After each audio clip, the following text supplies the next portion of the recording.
Chapter XXVII. Sometime in the afternoon, I raised my head, and looking round and seeing the western sun gilding the sign of its decline on the wall, I asked, "What am I to do?"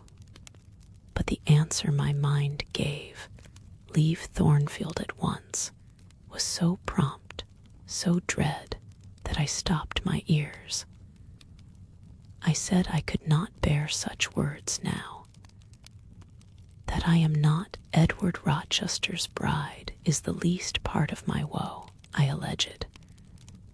That I have wakened out of most glorious dreams, and found them all void and vain, is a horror I could bear and master. But that I must leave him decidedly, instantly, entirely, is intolerable. I cannot do it. But then a voice within me averred that I could do it, and foretold that I should do it. I wrestled with my own resolution. I wanted to be weak, that I might avoid the awful passage of further suffering I saw laid out for me.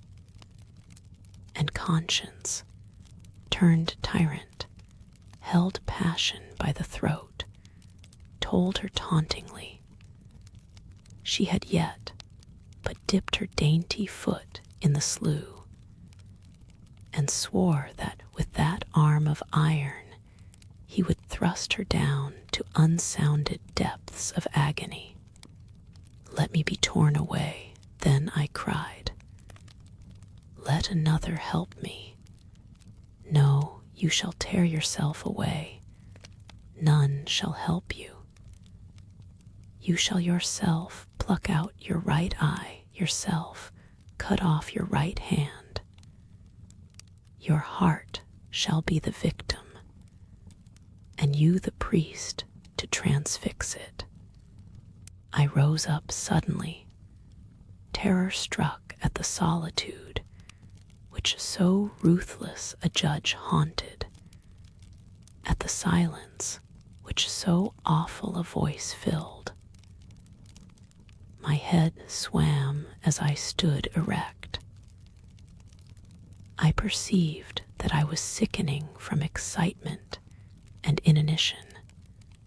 Neither meat nor drink had passed my lips that day, for I had taken no breakfast, and with a strange pang I now reflected that, long as I had been shut up here, no message had been sent to ask how I was, or to invite me to come down. Not even little Adele had tapped at the door. Not even Mrs. Fairfax had sought me. "Friends always forget those whom fortune forsakes," I murmured as I undrew the bolt and passed out. I stumbled over an obstacle. My head was still dizzy, my sight was dim, and my limbs were feeble. I could not soon recover myself. I fell, but not on to the ground. An outstretched arm caught me. I looked up, was supported by Mr. Rochester, who sat in a chair across my chamber threshold. "You come out at last," he said.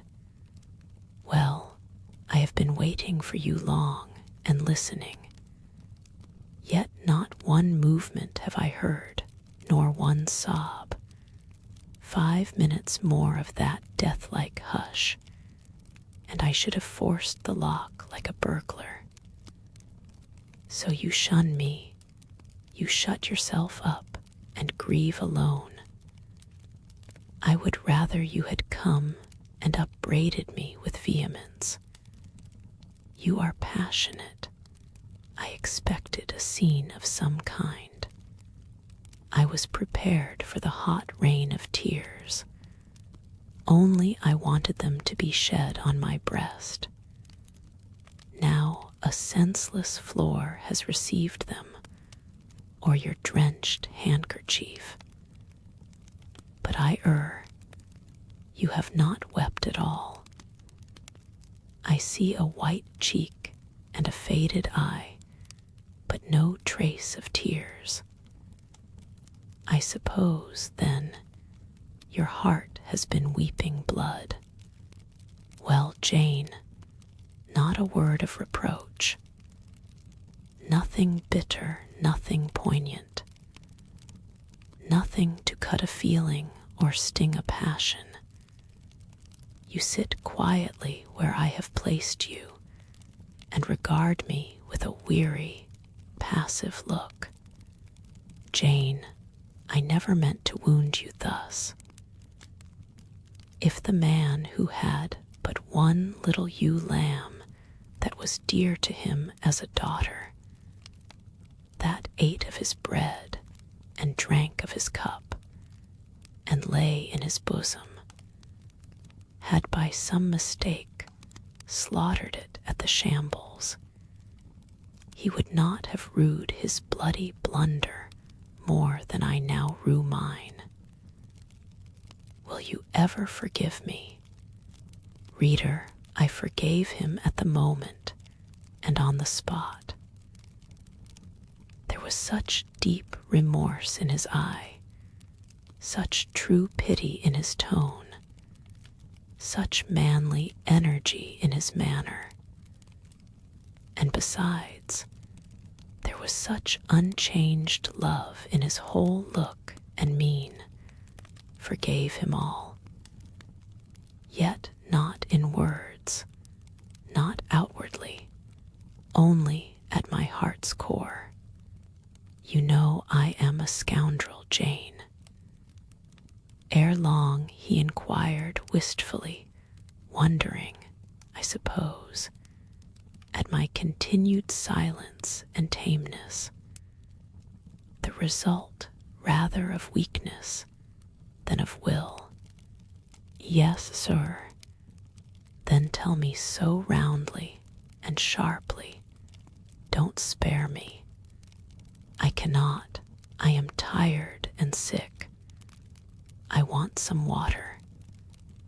He heaved a sort of shuddering sigh, and taking me in his arms, carried me downstairs. At first, did not know to what room he had borne me.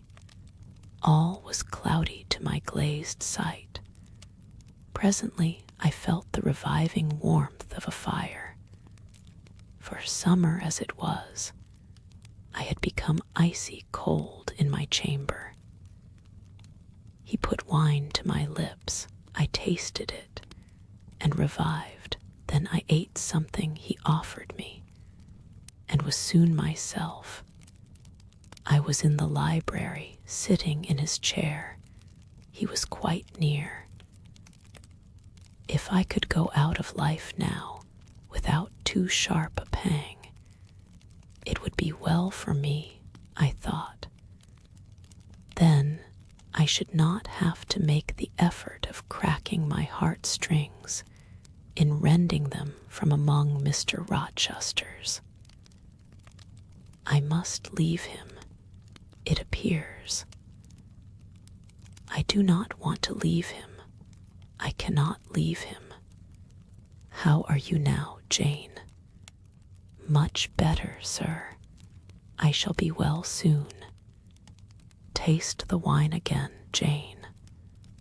I obeyed him. Then he put the glass on the table, stood before me, and looked at me attentively. Suddenly he turned away with an inarticulate exclamation full of passionate emotion of some kind. He walked fast through the room and came back. He stooped towards me as if to kiss me. But I remembered caresses were now forbidden. I turned my face away and put his aside. "What? How is this?" he exclaimed hastily. "Oh, I know. You won't kiss the husband of Bertha Mason. You consider my arms filled and my embraces appropriated.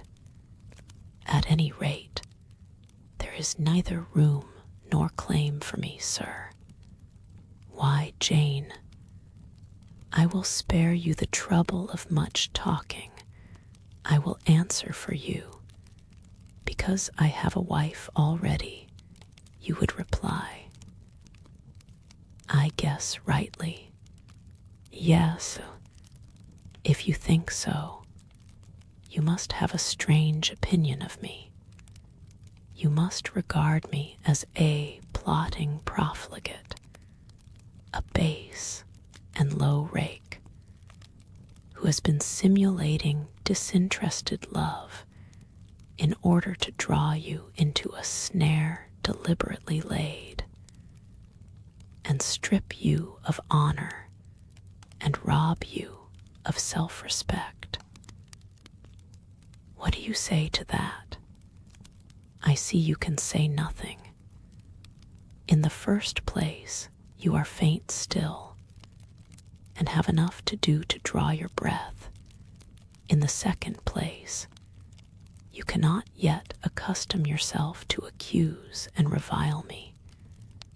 And besides, the floodgates of tears are opened, and they would rush out if you spoke much.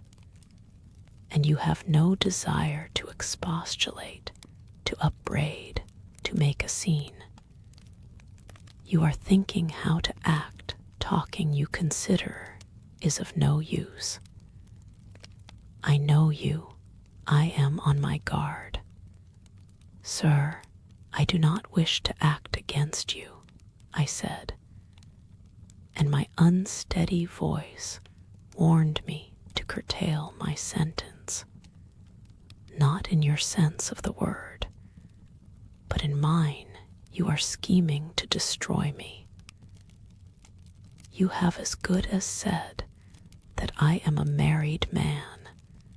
As a married man, you will shun me. Keep out of my way. Just now, you have refused to kiss me. You intend to make yourself a complete stranger to me. To live under this roof only as Adele's governess. If ever I say a friendly word to you, if ever a friendly feeling inclines you again to me, you will say, that man had nearly made me his mistress. I must be ice and rock to him, and ice and rock you will accordingly become. I cleared and steadied my voice to reply. All is changed about me, sir. I must change too. There is no doubt of that. And to avoid fluctuations of feeling and continual combats with recollections and associations, there is only one way. Adele must have a new governess, sir. Oh, Adele will go to school. I have settled that already. Nor do I mean to torment you with the hideous associations and recollections of Thornfield Hall, this accursed place, this tent of a Chan, this insolent vault, offering the ghastliness of living death to the light of the open sky, this narrow stone hell, with its one real fiend, worse than a legion of such as we imagine. Jane, you shall not stay here, nor will I was wrong ever to bring you to Thornfield Hall, knowing, as I did, how it was haunted. I charged them to conceal from you before I ever saw you. All knowledge of the curse of the place, merely because I feared Adele never would have a governess to stay if she knew with what inmate she was housed, and my plans would not permit me to remove the maniac elsewhere. Though I possess an old house, Ferndean Manor, even more retired and hidden than this, where I could have lodged her safely enough, had not a scruple about the unhealthiness of the situation, in the heart of a wood, made my conscience recoil from the arrangement. Probably those damp walls would soon have eased me of her charge. But to each villain his own vice, and mine is not a tendency to indirect assassination, even of what I most hate. Concealing the madwoman's neighborhood from you, however, was something like covering a child with a cloak and laying it down near a upas tree. That demon's vicinage is poisoned, and always was. But I'll shut up Thornfield Hall. I'll nail up the front door and board the lower windows. I'll give Mrs. Poole 200 a year to live here with my wife.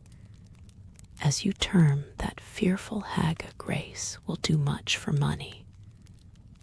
And she shall have her son, the keeper at Grimsby Retreat, to bear her company and be at hand to give her aid in the paroxysms, when my wife is prompted by her familiar to burn people in their beds at night, to stab them, to bite their flesh from their bones, and so on.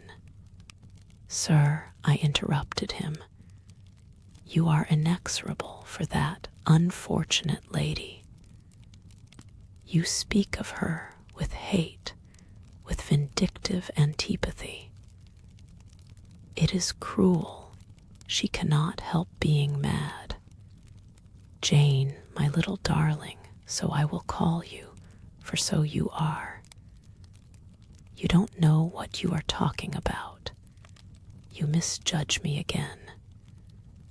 It is not because she is mad I hate her. If you were mad, do you think I should hate you? I do indeed, sir. Then you are mistaken, and you know nothing about me, and nothing about the sort of love of which I am capable. Every atom of your flesh is as dear to me as my own. In pain and sickness, it would still be dear. Your mind is my treasure, and if it were broken, it would be my treasure still. If you raved, my arms should confine you, and not a strait waistcoat your grasp, even in fury, would have a charm for me. If you flew at me as wildly as that woman did this morning, I should receive you in an embrace, at least as fond as it would be restrictive. I should not shrink from you with disgust, as I did from her. In your quiet moments, you should have no watcher and no nurse but me, and I could hang over you with untiring tenderness, though you gave me no smile in return, and never weary of gazing into your eyes, though they had no longer a ray of recognition for me. But why do I follow that train of ideas? I was talking of removing you from Thornfield. All, you know, is prepared for prompt departure. Tomorrow you shall go. I only ask you to endure one more night under this roof, Jane. And then, farewell to its miseries and terrors forever. I have a place to repair to, which will be a secure sanctuary from hateful reminiscences, from unwelcome intrusion, even from falsehood and slander. And take Adele with you, sir, I interrupted. She will be a companion for you. What do you mean, Jane? I told you I would send Adele to school. And what do I want with a child for a companion, and not my own child, a French dancer's bastard? Why do you importune me about her? I say, why do you assign Adele to me for a companion? You spoke of a retirement, sir, and retirement and solitude are dull. Too dull for you. Solitude, solitude, he reiterated with irritation. I see I must come to an explanation. I don't know what sphinx-like expression is forming in your countenance. You are to share my solitude. Do you understand? I shook my head. It required a degree of courage, excited as he was becoming, even to risk that mute sign of dissent.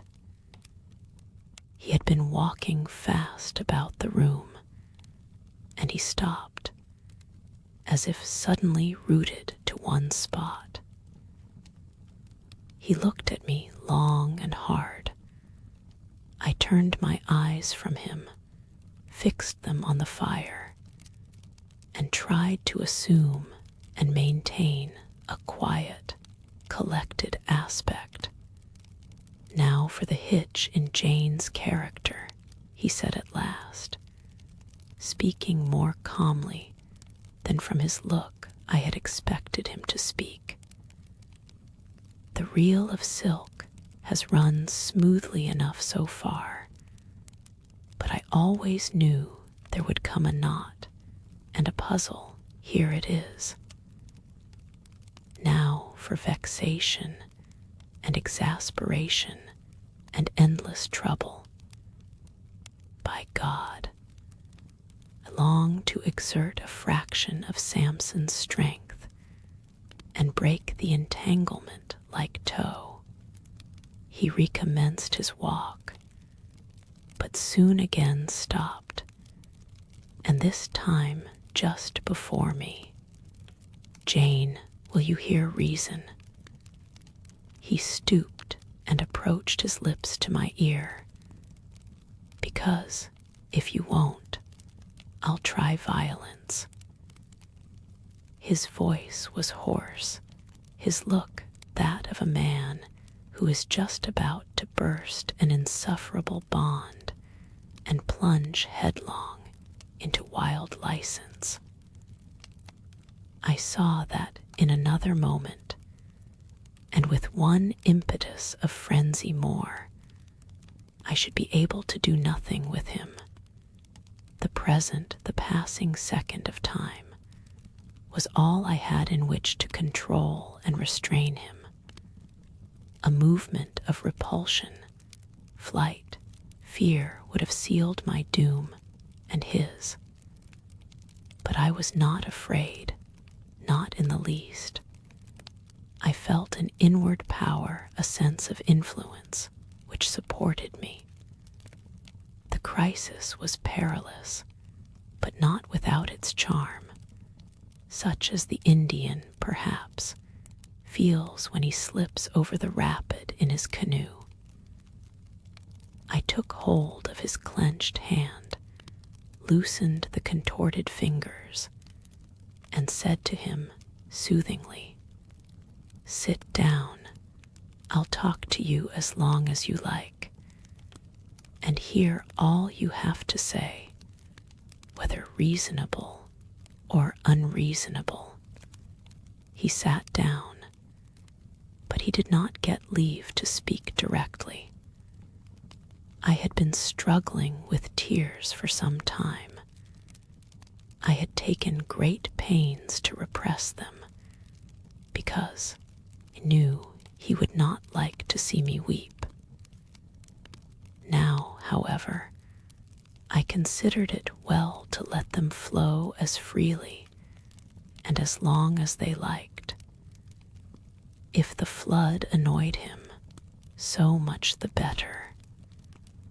So I gave way and cried heartily.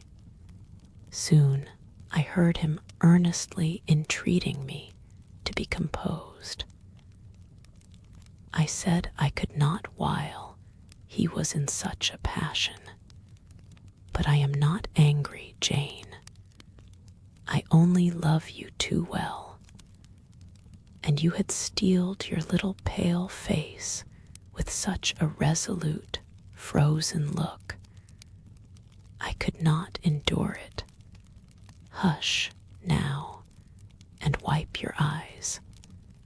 His softened voice announced that he was subdued, so I, in my turn, became calm. Now he made an effort to rest his head on my shoulder, but I would not permit it. Then he would draw me to him. "No, Jane, Jane," he said, in such an accent of bitter sadness, it thrilled along every nerve I had. "You don't love me then. It was only my station and the rank of my wife that you valued. Now that you think me disqualified to become your husband, you recoil from my touch as if I were some toad or ape." These words cut me. Yet what could I do or I say? I ought probably to have done or said nothing, but I was so tortured by a sense of remorse at thus hurting his feelings. I could not control the wish to drop balm where I had wounded. "I do love you," I said, "more than ever. But I must not show or indulge the feeling. And this is the last time I must express it. The last time, Jane. What? Do you think you can live with me and see me daily? And yet, if you still love me, be always cold and distant? No, sir, that I am certain I could not. And therefore I see there is but one way. But you will be furious if I mention it. Oh, mention it. If I storm, you have the art of weeping. Mr. Rochester, I must leave you. For how long, Jane? For a few minutes, while you smooth your hair, which is somewhat disheveled, and bathe your face, which looks feverish. I must leave Adele and Thornfield. I must part with you for my whole life. I must begin a new existence among strange faces and strange scenes. Of course, I told you you should. I pass over the madness about parting from me. You mean you must become a part of me. As to the new existence, it is all right. You shall yet be my wife. I am not married. You shall be Mrs. Rochester, both virtually and nominally. I shall keep only to you so long as you and I live. You shall go to a place I have in the south of France, a whitewashed villa on the shores of the Mediterranean. There you shall live a happy and guarded and most innocent life. Never fear that I wish to lure you into error, to make you my mistress. Why did you shake your head? Jane, you must be reasonable, or in truth, I shall again become frantic. His voice and hand quivered. His large nostrils dilated, his eye blazed. Still I dared to speak. Sir, your wife is living. That is a fact acknowledged this morning by yourself. If I lived with you as you desire, I should then be your mistress. To say otherwise is sophistical, is false. Jane, I am not a gentle-tempered man, you forget that. I am not long-enduring, I am not cool and dispassionate. Out of pity to me and yourself, put your finger on my pulse, feel how it throbs, and beware. He bared his wrist and offered it to me. The blood was forsaking his cheek and lips. They were growing livid. I was distressed on all hands.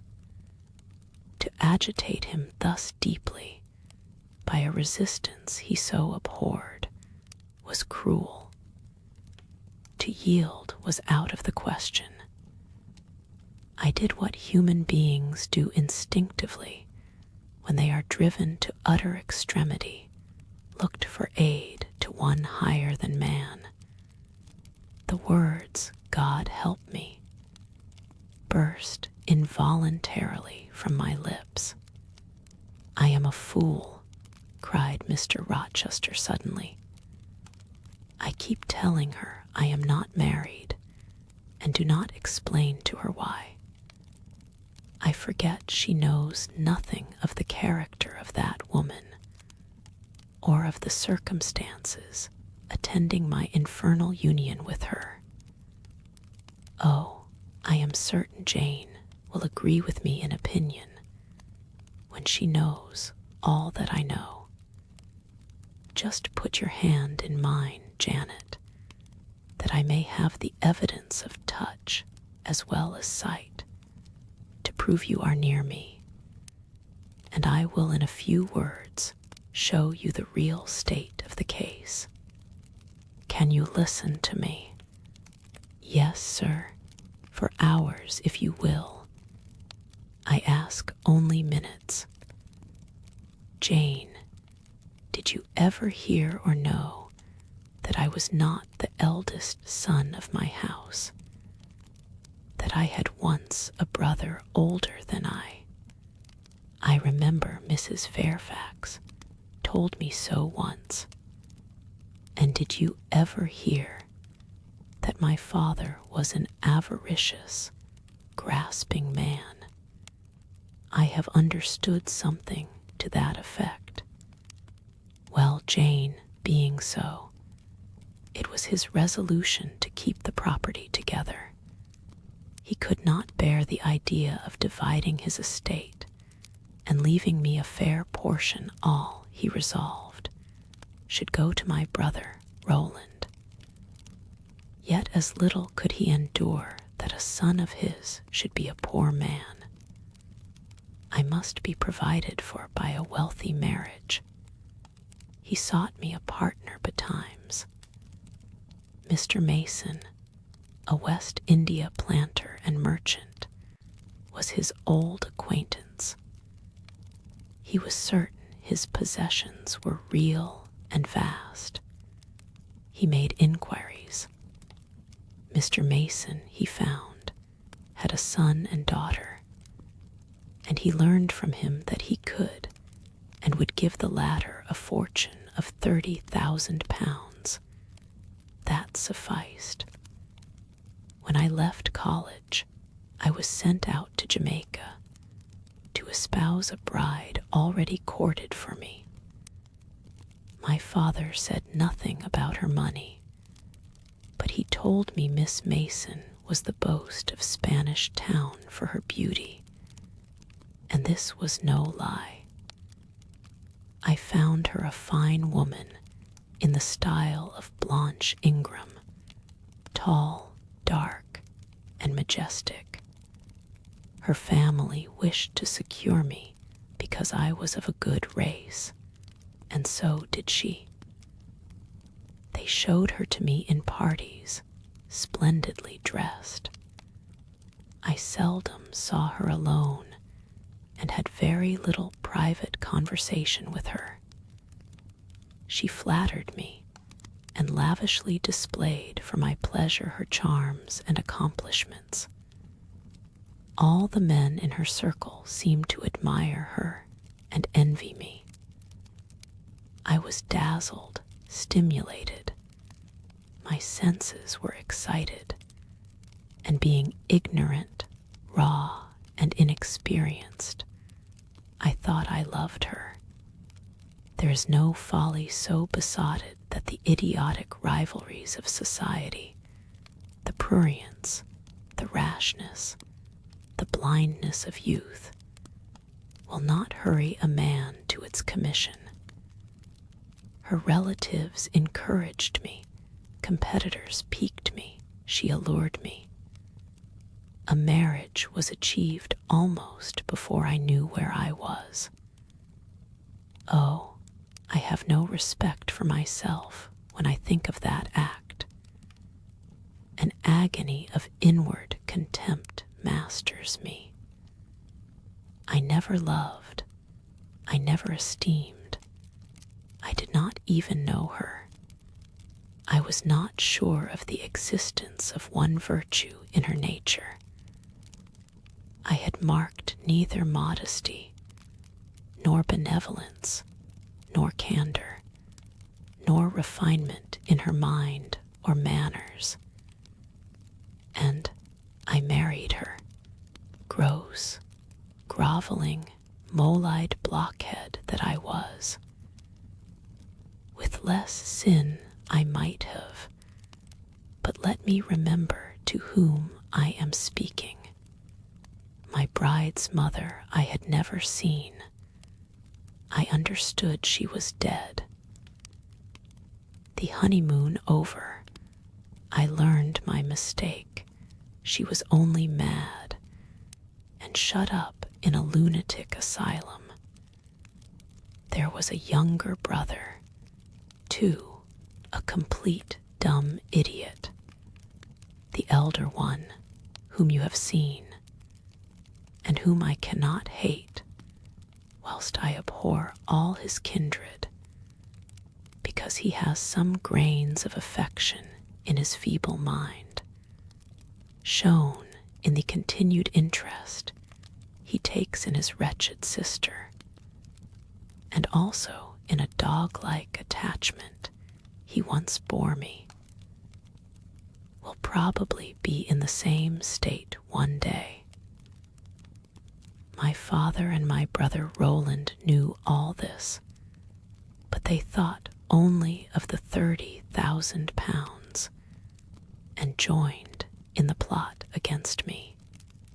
These were vile discoveries, but except for the treachery of concealment, I should have made them no subject of reproach to my wife, even when I found her nature wholly alien to mine, her tastes obnoxious to me, her cast of mind common, low, narrow, and singularly incapable of being led to anything higher, expanded to anything larger.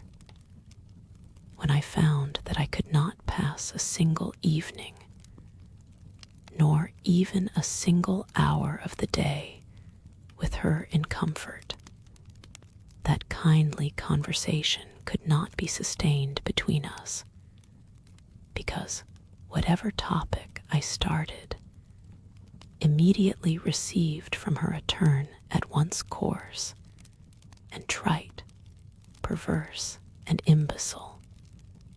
When I perceived that I should never have a quiet or settled household, because no servant would bear the continued outbreaks of her violent and unreasonable temper, or the vexations of her absurd, contradictory, exacting orders, even then I restrained myself. I eschewed upbraiding.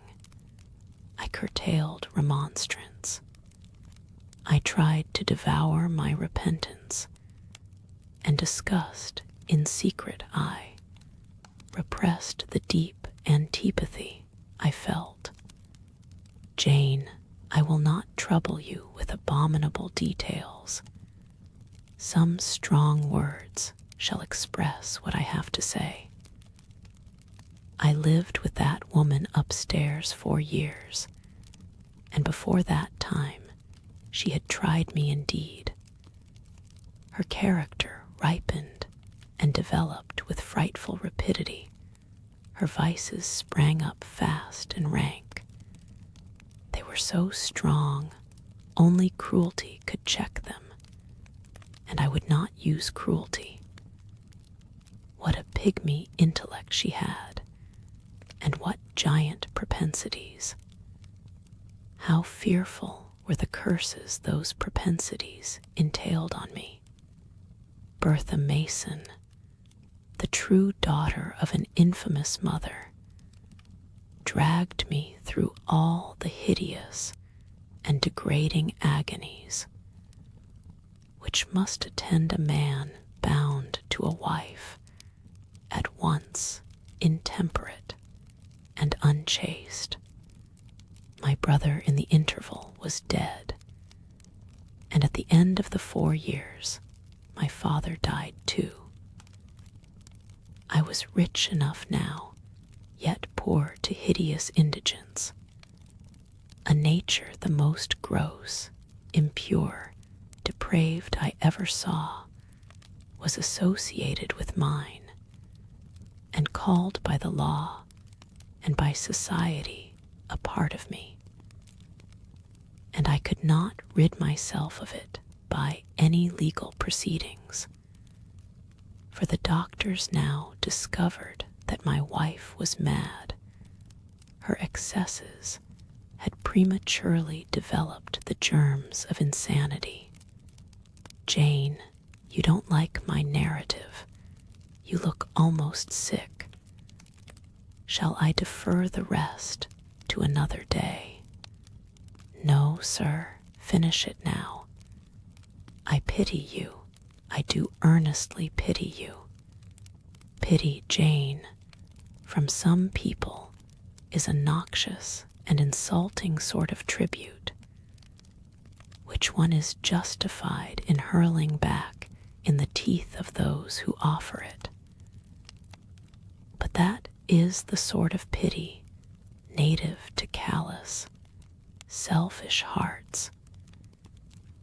It is a hybrid, egotistical pain at hearing of woes, crossed with ignorant contempt for those who have endured them. But that is not your pity, Jane.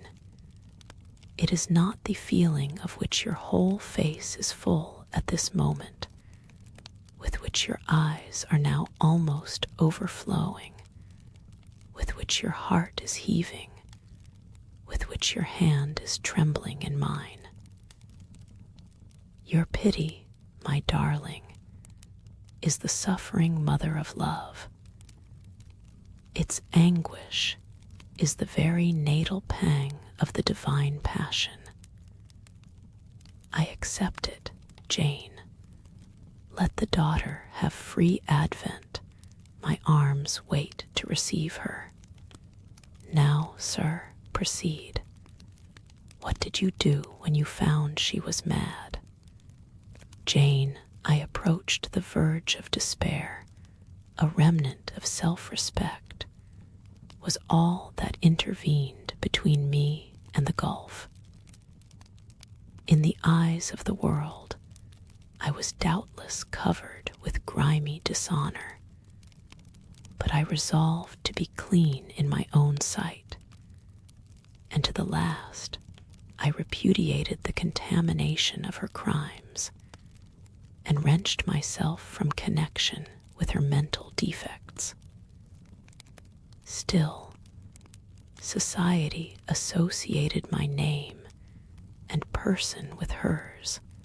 I yet saw her and heard her daily, something of her breath, faw, mixed with the air I breathed. And besides, I remembered I had once been her husband. That recollection was then, and is now inexpressibly odious to me. Moreover, I knew that while she lived I could never be the husband of another and better wife. And though 5 years my senior, her family and her father had lied to me even in the particular of her age, she was likely to live as long as I, being as robust in frame as she was infirm in mind. Thus, at the age of 26, I was hopeless. One night I had been awakened by her yells. Since the medical men had pronounced her mad, she had, of course, been shut up. It was a fiery West Indian night, one of the description that frequently precede the hurricanes of those climates. Being unable to sleep in bed, I got up and opened the window. The air was like sulfur steams. I could find no refreshment anywhere. Mosquitoes came buzzing in and hummed sullenly round the room. The sea, which I could hear from thence, rumbled dull like an earthquake. Black clouds were casting up over it. The moon was setting in the waves, broad and red, like a hot cannonball. She threw her last bloody glance over a world quivering with the ferment of tempest. I was physically influenced by the atmosphere and scene, and my ears were filled with the curses the maniac still shrieked out, wherein she momentarily mingled my name with such a tone of demon hate, with such language. No professed harlot ever had a fouler vocabulary than she. Though 2 rooms off, I heard every word. The thin partitions of the West India house, opposing but slight obstruction to her wolfish cries. This life, said I at last, is hell. This is the air, those are the sounds of the bottomless pit. I have a right to deliver myself from it if I can. The sufferings of this mortal state will leave me with the heavy flesh that now cumbers my soul. Of the fanatic's burning eternity, I have no fear. There is not a future state worse than this present one. Let me break away and go home to God. I said this whilst I knelt down at and unlocked a trunk which contained a brace of loaded pistols. I meant to shoot myself, I only entertained the intention for a moment, for not being insane, the crisis of exquisite and unalloyed despair, which had originated the wish and design of self-destruction, was past in a second. A wind fresh from Europe blew over the ocean and rushed through the open casement. The storm broke, streamed, thundered, blazed, and the air grew pure. I then framed and fixed a resolution. While I walked under the dripping orange trees of my wet garden, and amongst its drenched pomegranates and pineapples, and while the refulgent dawn of the tropics kindled round me, I reasoned thus: Jane, and now listen, for it was true wisdom that consoled me in that hour, and showed me the right path to follow. The sweet wind from Europe was still whispering in the refreshed leaves, and the Atlantic was thundering in glorious liberty. My heart, dried up and scorched for a long time, swelled to the tone, and filled with living blood. My being longed for renewal, my soul thirsted for a pure draught. I saw hope revive, and felt regeneration possible. From a flowery arch at the bottom of my garden, I gazed over the sea, bluer than the sky. The old world was beyond, clear prospects opened thus. Go, said Hope, and live again in Europe. There it is not known what a sullied name you bear, nor what a filthy burden is bound to you. You may take the maniac with you to England, confine her with due attendance and precautions at Thornfield. Then travel yourself to what clime you will, and form what new tie you like. That woman who has so abused your long-suffering, so sullied your name, so outraged your honor, so blighted your youth, is not your wife, nor are you her husband. See that she is cared for as her condition demands, and you have done all that God and humanity require of you. Let her identity, her connection with yourself, be buried in oblivion. You are bound to impart them to no living being. Place her in safety and comfort. Shelter her degradation with secrecy, and leave her. I acted precisely on this suggestion. My father and brother had not made my marriage known to their acquaintance, because, in the very first letter, I wrote to apprise them of the union, having already begun to experience extreme disgust of its consequences, and from the family character and constitution, seeing a hideous future opening to me, I added an urgent charge to keep it secret. And very soon the infamous conduct of the wife my father had selected for me was such as to make him blush to own her as his daughter-in-law. Far from desiring to publish the connection, he became as anxious to conceal it as myself. To England, then, I conveyed her.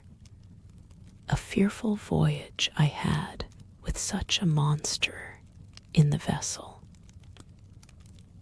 Glad was I when I at last got her to Thornfield, and saw her safely lodged in that third-story room, of whose secret inner cabinet she has now, for 10 years, made a wild beast's den, a goblin's cell.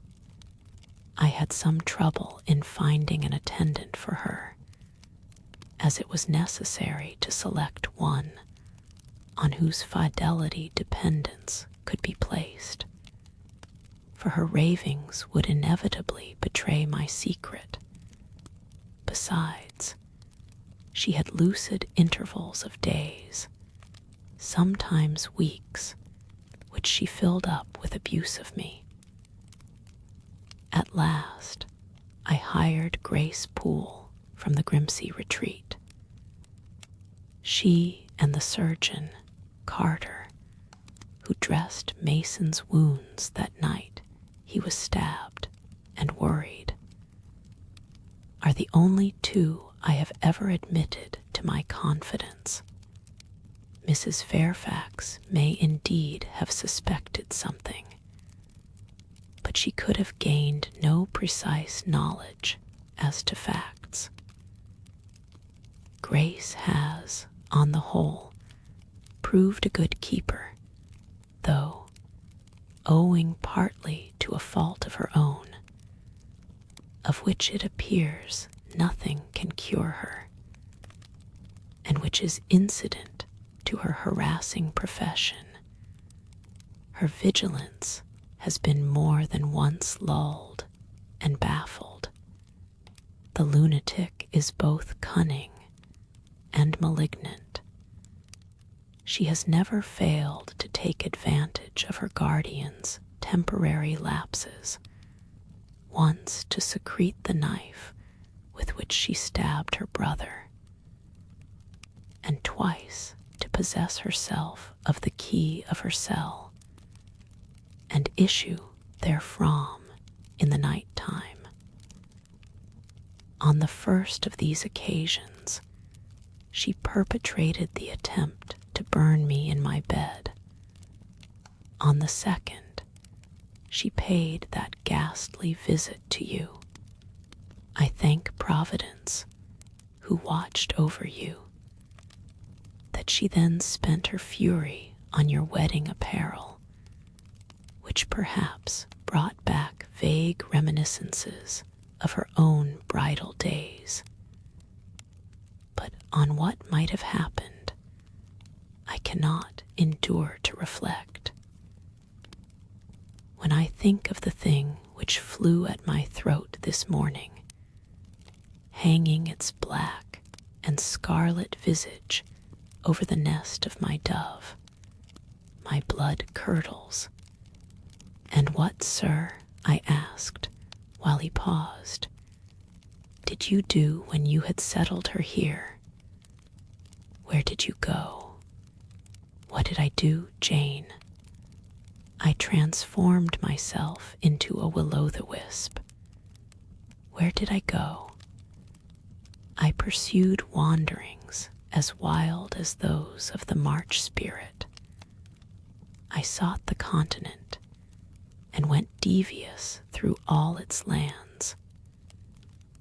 My fixed desire was to seek and find a good and intelligent woman whom I could love, a contrast to the fury I left at Thornfield. But you could not marry, sir. I had determined and was convinced that I could and ought. It was not my original intention to deceive, as I have deceived you. I meant to tell my tale plainly and make my proposals openly, and it appeared to me so absolutely rational that I should be considered free to love and be loved. I never doubted some woman might be found willing and able to understand my case and accept me in spite of the curse with which I was burdened. Well, sir, when you are inquisitive, Jane. You always make me smile. You open your eyes like an eager bird and make every now and then a restless movement, as if answers in speech did not flow fast enough for you, and you wanted to read the tablet of one's heart. But before I go on, tell me what you mean by your "well, sir." It is a small phrase very frequent with you, and which many a time has drawn me on and on through interminable talk. I don't very well know why. I mean, what next? How did you proceed? What came of such an event? Precisely. And what do you wish to know now? Whether you found anyone you liked, whether you asked her to marry you, and what she said. I can tell you whether I found anyone I liked, and whether I asked her to marry me. But what she said is yet to be recorded in the book of fate. For 10 long years I roved about, living first in one capital, then another.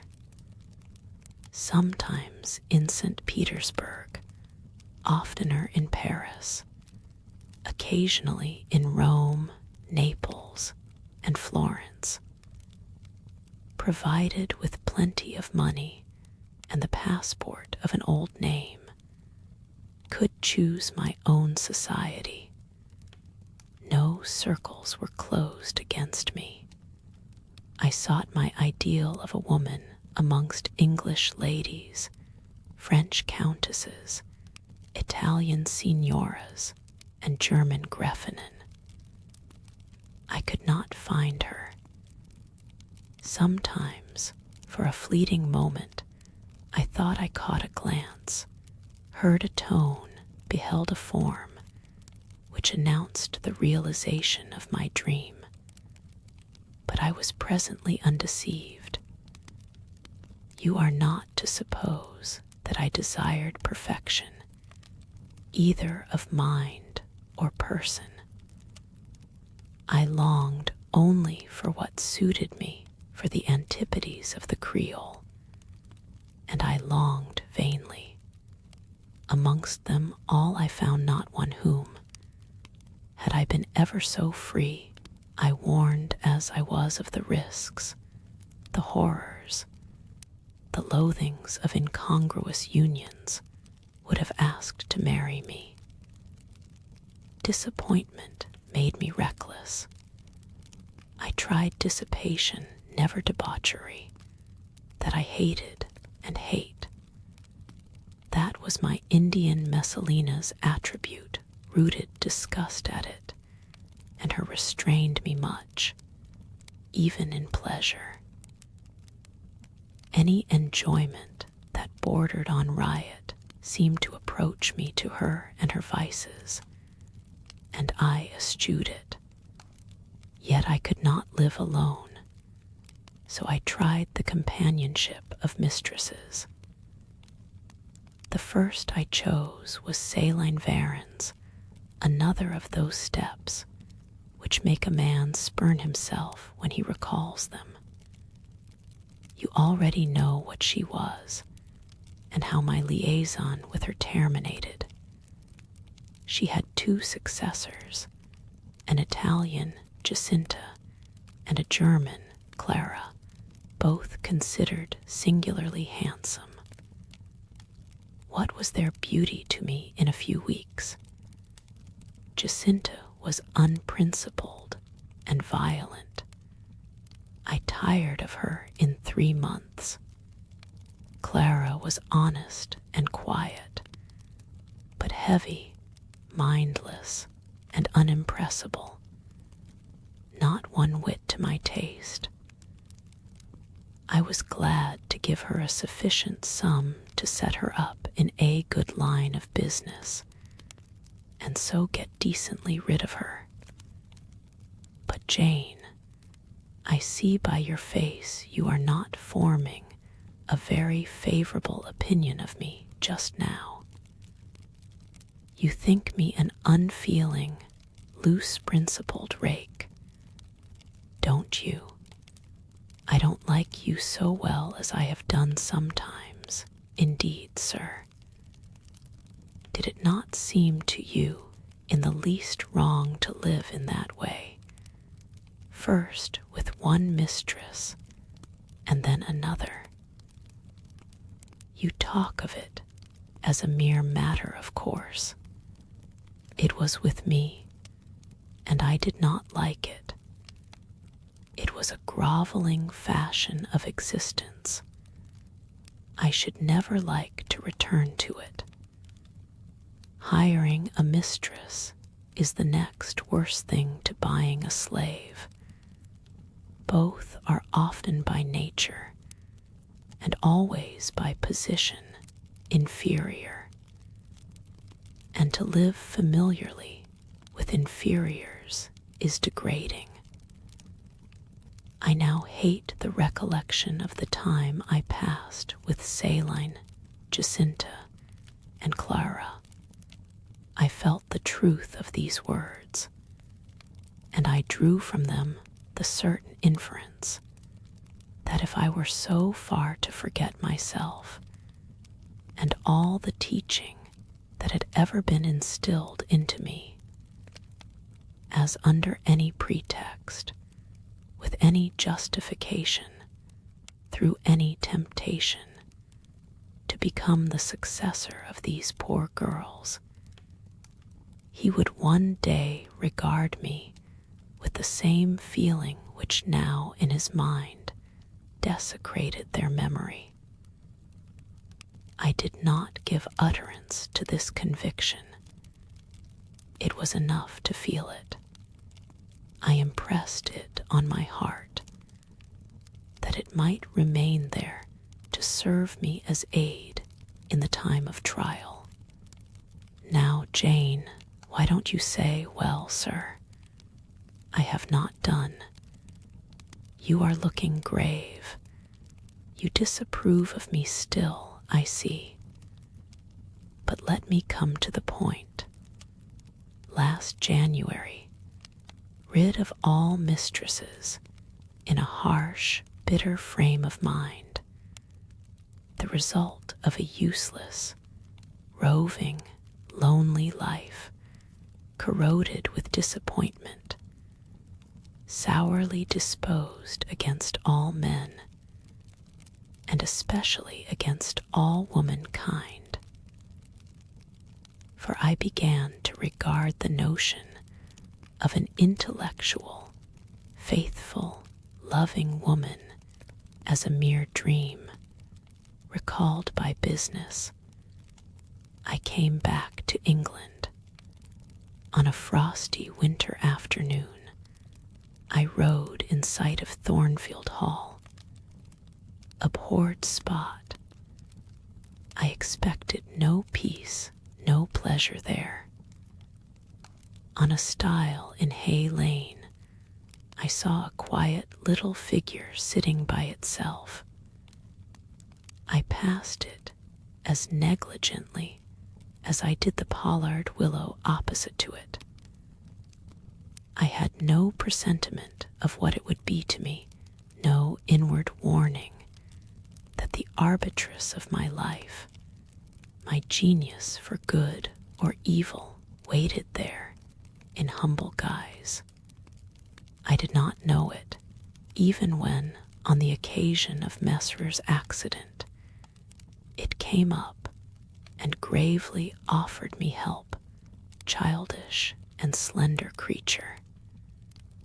It seemed as if a linnet had hopped to my foot and proposed to bear me on its tiny wing. I was surly, but the thing would not go. It stood by me with strange perseverance, and looked and spoke with a sort of authority. I must be aided, and by that hand, and aided I was. when once I had pressed the frail shoulder, something new, a fresh sap and sense, stole into my frame.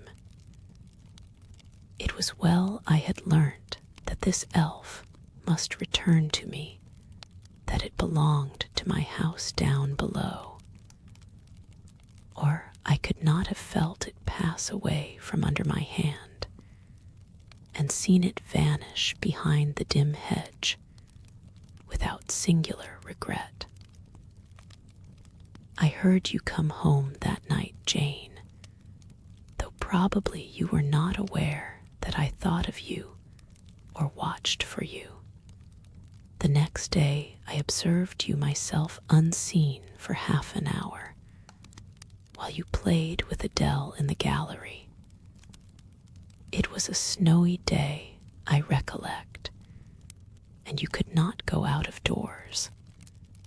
I was in my room, the door was ajar. I could both listen and watch. Adele claimed your outward attention for a while, yet I fancied your thoughts were elsewhere, but you were very patient with her.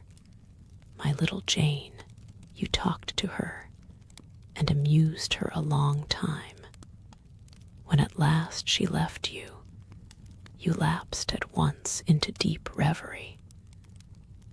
You betook yourself slowly to pace the gallery. Now and then, in passing a casement, you glanced out at the thick falling snow. You listened to the sobbing wind. And again, you paced gently on and dreamed. I think those day visions were not dark. There was a pleasurable illumination in your eye occasionally, a soft excitement in your aspect, which told of no bitter, bilious, hypochondriac brooding. Your look revealed rather the sweet musings of youth, when its spirit follows, unwilling, wings the flight of hope up and on to an ideal heaven. The voice of Mrs. Fairfax, speaking to a servant in the hall, wakened you. And how curiously you smiled to and at yourself, Janet. There was much sense in your smile. It was very shrewd, and seemed to make light of your own abstraction. It seemed to say, my fine visions are all very well, but I must not forget they are absolutely unreal. I have a rosy sky and a green flowery Eden in my brain, but without, I am perfectly aware, lies at my feet a rough track to travel, and around me gather black tempests to encounter. You ran downstairs and demanded of Mrs. Fairfax some occupation. The weekly house accounts to make up, or something of that sort. I think it was. I was vexed with you for getting out of my sight. Impatiently I waited for evening, when I might summon you to my presence. An unusual to me, a perfectly new character I suspected was yours. I desired to search it deeper and know it better. You entered the room with a look and air at once shy and independent. You were quaintly dressed, much as you are now. Made you talk. Ere long, I found you full of strange contrasts. Your garb and manner were restricted by rule. Your air was often diffident, and altogether that of one refined by nature, but absolutely unused to society. and a good deal afraid of making herself disadvantageously conspicuous by some solecism or blunder. Yet, when addressed, you lifted a keen, a daring, and a glowing eye to your interlocutor's face. There was penetration and power in each glance you gave. When plied by close questions, you found ready and round answers. Very soon you seemed to get used to me. I believe you felt the existence of sympathy between you and your grim and cross-master Jane, for it was astonishing to see how quickly a certain pleasant ease tranquilized your manner. Snarl as I would, you showed no surprise, fear, annoyance, or displeasure at my moroseness. You watched me, and now and then smiled at me with a simple yet sagacious grace I cannot describe. I was at once content and stimulated with what I saw. I liked what I had seen and wished to see more. Yet, for a long time, I treated you distantly and sought your company rarely. I was an intellectual epicure and wished to prolong the gratification of making this novel and piquant acquaintance. Besides, I was for a while troubled with a haunting fear that if I handled the flower freely, its bloom would fade, the sweet charm of freshness would leave it. I did not then know that it was no transitory blossom, but rather the radiant resemblance of one cut in an indestructible gem. Moreover, I wished to see whether you would seek me if I shunned you. But you did not. You kept in the schoolroom as still as your own desk and easel. If by chance I met you, you passed me as soon, and with as little token of recognition as was consistent with respect. Your habitual expression in those days, Jane, was a thoughtful look, not despondent, for you were not sickly, but not buoyant, for you had little hope and no actual pleasure. I wondered what you thought of me, or if you ever thought of me, and resolved to find this out. I resumed my notice of you.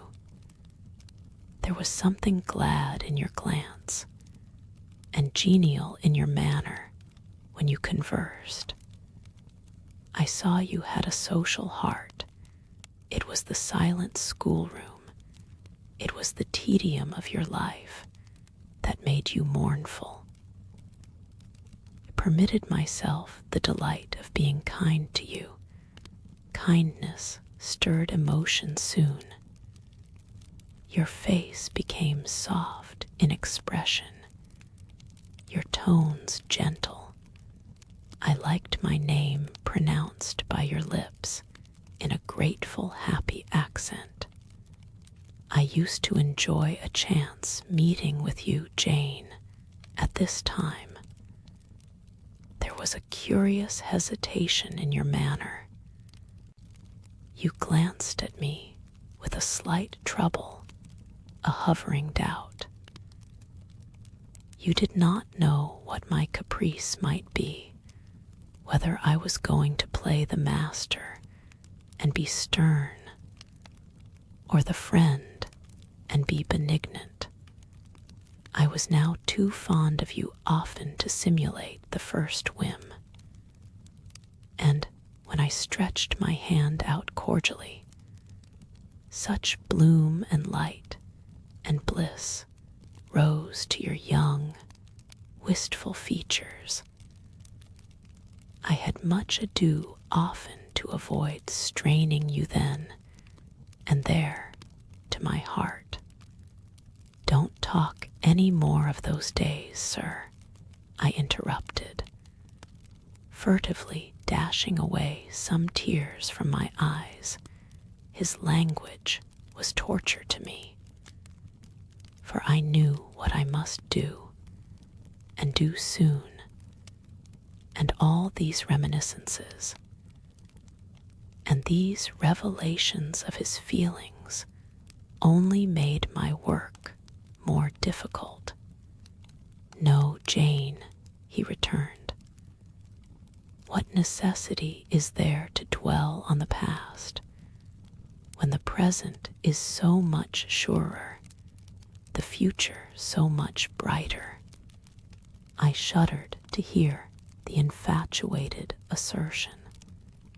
You see now how the case stands, do you not? He continued. After a youth and manhood passed half in unutterable misery and half in dreary solitude, I have for the first time found what I can truly love. I have found you. You are my sympathy, my better self, my good angel. I am bound to you with a strong attachment. I think you good, gifted, lovely. A fervent, a solemn passion is conceived in my heart. It leans to you, draws you to my center and spring of life, wraps my existence about you, and kindling in pure, powerful flame, fuses you and me in one. It was because I felt and knew this that I resolved to marry you. To tell me that I had already a wife is empty mockery. You know now that I had but a hideous demon. I was wrong to attempt to deceive you, but I feared a stubbornness that exists in your character. I feared early instilled prejudice.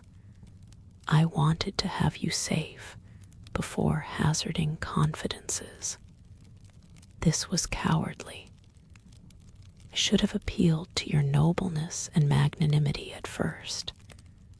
As I do now, open to you plainly my life of agony, describe to you my hunger and thirst after a higher and worthier existence, shown to you. Not my resolution, that word is weak, but my resistless bent to love faithfully and well, where I am faithfully and well loved in return. Then I should have asked you to accept my pledge of fidelity and to give me yours. Jane, give it me now. A pause. Why are you silent, Jane? I was experiencing an ordeal. A hand of fiery iron grasped my vitals. Terrible moment, full of struggle, blackness, burning. Not a human being that ever lived could wish to be loved better than I was loved, and him who thus loved me absolutely worshipped. And I must renounce love and idol. One drear word comprised my intolerable duty: depart. Jane, you understand what I want of you. Just this promise: I will be yours, Mr. Rochester. Mr. Rochester, I will not be yours. Another long silence. Jane, recommenced he, with a gentleness that broke me down with grief and turned me stone cold with ominous terror, for this still voice was the pant of a lion rising. Jane, do you mean to go one way in the world and to let me go another? I do. Jane, bending towards and embracing me. Do you mean it now? I do.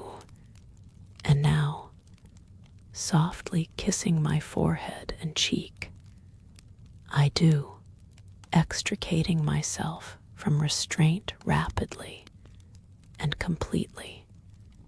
Oh, Jane, this is bitter. This is wicked. It would not be wicked to love me. It would to obey you. A wild look raised his brows, crossed his features. He rose, but he forbore yet. I laid my hand on the back of a chair for support. I shook, I feared, but I resolved. One instant, Jane. Give one glance to my horrible life when you are gone. All happiness will be torn away with you. What then is left? For a wife I have but the maniac upstairs. As well might you refer me to some corpse in yonder churchyard. What shall I do, Jane? Where turn for a companion and for some hope? Do as I do. Trust in God and yourself. Believe in heaven. Hope to meet again there. Then you will not yield. No, then you condemn me to live wretched and to die accursed. His voice rose. I advise you to live sinless, and I wish you to die tranquil. Then you snatch love and innocence from me. You fling me back on lust for a passion vice for an occupation. Mr. Rochester, I no more assign this fate to you than I grasp at it for myself. We were born to strive and endure, you as well as I. Do so. You will forget me before I forget you. You make me a liar by such language. You sully my honor. I declared I could not change. You tell me to my face I shall change soon. And what a distortion in your judgment, what a perversity in your ideas, is proved by your conduct. Is it better to drive a fellow creature to despair than to transgress a mere human law, no man being injured by the breach? For you have neither relatives nor acquaintances whom you need fear to offend by living with me. This was true, and while he spoke, my very conscience and reason turned traitors against me, and charged me with crime in resisting him. They spoke almost as loud as feeling, and that clamored wildly. Oh, comply, it said. Think of his misery. Think of his danger. Look at his state when left alone. Remember his headlong nature. Consider the recklessness following on despair. Soothe him, save him, love him. Tell him you love him and will be his.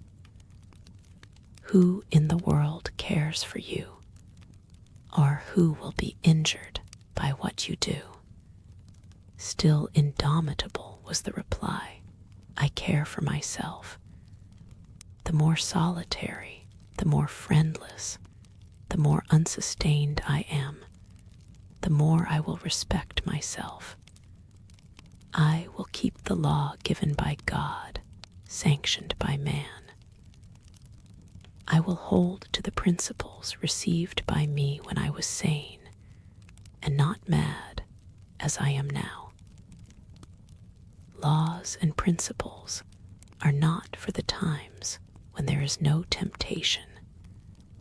They are for such moments as this, when body and soul rise in mutiny against their rigor stringent. Are they? Inviolate they shall be.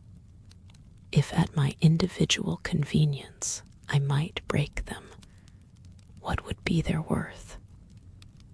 They have a worth, so I have always believed. And if I cannot believe it now, it is because I am insane, quite insane, with my veins running fire and my heart beating faster than I can count its throbs.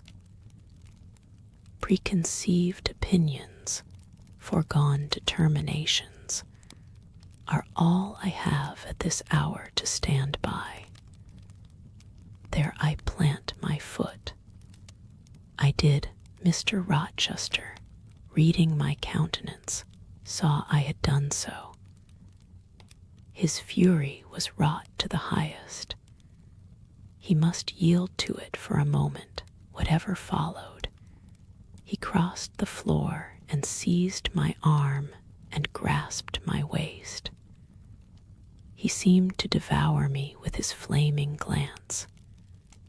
Physically, I felt, at the moment, powerless as stubble exposed to the draft and glow of a furnace.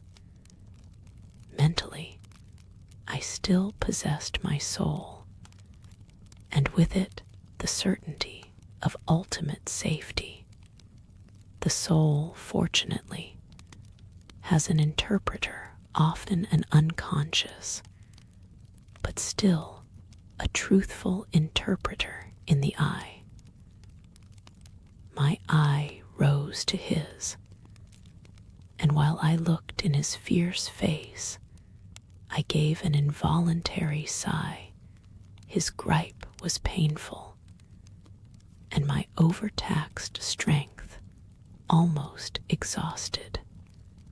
Never, said he, as he ground his teeth, never was anything at once so frail and so indomitable. A mere reed she feels in my hand, and he shook me with the force of his hold. I could bend her with my finger and thumb, and what good would it do if I bent, if I upped her, if I crushed her? Consider that eye, consider the resolute, wild, free thing looking out of it, defying me, with more than courage, with a stern triumph. Whatever I do with its cage, I cannot get at it, the savage, beautiful creature. If I tear, if I rend the slight prison, my outrage will only let the captive loose. Conqueror I might be of the house, but the inmate would escape to heaven before I could call myself possessor of its clay dwelling place. And it is you, spirit with will and energy, and virtue and purity that I want. Not alone your brittle frame. Of yourself you could come with soft flight and nestle against my heart, if you would. Seized against your will, you will elude the grasp like an essence. You will vanish ere I inhale your fragrance. Oh, come, Jane, come. As he said this, he released me from his clutch and only looked at me. The look was far worse to resist than the frantic strain, Only an idiot, however, would have succumbed now. I had dared and baffled his fury. I must elude his sorrow. I retired to the door. "You are going, Jane." "I am going, sir." "You are leaving me." "Yes." "You will not come. You will not be my comforter, my rescuer. My deep love, my wild woe, my frantic prayer are all nothing to you." What unutterable pathos was in his voice. How hard it was to reiterate firmly, "I am going. Jane." "Mr. Rochester." "Withdraw, then, I consent. But remember, you leave me here in anguish. Go up to your own room, think over all I have said, and Jane, cast a glance on my sufferings, think of me." He turned away. He threw himself on his face on the sofa. "Oh, Jane, my hope, my love, my life," broke in anguish from his lips. Then came a deep, strong sob. I had already gained the door. But, reader, I walked back as determinedly as I had retreated. I knelt down by him. I turned his face from the cushion to me. I kissed his cheek. I smoothed his hair with my hand. "God bless you, my dear master," I said. "God keep you from harm and wrong, direct you, solace you, reward you well for your past kindness to me." "Little Jane's love would have been my best reward," he answered. "Without it, my heart is broken. But Jane will give me her love. Yes, nobly, generously." Up the blood rushed to his face. Forth flashed the fire from his eyes. Erect he sprang. He held his arms out, but I evaded the embrace, and at once quitted the room. "Farewell" was the cry of my heart as I left him. Despair added, "Farewell forever." That night I never thought to sleep, but a slumber fell on me as soon as I lay down in bed. I was transported in thought to the scenes of childhood. I dreamt I lay in the red room at Gateshead, that the night was dark, and my mind impressed with strange fears. The light that long ago had struck me into syncope, recalled in this vision, seemed glidingly to mount the wall, and tremblingly to pause in the center of the obscured ceiling. I lifted up my head to look. The roof resolved to clouds, high and dim. The gleam was such as the moon imparts to vapors she is about to sever. I watched her come, watched with the strangest anticipation, as though some word of doom were to be written on her disk. She broke forth as never moon yet burst from cloud. A hand first penetrated the sable folds and waved them away. Then not a moon, but a white human form shone in the azure, inclining a glorious brow earthward. It gazed and gazed on me. It spoke to my spirit. Immeasurably distant was the tone, yet so near, it whispered in my heart, "My daughter, flee temptation. Mother, I will." So I answered after I had waked from the trance-like dream. It was yet night, but July nights are short. Soon after midnight, dawn comes. It cannot be too early to commence the task I have to fulfill. Thought I rose. I was dressed, for I had taken off nothing but my shoes. I knew where to find in my drawers some linen, a locket, a ring. In seeking these articles, I encountered the beads of a pearl necklace Mr. Rochester had forced me to accept a few days ago. I left that. It was not mine. It was the visionary bride's who had melted in air. The other articles I made up in a parcel my purse, containing 20 shillings. It was all I had.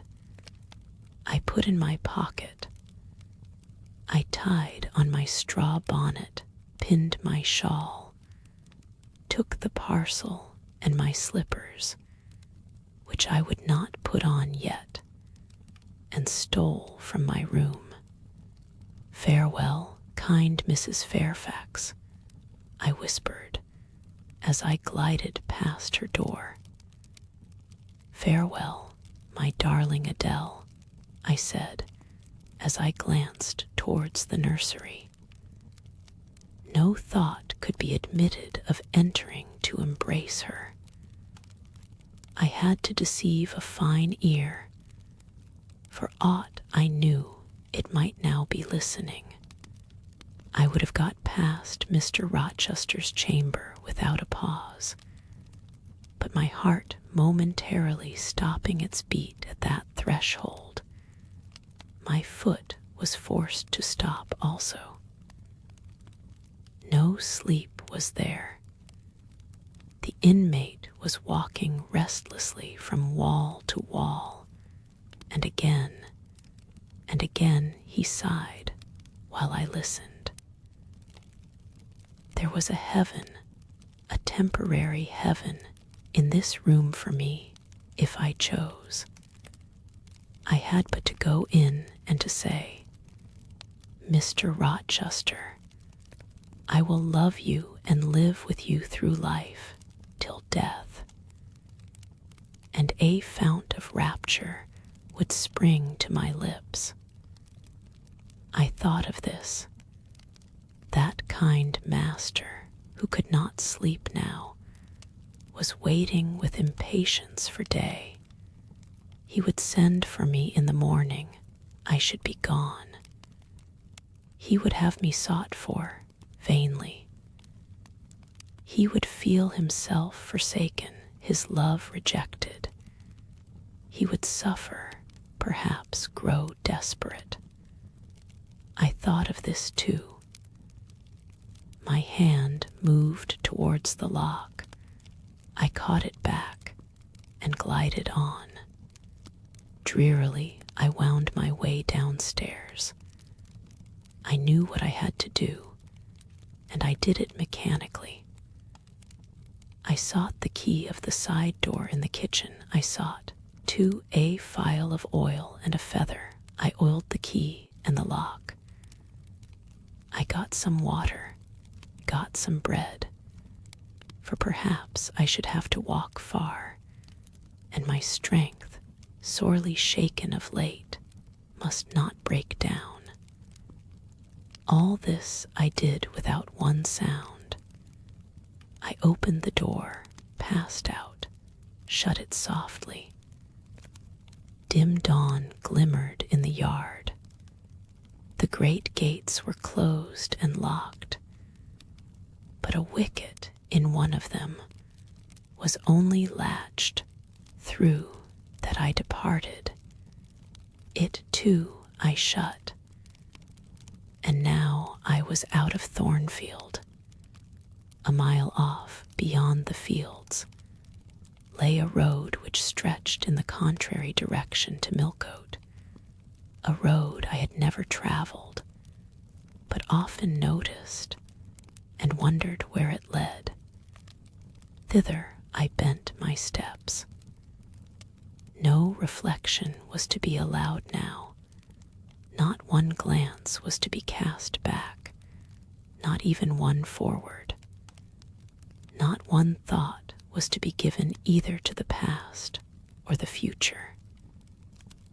The first was a page so heavenly sweet, so deadly sad, that to read one line of it would dissolve my courage and break down my energy. The last was an awful blank, something like the world when the deluge was gone by. I skirted fields and hedges and lanes till after sunrise. I believe it was a lovely summer morning. I know my shoes, which I had put on when I left the house, were soon wet with dew. But I looked neither to rising sun, nor smiling sky, nor wakening nature. He who is taken out to pass through a fair scene to the scaffold thinks not of the flowers that smile on his road, but of the block and axe edge, of the disseverment of bone and vein, of the grave gaping at the end. And I thought of drear flight and homeless wandering, and oh, with agony I thought of what I left. I could not help it. I thought of him now, in his room watching the sunrise, hoping I should soon come to say I would stay with him and be his. I longed to be his. I panted to return. It was not too late. I could yet spare him the bitter pang of bereavement. As yet my flight, I was sure, was undiscovered. I could go back and be his comforter, his pride, his redeemer from misery, perhaps from ruin. Oh, that fear of his self-abandonment, far worse than my abandonment, how it goaded me. It was a barbed arrowhead in my breast. It tore me when I tried to extract it. It sickened me when remembrance thrust it farther in. Birds began singing in brake and copse. Birds were faithful to their mates. Birds were emblems of love. What was I? In the midst of my pain of heart and frantic effort of principle, I abhorred myself. I had no solace from self-approbation, none even from self-respect. I had injured, wounded, left my master. I was hateful in my own eyes. Still, I could not turn, nor retrace one step. God must have led me on. As to my own will or conscience, impassioned grief had trampled one and stifled the other. I was weeping wildly as I walked along my solitary way. Fast, fast, went like one delirious. A weakness, beginning inwardly, extending to the limbs, seized me, and I fell. I lay on the ground some minutes, pressing my face to the wet turf. I had some fear or hope that here I should die. But I was soon up, crawling forwards on my hands and knees, and then again raised to my feet, as eager and as determined as ever to reach the road. When I got there, I was forced to sit to rest me under the hedge, and while I sat, I heard wheels and saw a coach come on. I stood up and lifted my hand. It stopped. I asked where it was going. The driver named a place a long way off, and where I was sure Mr. Rochester had no connections. I asked for what sum he would take me there. He said 30 shillings. I answered I had but 20. Well, he would try to make it do. He further gave me leave to get into the inside, as the vehicle was empty. I entered, was shut in, and it rolled on its way. Gentle reader, may you never feel what I then felt.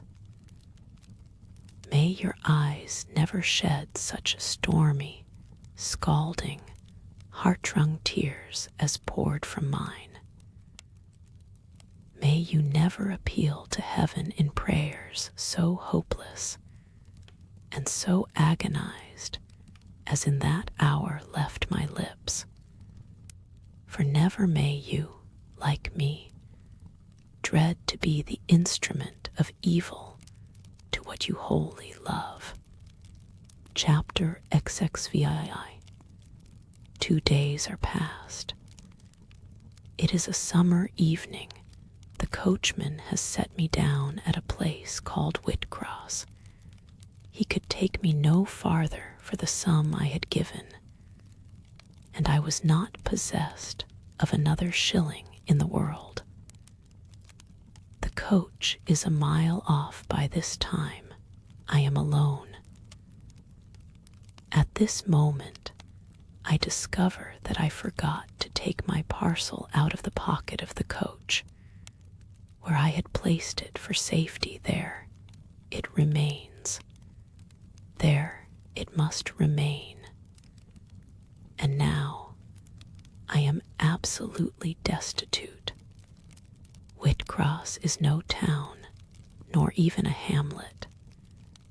It is but a stone pillar set up where 4 roads meet, whitewashed, I suppose, to be more obvious at a distance and in darkness. 4 arms spring from its summit. The nearest town to which these point is, according to the inscription, distant 10 miles, the farthest above 20. From the well-known names of these towns, I learn in what county I have lighted, a North Midland shire, dusk with moorland, ridged with mountain. This I see. There are great moors behind, and on each hand of me. There are waves of mountains far beyond that deep valley at my feet. The population here must be thin, and I see no passengers on these roads. They stretch out east, west, north, and south, white, broad, lonely. They are all cut in the moor, and the heather grows deep and wild to their very verge. Yet a chance traveler might pass by, and I wish no eye to see me now. Strangers would wonder what I am doing, lingering here at the signpost, evidently objectless and lost. I might be questioned. I could give no answer, but what would sound incredible and excite suspicion. Not a tie holds me to human society at this moment. Not a charm or hope calls me where my fellow creatures are none that saw me would have a kind thought or a good wish for me. I have no relative but the universal mother, nature. I will seek her breast and ask repose. I struck straight into the heath. I held on to a hollow I saw deeply furrowing the brown moorside. I waded knee-deep in its dark growth. I turned with its turnings, and finding a moss-blackened granite crag in a hidden angle, I sat down under it. High banks of moor were about me. The crag protected my head. The sky was over that. Some time passed before I felt tranquil even here. I had a vague dread that wild cattle might be near, or that some sportsman or poacher might discover me. If a gust of wind swept the waste, I looked up, fearing it was the rush of a bull. If a plover whistled, I imagined it a man. Finding my apprehensions unfounded, however, and calmed by the deep silence that reigned as evening declined at nightfall, I took confidence. As yet I had not thought. I had only listened, watched, dreaded. Now I regained the faculty of reflection. What was I to do? Where to go? Oh, intolerable questions, when I could do nothing and go nowhere, when a long way must yet be measured by my weary, trembling limbs before I could reach human habitation, when cold charity must be entreated before I could get a lodging. Reluctant sympathy importuned, almost certain repulse incurred before my tale could be listened to, or one of my wants relieved. I touched the heath. It was dry, and yet warm with the heat of the summer day. I looked at the sky. It was pure. A kindly star twinkled just above the chasm ridge. The dew fell, but with propitious softness. No breeze whispered. Nature seemed to me benign and good. I thought she loved me, outcast as I was.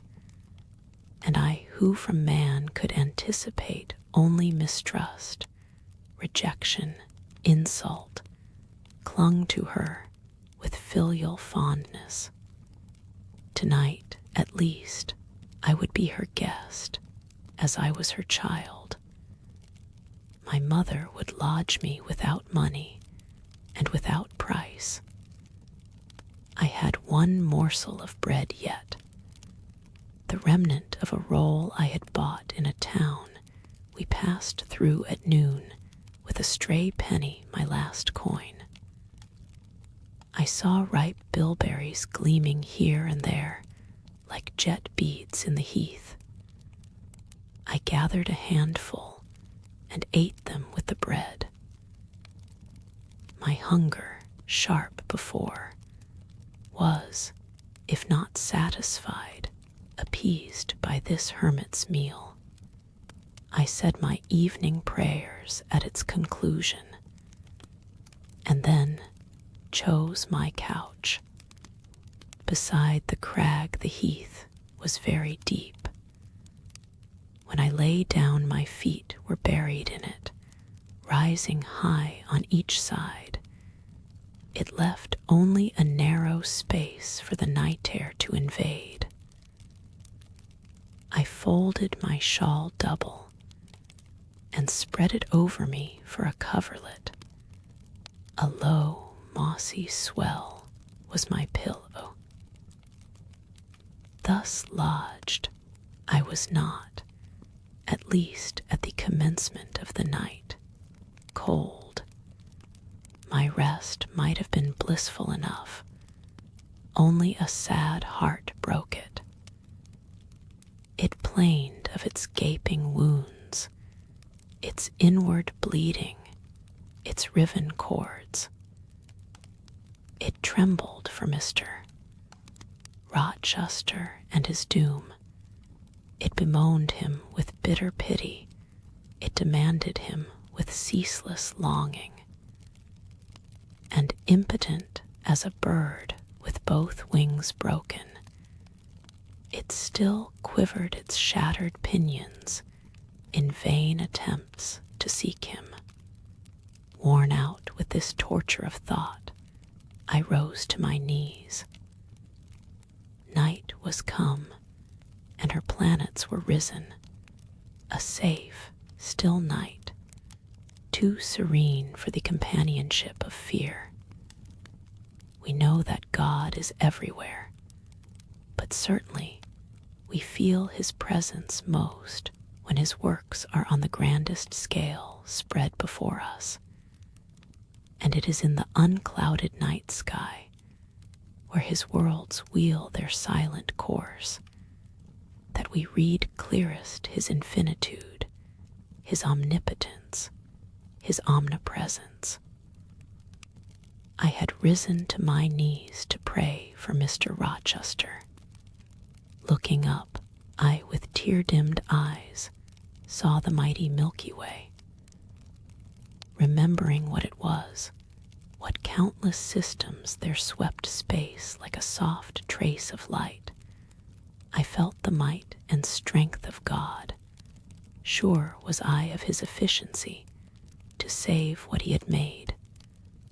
Convinced I grew that neither earth should perish, nor one of the souls it treasured. I turned my prayer to thanksgiving. The source of life was also the savior of spirits. Mr. Rochester was safe. He was God-s, and by God would he be guarded. I again nestled to the breast of the hill, and ere long in sleep forgot sorrow. But next day want came to me pale and bare. Long after the little birds had left their nests, long after bees had come in the sweet prime of day to gather the heath honey, before the dew was dried, when the long morning shadows were curtailed, and the sun filled earth and sky, I got up, and I looked round me. What a still, hot, perfect day. What a golden desert this spreading moor, everywhere sunshine. I wished I could live in it and on it. I saw a lizard run over the crag. I saw a bee busy among the sweet bilberries. I would fain at the moment have become bee or lizard, that I might have found fitting nutriment, permanent shelter here. But I was a human being, and had a human being's wants. I must not linger where there was nothing to supply them. I rose. I looked back at the bed I had left. Hopeless of the future, I wished but this, that my Maker had that night thought good to require my soul of me while I slept, and that this weary frame, absolved by death from further conflict with fate, had now but to decay quietly, and mingle in peace with the soil of this wilderness. Life, however, was yet in my possession, with all its requirements and pains and responsibilities. The burden must be carried, the want provided for, the suffering endured, the responsibility fulfilled. I set out. Whitcross regained. I followed a road which led from the sun, now fervent and high. By no other circumstance had I will to decide my choice. I walked a long time, and when I thought I had nearly done enough, and might conscientiously yield to the fatigue that almost overpowered me, might relax this forced action, and, sitting down on a stone I saw near, submit resistlessly to the apathy that clogged heart and limb, I heard a bell chime, a church bell. I turned in the direction of the sound, and there, amongst the romantic hills, whose changes and aspect I had ceased to note an hour ago, I saw a hamlet and a spire. All the valley at my right hand was full of pasture fields and cornfields and wood, and a glittering stream ran zigzag through the varied shades of green, the mellowing grain, the somber woodland, the clear and sunny lea, recalled by the rumbling of wheels to the road before me. I saw a heavily laden wagon laboring up the hill, and not far beyond were 2 cows and their drover. Human life and human labor were near. I must struggle on, strive to live and bend, to toil like the rest. About 2:00 p.m. I entered the village. At the bottom of its one street, there was a little shop with some cakes of bread in the window. I coveted a cake of bread. With that refreshment, I could perhaps regain a degree of energy. Without it, it would be difficult to proceed.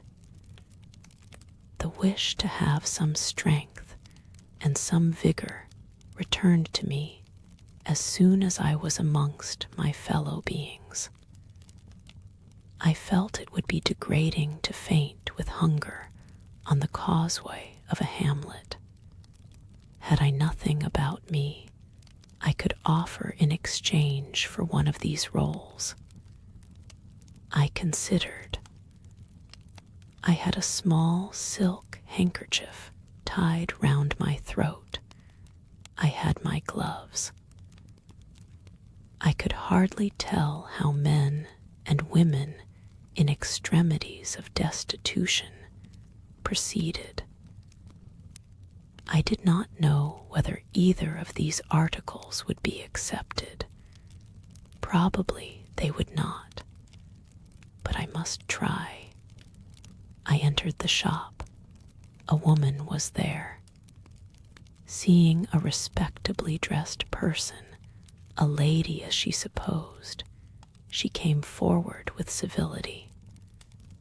How could she serve me? Was seized with shame. My tongue would not utter the request I had prepared. Dared not offer her the half-worn gloves, the creased handkerchief. Besides, felt it would be absurd. I only begged permission to sit down a moment, as I was tired. Disappointed in the expectation of a customer, she coolly acceded to my request. She pointed to a seat. I sank into it. I felt sorely urged to weep, but conscious how unseasonable such a manifestation would be, I restrained it. Soon I asked her if there were any dressmaker or plain workwoman in the village. Yes, 2 or 3. Quite as many as there was employment for. I reflected. I was driven to the point now. I was brought face to face with necessity. I stood in the position of one without a resource, without a friend, without a coin. I must do something. What? I must apply somewhere. Where? Did she know of any place in the neighborhood where a servant was wanted? Nay, she couldn't say. What was the chief trade in this place? What did most of the people do? Some were farm laborers. A good deal worked at Mr. Oliver's needle factory and at the foundry. Did Mr. Oliver employ women? Nay, it was men's work. And what do the women do? I know't, was the answer. Some does one thing and some another. Poor folk mun get on as they can. She seemed to be tired of my questions. And indeed, what claim had I to importune her? A neighbor or two came in. My chair was evidently wanted. Took leave. I passed up the street, looking as I went at all the houses to the right hand and to the left. But I could discover no pretext, nor see an inducement to enter any. I rambled round the hamlet, going sometimes to a little distance and returning again for an hour or more. Much exhausted and suffering greatly now for want of food, I turned aside into a lane and sat down under the hedge. Ere many minutes had elapsed, I was again on my feet, however, and again searching something, a resource, or at least an informant. A pretty little house stood at the top of the lane, with a garden before it, exquisitely neat and brilliantly blooming. I stopped at it. What business had I to approach the white door or touch the glittering knocker? In what way could it possibly be the interest of the inhabitants of that dwelling to serve me? Yet I drew near and knocked. A mild-looking, cleanly attired young woman opened the door. In such a voice as might be expected from a hopeless heart and fainting frame, a voice wretchedly low and faltering, I asked if a servant was wanted here. No, said she, we do not keep a servant. Can you tell me where I could get employment of any kind? I continued. I am a stranger, without acquaintance in this place. I want some work, no matter what. But it was not her business to think for me, or to seek a place for me. Besides, in her eyes, how doubtful must have appeared my character, position, tale. She shook her head. She was sorry she could give me no information, and the white door closed quite gently and civilly, but it shut me out. If she had held it open a little longer, I believe I should have begged a piece of bread, for I was now brought low. I could not bear to return to the sordid village, where, besides, no prospect of aid was visible. I should have longed rather to deviate to a wood I saw not far off, which appeared in its thick shade to offer inviting shelter. But I was so sick, so weak, so gnawed with nature's cravings. Instinct kept me roaming round abodes where there was a chance of food. Solitude would be no solitude, rest no rest, while the vulture, hunger, thus sank beak and talons in my side.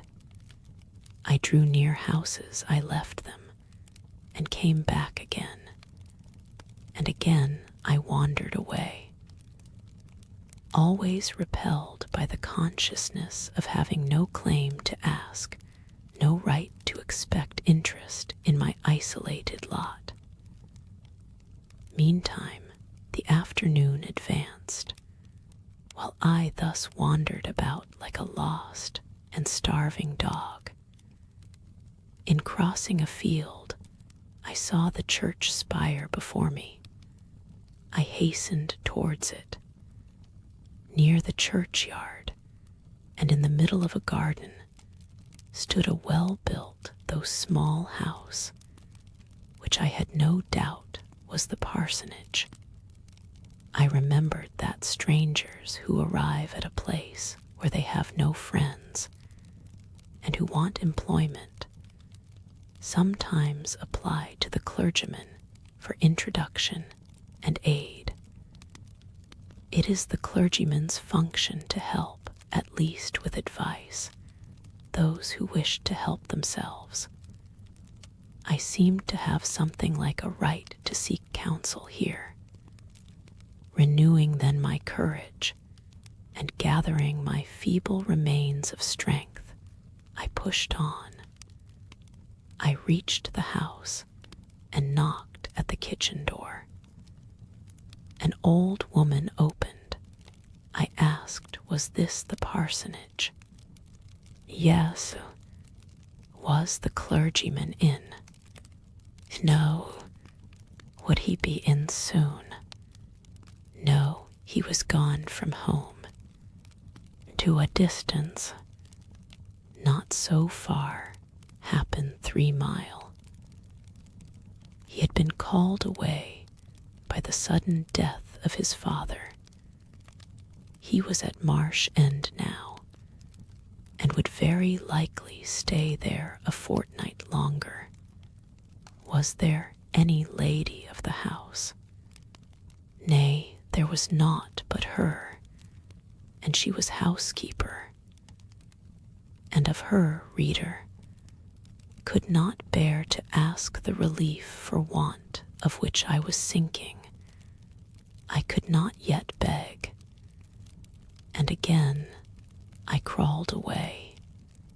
Once more I took off my handkerchief. Once more I thought of the cakes of bread in the little shop. Oh, for but a crust, for but one mouthful to allay the pang of famine. Instinctively, I turned my face again to the village. I found the shop again, and I went in. And though others were there, besides the woman, ventured the request, would she give me a roll for this handkerchief? She looked at me with evident suspicion. Nay, she never sold stuff that way. Almost desperate, I asked for half a cake. She again refused. How could she tell where I had got the handkerchief? She said. Would she take my gloves? No, what could she do with them? Reader, it is not pleasant to dwell on these details. Some say there is enjoyment in looking back a painful experience past. But at this day, I can scarcely bear to review the times to which I allude. The moral degradation, blent with the physical suffering, form too distressing a recollection ever to be willingly dwelt on. I blamed none of those who repulsed me. I felt it was what was to be expected, and what could not be helped. An ordinary beggar is frequently an object of suspicion. A well-dressed beggar inevitably so. To be sure, what I begged was employment, but whose business was it to provide me with employment? Not, certainly, that of persons who saw me then for the first time, and who knew nothing about my character. And as to the woman who would not take my handkerchief in exchange for her bread, why, she was right. If the offer appeared to her sinister, or the exchange unprofitable. Let me condense now. I am sick of the subject.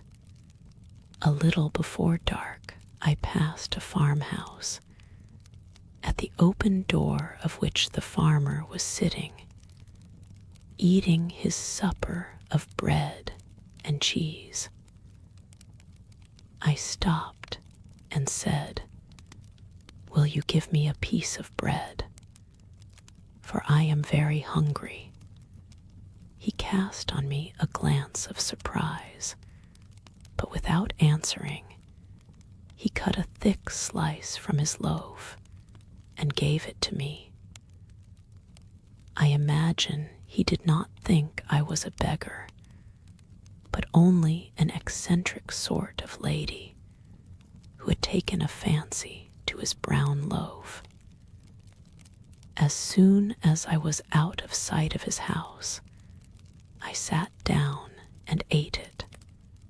I could not hope to get a lodging under a roof, and sought it in the wood have before alluded to. But my night was wretched, my rest broken. The ground was damp, the air cold. Besides, intruders passed near me more than once, and I had again and again to change my quarters. No sense of safety or tranquility befriended me. Towards morning it rained. The whole of the following day was wet. Do not ask me, reader, to give a minute account of that day. As before, I sought work. As before, I was repulsed. As before, I starved. But once did food pass my lips. At the door of a cottage, I saw a little girl about to throw a mess of cold porridge into a pig trough. "Will you give me that?" I asked. She stared at me. "Mother," she exclaimed, "there is a woman wants me to give her these porridge." "Well, lass," replied a voice within, "give it her if she's a beggar. Tea, pig doesn't want it." The girl emptied the stiffened mold into my hand, and I devoured it ravenously.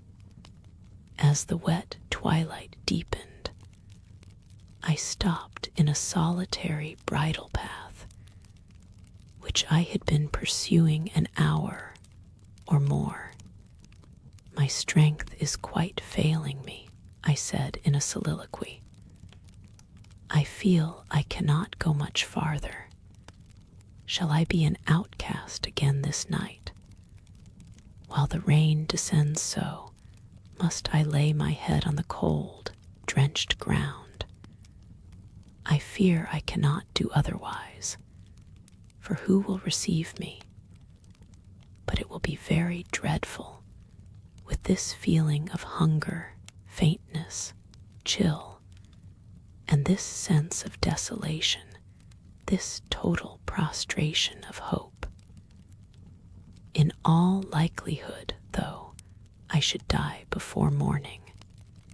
And why cannot I reconcile myself to the prospect of death?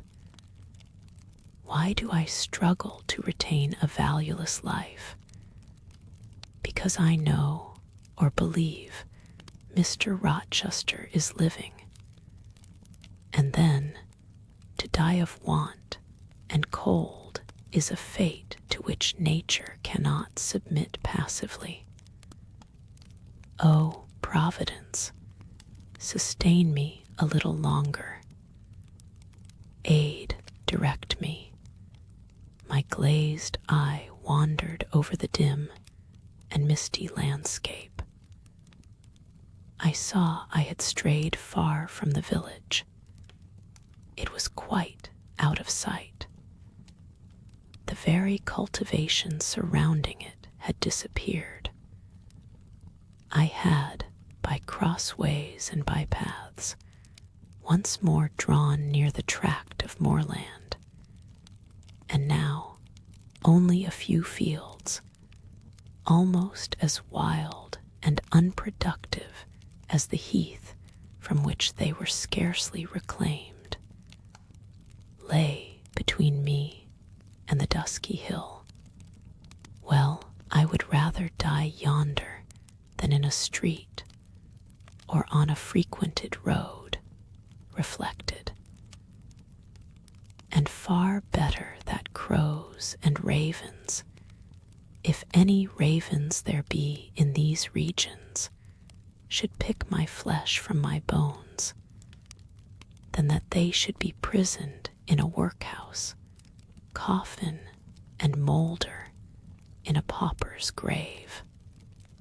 To the hill, then, I turned. I reached it.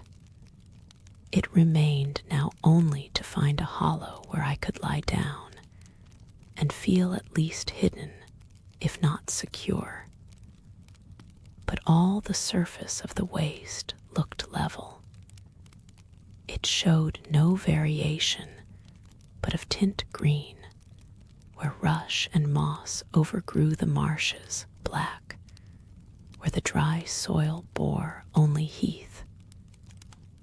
Dark as it was getting, I could still see these changes, though but as mere alternations of light and shade, for color had faded with the daylight. My eye still roved over the sullen swell and along the moor edge, vanishing amidst the wildest scenery, when at one dim point, far in among the marshes and the ridges, a light sprang up. That is an ignis fatuus, was my first thought, and I expected it would soon vanish. It burnt on, however, quite steadily, neither receding nor advancing. Is it, then, a bonfire just kindled? I questioned. I watched to see whether it would spread. But no, as it did not diminish, so it did not enlarge. It may be a candle in a house, then conjectured. But if so, I can never reach it. It is much too far away, and were it within a yard of me, what would it avail? I should but knock at the door to have it shut in my face, and I sank down where I stood and hid my face against the ground. I lay still a while. The night wind swept over the hill and over me, and died moaning in the distance. The rain fell fast, wetting me afresh to the skin. Could I but have stiffened to the still frost, the friendly numbness of death, it might have pelted on. I should not have felt it, but my yet living flesh shuddered at its chilling influence. I rose ere long. The light was yet there, shining dim, but constant through the rain. I tried to walk again. I dragged my exhausted limbs slowly towards it. It led me aslant over the hill, through a wide bog, which would have been impassable in winter, and was splashy and shaking even now in the height of summer. Here I fell twice, but as often I rose and rallied my faculties. This light was my forlorn hope. I must gain it. Having crossed the marsh, I saw a trace of white over the moor. I approached it. It was a road or a track. It led straight up to the light, which now beamed from a sort of knoll, amidst a clump of trees, firs, apparently, from what I could distinguish of the character of their forms, and foliage through the gloom. My star vanished as I drew near. Some obstacle had intervened between me and it. I put out my hand to feel the dark mass before me. I discriminated the rough stones of a low wall above it, something like palisades, and within, a high and prickly hedge. I groped on. Again, a whitish object gleamed before me. It was a gate, a wicket. It moved on its hinges as I touched it. On each side stood a sable bush, holly or yew.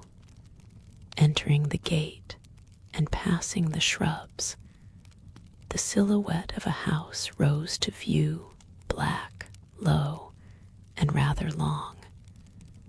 But the guiding light shone nowhere. All was obscurity. Were the inmates retired to rest? I feared it must be so.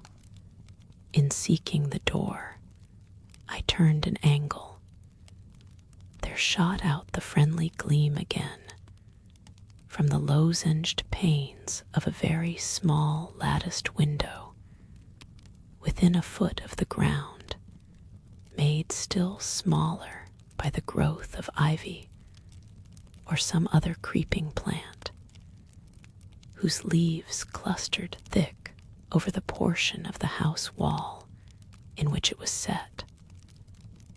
The aperture was so screened and narrow that curtain or shutter had been deemed unnecessary, and when I stooped down and put aside the spray of foliage shooting over it, I could see all within. I could see clearly a room with a sanded floor, clean scoured, a dresser of walnut, with pewter plates ranged in rows, reflecting the redness and radiance of a glowing peat fire. I could see a clock, a white deal table, some chairs. The candle, whose ray had been my beacon, burnt on the table, and by its light an elderly woman, somewhat rough-looking, but scrupulously clean, like all about her, was knitting a stocking. I noticed these objects cursorily only. In them, there was nothing extraordinary. A group of more interest appeared near the hearth, sitting still amidst the rosy peace and warmth suffusing it. Two young, graceful women, ladies in every point, sat, one in a low rocking chair, the other on a lower stool. Both wore deep mourning of crape and bombazine, which somber garb singularly set off very fair necks and faces. A large old pointer dog rested its massive head on the knee of one girl. In the lap of the other was cushioned a black cat. A strange place was this humble kitchen for such occupants. Who were they? They could not be the daughters of the elderly person at the table, for she looked like a rustic, and they were all delicacy and cultivation. I had nowhere seen such faces as theirs, and yet, as I gazed on them, I seemed intimate with every lineament. I cannot call them handsome, they were too pale and grave for the word. As they each bent over a book, they looked thoughtful almost to severity. A stand between them supported a second candle, and two great volumes, to which they frequently referred, comparing them, seemingly, with the smaller books they held in their hands, like people consulting a dictionary to aid them in the task of translation. This scene was as silent as if all the figures had been shadows and the firelit apartment a picture. So hushed was it, I could hear the cinders fall from the grate, the clock tick in its obscure corner, and I even fancied I could distinguish the click-click of the woman's knitting needles. When, therefore, a voice broke the strange stillness at last, it was audible enough to me.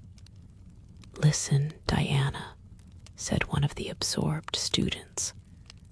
"France and old Daniel are together in the night time, and France is telling a dream from which he has awakened in terror. Listen." And in a low voice she read something, of which not one word was intelligible to me, for it was in an unknown tongue, neither French nor Latin. Whether it were Greek or German, I could not tell. "That is strong," she said, when she had finished. "I relish it." The other girl, who had lifted her head to listen to her sister, repeated, while she gazed at the fire, a line of what had been read. At a later day, I knew the language and the book, therefore I will here quote the line, though when I first heard it, it was only like a stroke on sounding brass to me, conveying no meaning. "De trat herver einer, ans usehen why die sternen nacht." "Good, good," she exclaimed, while her dark and deep eyes sparkled. "There you have a dim and mighty archangel fitly set before you. The line is worth 100 pages of fustian. Ik wedge die Jeddenken in der Schale Mains Zorns und die Work mit dem Jewicht Mains Grims." I like it. Both were again silent. "Is there ony country where they talk I that way?" asked the old woman, looking up from her knitting. "Yes, Hannah, a far larger country than England, where they talk in no other way. Well, for sure case, I not how they can understand tea one t'other. And if either ye went there, ye could tell what they said, I guess. We could probably tell something of what they said, but not all, for we are not as clever as you think us, Hannah. We don't speak German, and we cannot read it without a dictionary to help us. And what good does it do you? We mean to teach it some time, or at least the elements, as they say. And then we shall get more money than we do now. Very like. But give o'er studying, ye have done enough for tonight. I think we have, at least I'm tired. Merry are you. Mortally. After all, it's tough work fagging away at a language with no master but a lexicon. It is, especially such a language as this crabbed but glorious Deutsch. Wonder when St. John will come home. Surely he will not be long now. It is just 10, looking at a little gold watch she drew from her girdle. It rains fast, Hannah. Will you have the goodness to look at the fire in the parlor? The woman rose. She opened a door, through which I dimly saw a passage. Soon heard her stir a fire in an inner room. She presently came back. "Ah, childer," said she, "it fair troubles me to go into yond room now. It looks so lonesome why the chair empty and set back in a corner." She wiped her eyes with her apron. The two girls, grave before, looked sad now. "But he is in a better place," continued Hannah. "We shouldn't wish him here again. And then, nobody need to have a quieter death nor he had. You say he never mentioned us?" inquired one of the ladies. "He hadn't time, bairn. He was gone in a minute, was your father. He had been a bit ailing like the day before, but not to signify. And when Mr. St. John asked if he would like either ye to be sent for, he fair laughed at him.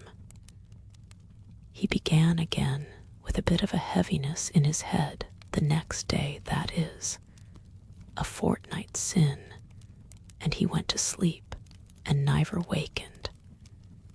He were a most stark when your brother went into tea chamber and fanned him. Ah, childer, that's tea last tea, old stock for ye, and Mr. St. John is like of different sort to them, at's gone. For all your mother were mich your way, and a most as book learned. She were the picter, O ye Mary. Diana is more like your father. I thought them so similar I could not tell where the old servant, for such I now concluded her to be, saw the difference. Both were fair complexioned and slenderly made. Both possessed faces full of distinction and intelligence. One, to be sure, had hair a shade darker than the other, and there was a difference in their style of wearing it. Mary's pale brown locks were parted and braided smooth. Diana's duskier tresses covered her neck with thick curls. The clock struck 10. "Ye'll want your supper, I am sure," observed Hannah. "And so will Mr. St. John when he comes in," and she proceeded to prepare the meal. The ladies rose. They seemed about to withdraw to the parlor. Till this moment, I had been so intent on watching them. Their appearance and conversation had excited in me so keen an interest. I had half forgotten my own wretched position. Now it recurred to me.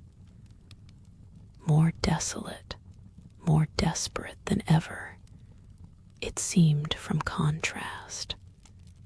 And how impossible did it appear to touch the inmates of this house with concern on my behalf, to make them believe in the truth of my wants and woes, to induce them to vouchsafe a rest for my wanderings. As I groped out the door and knocked at it hesitatingly, I felt that last idea to be a mere chimera. Hannah opened. "What do you want?" she inquired in a voice of surprise, as she surveyed me by the light of the candle she held. "May I speak to your mistresses?" I said. "You had better tell me what you have to say to them. Where do you come from? I am a stranger. What is your business here at this hour? I want a night's shelter in an outhouse or anywhere, and a morsel of bread to eat." Distrust, the very feeling I dreaded, appeared in Hannah's face. "I'll give you a piece of bread," she said, after a pause. "But we can't take in a vagrant to lodge. It isn't likely. Do let me speak to your mistresses." "No, not I. What can they do for you?" "You should not be roving about now. It looks very ill. But where shall I go if you drive me away? What shall I do? Oh, I'll warrant you know where to go and what to do. Mind you don't do wrong, that's all. Here is a penny, now go. A penny cannot feed me, and I have no strength to go farther. Don't shut the door. Oh, don't, for God's sake. I must. The rain is driving in. Tell the young ladies. Let me see them. Indeed, I will not. You are not what you ought to be, or you wouldn't make such a noise. Move off. But I must die if I am turned away. Not you. I'm feared you have some ill plans, agate, that bring you about folks' houses at this time o' night. If you've any followers, housebreakers, or such like anywhere near, you may tell them we are not by ourselves in the house. We have a gentleman, and dogs, and guns." Here the honest but inflexible servant clapped the door to, and bolted it within. This was the climax. A pang of exquisite suffering A throe of true despair rent and heaved my heart. Worn out, indeed, I was, not another step could I stir. I sank on the wet doorstep. I groaned, I wrung my hands, I wept in utter anguish. Oh, this spectre of death! Oh, this last hour, approaching in such horror, alas! This isolation, this banishment from my kind. Not only the anchor of hope, but the footing of fortitude was gone, at least for a moment. But the last I soon endeavored to regain. I can but die, I said, and I believe in God. Let me try to wait his will in silence. These words I not only thought, but uttered, and thrusting back all my misery into my heart, I made an effort to compel it to remain there, dumb and still. All men must die, said a voice quite close at hand. But all are not condemned to meet a lingering and premature doom, such as yours would be if you perished here of want. Who or what speaks? I asked, terrified at the unexpected sound, and incapable now of deriving from any occurrence a hope of aid. A form was near. What form? The pitch-dark night and my enfeebled vision prevented me from distinguishing. With a loud, long knock, the newcomer appealed to the door. "Is it you, Mr. St. John?" cried Hannah. "Yes, yes, open quickly. Well, how wet and cold you must be, such a wild night as it is. Come in, your sisters are quite uneasy about you, and I believe there are bad folks about. There has been a beggar woman. I declare she is not gone yet. Laid down there. Get up. For shame. Move off, I say. Hush, Hannah. I have a word to say to the woman. You have done your duty in excluding. Now let me do mine in admitting her. I was near and listened to both you and her. I think this is a peculiar case. I must at least examine into it. Young woman, rise and pass before me into the house. With difficulty I obeyed him. Presently I stood within that clean, bright kitchen on the very hearth, trembling, sickening, conscious of an aspect in the last degree ghastly, wild, and weather-beaten. The two ladies, their brother Mr. St. John, the old servant, were all gazing at me. St. John, who is it? I heard one ask. I cannot tell. I found her at the door, was the reply. She does look white, said Hannah. As white as clay or death, was responded. She will fall, let her sit. And indeed my head swam, I dropped, but a chair received me. I still possessed my senses, though just now I could not speak. Perhaps a little water would restore her. Hannah, fetch some, but she is worn to nothing. How very thin and how very bloodless. A mere spectre. Is she ill or only famished? Famished, I think. Hannah, is that milk? Give it me and a piece of bread. Diana, I knew her by the long curls which I saw drooping between me and the fire as she bent over me, broke some bread, dipped it in milk, and put it to my lips. Her face was near mine. I saw there was pity in it, and I felt sympathy in her hurried breathing.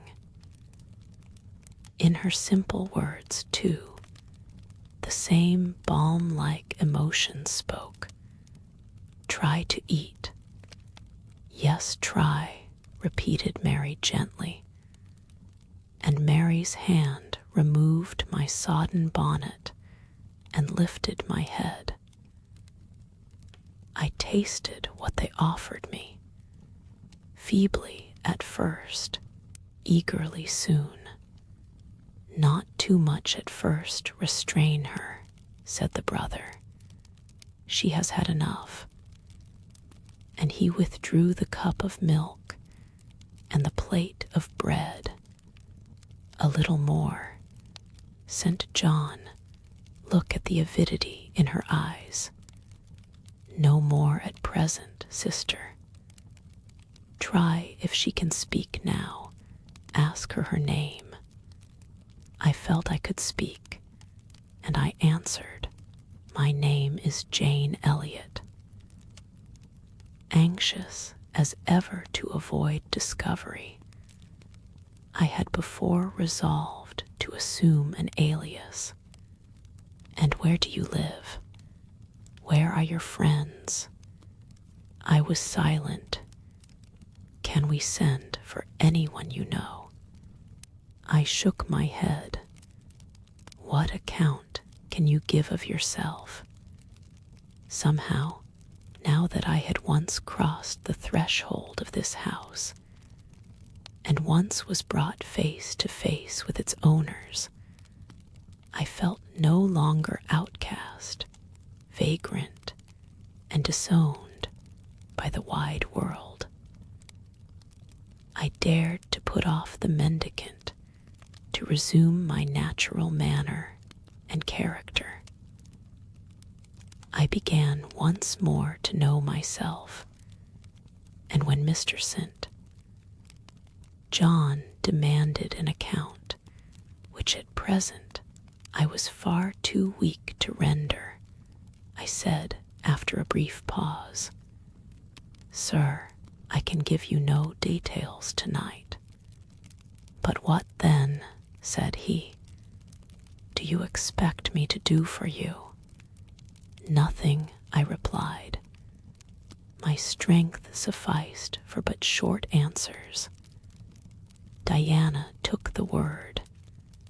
Do you mean, she asked, that we have now given you what aid you require, and that we may dismiss you to the moor and the rainy night? I looked at her.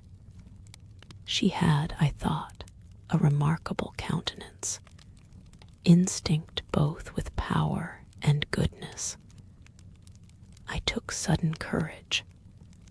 Answering her compassionate gaze with a smile, I said, I will trust you. If I were a masterless and stray dog, I know that you would not turn me from your hearth tonight. As it is, I really have no fear.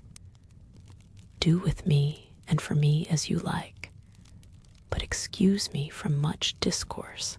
My breath is short. I feel a spasm when I speak.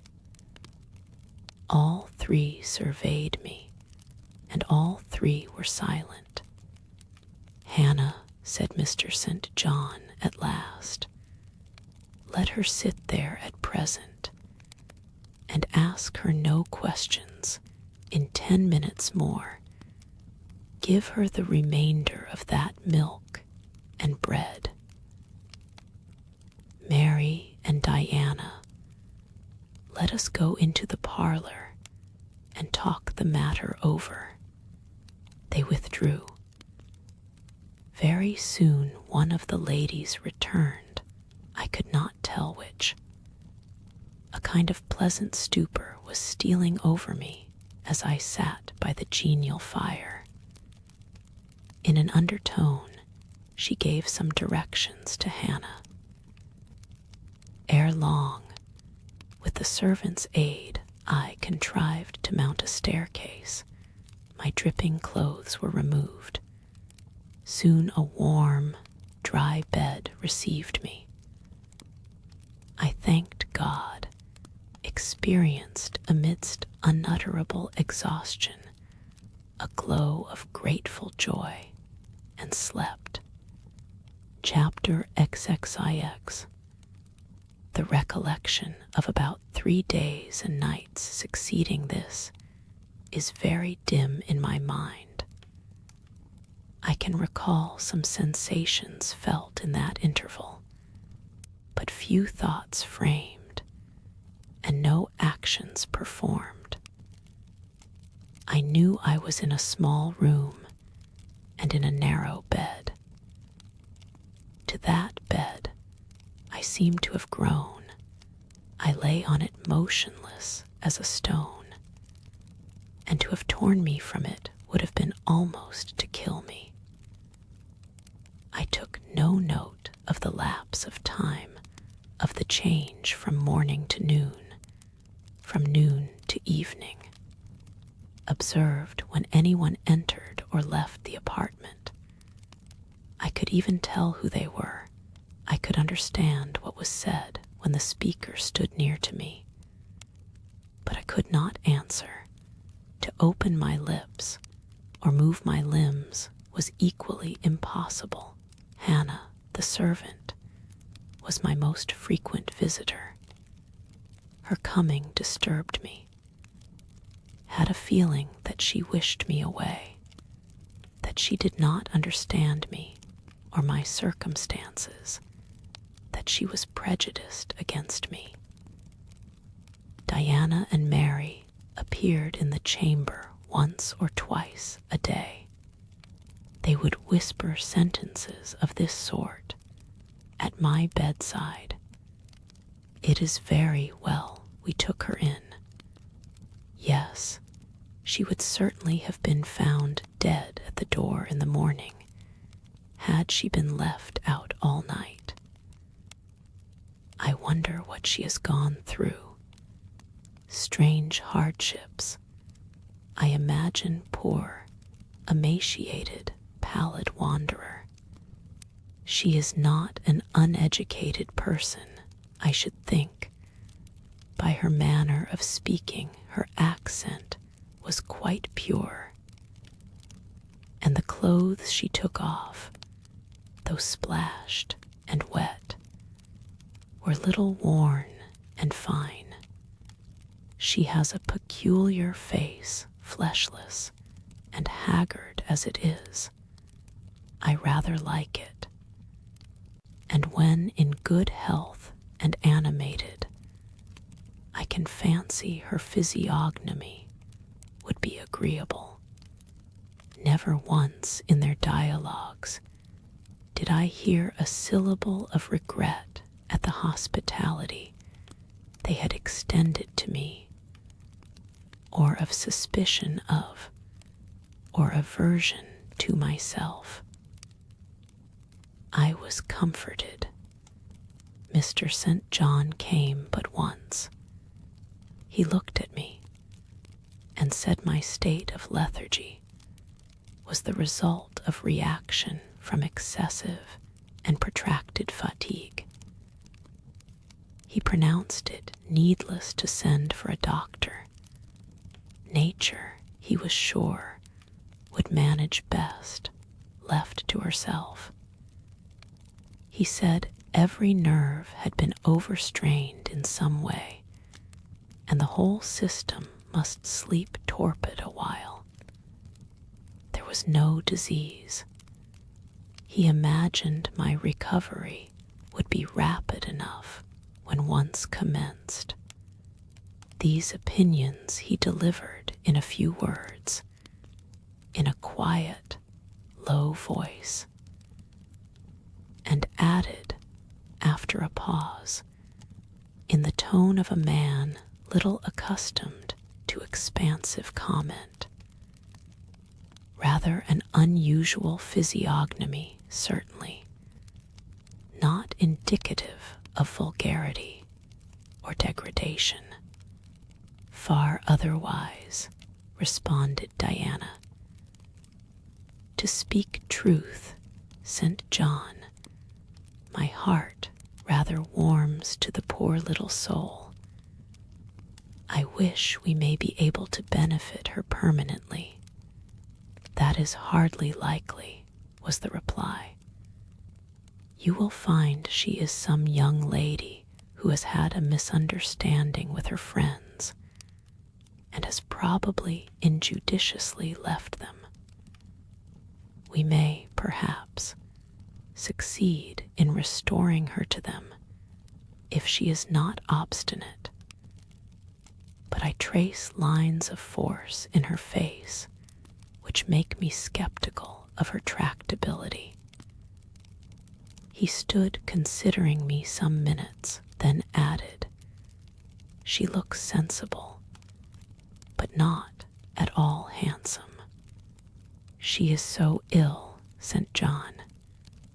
Ill or well, she would always be plain.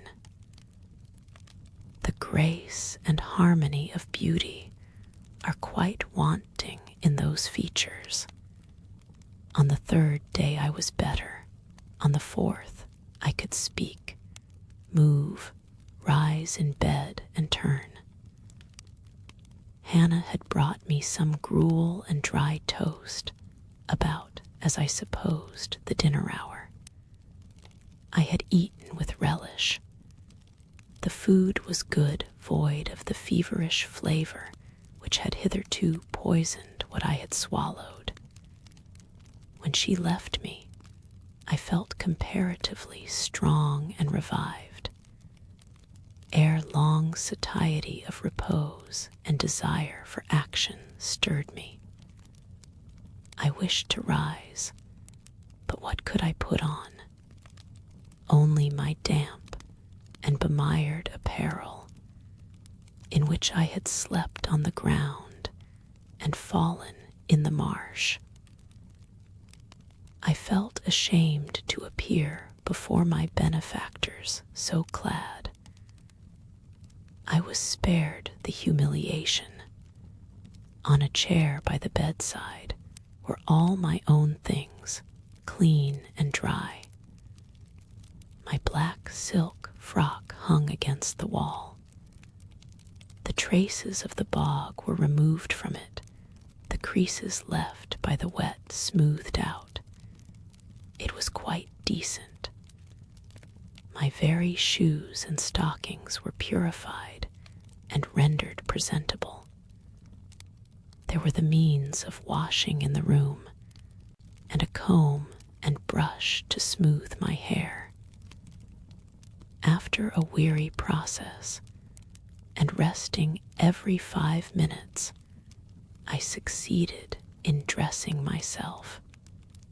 My clothes hung loose on me, for I was much wasted, but I covered deficiencies with a shawl, and once more, clean and respectable looking, no speck of the dirt, no trace of the disorder I so hated, and which seemed so to degrade me, left. I crept down a stone staircase with the aid of the banisters to a narrow, low passage, and found my way presently to the kitchen. It was full of the fragrance of new bread and the warmth of a generous fire. Hannah was baking.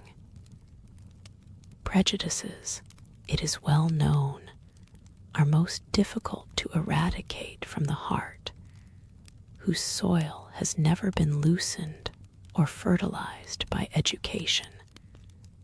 They grow there, firm as weeds among stones. Hannah had been cold and stiff, indeed, at the first. Latterly, she had begun to relent a little, and when she saw me come in tidy and well-dressed, she even smiled. "What, you have got up," she said. "You are better, then. You may sit you down in my chair on the hearthstone, if you will." She pointed to the rocking chair. I took it. She bustled about, examining me every now and then with the corner of her eye. Turning to me, as she took some loaves from the oven, she asked bluntly, "Did you ever go a-begging afore you came here?" I was indignant for a moment, but remembering that anger was out of the question, and that I had indeed appeared as a beggar to her, I answered quietly, but still not without a certain marked firmness, "You are mistaken in supposing me a beggar. I am no beggar, any more than yourself or your young ladies." After a pause she said, "I done not understand that. You've like no house, nor no brass, I guess. The want of house or brass, by which I suppose you mean money, does not make a beggar in your sense of the word. Are you book-learned?" she inquired presently. "Yes, very. But you've never been to a boarding school."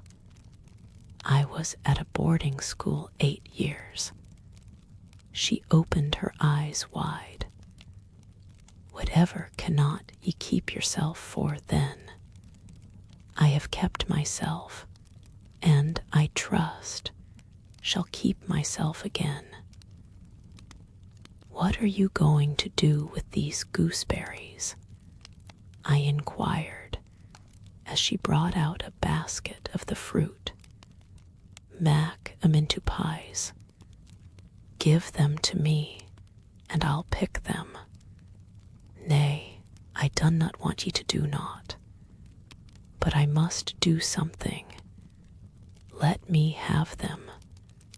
She consented, and she even brought me a clean towel to spread over my dress, lest, as she said, I should mucky it. "Ye have not been used to sarvants' work, I see by your hands," she remarked. "Happen ye have been a dressmaker. No, you are wrong. And now, never mind what I have been. Don't trouble your head further about me, but tell me the name of the house where we are. Some calls it Marsh End, and some calls it Moor House, and the gentleman who lives here is called Mr. St. John. Nay, he doesn't live here. He is only staying a while. When he is at home, he is in his own parish at Morton, that village a few miles off. And what is he? He is a parson." I remembered the answer of the old housekeeper at the parsonage when I had asked to see the clergyman. This, then, was his father's residence. Old Mr. Rivers lived here, and his father and grandfather, and great-great-grandfather afore him. The name, then, of that gentleman is Mr. St. John Rivers, I, St. John, is like his cursed name, and his sisters are called Diana and Mary Rivers. Yes, their father is dead, dead 3 weeks sin of a stroke. They have no mother. The mistress has been dead this many a year. Have you lived with the family long? I've lived here 30 year. I nursed them all 3. That proves you must have been an honest and faithful servant. I will say so much for you, though you have had the incivility to call me a beggar. She again regarded me with a surprised stare. I believe, she said, I was quite mistan in my thoughts of you. But there is so many cheats goes about, you mun forgy me. And though I continued, rather severely, you wished to turn me from the door on a night when you should not have shut out a dog. Well, it was hard, but what can a body do? I thought more o.th. childer nor of mysel. Poor things. They've like nobody to tack care on 'em but me. I'm like to look sharpish. I maintained a grave silence for some minutes. You mun not think too hardly of me, she again remarked. But I do think hardly of you, I said. And I'll tll you why. Not so much because you refused to give me shelter, or regarded me as an impostor, as because you just now made it a species of reproach that I had no brass and no house. Some of the best people that ever lived have been as destitute as I am. And if you are a Christian, you ought not to consider poverty a crime. No more I ought, said she. Mr. St. John tells me so too, and I see I were wrang. But I've clear a different notion on you now to what I had. You look a rate down dacent little crater. That will do, I forgive you now. Shake hands. She put her flowery and horny hand into mine. Another and heartier smile illumined her rough face, and from that moment we were friends. Hannah was evidently fond of talking. While I picked the fruit and she made the paste for the pies, she proceeded to give me sundry details about her deceased master and mistress, and the childer, as she called the young people. Old Mr. Rivers, she said, was a plain man enough, but a gentleman, and of as ancient a family as could be found. Marsh End had belonged to the Rivers ever since it was a house, and it was, she affirmed, a boon 200-year-old for all it looked but a small, humble place, not to compare why Mr. Oliver's grand hall down I Morton Vale. But she could remember Bill Oliver's father a journeyman needlemaker, and T.H. Rivers were gentry I.Th. Ode days O.Th. Henry's, as anybody might see by looking into T.H. Registers I Morton Church Vestry. Still, she allowed, The old maester was like other folk, not mitch out o' tea common way, stark mad o' shooting and farming and sich like. The mistress was different. She was a great reader and studied a deal, and the bairns had taken after her. There was nothing like them in these parts, nor ever had been. They had liked learning, all three, almost from the time they could speak, and they had always been of a mack of their own. Mr. St. John, when he grew up, would go to college and be a parson, and the girls, as soon as they left school, would seek places as governesses, for they had told her their father had some years ago lost a great deal of money by a man he had trusted turning bankrupt, and as he was now not rich enough to give them fortunes, they must provide for themselves. They had lived very little at home for a long while, and were only come now to stay a few weeks on account of their father's death. But they did so like Marsh End and Morton, and all these moors and hills about. They had been in London and many other grand towns, but they always said there was no place like home. And then they were so agreeable with each other, never fell out, nor threeped. She did not know where there was such a family for being united.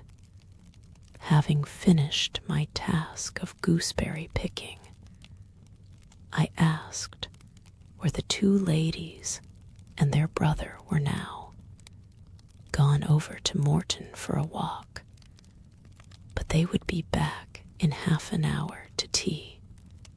They returned within the time Hannah had allotted them. They entered by the kitchen door. Mr. St. John, when he saw me, merely bowed and passed through. The two ladies stopped. Mary, in a few words, kindly and calmly, expressed the pleasure she felt in seeing me well enough to be able to come down. Diana took my hand. She shook her head at me. "You should have waited for my leave to descend," she said. "You still look very pale and so thin. Poor child, poor girl."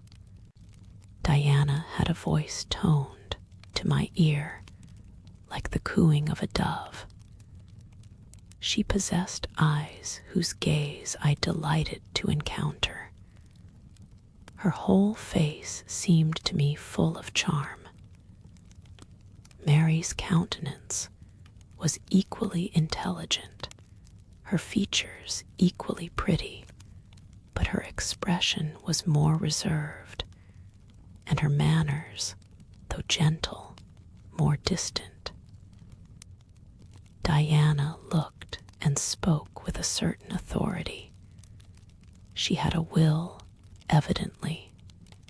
It was my nature to feel pleasure in yielding to an authority supported like hers, and to bend, where my conscience and self-respect permitted, to an active will.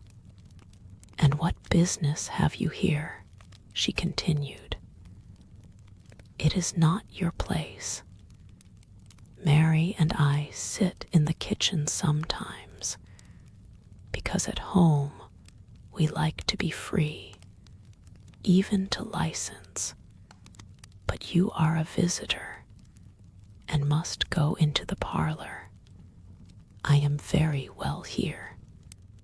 "Not at all. with Hannah bustling about and covering you with flour. Besides, the fire is too hot for you, interposed Mary. To be sure, added her sister. Come, you must be obedient.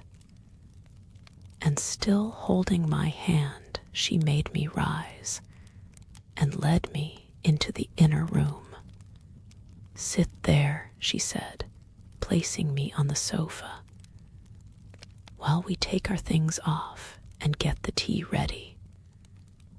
It is another privilege we exercise in our little moorland home, to prepare our own meals when we are so inclined, or when Hannah is baking, brewing, washing, or ironing.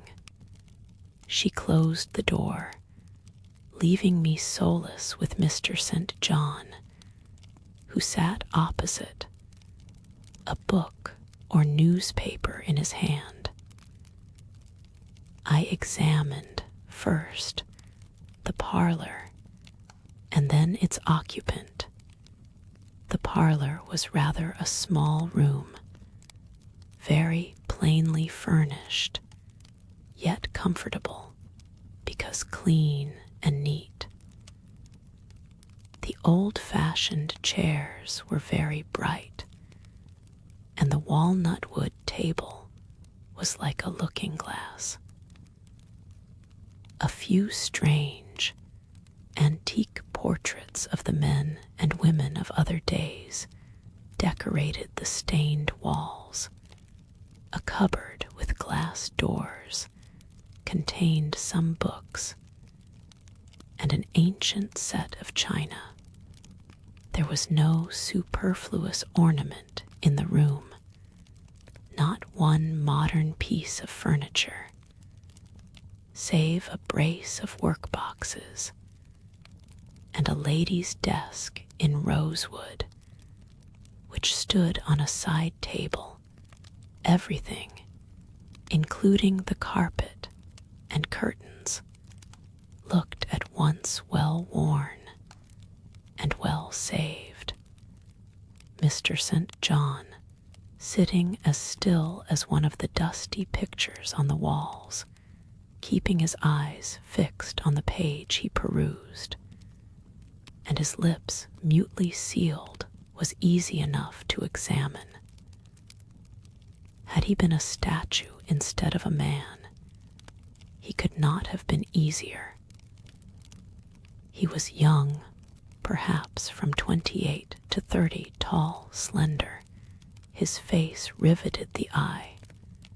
It was like a Greek face, very pure in outline, quite a straight, classic nose, quite an Athenian mouth and chin. It is seldom, indeed, an English face comes so near the antique models as did his. He might well be a little shocked at the irregularity of my lineaments, his own being so harmonious. His eyes were large and blue, with brown lashes. His high forehead, colorless as ivory, was partially streaked over by careless locks of fair hair. This is a gentle delineation, is it not, reader? Yet he whom it describes scarcely impressed one with the idea of a gentle, a yielding and impressible, or even of a placid nature. Quiescent as he now sat, there was something about his nostril, his mouth, his brow, which, to my perceptions, indicated elements within either restless or hard or eager. He did not speak to me one word, nor even direct to me one glance, till his sisters returned. Diana as she passed in and out in the course of preparing tea, brought me a little cake baked on the top of the oven. "Eat that now," she said. "You must be hungry. Hannah says you have had nothing but some gruel since breakfast." I did not refuse it, for my appetite was awakened and keen. Mr. Rivers now closed his book, approached the table, and as he took a seat, fixed his blue, pictorial-looking eyes full on me. There was an unceremonious directness, a searching, decided steadfastness in his gaze now, which told that intention, and not diffidence, had hitherto kept it averted from the stranger. "You are very hungry," he said. "I am, sir. It is my way, it always was my way, by instinct, ever to meet the brief with brevity, the direct with plainness. It is well for you that a low fever has forced you to abstain for the last 3 days.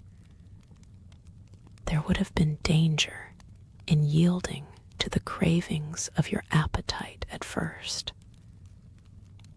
Now you may eat, though still not immoderately.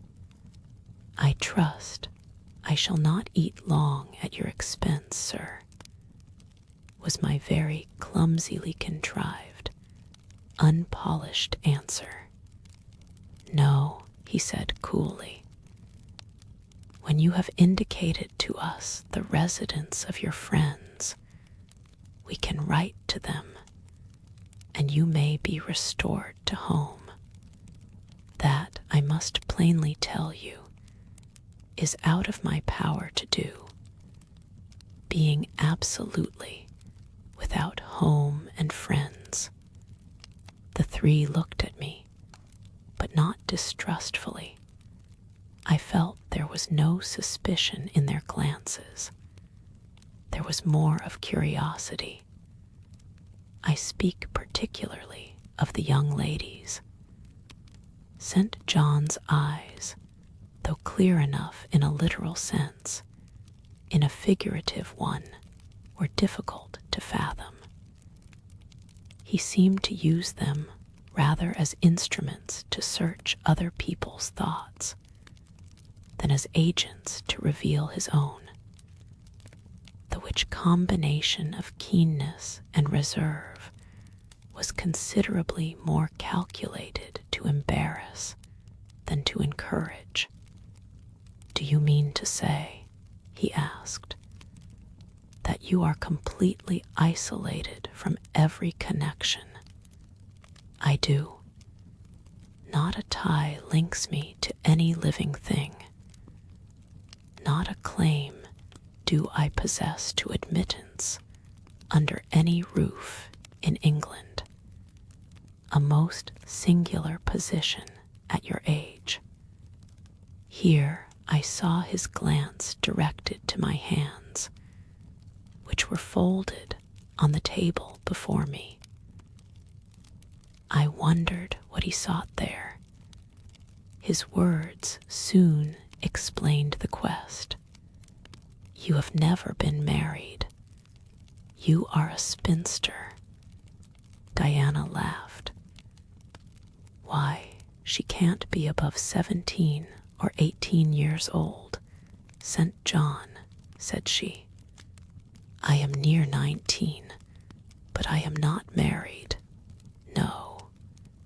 I felt a burning glow mount to my face, for bitter and agitating recollections were awakened by the allusion to marriage.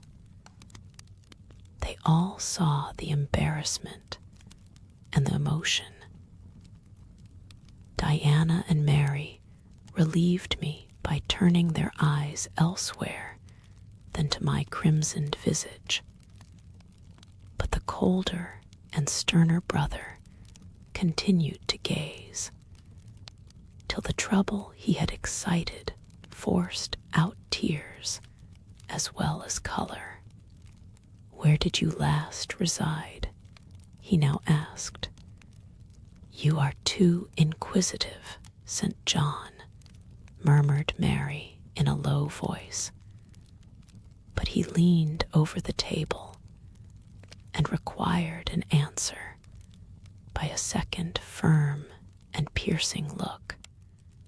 "The name of the place where, and of the person with whom I lived, is my secret," I replied concisely, "which, if you like, you have, in my opinion, a right to keep, both from St. John and every other questioner," remarked Diana.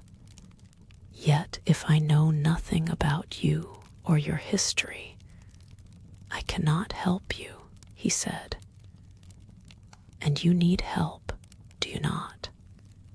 "I need it, and I seek it so far, sir, that some true philanthropist will put me in the way of getting work which I can do, and the remuneration for which will keep me, if but in the barest necessaries of life. I know not whether I am a true philanthropist, yet I am willing to aid you to the utmost of my power in a purpose so honest. First, then, tell me what you have been accustomed to do, and what you can do." I had now swallowed my tea. I was mightily refreshed by the beverage, as much so as a giant with wine. It gave new tone to my unstrung nerves, and enabled me to address this penetrating young judge steadily.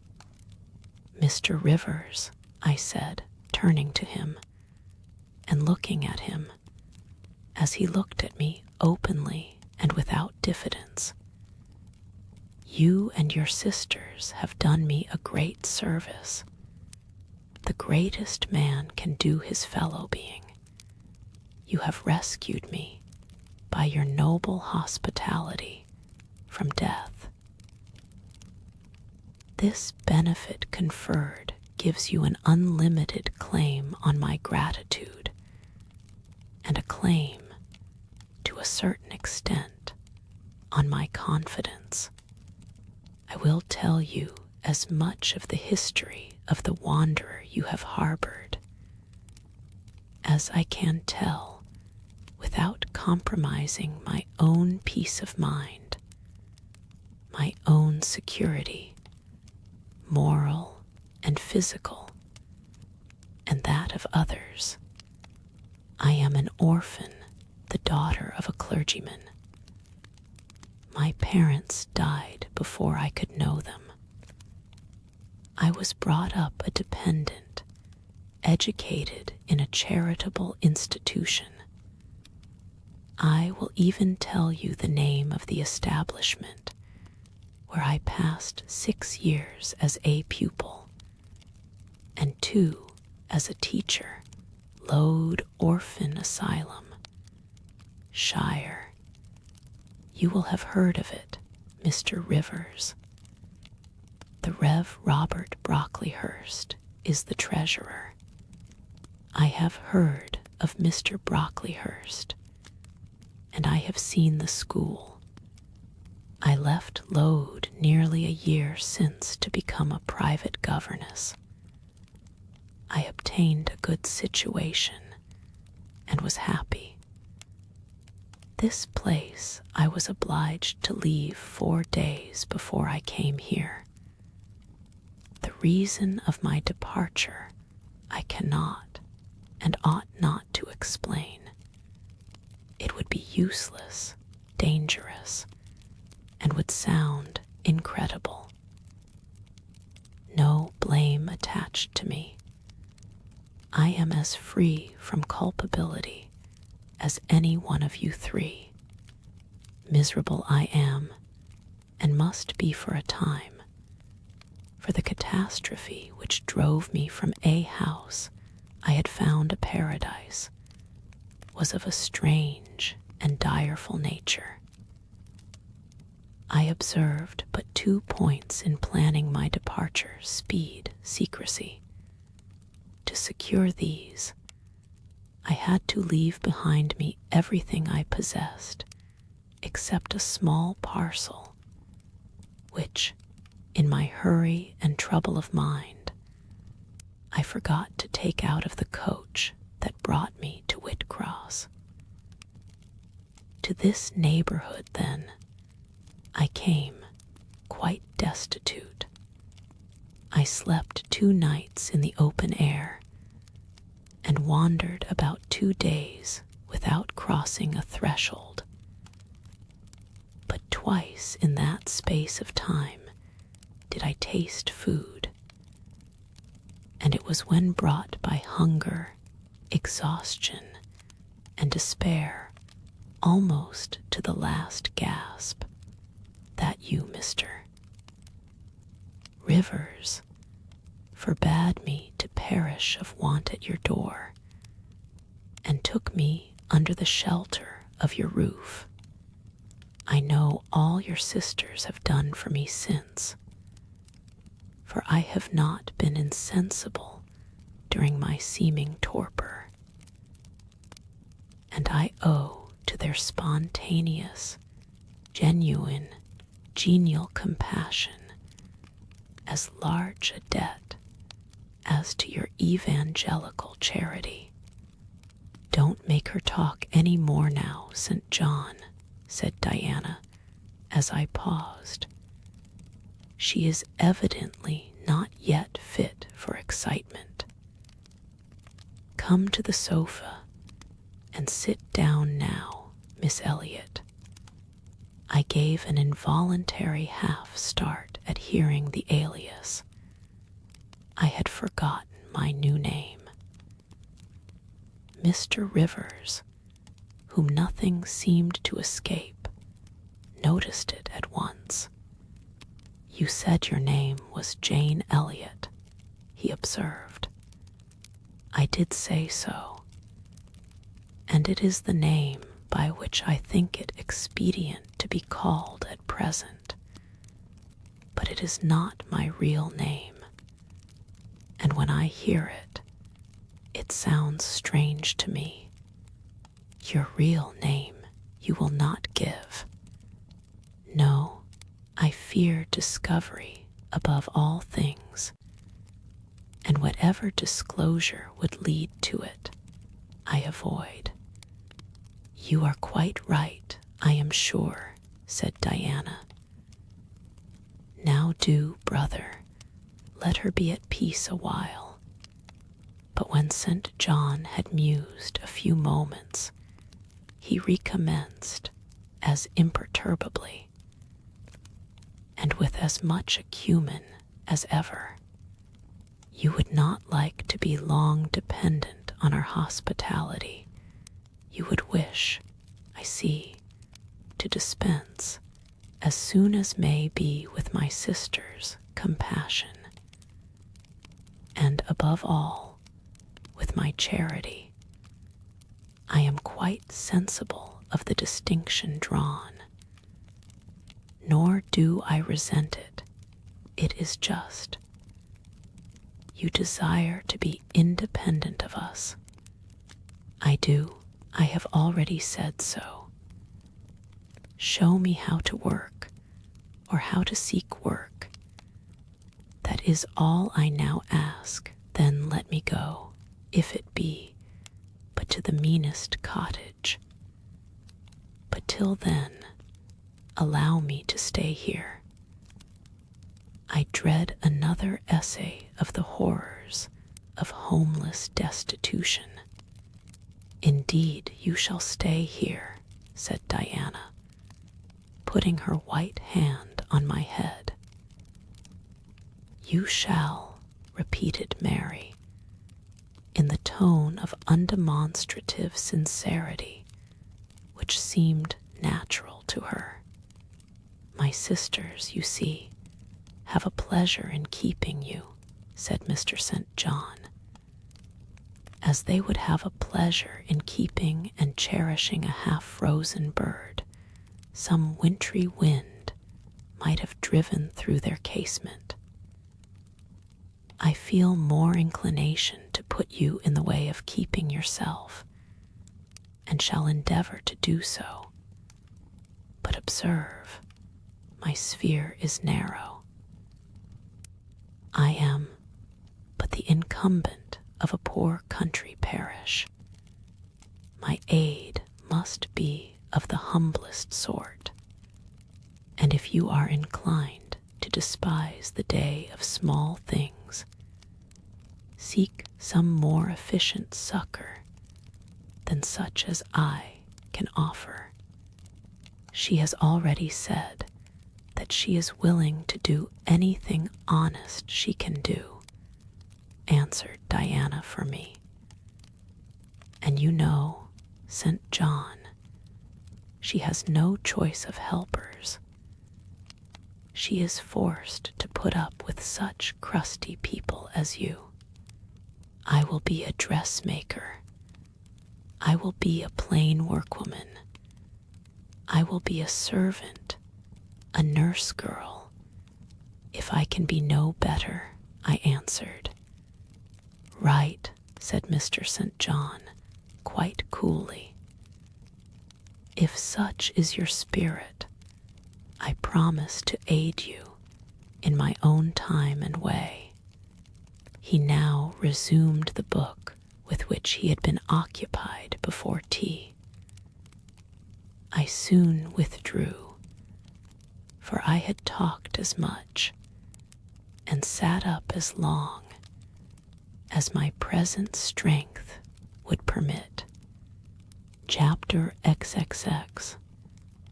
The more I knew of the inmates of Moor House, the better I liked them. In a few days, I had so far recovered my health that I could sit up all day and walk out sometimes. I could join with Diana and Mary in all their occupations, converse with them as much as they wished, and aid them when and where they would allow me. There was a reviving pleasure in this intercourse, of a kind now tasted by me for the first time, the pleasure arising from perfect congeniality of tastes, sentiments, and principles. I liked to read what they liked to read. What they enjoyed delighted me. What they approved, I reverenced. They loved their sequestered home. I, too, in the gray, small, antique structure, with its low roof, its latticed casements, its mouldering walls, its avenue of aged firs, all grown aslant under the stress of mountain winds, its garden, dark with yew and holly, and where no flowers, but of the hardiest species would bloom, found a charm both potent and permanent. They clung to the purple moors behind and around their dwelling, to the hollow vale, into which the pebbly bridle path leading from their gate descended, and which wound between fern banks first, and then amongst a few of the wildest little pasture fields that ever bordered a wilderness of heath, or gave sustenance to a flock of gray moorland sheep, with their little mossy-faced lambs. They clung to this scene, I say, with a perfect enthusiasm of attachment. I could comprehend the feeling and share both its strength and truth. I saw the fascination of the locality. I felt the consecration of its loneliness.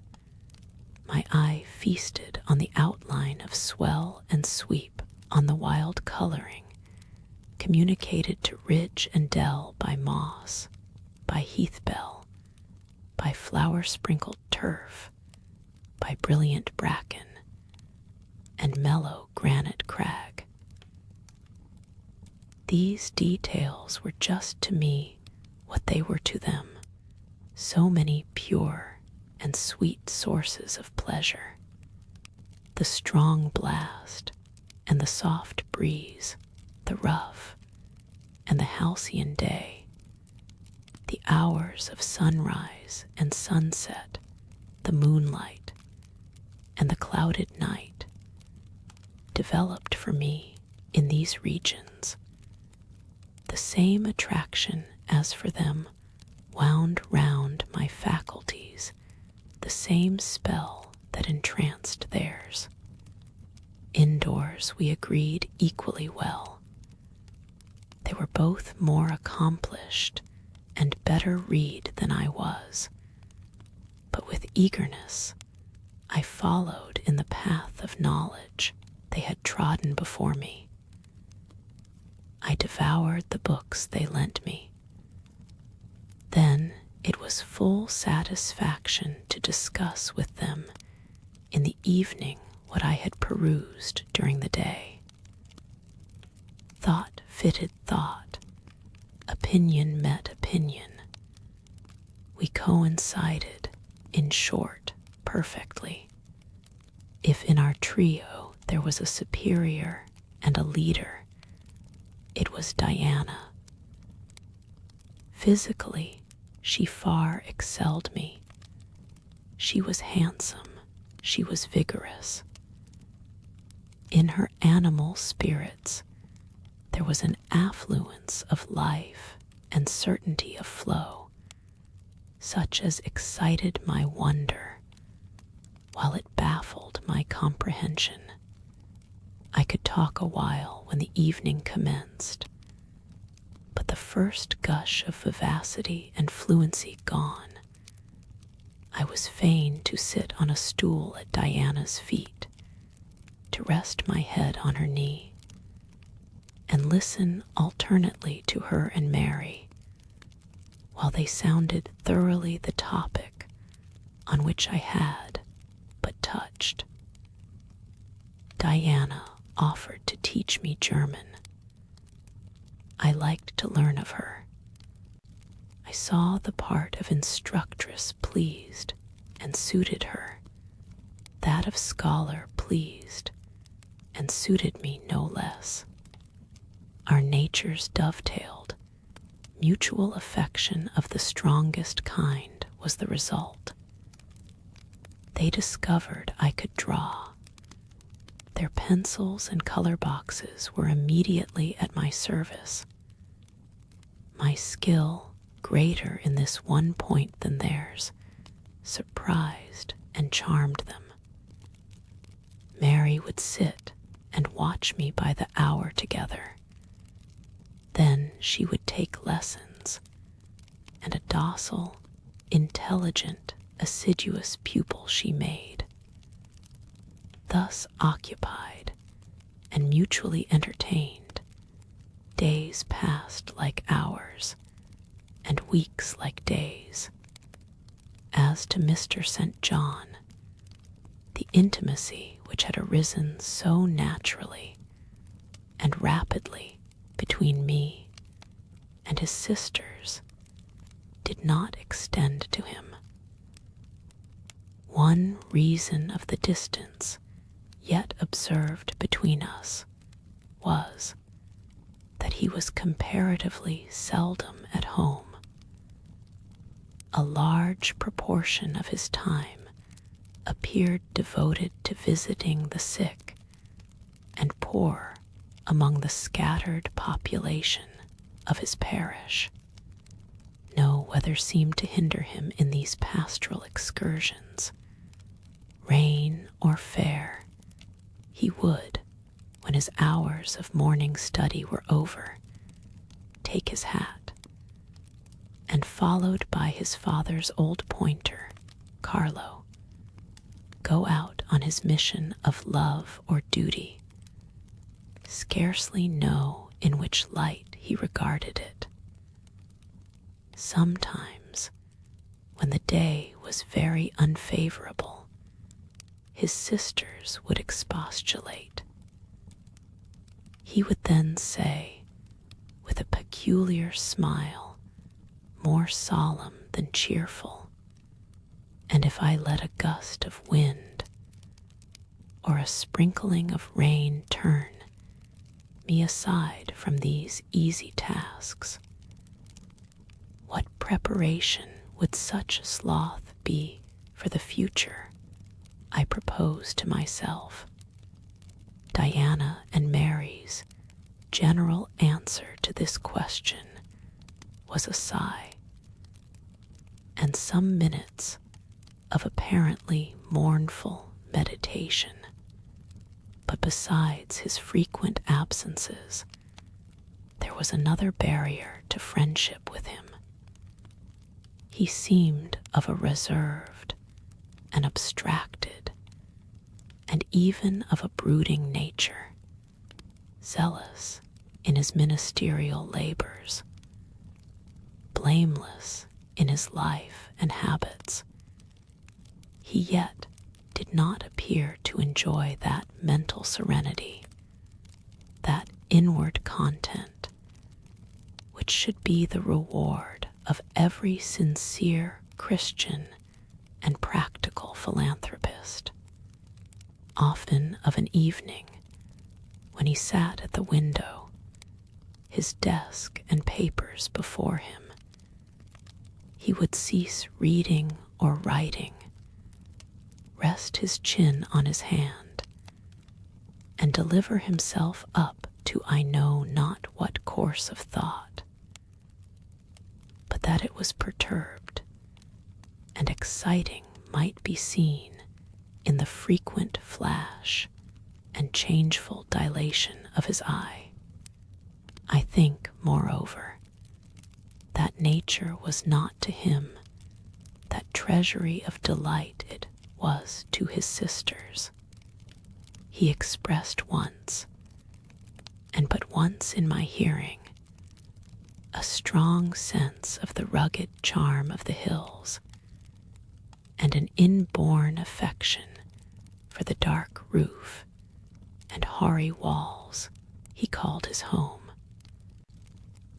But there was more of gloom than pleasure in the tone and words in which the sentiment was manifested. And never did he seem to roam the moors for the sake of their soothing silence, never seek out or dwell upon the thousand peaceful delights they could yield. Incommunicative as he was, some time elapsed before I had an opportunity of gauging his mind. I first got an idea of its caliber when I heard him preach in his own church at Morton. I wish I could describe that sermon, but it is past my power. I cannot even render faithfully the effect it produced on me. It began calm, and indeed, as far as delivery and pitch of voice went, it was calm to the end. An earnestly felt, yet strictly restrained zeal breathed soon in the distinct accents, and prompted the nervous language. This grew to force, compressed, condensed, controlled. The heart was thrilled, the mind astonished by the power of the preacher. Neither were softened, Throughout, there was a strange bitterness, an absence of consolatory gentleness, stern allusions to Calvinistic doctrines, election, predestination, reprobation were frequent, and each reference to these points sounded like a sentence pronounced for doom. When he had done, instead of feeling better, calmer, more enlightened by his discourse, I experienced an inexpressible sadness, for it seemed to me, know not whether equally so to others, that the eloquence to which I had been listening had sprung from a depth where lay turbid dregs of disappointment, where moved troubling impulses of insatiate yearnings and disquieting aspirations. I was sure St. John Rivers, pure-lived, conscientious, zealous as he was, had not yet found that peace of God which passeth all understanding. He had no more found it, I thought, than had I with my concealed and racking regrets for my broken idol and lost Elysium, regrets to which I have latterly avoided referring, but which possessed me and tyrannized over me ruthlessly. Meantime, a month was gone.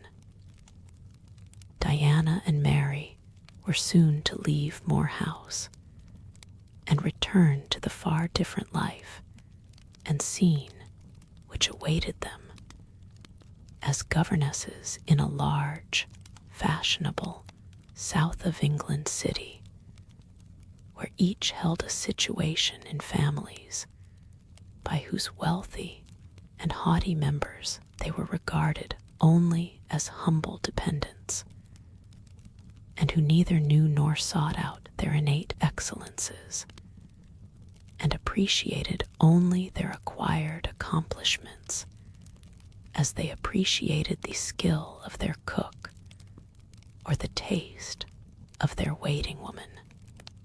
Mr. St. John had said nothing to me, yet about the employment he had promised to obtain for me. Yet it became urgent that I should have a vocation of some kind. One morning, being left alone with him a few minutes in the parlor, I ventured to approach the window recess, which his table, chair, and desk consecrated as a kind of study, and I was going to speak, though not very well knowing in what words to frame my inquiry, for it is at all times difficult to break the ice of reserve glassing over such natures as his, when he saved me the trouble by being the first to commence a dialogue. Looking up as I drew near, "You have a question to ask of me," he said. "Yes, I wish to know whether you have heard of any service I can offer myself to undertake.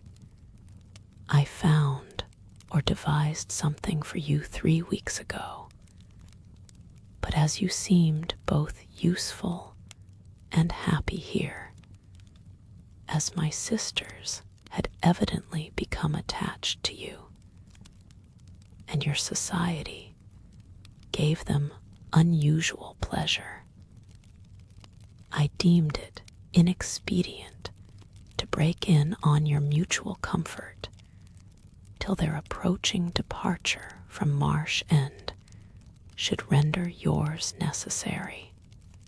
And they will go in 3 days now, I said. Yes, and when they go, I shall return to the parsonage at Morton. Hannah will accompany me, and this old house will be shut up.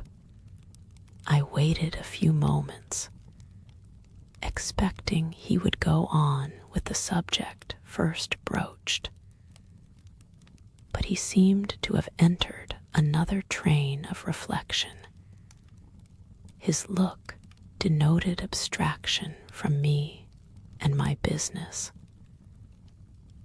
I was obliged to recall him to a theme which was of necessity one of close and anxious interest to me.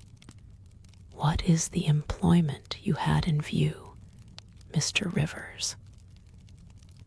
I hope this delay will not have increased the difficulty of securing it. Oh no, since it is an employment which depends only on me to give, and you to accept. He again paused. There seemed a reluctance to continue. I grew impatient. A restless movement or two, and an eager and exacting glance fastened on his face, conveyed the feeling to him as effectually as words could have done, and with less trouble. You need be in no hurry to hear, he said. Let me frankly tell you, I have nothing eligible or profitable to suggest. Before I explain, recall, if you please, my notice, clearly given, that if I helped you, it must be as the blind man would help the lame. I am poor, for I find that, when I have paid my father's debts, all the patrimony remaining to me will be this crumbling grange, the row of scathed firs behind, and the patch of moorish soil, with the yew trees and holly bushes in front. I am obscure. Rivers is an old name, but of the 3 sole descendants of the race, 2 earn the dependence crust among strangers, and the 3rd considers himself an alien from his native country, not only for life, but in death. Yes, and deems, and is bound to deem, himself honored by the lot, and aspires. But after the day when the cross of separation from fleshly ties shall be laid on his shoulders, and when the head of that church militant, of whose humblest members he is one, shall give the word, rise, follow me. St. John said these words as he pronounced his sermons, with a quiet, deep voice, with an unflushed cheek, and a coruscating radiance of glance. He resumed, and since I am myself poor and obscure, I can offer you but a service of poverty and obscurity. You may even think it degrading, for I see now your habits have been what the world calls refined. Your tastes lean to the ideal, and your society has at least been amongst the educated. But I consider that no service degrades which can better our race. I hold that the more arid and unreclaimed the soil, where the Christian laborer's task of tillage is appointed him, the scantier the meed his toil brings, the higher the honor. His, under such circumstances, is the destiny of the pioneer. And the first pioneers of the gospel were the apostles. Their captain was Jesus, the Redeemer himself. Well, I said, as he again paused to proceed. He looked at me before he proceeded. Indeed, he seemed leisurely to read my face, as if its features and lines were characters on a page. The conclusions drawn from this scrutiny he partially expressed in his succeeding observations. I believe you will accept the post I offer you, said he, and hold it for a while. Not permanently, though, any more than I could permanently keep the narrow and narrowing the tranquil, hidden office of English country incumbent. For in your nature is an alloy as detrimental to repose as that in mine, though of a different kind. Do explain, I urged, when he halted once more. I will, and you shall hear how poor the proposal is, how trivial, how cramping. I shall not stay long at Morton, now that my father is dead, and that I am my own master. I shall leave the place probably in the course of a 12-month, but while I do stay, I will exert myself to the utmost for its improvement. Morton, when I came to it 2 years ago, had no school. The children of the poor were excluded from every hope of progress. I established one for boys. I mean now to open a second school for girls. I have hired a building for the purpose, with a cottage of 2 rooms attached to it for the mistress's house. Her salary will be £30 a year. Her house is already furnished, very simply, but sufficiently, by the kindness of a lady, Miss Oliver, the only daughter of the sole rich man in my parish, Mr. Oliver, the proprietor of a needle factory and iron foundry in the valley. The same lady pays for the education and clothing of an orphan from the workhouse, on condition that she shall aid the mistress in such menial offices connected with her own house, and the school as her occupation of teaching will prevent her having time to discharge in person. Will you be this mistress?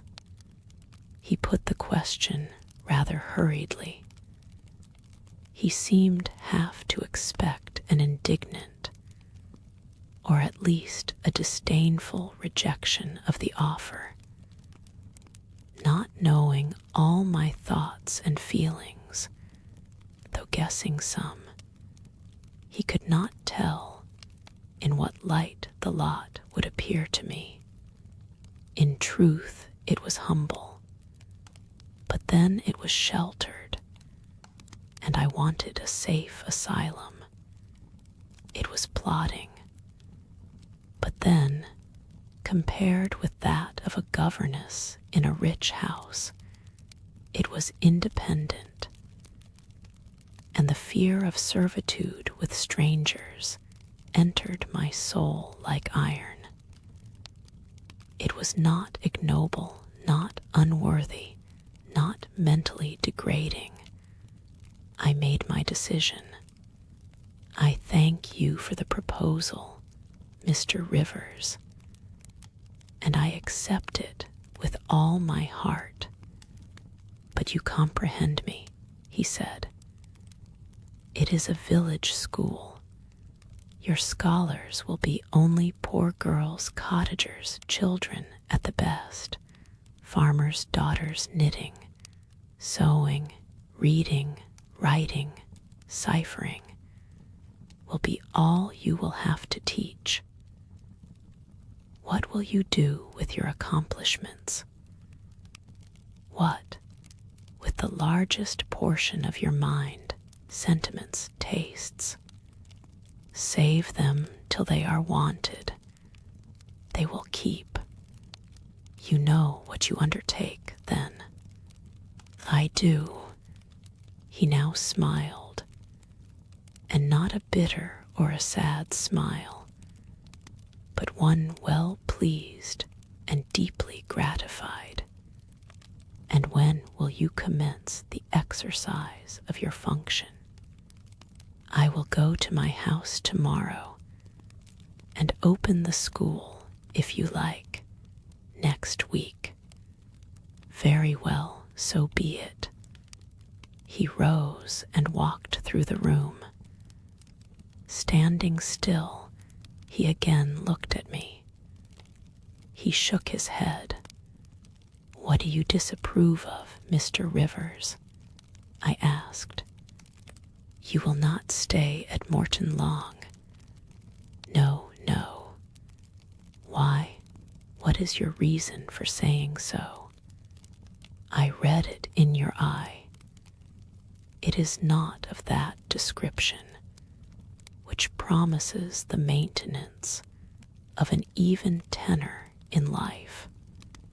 I am not ambitious. He started at the word ambitious. He repeated, no. What made you think of ambition? Who is ambitious? I know I am. But how did you find it out? I was speaking of myself. Well, if you are not ambitious, you are. He paused. What?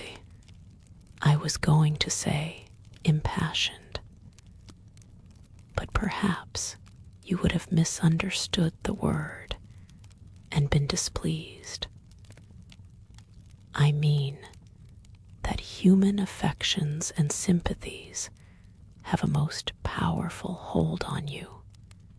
I am sure you cannot long be content to pass your leisure in solitude and to devote your working hours to a monotonous labor wholly void of stimulus, any more than I can be content, he added with emphasis, to live here buried in morass, pent in with mountains, my nature, that God gave me, contravened my faculties, heaven bestowed, paralyzed, made useless. You hear now how I contradict myself. I who preached contentment with a humble lot, and justified the vocation even of hewers of wood and drawers of water in God's service. I, his ordained minister, almost rave in my restlessness. Well, propensities and principles must be reconciled by some means. He left the room. In this brief hour, I had learnt more of him than in the whole previous month. Yet still he puzzled me. Diana and Mary Rivers became more sad and silent as the day approached for leaving their brother and their home. They both tried to appear as usual, but the sorrow they had to struggle against was one that could not be entirely conquered or concealed. Diana intimated that this would be a different parting from any they had ever yet known. It would probably, as far as St. John was concerned, be a parting for years. It might be a parting for life. He will sacrifice all to his long-framed resolves, she said, natural affection and feelings more potent still. St. John looks quiet, Jane, but he hides a fever in his vitals. You would think him gentle, yet in some things he is inexorable as death. And the worst of it is, my conscience will hardly permit me to dissuade him from his severe decision. Certainly, I cannot for a moment blame him for it. It is right, noble, Christian, yet it breaks my heart. And the tears gushed to her fine eyes. Mary bent her head low over her work. We are now without father. We shall soon be without home and brother, she murmured. At that moment, a little accident supervened, which seemed decreed by fate purposely to prove the truth of the adage that misfortunes never come singly, and to add to their distresses the vexing one of the slip between the cup and the lip. St. John passed the window reading a letter. He entered. Our Uncle John is dead, said he. Both the sisters seemed struck, not shocked or appalled. The tidings appeared in their eyes rather momentous than afflicting.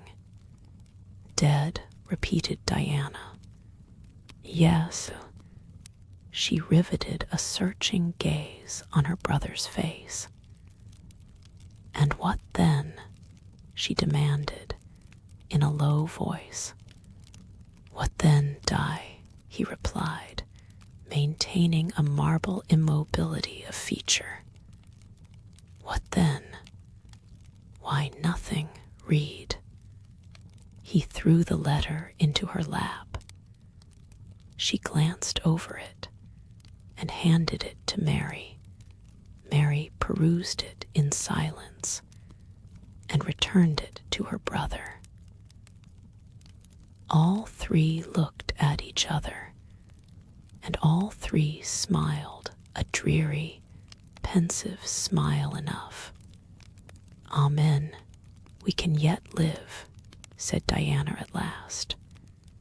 At any rate, it makes us no worse off than we were before, remarked Mary. Only it forces rather strongly on the mind the picture of what might have been, said Mr. Rivers, and contrasts it somewhat too vividly with what is. He folded the letter, locked it in his desk, and again went out. For some minutes, no one spoke. Diana then turned to me. Jane, you will wonder at us and our mysteries, she said, and think us hard-hearted beings not to be more moved at the death of so near a relation as an uncle. But we have never seen him or known him. He was my mother's brother, my father, and he quarreled long ago. It was by his advice that my father risked most of his property in the speculation that ruined him. Mutual recrimination passed between them. They parted in anger and were never reconciled. My uncle engaged afterwards in more prosperous undertakings. It appears he realized a fortune of £20,000. He was never married and had no near kindred but ourselves and one other person, not more closely related than we. My father always cherished the idea that he would atone for his error by leaving his possessions to us. That letter informs us that he has bequeathed every penny to the other relation, with the exception of 30 guineas, to be divided between St. John, Diana, and Mary Rivers, for the purchase of 3 mourning rings. He had a right, of course, to do as he pleased, and yet a momentary damp is cast on the spirits by the receipt of such news.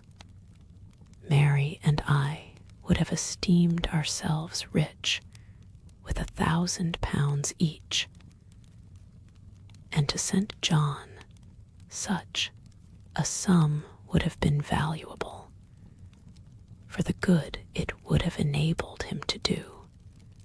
This explanation given, the subject was dropped, and no further reference made to it by either Mr. Rivers or his sisters. The next day I left Marsh End for Morton. The day after, Diana and Mary quitted it for distant B. In a week, Mr. Rivers and Hannah repaired to the parsonage, and so the old grange was abandoned. Chapter XXXI. My home, then, when I at last find a home, is a cottage, a little room with whitewashed walls and a sanded floor, containing 4 painted chairs and a table, a clock, a cupboard, with 2 or 3 plates and dishes, and a set of tea things in delf. Above, a chamber of the same dimensions as the kitchen, with a deal bedstead and chest of drawers, small, yet too large to be filled with my scanty wardrobe. Though the kindness of my gentle and generous friends has increased that, by a modest stock of such things as are necessary, it is evening. I have dismissed, with the fee of an orange, the little orphan who serves me as a handmaid. I am sitting alone on the hearth. This morning the village school opened. I had 20 scholars, but 3 of the number can read, none write or cipher. Several knit, and a few sew a little. They speak with the broadest accent of the district.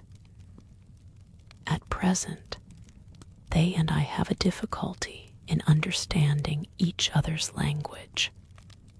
Some of them are unmannered, rough, intractable, as well as ignorant.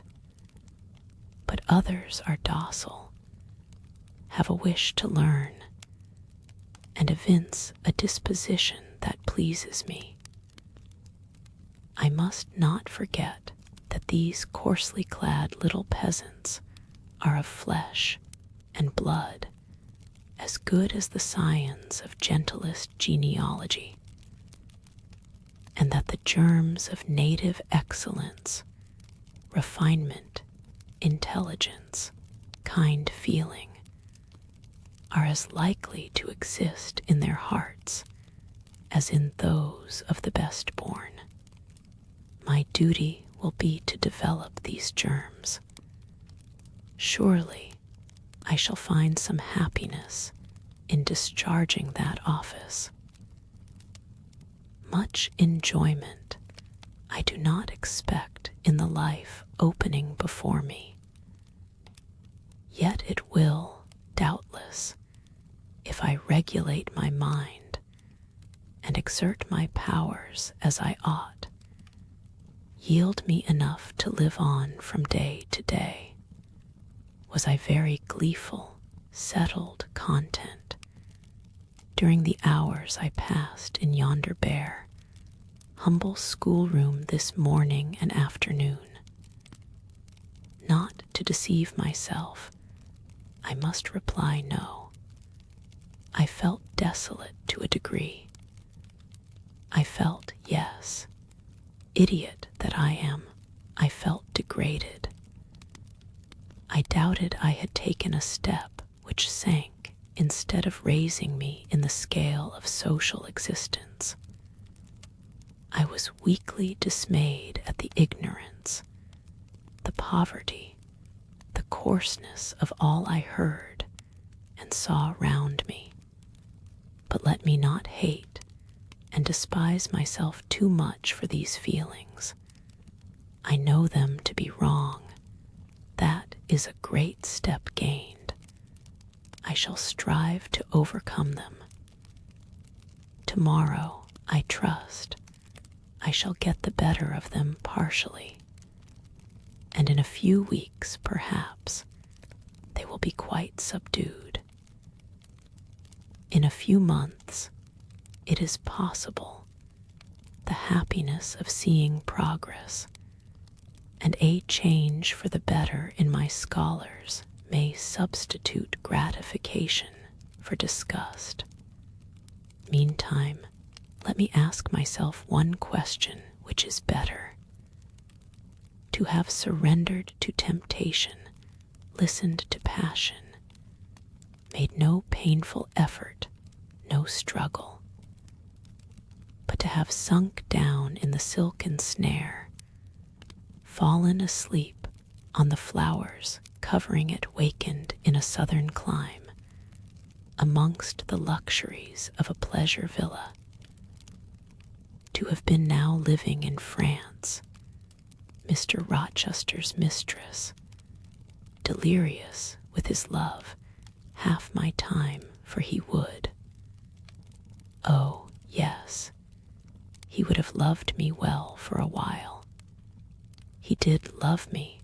No one will ever love me so again. I shall never more know the sweet homage given to beauty, youth, and grace, for never to anyone else shall I seem to possess these charms. He was fond and proud of me. It is what no man besides will ever be. But where am I wandering? And what am I saying? And above all, feeling? Whether is it better, I ask, to be a slave in a fool's paradise at Marseille, fevered with delusive bliss 1 hour, suffocating with the bitterest tears of remorse, and shame the next, or to be a village schoolmistress, free and honest, in a breezy mountain nook in the healthy heart of England? Yes, I feel now that I was right when I adhered to principle and law, and scorned and crushed the insane promptings of a frenzied moment. God directed me to a correct choice. I thank his providence for the guidance. Having brought my eventide musings to this point, I rose, went to my door, and looked at the sunset of the harvest day, and at the quiet fields before my cottage, which, with the school, was distant 1/2 mile from the village. The birds were singing their last strains. The air was mild, the dew was balm. While I looked, I thought myself happy, and was surprised to find myself ere long weeping, and why? For the doom which had reft me from adhesion to my master. For him I was no more to see, for the desperate grief and fatal fury consequences of my departure, which might now, perhaps, be dragging him from the path of right, too far to leave hope of ultimate restoration thither. This thought, I turned my face aside from the lovely sky of Eve and lonely vale of Morton. I say lonely, for in that bend of it visible to me, there was no building apparent save the church and the parsonage, half hid in trees, and quite at the extremity, the roof of Vale Hall, where the rich Mr. Oliver and his daughter lived. I hid my eyes and leant my head against the stone frame of my door, but soon a slight noise near the wicket, which shut in my tiny garden from the meadow beyond, it made me look up. A dog, old Carlo, Mr. Rivers' pointer, as I saw in a moment, was pushing the gate with his nose, and St. John himself leant upon it with folded arms, his brow knit, his gaze, grave almost to displeasure, fixed on me. I asked him to come in. No, I cannot stay. I have only brought you a little parcel my sisters left for you. I think it contains a color box, pencils, and paper. I approached to take it. A welcome gift it was. He examined my face, I thought, with austerity, as I came near. The traces of tears were doubtless very visible upon it. Have you found your first day's work harder than you expected? He asked. Oh, no. On the contrary, I think in time I shall get on with my scholars very well. But perhaps your accommodations, your cottage, your furniture, have disappointed your expectations. They are, in truth, scanty enough. But I interrupted. My cottage is clean and weatherproof, my furniture sufficient and commodious. All I see has made me thankful, not despondent. I am not absolutely such a fool and sensualist as to regret the absence of a carpet, a sofa, and silver plate besides. 5 weeks ago I had nothing. I was an outcast, a beggar, a vagrant. Now I have acquaintance, a home, a business. I wonder at the goodness of God, the generosity of my friends, the bounty of my lot. I do not repine, but you feel solitude and oppression. The little house there behind you is dark and empty. I have hardly had time yet to enjoy a sense of tranquility, much less to grow impatient under one of loneliness. Very well. I hope you feel the content you express. At any rate, your good sense will tell you that it is too soon yet to yield to the vacillating fears of Lot's wife. What you had left before I saw you, of course I do not know, but I counsel you to resist firmly every temptation which would incline you to look back. Pursue your present career steadily, for some months at least. It is what I mean to do, I answered. St. John continued, it is hard work to control the workings of inclination and turn the bent of nature, but that it may be done, I know from experience. God has given us, in a measure, the power to make our own fate, and when our energies seem to demand a sustenance they cannot get, when our will strains after a path we may not follow, we need neither starve from inanition, nor stand still in despair. We have but to seek another nourishment for the mind, as strong as the forbidden food it longed to taste, and perhaps purer, and to hew out for the adventurous foot a road as direct and broad as the one fortune has blocked up against us, if rougher than it. A year ago, I was myself intensely miserable because I thought I had made a mistake in entering the ministry. Its uniform duties wearied me to death. Burnt for the more active life of the world, for the more exciting toils of a literary career, for the destiny of an artist, author, orator, anything rather than that of a priest.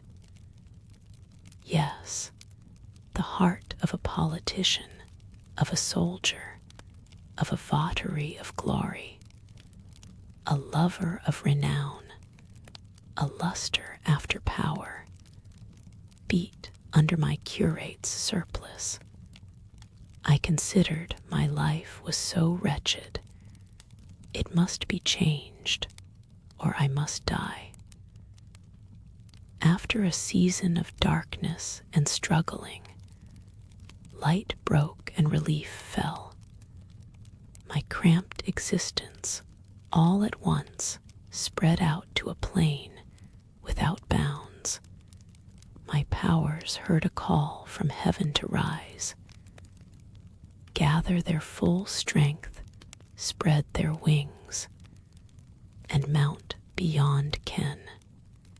God had an errand for me to bear which afar, to deliver it well, skill and strength, courage and eloquence, the best qualifications of soldier, statesman, and orator were all needed. For these all center in the good missionary. A missionary I resolved to be. From that moment, my state of mind changed. The fetters dissolved and dropped from every faculty, leaving nothing of bondage but its galling soreness, which time only can heal. My father, indeed, imposed the determination, but since his death, I have not a legitimate obstacle to contend with, some affairs settled, a successor for Morton provided, an entanglement or two of the feelings broken through or cut asunder, a last conflict with human weakness, in which I know I shall overcome, because I have vowed that I will overcome, and I leave Europe for the East. He said this in his peculiar, subdued, yet emphatic voice, looking, when he had ceased speaking, not at me, but at the setting sun, at which I looked too. Both he and I had our backs towards the path leading up the field to the wicket. We had heard no step on that grass-grown track. The water running in the vale was the one lulling sound of the hour and scene. We might well then start when a gay voice, sweet as a silver bell, exclaimed, "Good evening, Mr. Rivers, and good evening, old Carlo. Your dog is quicker to recognize his friends than you are, sir. He pricked his ears and wagged his tail when I was at the bottom of the field, and you have your back towards me now. It was true. Though Mr. Rivers had started at the first of those musical accents, as if a thunderbolt had split a cloud over his head, he stood yet, at the close of the sentence, in the same attitude in which the speaker had surprised him, his arm resting on the gate, his face directed towards the west. He turned at last, with measured deliberation. A vision, as it seemed to me, had risen at his side. There appeared, within 3 feet of him, a form clad in pure white, a youthful, graceful form, full, yet fine in contour. And when after bending to caress Carlo, it lifted up its head and threw back a long veil, there bloomed under his glance a face of perfect beauty. Perfect beauty is a strong expression, but I do not retrace or qualify it.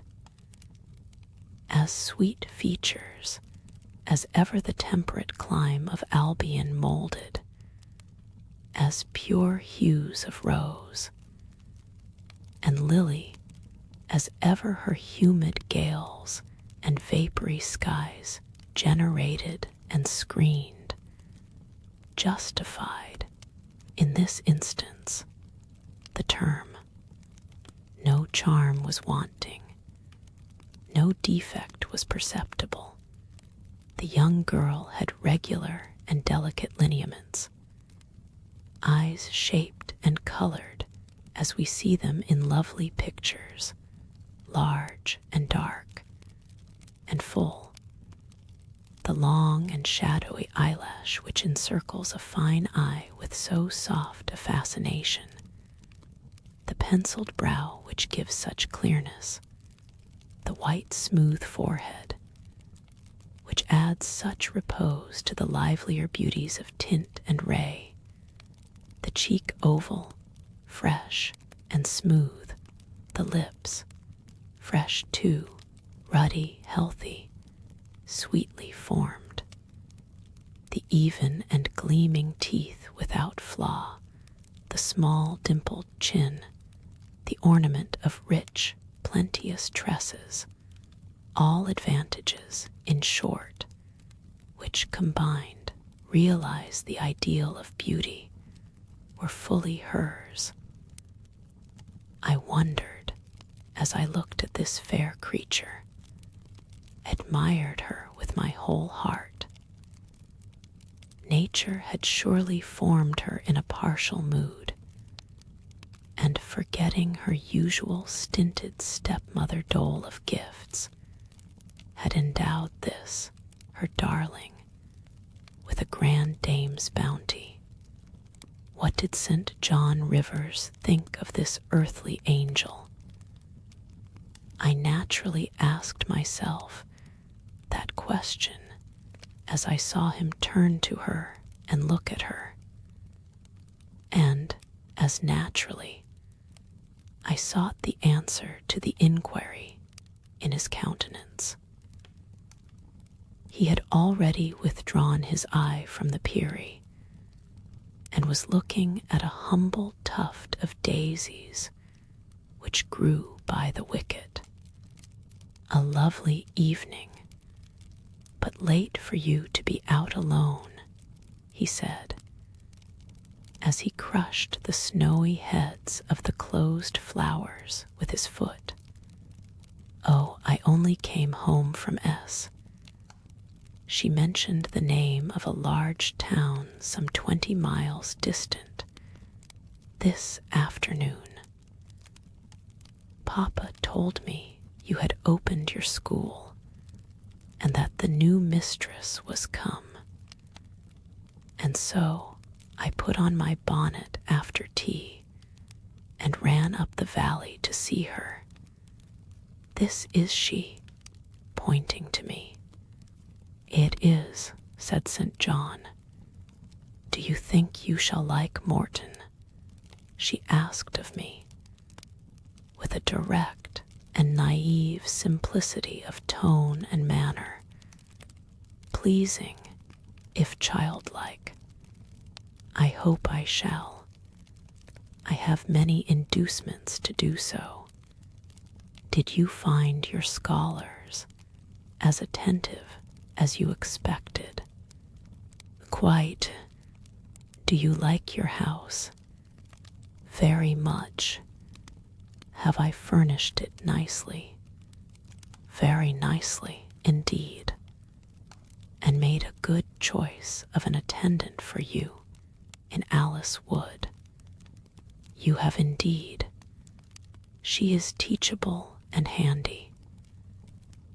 This, then, I thought, is Miss Oliver, the heiress favored, it seems, in the gifts of fortune, as well as in those of nature. What happy combination of the planets presided over her birth, I wonder. "I shall come up and help you to teach sometimes," she added. "It will be a change for me to visit you now and then, and I like a change. Mr. Rivers have been so gay during my stay at S.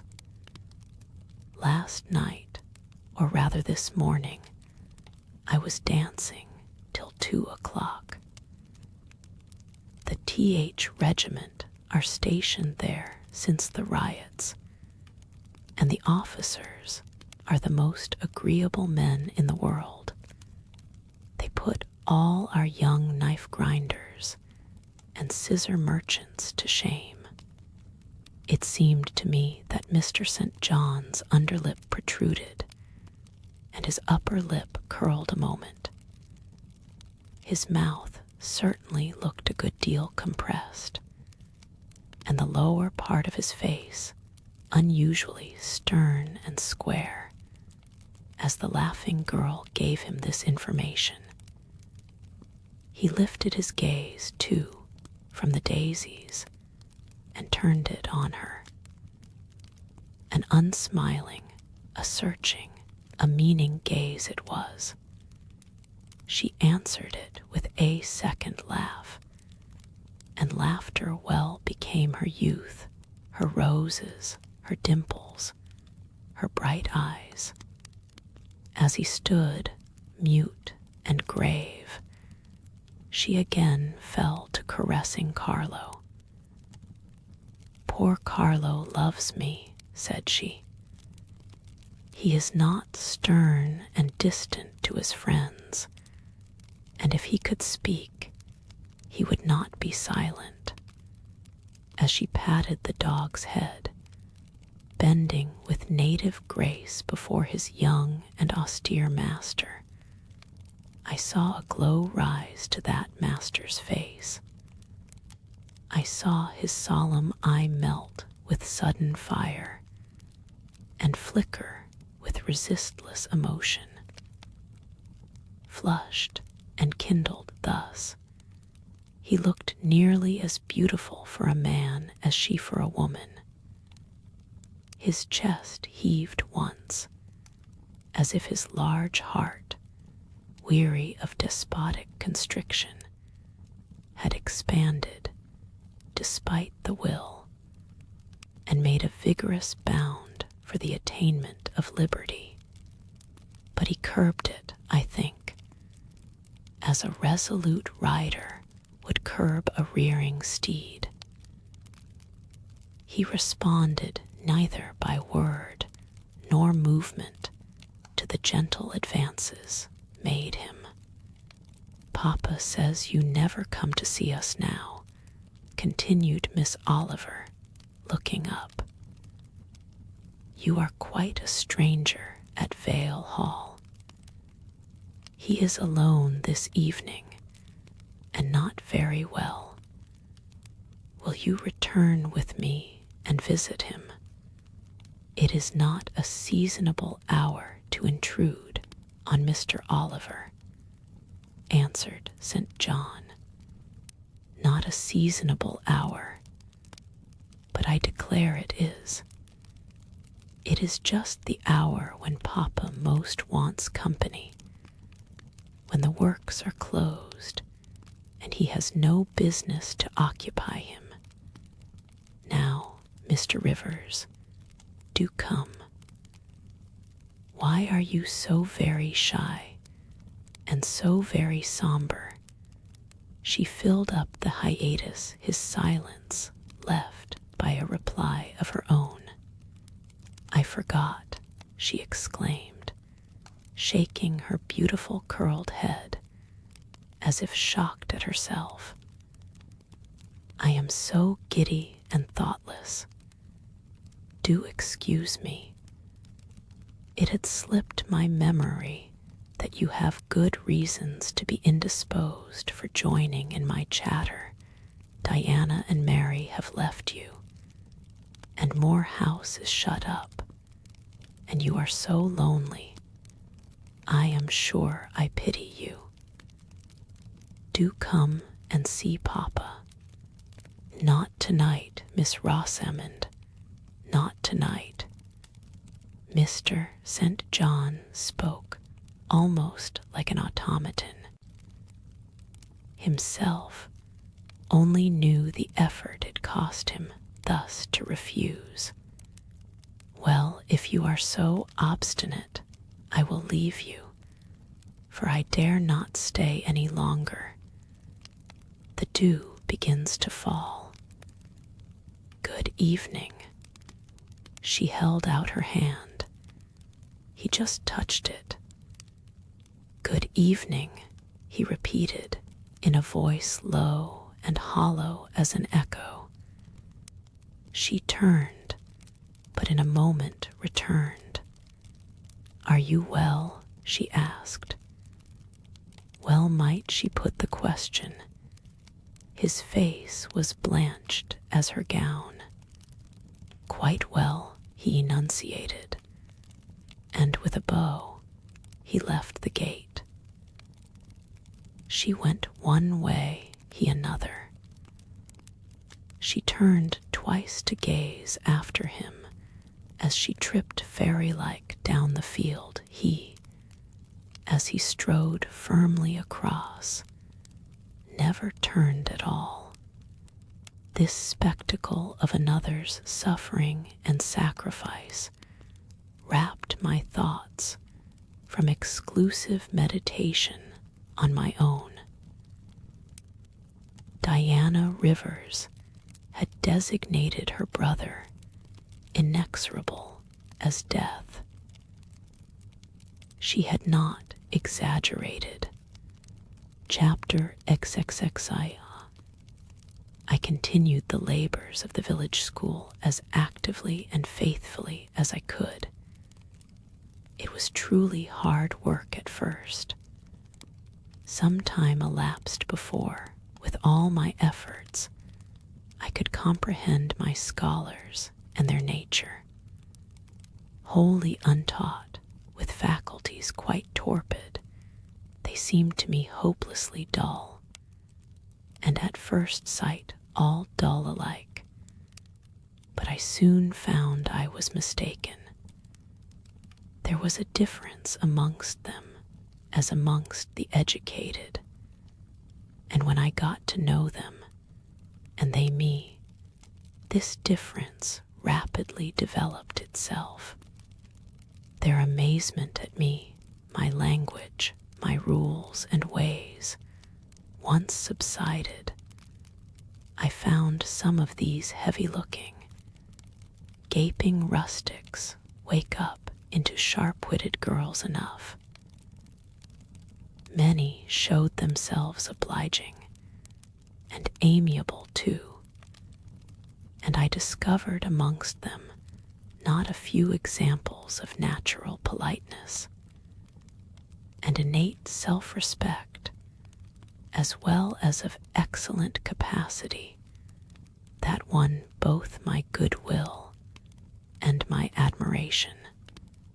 These soon took a pleasure in doing their work well, in keeping their persons neat, in learning their tasks regularly, in acquiring quiet and orderly manners. The rapidity of their progress, in some instances, was even surprising, and an honest and happy pride I took in it. Besides, I began personally to like some of the best girls, and they liked me. I had amongst my scholars several farmers' daughters, young women grown, almost. These could already read, write, and sew, and to them I taught the elements of grammar, geography, history, and the finer kinds of needlework. I found estimable characters amongst them, characters desirous of information, and disposed for improvement, with whom I passed many a pleasant evening hour in their own homes. Their parents, then the farmer and his wife, loaded me with attentions. There was an enjoyment in accepting their simple kindness, and in repaying it by a consideration, a scrupulous regard to their feelings, to which they were not, perhaps, at all times accustomed, and which both charmed and benefited them, because, while it elevated them in their own eyes, it made them emulous to merit the deferential treatment they received. I felt I became a favorite in the neighborhood. Whenever I went out, I heard on all sides cordial salutations, and was welcomed with friendly smiles. To live amidst general regard, though it be but the regard of working people, is like sitting in sunshine, calm and sweet. Serene inward, feelings bud and bloom under the ray.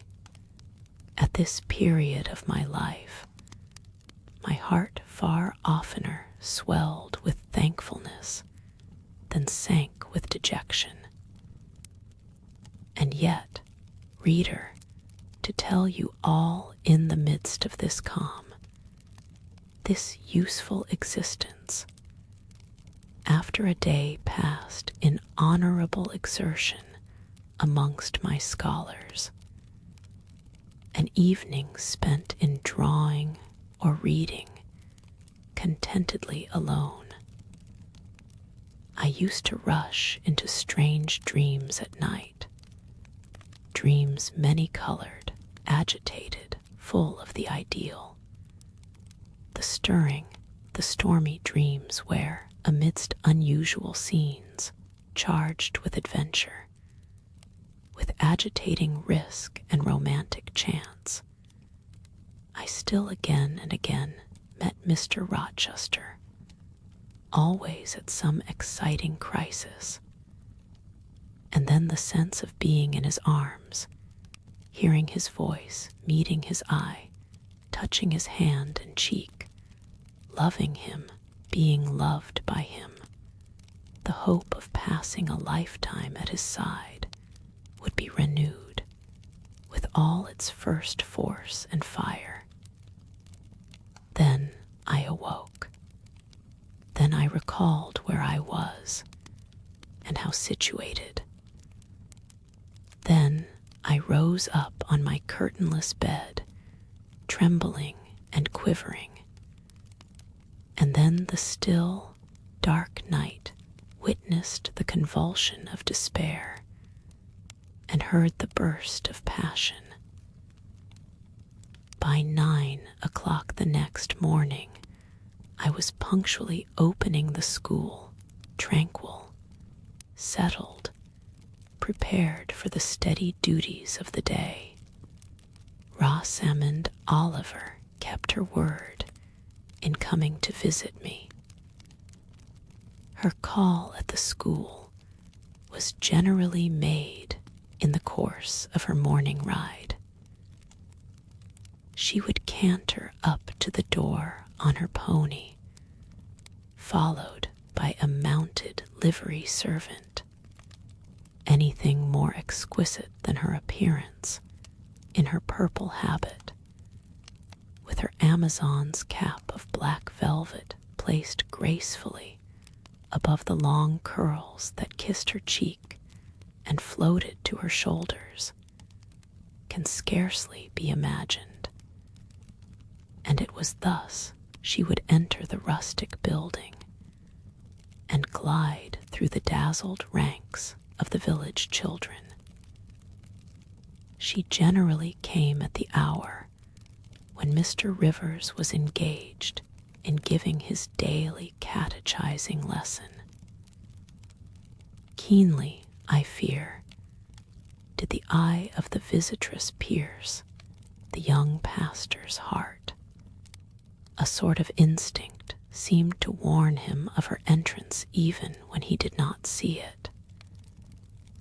And when he was looking quite away from the door, if she appeared at it, his cheek would glow, and his marble-seeming features, though they refused to relax, changed indescribably, and in their very quiescence became expressive of a repressed fervor, stronger than working muscle or darting glance could indicate. Of course, she knew her power. Indeed, he did not, because he could not conceal it from her. In spite of his Christian stoicism, when she went up and addressed him, and smiled gaily, encouragingly, even fondly in his face, his hand would tremble and his eye burn. He seemed to say, with his sad and resolute look, if he did not say it with his lips, "I love you, and I know you prefer me. It is not despair of success that keeps me dumb. If I offered my heart, I believe you would accept it. But that heart is already laid on a sacred altar. The fire is arranged round it. It will soon be no more than a sacrifice consumed." And then she would pout like a disappointed child. A pensive cloud would soften her radiant vivacity. She would withdraw her hand hastily from his, and turn in transient petulance from his aspect, at once so heroic and so martyr-like. St. John, no doubt, would have given the world to follow, recall, retain her, when she thus left him, but he would not give one chance of heaven, nor relinquish, for the Elysium of her love, one hope of the true, eternal paradise. Besides, he could not bind all that he had in his nature, the rover, the aspirant, the poet, the priest, in the limits of a single passion. He would not renounce his wild field of mission warfare for the parlors and the peace of Vale Hall. I learnt so much from himself in an inroad I once, despite his reserve, had the daring to make on his confidence. Miss Oliver already honored me with frequent visits to my cottage. I had learnt her whole character, which was without mystery or disguise. She was coquettish, but not heartless, exacting, but not worthlessly selfish.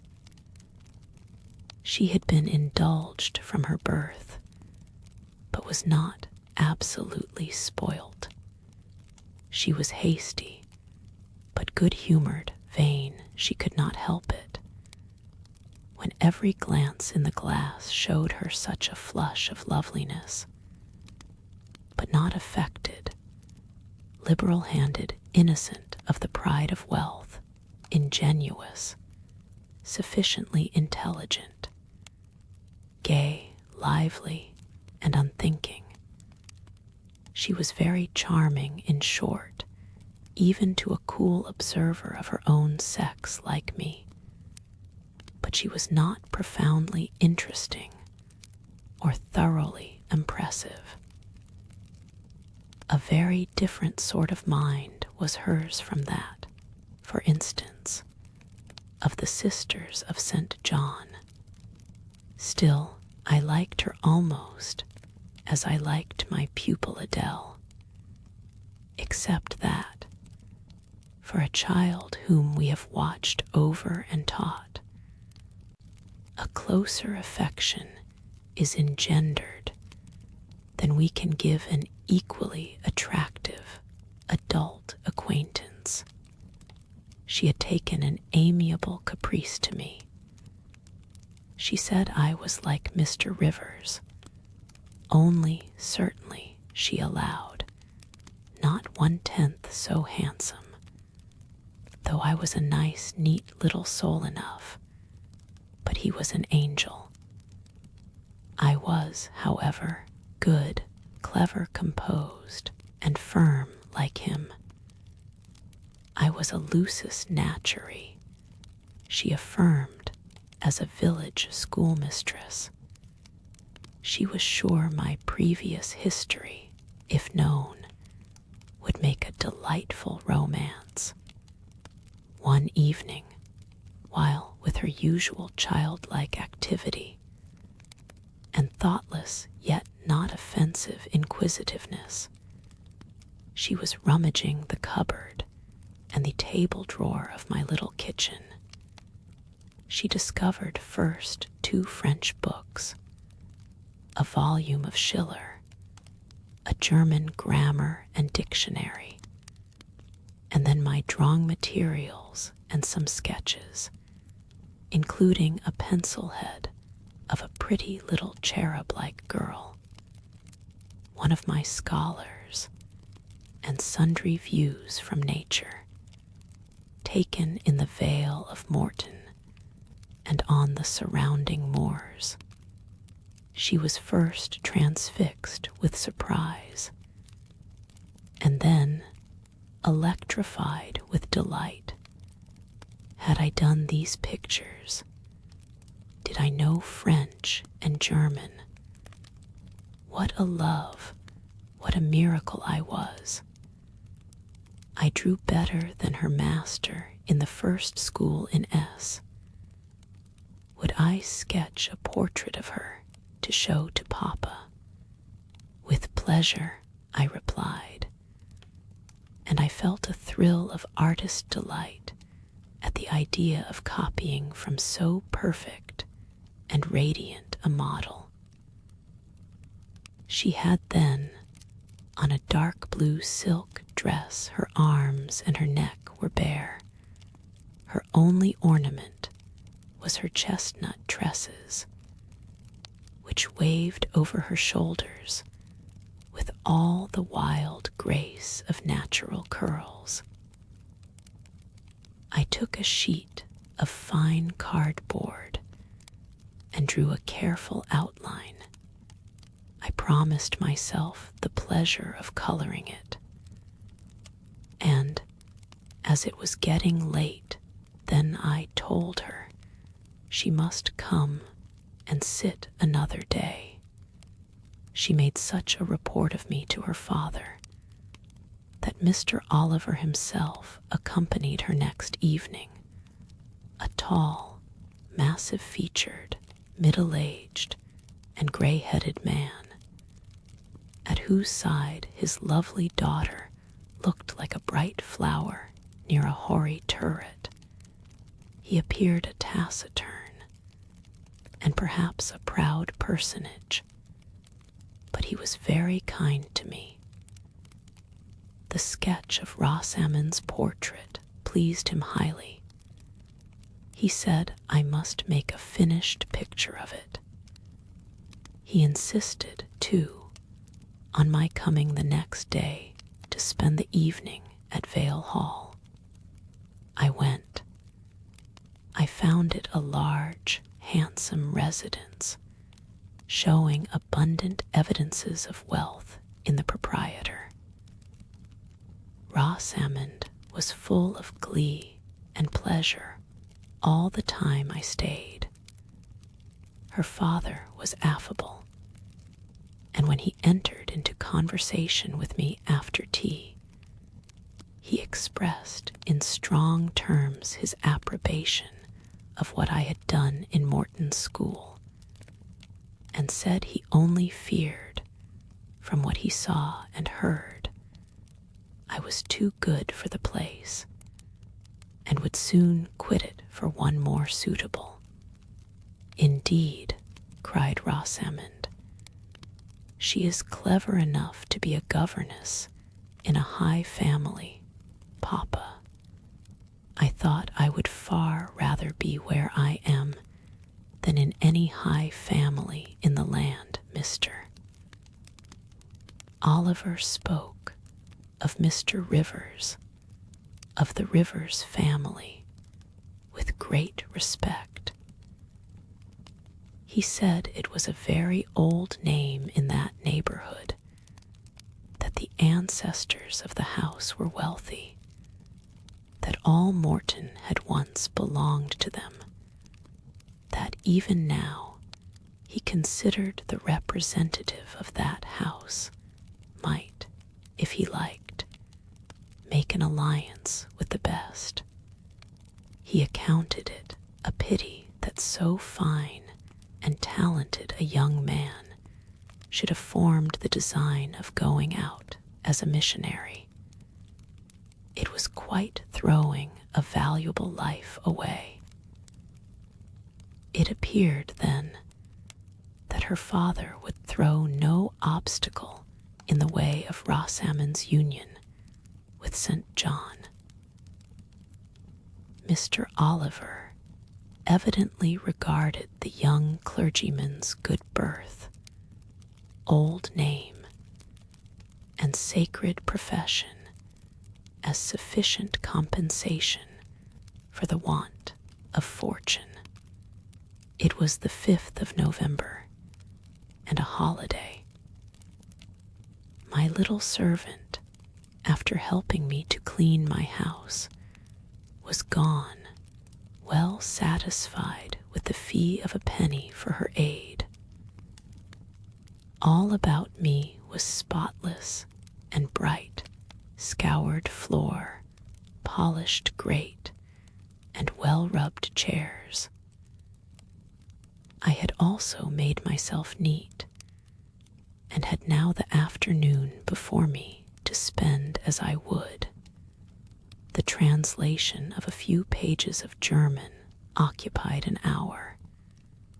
Then I got my palette and pencils and fell to the more soothing, because easier occupation of completing Rosamond Oliver's miniature.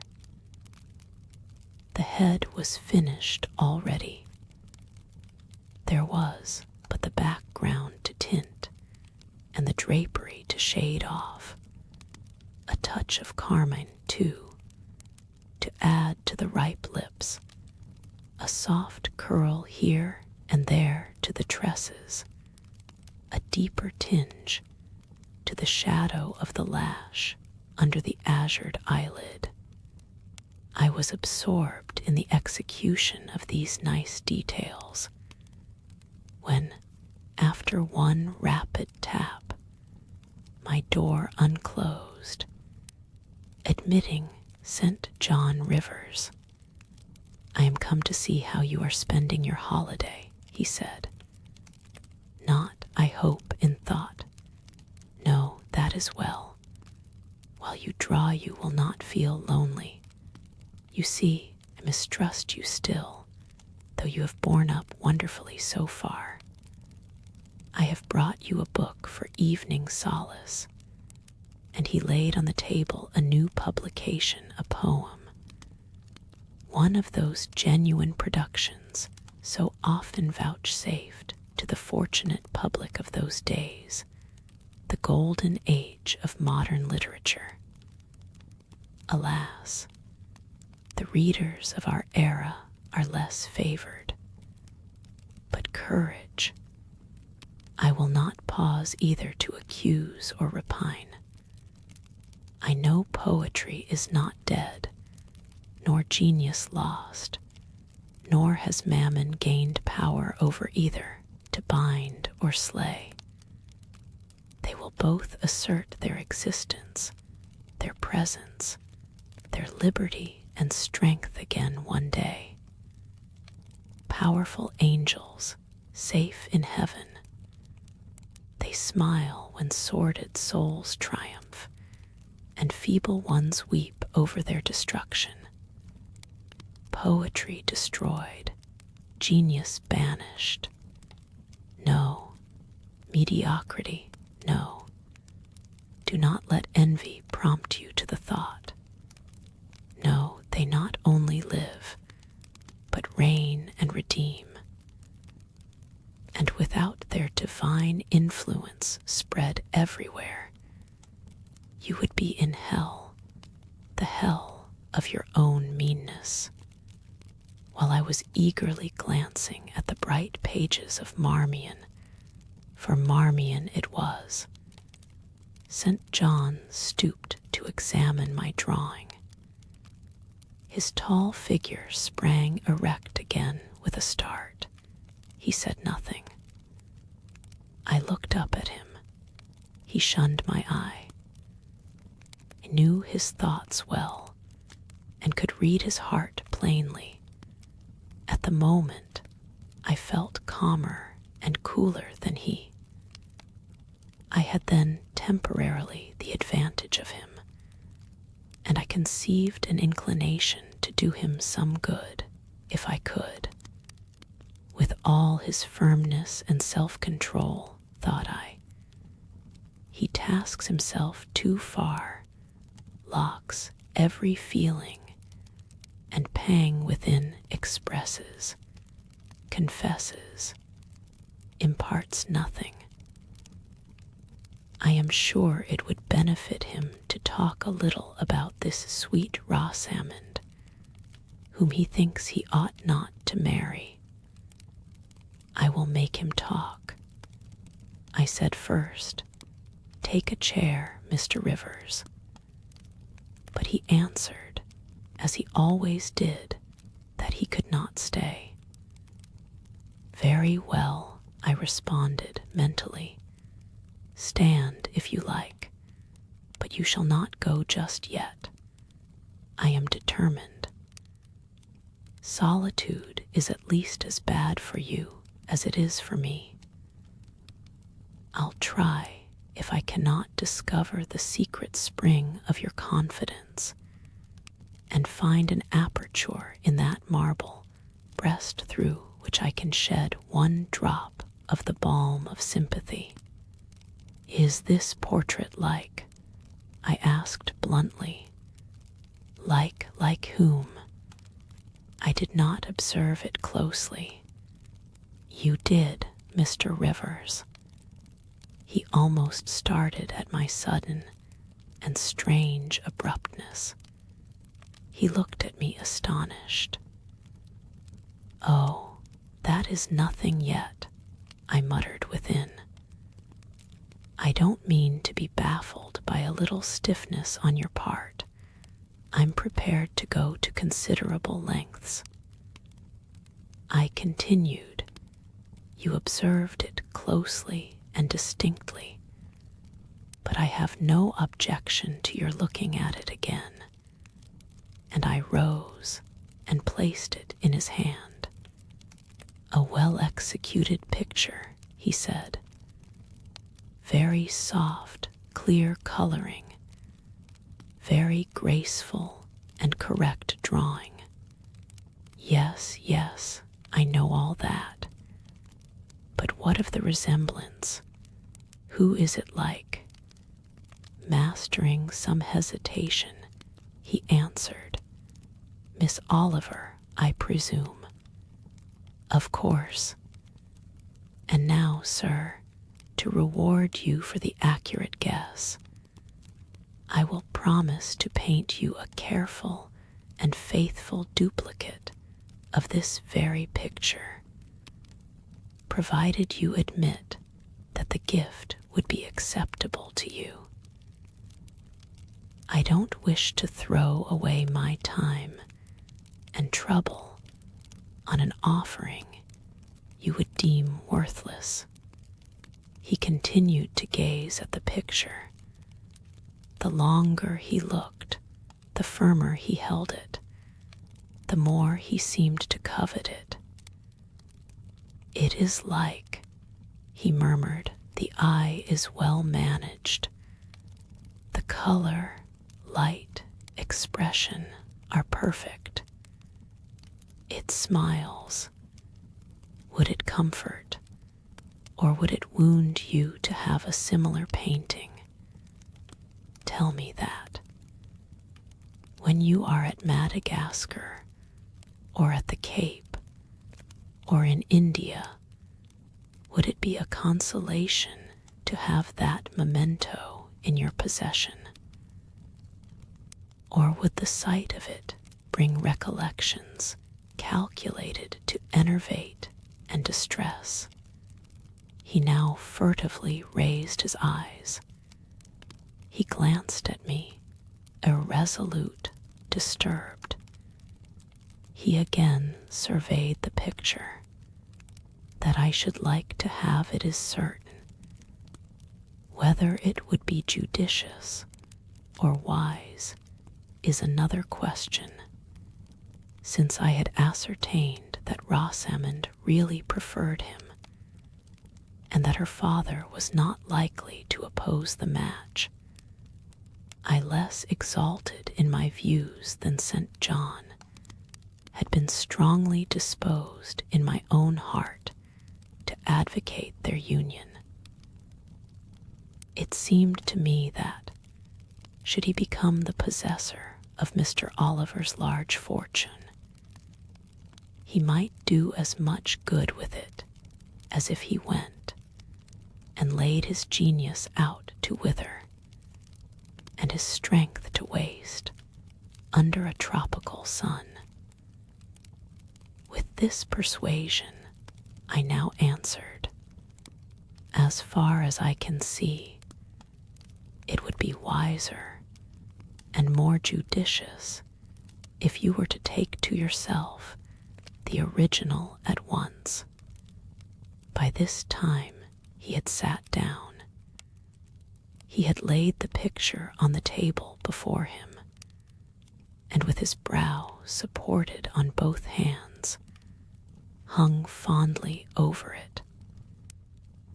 I discerned he was now neither angry nor shocked at my audacity. I saw even that to be thus frankly addressed on a subject he had deemed unapproachable, to hear it thus freely handled, was beginning to be felt by him as a new pleasure, an unhoped-for relief. Reserved people often really need the frank discussion of their sentiments and griefs more than the expansive. The sternest seeming stoic is human after all, and to burst with boldness and goodwill into the silent sea of their souls is often to confer on them the first of obligations. "She likes you, I am sure," said I, as I stood behind his chair, "and her father respects you. Moreover, she is a sweet girl, rather thoughtless, but you would have sufficient thought for both yourself and her. You ought to marry her." "Does she like me?" he asked. "Certainly, better than she likes anyone else. She talks of you continually. There is no subject she enjoys so much or touches upon so often." "It is very pleasant to hear this," he said, "very. Go on for another quarter of an hour." And he actually took out his watch and laid it upon the table to measure the time. "But where is the use of going on?" I asked. "When you are probably preparing some iron blow of contradiction, or forging a fresh chain to fetter your heart. Don't imagine such hard things.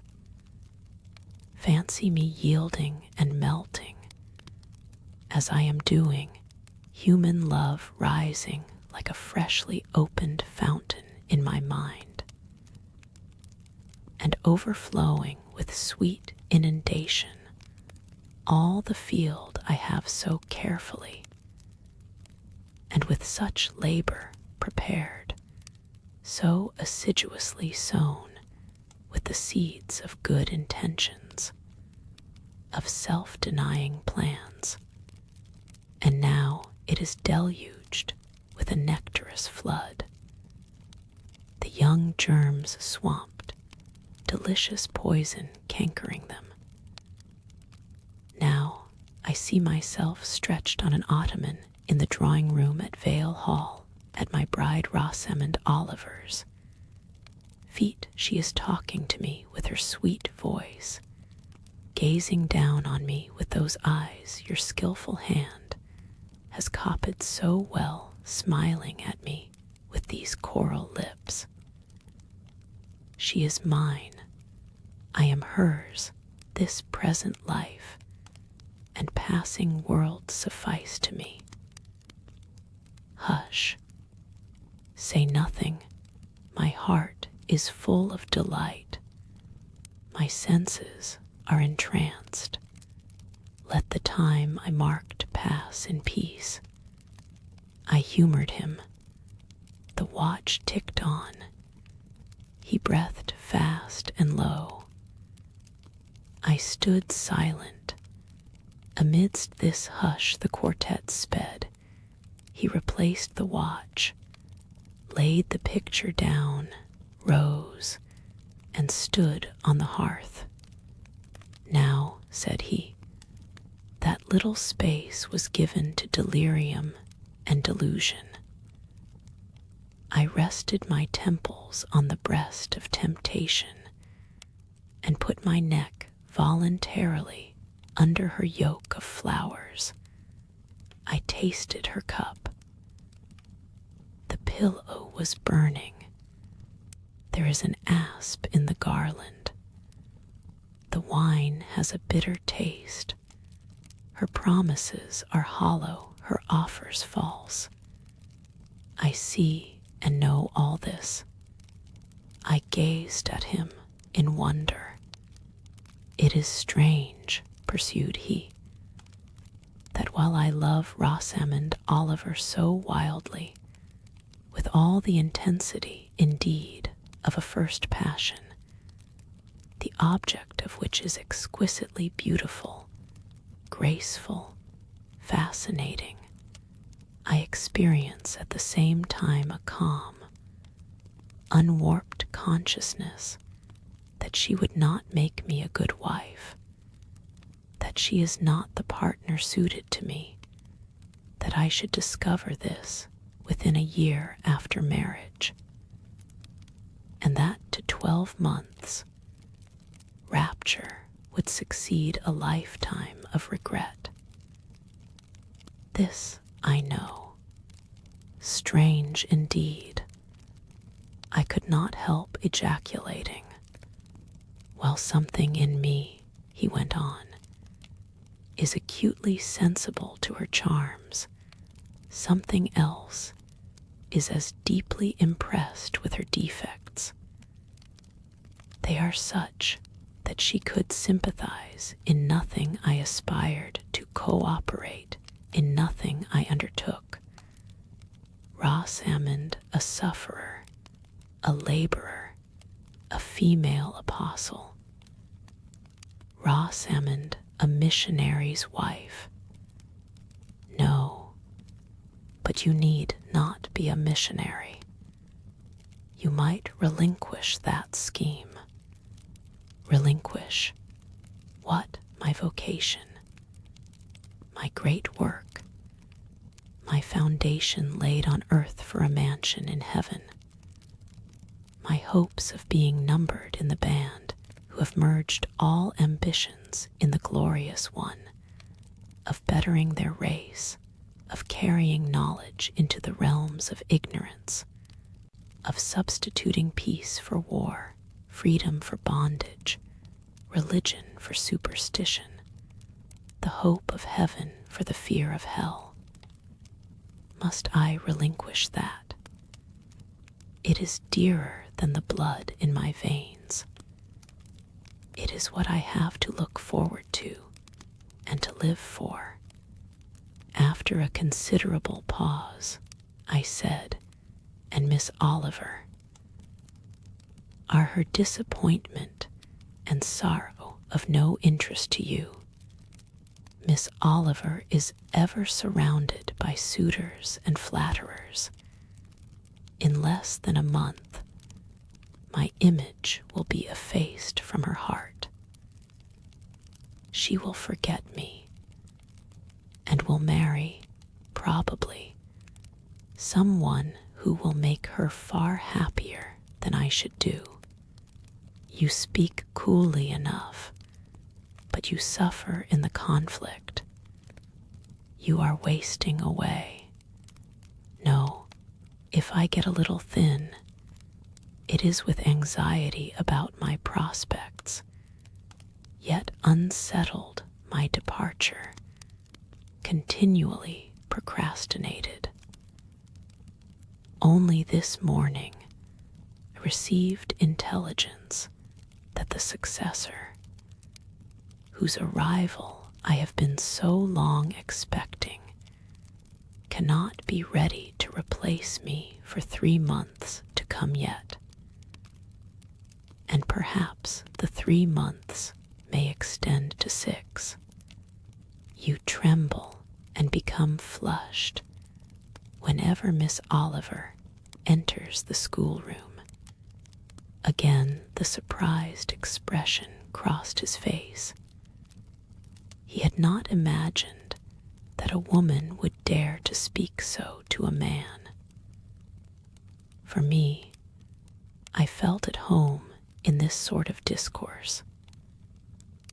I could never rest in communication with strong, discreet, and refined minds, whether male or female.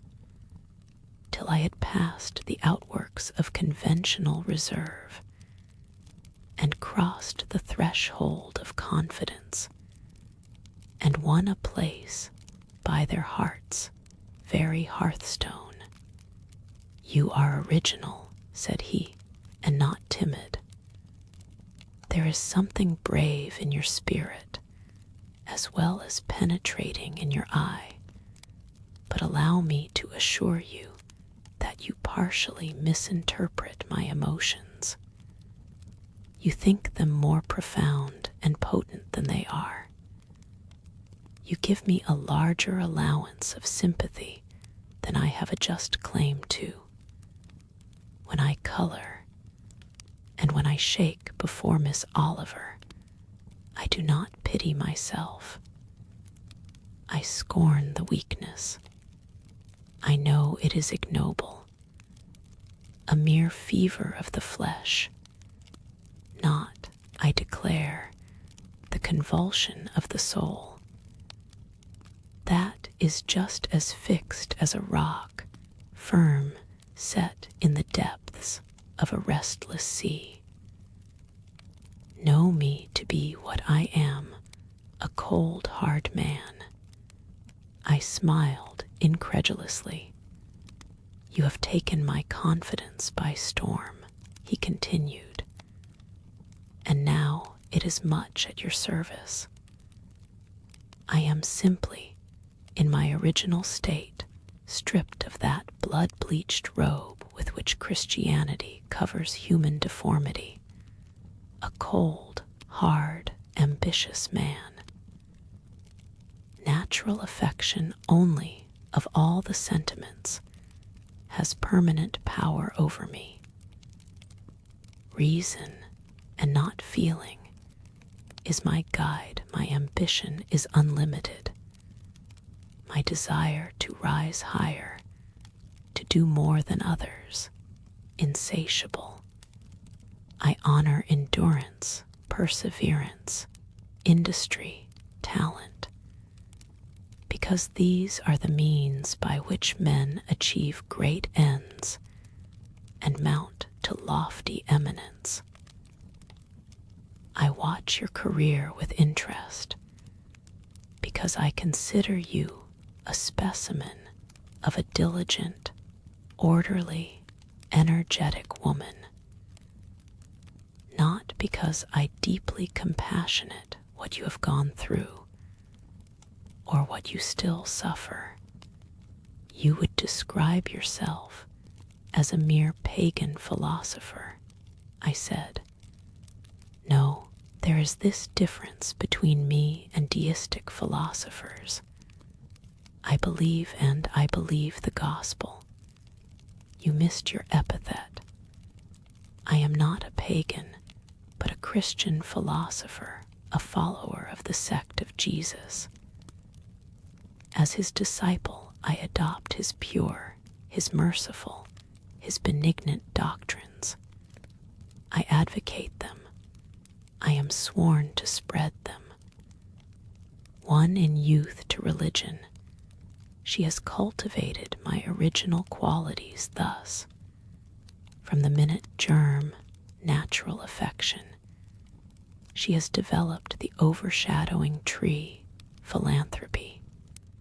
From the wild, stringy root of human uprightness, she has reared a due sense of the divine justice, of the ambition to win power and renown for my wretched self. She has formed the ambition to spread my master's kingdom, to achieve victories for the standard of the cross. So much has religion done for me, turning the original materials to the best account, pruning and training nature. But she could not eradicate nature, nor will it be eradicated till this mortal shall put on immortality. Having said this, he took his hat, which lay on the table beside my pallet. Once more he looked at the portrait. "She is lovely," he murmured. "She is well named the rose of the world, indeed. And may I not paint one like it for you? Cui bono, no."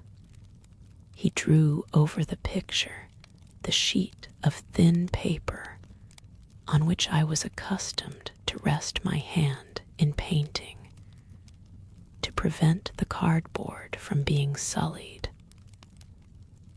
What he suddenly saw on this blank paper, it was impossible for me to tell, but something had caught his eye. He took it up with a snatch. He looked at the edge, then shot a glance at me, inexpressibly peculiar and quite incomprehensible. A glance that seemed to take and make note of every point in my shape, face, and dress, for it traversed all quick, keen as lightning. His lips parted as if to speak, but he checked the coming sentence, whatever it was. "What is the matter?" I asked. "Nothing in the world," was the reply. And replacing the paper, I saw him dexterously tear a narrow slip from the margin. It disappeared in his glove, and with one hasty nod and good afternoon, he vanished. "Well," I exclaimed, using an expression of the district, "that caps the globe, however." I, in my turn, scrutinized the paper, but saw nothing on it save a few dingy stains of paint where I had tried the tint in my pencil. I pondered the mystery a minute or two, but finding it insolvable, and being certain it could not be of much moment, I dismissed, and soon forgot it. Chapter XXXII. When Mr. St. John went, it was beginning to snow. The whirling storm continued all night. The next day, a keen wind brought fresh and blinding falls. By twilight, the valley was drifted up and almost impassable. I had closed my shutter, laid a mat to the door to prevent the snow from blowing in under it, trimmed my fire, and after sitting nearly an hour on the hearth listening to the muffled fury of the tempest, I lit a candle, took down Marmion, and beginning, "Day set on Noram's castled steep, and Tweed's fair river broad and deep, and Cheviot's mountains lone, the massive towers, the donjon keep, the flanking walls that round them sweep, in yellow lustre shone. I soon forgot storm and music. I heard a noise. The wind, I thought, shook the door. No, it was St. John Rivers, who, lifting the latch, came in out of the frozen hurricane, the howling darkness, and stood before me. The cloak that covered his tall figure, all white as a glacier. I was almost in consternation. So little had I expected any guest from the blocked-up vale that night. "Any ill news?" I demanded. "Has anything happened?"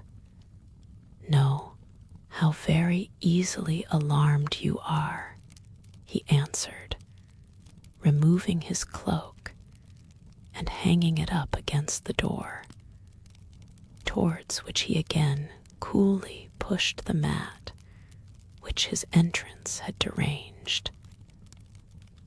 He stamped the snow from his boots. "I shall sully the purity of your floor," said he, "but you must excuse me for once." Then he approached the fire. "I have had hard work to get here, I assure you," he observed, as he warmed his hands over the flame. "One drift took me up to the waist. Happily, the snow is quite soft yet. But why are you come?" I could not forbear saying. Rather an inhospitable question to put to a visitor. But since you ask it, I answer simply to have a little talk with you. I got tired of my mute books and empty rooms. Besides, since yesterday, I have experienced the excitement of a person to whom a tale has been half told, and who is impatient to hear the sequel. He sat down. I recalled his singular conduct of yesterday, and really I began to fear his wits were touched. If he were insane, however, his was a very cool and collected insanity. I had never seen that handsome-featured face of his look more like chiseled marble than it did just now, as he put aside his snow-wet hair from his forehead and let the firelight shine free on his pale brow and cheek as pale, where it grieved me to discover the hollow trace of care or sorrow now so plainly graved. I waited, expecting he would say something I could at least comprehend, but his hand was now at his chin, his finger on his lip. He was thinking. It struck me that his hand looked wasted like his face. A perhaps uncalled for gush of pity came over my heart. I was moved to say, "I wish Diana or Mary would come and live with you. It is too bad that you should be quite alone, and you are recklessly rash about your own health." "Not at all," said he. "I care for myself when necessary. I am well now. What do you see amiss in me?" This was said with a careless, abstracted indifference, which showed that my solicitude was, at least in his opinion, wholly superfluous. I was silenced. He still slowly moved his finger over his upper lip, and still his eye dwelt dreamily on the glowing grate. Thinking it urgent to say something, I asked him presently if he felt any cold draught from the door, which was behind him. "No, no," he responded shortly and somewhat testily. Well, I reflected, if you won't talk, you may be still. I'll let you alone now and return to my book. So I snuffed the candle and resumed the perusal of Marmion. He soon stirred. My eye was instantly drawn to his movements. He only took out a morocco pocket-book, thence produced a letter, which he read in silence. folded it, put it back, relapsed into meditation. It was vain to try to read with such an inscrutable fixture before me, nor could I, in impatience, consent to be dumb. He might rebuff me if he liked, but talk I would. Have you heard from Diana and Mary lately? Not since the letter I showed you a week ago. There has not been any change made about your own arrangements. You will not be summoned to leave England sooner than you expected. I fear not, indeed. Such chance is too good to befall me. Baffled so far, I changed my ground. I bethought myself to talk about the school and my scholars. Mary Garrett's mother is better, and Mary came back to the school this morning, and I shall have 4 new girls next week from the foundry close. They would have come today, but for the snow. Indeed, Mr. Oliver pays for 2. Does he? He means to give the whole school a treat at Christmas. So I know. Was it your suggestion? No. Whose then? His daughter's, I think. It is like her. She is so good-natured. Yes. Again came the blank of a pause. The clock struck 8 strokes. It aroused him. He uncrossed his legs, sat erect, turned to me. Leave your book a moment and come a little nearer the fire, he said. Wondering, and of my wonder finding no end, I complied. Half an hour ago, he pursued, I spoke of my impatience to hear the sequel of a tale. On reflection, I find the matter will be better managed by my assuming the narrator's part and converting you into a listener. Before commencing, it is but fair to warn you that the story will sound somewhat hackneyed in your ears, but stale details often regain a degree of freshness when they pass through new lips. For the rest, whether trite or novel, it is short. 20 years ago, a poor curate, never mind his name at this moment, fell in love with a rich man's daughter. She fell in love with him and married him against the advice of all her friends, who consequently disowned her immediately after the wedding. Before 2 years passed, the rash pair were both dead and laid quietly side by side under one slab. I have seen their grave. It formed part of the pavement of a huge churchyard surrounding the grim, soot-black old cathedral of an overgrown manufacturing town in Shire. They left a daughter, which, at its very birth, Charity received in her lap cold as that of the snowdrift I almost stuck fast into night. Charity carried the friendless thing to the house of its rich maternal relations. It was reared by an aunt-in-law, called, I come to names now, Mrs. Reed of Gateshead. You start. Did you hear a noise?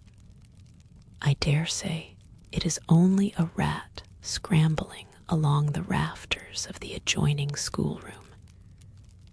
It was a barn before I had it repaired and altered, and barns are generally haunted by rats. To proceed, Mrs. Reed kept the orphan 10 years. Whether it was happy or not with her, I cannot say, never having been told. But at the end of that time, she transferred it to a place you know, being no other than Lode's School, where you so long resided yourself. It seems her career there was very honorable. From a pupil, she became a teacher like yourself. Really, it strikes me there are parallel points in her history and yours. She left it to be a governess.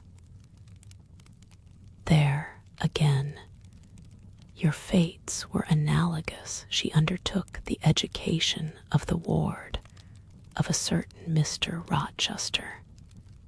Mr. Rivers, I interrupted. I can guess your feelings, he said, but restrain them for a while. I have nearly finished. Hear me to the end.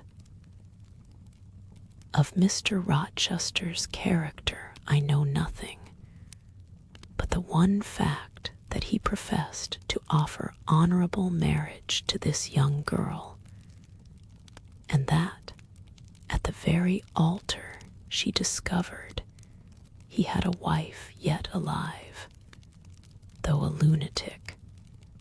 What his subsequent conduct and proposals were is a matter of pure conjecture. But when an event transpired which rendered inquiry after the governess necessary, it was discovered she was gone. No one could tell when, where, or how.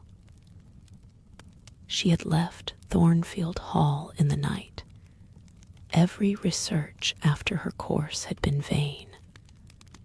The country had been scoured far and wide. No vestige of information could be gathered respecting her. Yet that she should be found is become a matter of serious urgency. Advertisements have been put in all the papers. I myself have received a letter from one Mr. Briggs, a solicitor, communicating the details I have just imparted. Is it not an odd tale? Just tell me this, said I, and since you know so much, you surely can tell it me. What of Mr. Rochester? How and where is he? What is he doing? Is he well?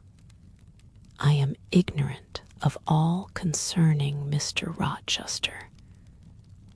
The letter never mentions him, but to narrate the fraudulent and illegal attempt I have adverted to.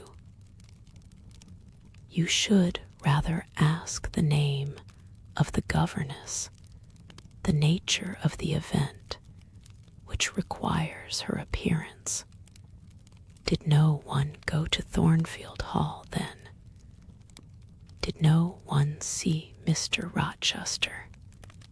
I suppose not, but they wrote to him. Of course. And what did he say? Who has his letters? Mr. Briggs intimates that the answer to his application was not from Mr. Rochester, but from a lady. It is signed Alice Fairfax. I felt cold and dismayed. My worst fears then were probably true. He had in all probability left England and rushed in reckless desperation to some former haunt on the continent. And what opiate for his severe sufferings, what object for his strong passions had he sought there? I dared not answer the question. Oh, my poor master, once almost my husband, whom I had often called my dear Edward. He must have been a bad man, observed Mr. Rivers. You don't know him. Don't pronounce an opinion upon him, I said, with warmth. Very well, he answered quietly. And indeed my head is otherwise occupied than with him. I have my tale to finish. Since you won't ask the governess's name, I must tell it of my own accord. Stay. I have it here. It is always more satisfactory to see important points written down, fairly committed to black and white.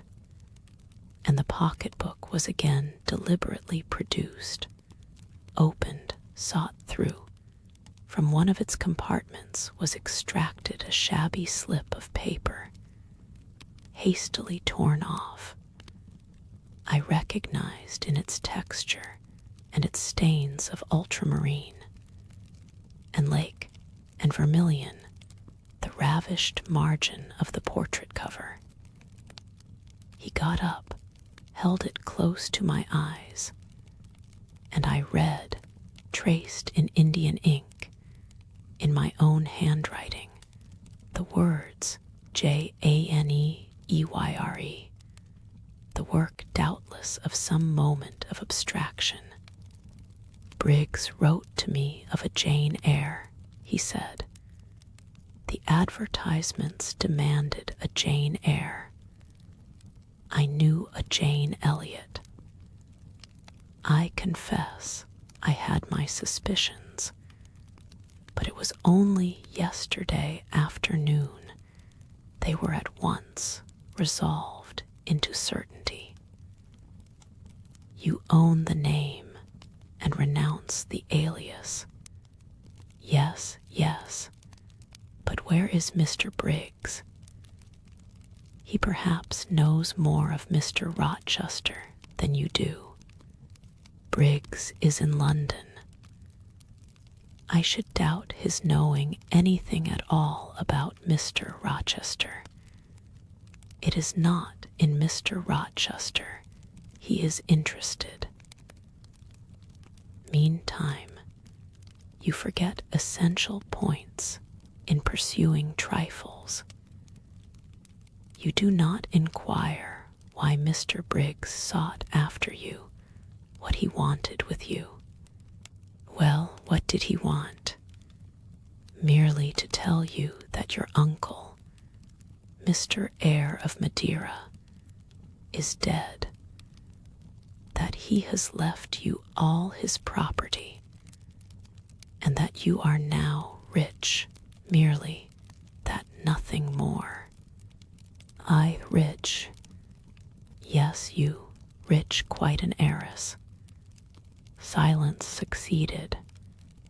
You must prove your identity, of course, resumed St. John presently. A step which will offer no difficulties. You can then enter on immediate possession. Your fortune is vested in the English funds. Briggs has the will and the necessary documents.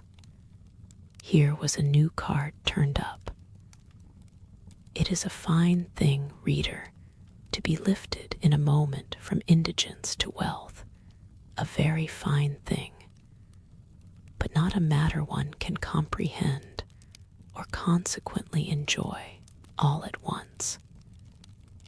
And then there are other chances in life far more thrilling and rapture-giving. This is solid, an affair of the actual world, nothing ideal about it. All its associations are solid and sober, and its manifestations are the same.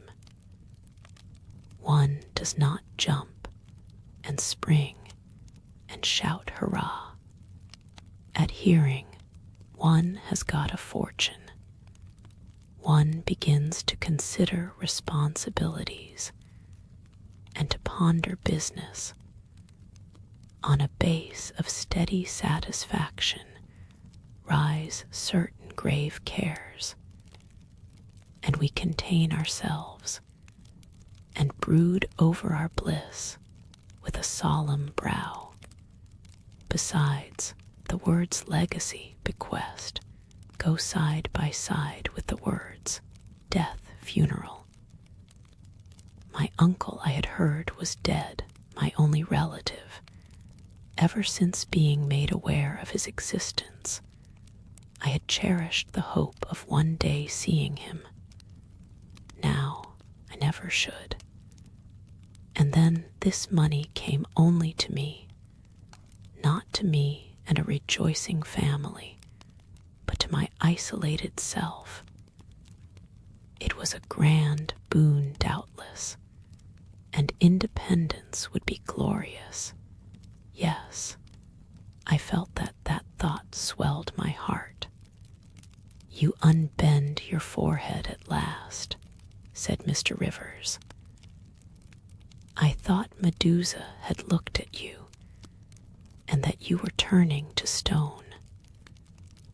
Perhaps now you will ask how much you are worth. How much am I worth? Oh, a trifle. Nothing, of course, to speak of 20,000 pounds, I think they say. But what is that? 20,000 pounds.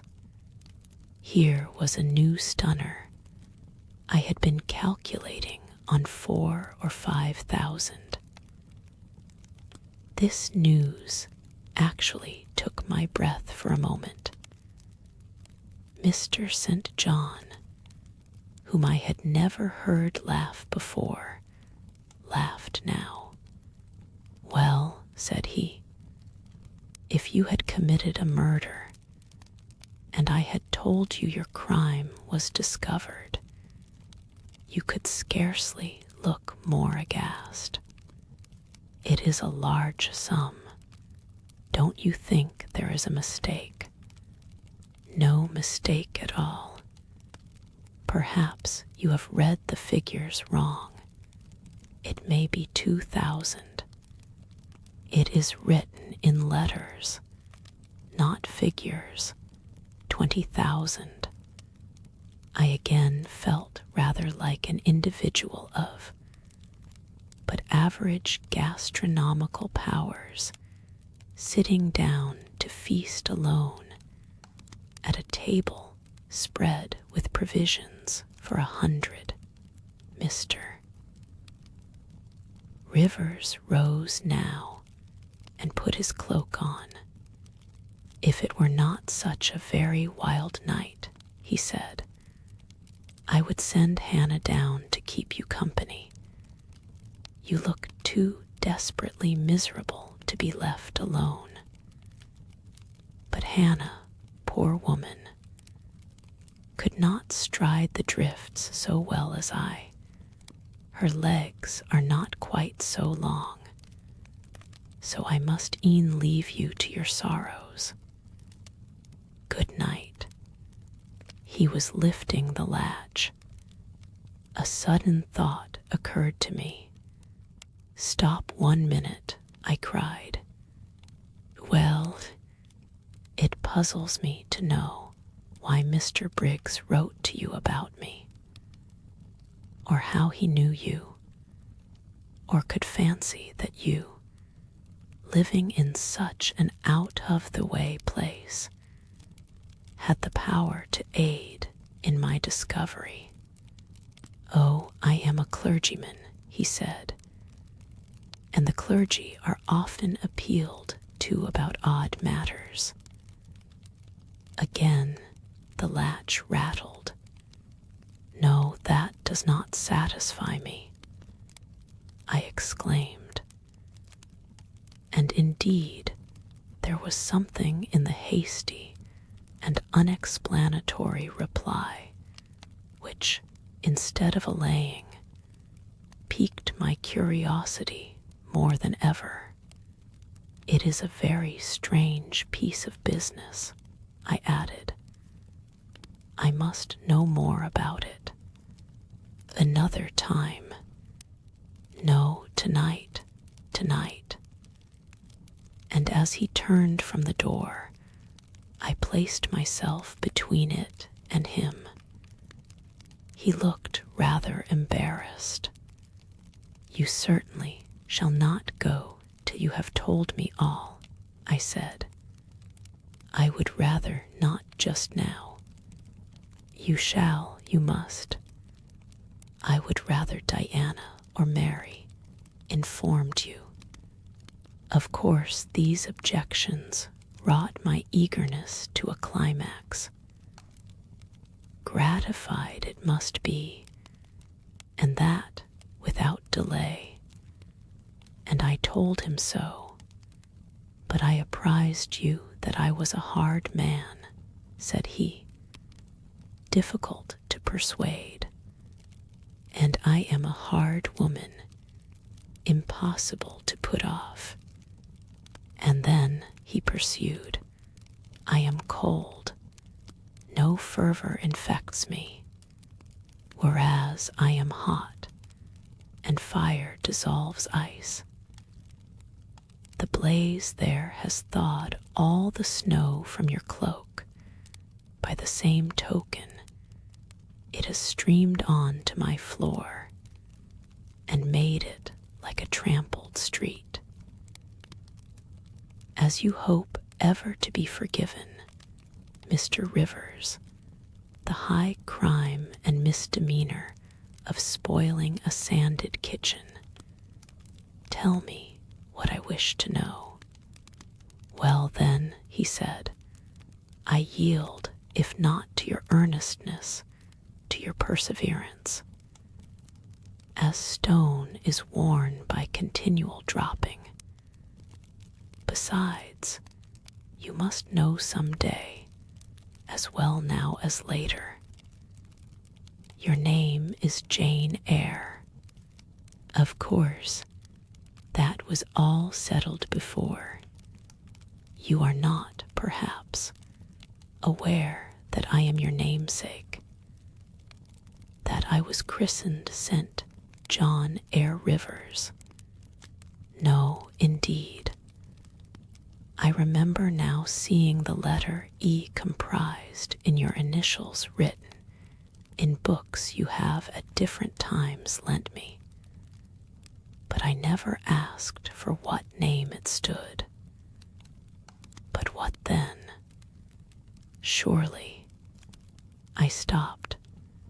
I could not trust myself to entertain, much less to express, the thought that rushed upon me, that embodied itself, that in a second stood out a strong, solid probability.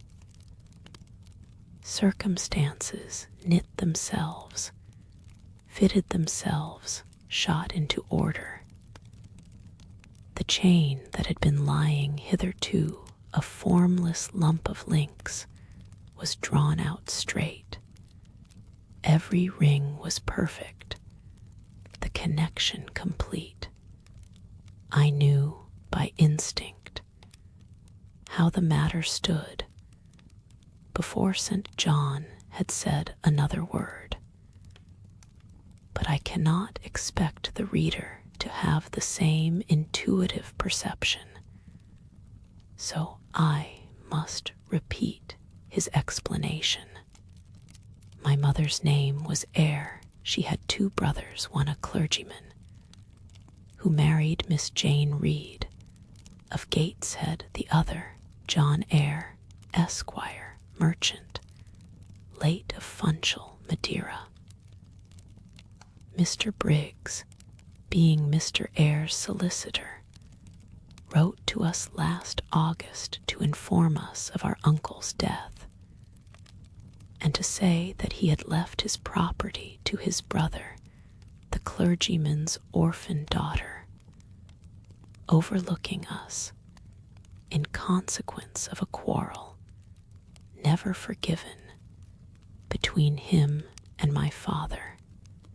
He wrote again a few weeks since to intimate that the heiress was lost, and asking if we knew anything of her. A name casually written on a slip of paper has enabled me to find her out. You know the rest. Again he was going, but I set my back against the door. "Do let me speak," I said. "Let me have one moment to draw breath and reflect." I paused. He stood before me, hat in hand, looking composed enough. I resumed. "Your mother was my father's sister." "Yes, my aunt, consequently." He bowed. "My Uncle John was your Uncle John. You, Diana and Mary, are his sister's children, as I am his brother's child. Undeniably. You three, then, are my cousins. Half our blood on each side flows from the same source. We are cousins, yes." I surveyed him. It seemed I had found a brother, one I could be proud of, one I could love, and two sisters whose qualities were such that, when I knew them but as mere strangers, they had inspired me with genuine affection and admiration. The two girls on whom, kneeling down on the wet ground, and looking through the low, latticed window of Moore House kitchen, I had gazed with so bitter a mixture of interest and despair, were my near kinswomen, and the young and stately gentleman who had found me almost dying at his threshold was my blood relation. Glorious discovery to a lonely wretch. This was wealth indeed, wealth to the heart, a mine of pure, genial affections. This was a blessing, bright, vivid, and exhilarating, not like the ponderous gift of gold rich, and welcome enough in its way, but sobering from its weight. I now clapped my hands in sudden joy, my pulse bounded, my veins thrilled. "Oh, I am glad, I am glad," I exclaimed. St. John smiled. "Did I not say you neglected essential points to pursue trifles?" he asked. "You were serious when I told you you had got a fortune, and now, for a matter of no moment, you are excited. What can you mean? It may be of no moment to you. You have sisters, and don't care for a cousin. But I had nobody, and now 3 relations, or 2, if you don't choose to be counted, are born into my world full grown. I say again, I am glad." I walked fast through the room. I stopped, half suffocated with the thoughts that rose faster than I could receive, comprehend, settle them. Thoughts of what might, could, would, and should be, and that ere long. I looked at the blank wall. It seemed a sky thick with ascending stars. Every one lit me to a purpose or delight.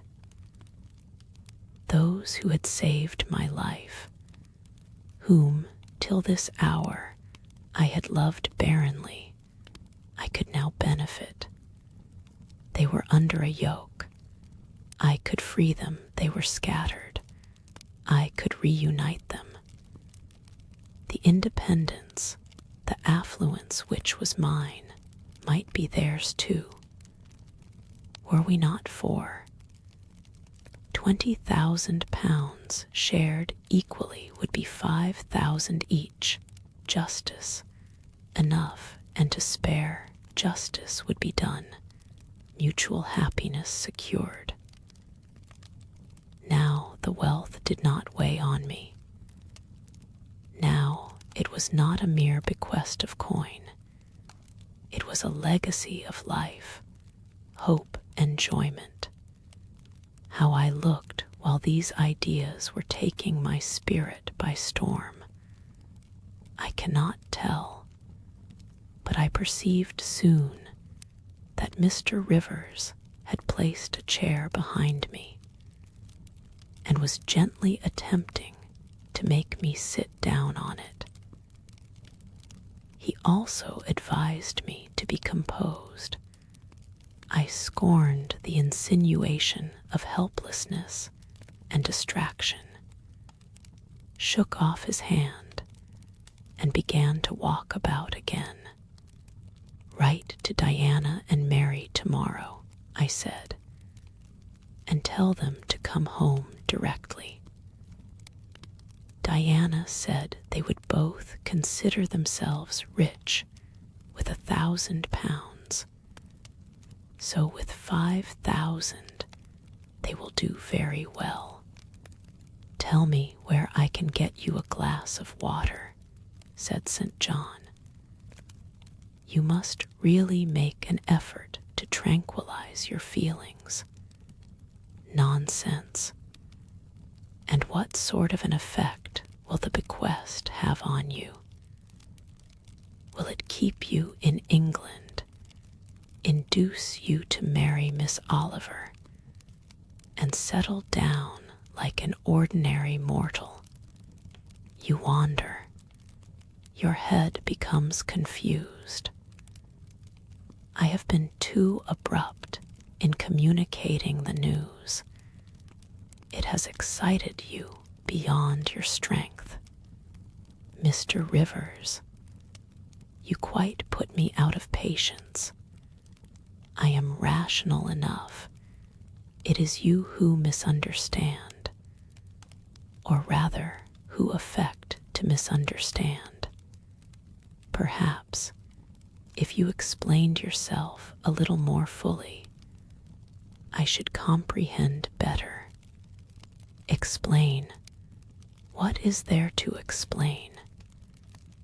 You cannot fail to see that 20,000 pounds, the sum in question, divided equally between the nephew and 3 nieces of our uncle, will give 5,000 to each. What I want is that you should write to your sisters and tell them of the fortune that has accrued to them. To you, you mean. I have intimated my view of the case. I am incapable of taking any other. I am not brutally selfish, blindly unjust, or fiendishly ungrateful. Besides, I am resolved I will have a home and connections. I like Moor House, and I will live at Moor House. I like Diana and Mary, and I will attach myself for life to Diana and Mary. It would please and benefit me to have 5,000 pounds. It would torment, and oppress me to have 20,000, which, moreover, could never be mine in justice, though it might in law. I abandon to you, then, what is absolutely superfluous to me. Let there be no opposition and no discussion about it. Let us agree amongst each other and decide the point at once. This is acting on first impulses. You must take days to consider such a matter, ere your word can be regarded as valid. Oh, if all you doubt is my sincerity, I am easy. You see the justice of the case. I do see a certain justice, but it is contrary to all custom. Besides, the entire fortune is your right. My uncle gained it by his own efforts. He was free to leave it to whom he would. He left it to you. After all, justice permits you to keep it. You may, with a clear conscience, consider it absolutely your own. With me, said I, it is fully as much a matter of feeling as of conscience. I must indulge my feelings. I so seldom have had an opportunity of doing so. Were you to argue, object, and annoy me for a year, I could not forego the delicious pleasure of which I have caught a glimpse, that of repaying, in part, a mighty obligation, and winning to myself lifelong friends. You think so now, rejoined St. John, because you do not know what it is to possess, nor consequently to enjoy wealth. You cannot form a notion of the importance 20,000 pounds would give you, of the place it would enable you to take in society, of the prospects it would open to you. You cannot, and you, I interrupted, cannot at all imagine the craving I have for fraternal and sisterly love. I never had a home. I never had brothers or sisters. I must, and will have them now. You are not reluctant to admit me and own me, are you? Jane, I will be your brother. My sisters will be your sisters. Without stipulating for this sacrifice of your just rights. Brother, yes, at the distance of 1,000 leagues. Sisters, yes, slaving amongst strangers. I, wealthy, gorged with gold I never earned, and do not merit you, penniless. Famous equality and fraternization. Close union. Intimate attachment. But Jane, your aspirations after family ties and domestic happiness may be realized otherwise than by the means you contemplate. You may marry. Nonsense again. Marry. I don't want to marry and never shall marry. That is saying too much. Such hazardous affirmations are a proof of the excitement under which you labor. It is not saying too much. I know what I feel, and how averse are my inclinations to the bare thought of marriage. No one would take me for love, and I will not be regarded in the light of a mere money speculation. And I do not want a stranger, unsympathizing, alien, different from me.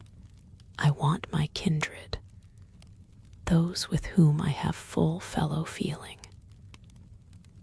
Say again, you will be my brother. When you uttered the words, I was satisfied, happy. Repeat them, if you can. Repeat them sincerely. I think I can. I know I have always loved my own sisters, and I know on what my affection for them is grounded: respect for their worth and admiration of their talents. You too have principle and mind. Your tastes and habits resemble Diana's and Mary S. Your presence is always agreeable to me. In your conversation, I have already for some time found a salutary solace. I feel I can easily and naturally make room in my heart for you as my third and youngest sister. Thank you. That contents me for tonight. Now you had better go, for if you stay longer, you will perhaps irritate me afresh by some mistrustful scruple. And the school, Miss Eyre, it must now be shut up, I suppose. No, I will retain my post of mistress till you get a substitute. He smiled approbation. We shook hands, and he took leave. I need not narrate in detail the further struggles I had, and arguments I used to get matters regarding the legacy settled as I wished. My task was a very hard one, but as I was absolutely resolved, as my cousins saw at length that my mind was really and immutably fixed on making a just division of the property, as they must in their own hearts have felt the equity of the intention, and must, besides, have been innately conscious that in my place they would have done precisely what I wished to do, they yielded at length so far as to consent to put the affair to arbitration. The judges chosen were Mr. Oliver and an able lawyer. Both coincided in my opinion. I carried my point. The instruments of transfer were drawn out. St. John, Diana, Mary, and I each became possessed of a competency. Chapter XXXIV. It was near Christmas by the time all was settled. The season of general holiday approached.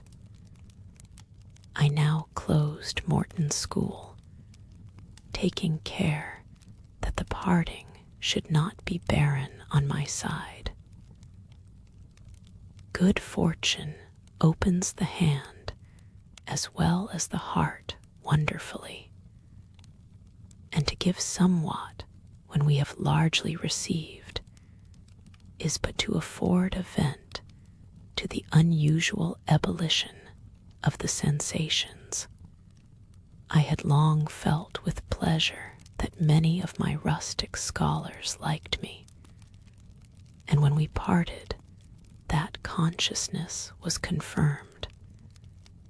They manifested their affection plainly and strongly. Deep was my gratification to find I had really a place in their unsophisticated hearts. I promised them that never a week should pass in future that I did not visit them and give them an hour's teaching in their school. Mr. Rivers came up as, having seen the classes, now numbering 60 girls, file out before me, and locked the door. I stood with the key in my hand, exchanging a few words of special farewell with some half-dozen of my best scholars. As decent, respectable, modest, and well-informed young women as could be found in the ranks of the British peasantry. And that is saying a great deal, for after all, the British peasantry are the best taught, best mannered, most self-respecting of any in Europe. Since those days I have seen paysans and bayerinnen, and the best of them seemed to me ignorant, coarse, and besotted, compared with my Morton girls. Do you consider you have got your reward for a season of exertion? Asked Mr. Rivers when they were gone. Does not the consciousness of having done some real good in your day and generation give pleasure? Doubtless, and you have only twalled a few months. Would not a life devoted to the task of regenerating your race be well spent? Yes, I said, but I could not go on for ever so. I want to enjoy my own faculties, as well as to cultivate those of other people. I must enjoy them now. Don't recall either my mind or body to the school. I am out of it and disposed for full holiday. He looked grave. What now? What sudden eagerness is this you evince? What are you going to do? To be active as I can. And first, I must beg you to set Hannah at liberty and get somebody else to wait on you. Do you want her? Yes, to go with me to Moor House. Diana and Mary will be at home in a week, and I want to have everything in order against their arrival. I understand. I thought you were for flying off on some excursion. It is better so. Hannah shall go with you. Tell her to be ready by tomorrow then. And here is the schoolroom key. I will give you the key of my cottage in the morning. He took it. You give it up very gleefully, said he. I don't quite understand your light-heartedness, because I cannot tell what employment you propose to yourself as a substitute for the one you are relinquishing. What aim, what purpose, what ambition in life have you now? My first aim will be to clean down. Do you comprehend the full force of the expression? To clean down Moor House from chamber to cellar, my next to rub it up with beeswax, oil, and an indefinite number of cloths, till it glitters again. My third, to arrange every chair, table, bed, carpet, with mathematical precision. Afterwards, I shall go near to ruin you in coals, keep up good fires in every room. And lastly, the 2 days preceding that on which your sisters are expected will be devoted by Hannah and me to such a beating of eggs, sorting of currants, grating of spices, compounding of Christmas cakes, chopping up of materials for mince pies, and solemnizing of other culinary rites, as words can convey but an inadequate notion of to the uninitiated like you. My purpose, in short, is to have all things in an absolutely perfect state of readiness for Diana and Mary before next Thursday, and my ambition is to give them a beau ideal of a welcome when they come. St. John smiled slightly. Still, he was dissatisfied. "It is all very well for the present," said he. "But seriously, I trust that when the first flush of vivacity is over, you will look a little higher than domestic endearments and household joys. The best things the world has," I interrupted. "No, Jane, no. This world is not the scene of fruition. Do not attempt to make it so. Nor of rest. Do not turn slothful. I mean, on the contrary, to be busy. Jane, I excuse you for the present. 2 months' grace I allow you for the full enjoyment of your new position, and for pleasing yourself with this late-found charm of relationship. But then, I hope you will begin to look beyond Moor House and Morton, and sisterly society, and the selfish calm and sensual comfort of civilized affluence. I hope your energies will then once more trouble you with their strength." I looked at him with surprise. "St. John," I said, "I think you are almost wicked to talk so. I am disposed to be as content as a queen, and you try to stir me up to restlessness. To what end? To the end of turning to profit the talents which God has committed to your keeping, and of which he will surely one day demand a strict account. Jane, I shall watch you closely and anxiously, I warn you of that, and try to restrain the disproportionate fervor with which you throw yourself into commonplace home pleasures. Don't cling so tenaciously to ties of the flesh. Save your constancy and ardor for an adequate cause. Forbear to waste them on trite, transient objects. Do you hear, Jane? Yes, just as if you were speaking Greek. I feel I have adequate cause to be happy, and I will be happy.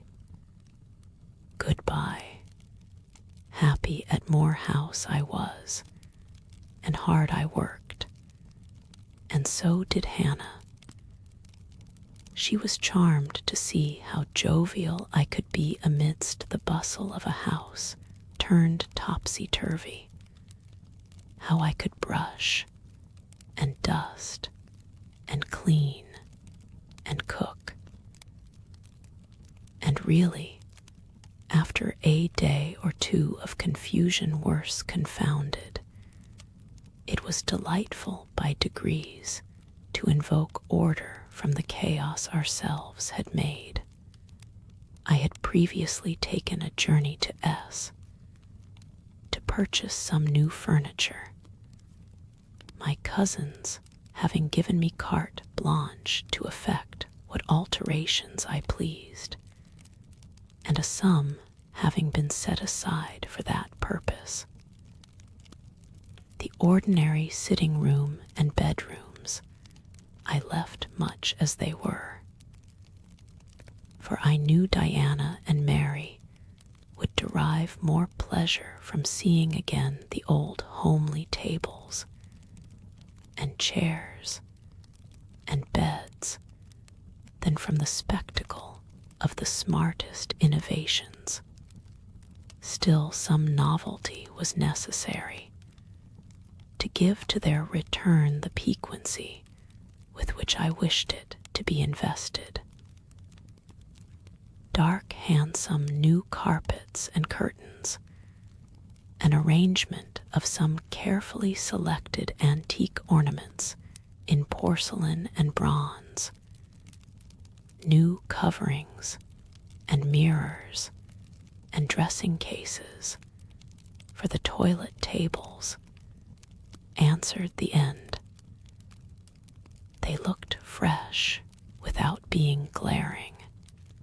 A spare parlor and bedroom I refurnished entirely, with old mahogany and crimson upholstery.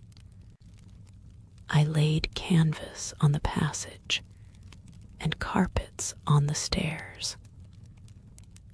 When all was finished, I thought Moor House as complete a model of bright, modest snugness within as it was, at this season, a specimen of wintry waste and desert dreariness without.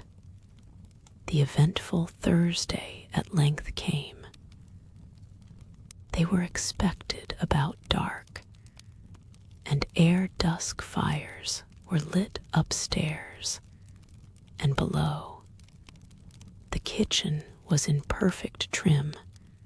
Hannah and I were dressed, and all was in readiness. St. John arrived first. I had entreated him to keep quite clear of the house till everything was arranged, and indeed the bare idea of the commotion, at once sordid and trivial, going on within its walls sufficed to scare him to estrangement. He found me in the kitchen, watching the progress of certain cakes for tea, then baking. Approaching the hearth, he asked if I was at last satisfied with housemaid's work.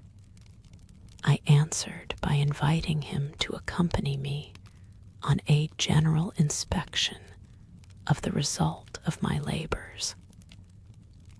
With some difficulty, I got him to make the tour of the house. He just looked in at the doors I opened, and when he had wandered upstairs and downstairs, he said I must have gone through a great deal of fatigue and trouble to have effected such considerable changes in so short a time. But not a syllable did he utter indicating pleasure in the improved aspect of his abode. This silence damped me. I thought perhaps the alterations had disturbed some old associations he valued. I inquired whether this was the case. No doubt, in a somewhat crestfallen tone. Not at all, he had, on the contrary, remarked that I had scrupulously respected every association. He feared, indeed, I must have bestowed more thought on the matter than it was worth. How many minutes, for instance, had I devoted to studying the arrangement of this very room? By the by, could I tell him where such a book was? I showed him the volume on the shelf. He took it down, and withdrawing to his accustomed window recess, he began to read it. Now, I did not like this reader. St. John was a good man, but I began to feel he had spoken truth of himself when he said he was hard and cold. The humanities and amenities of life had no attraction for him, its peaceful enjoyments no charm. Literally, he lived only to aspire after what was good and great, certainly. But still, he would never rest, nor approve of others resting round him. As I looked at his lofty forehead, still and pale as a white stone, at his fine lineaments fixed in study, I comprehended all at once that he would hardly make a good husband, that it would be a trying thing to be his wife. I understood, as by inspiration, the nature of his love for Miss Oliver. I agreed with him that it was but a love of the senses. I comprehended how he should despise himself for the feverish influence it exercised over him, how he should wish to stifle and destroy it, how he should mistrust its ever conducting permanently to his happiness or hers.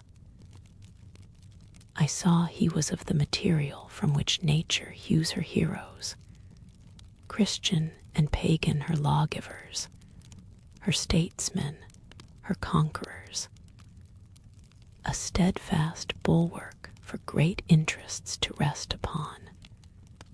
But at the fireside, too often a cold, cumbrous column, gloomy and out of place. This parlor is not his sphere, I reflected. The Himalayan ridge or Kaffir bush, even the plague-cursed Guinea coast swamp, would suit him better. Well may he eschew the calm of domestic life. It is not his element. There his faculties stagnate. They cannot develop or appear to advantage. It is in scenes of strife and danger where courage is proved, and energy exercised, and fortitude tasked, that he will speak and move, the leader and superior. A merry child would have the advantage of him on this hearth. He is right to choose a missionary's career. I see it now. They are coming, cried Hannah, throwing open the parlor door. At the same moment old Carlo barked joyfully. Out I ran. It was now dark, but a rumbling of wheels was audible. Hannah soon had a lantern lit. The vehicle had stopped at the wicket. The driver opened the door. First one well-known form, then another, stepped out.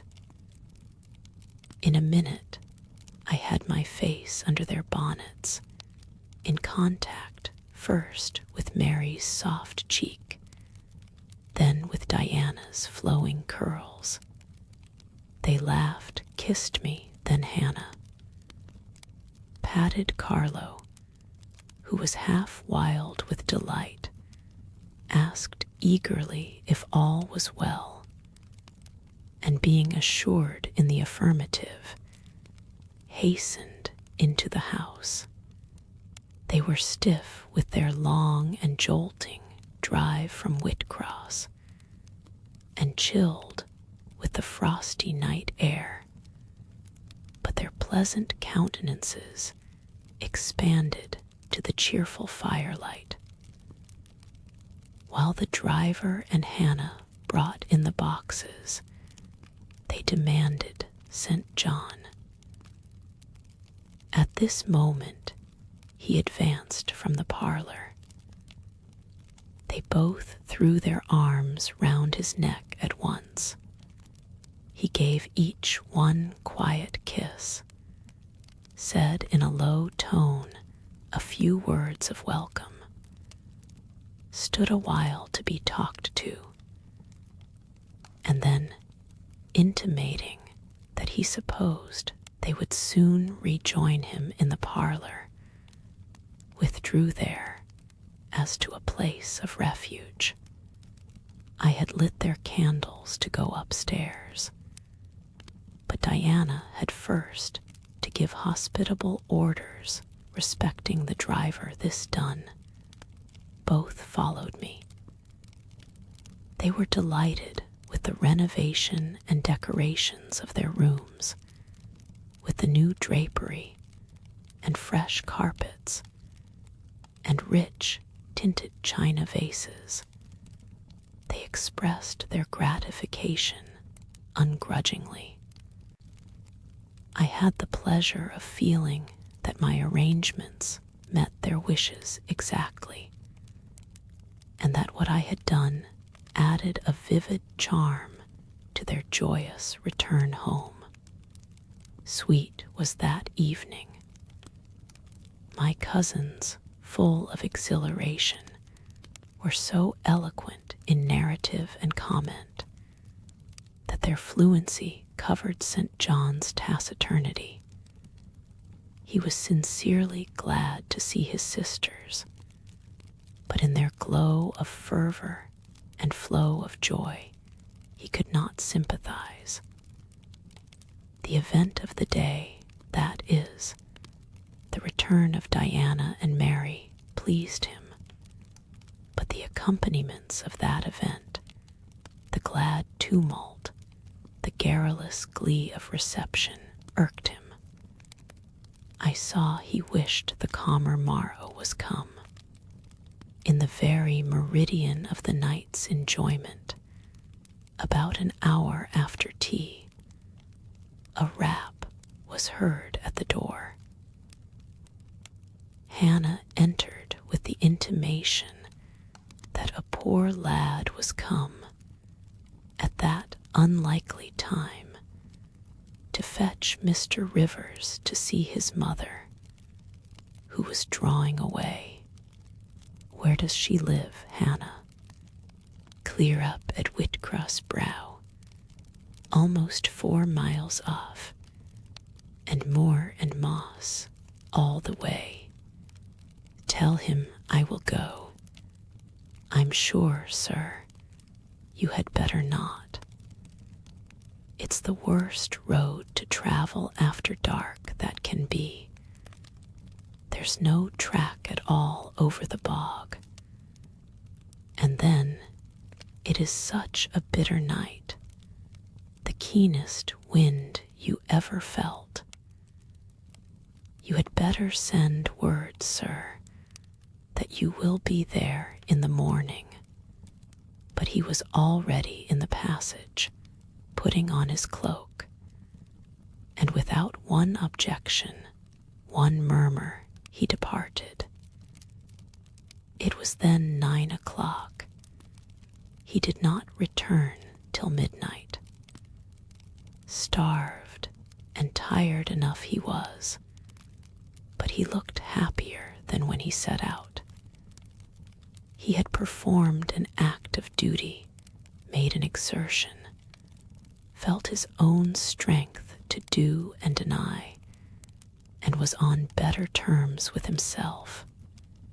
I am afraid the whole of the ensuing week tried his patience. It was Christmas week.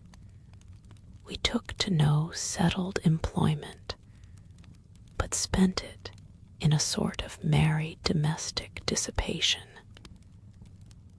The air of the moors, the freedom of home, the dawn of prosperity, acted on Diana and Mary's spirits like some life-giving elixir. They were gay from morning till noon, and from noon till night. They could always talk, and their discourse, witty, pithy, original, had such charms for me that I preferred listening to and sharing in it to doing anything else.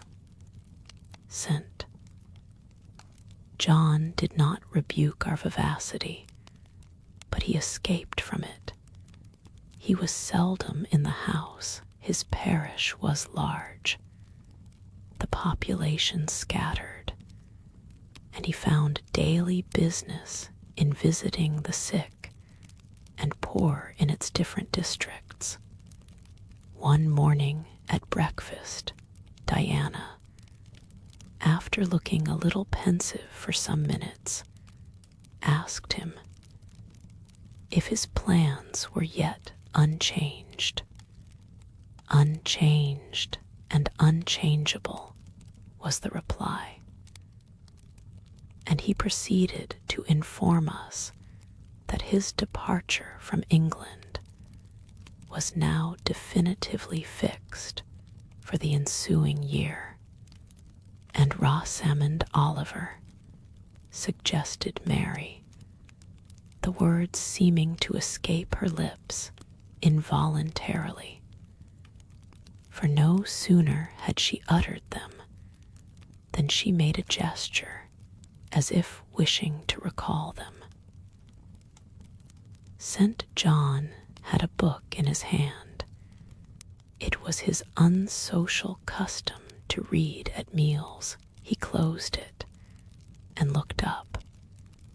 Rosamond Oliver, said he, is about to be married to Mr. Granby, one of the best connected and most estimable residents in S, grandson and heir to Sir Frederick Granby. I had the intelligence from her father yesterday. His sisters looked at each other and at me. We all three looked at him. He was serene as glass. The match must have been got up hastily, said Diana. They cannot have known each other long, but 2 months. They met in October at the county ball at S.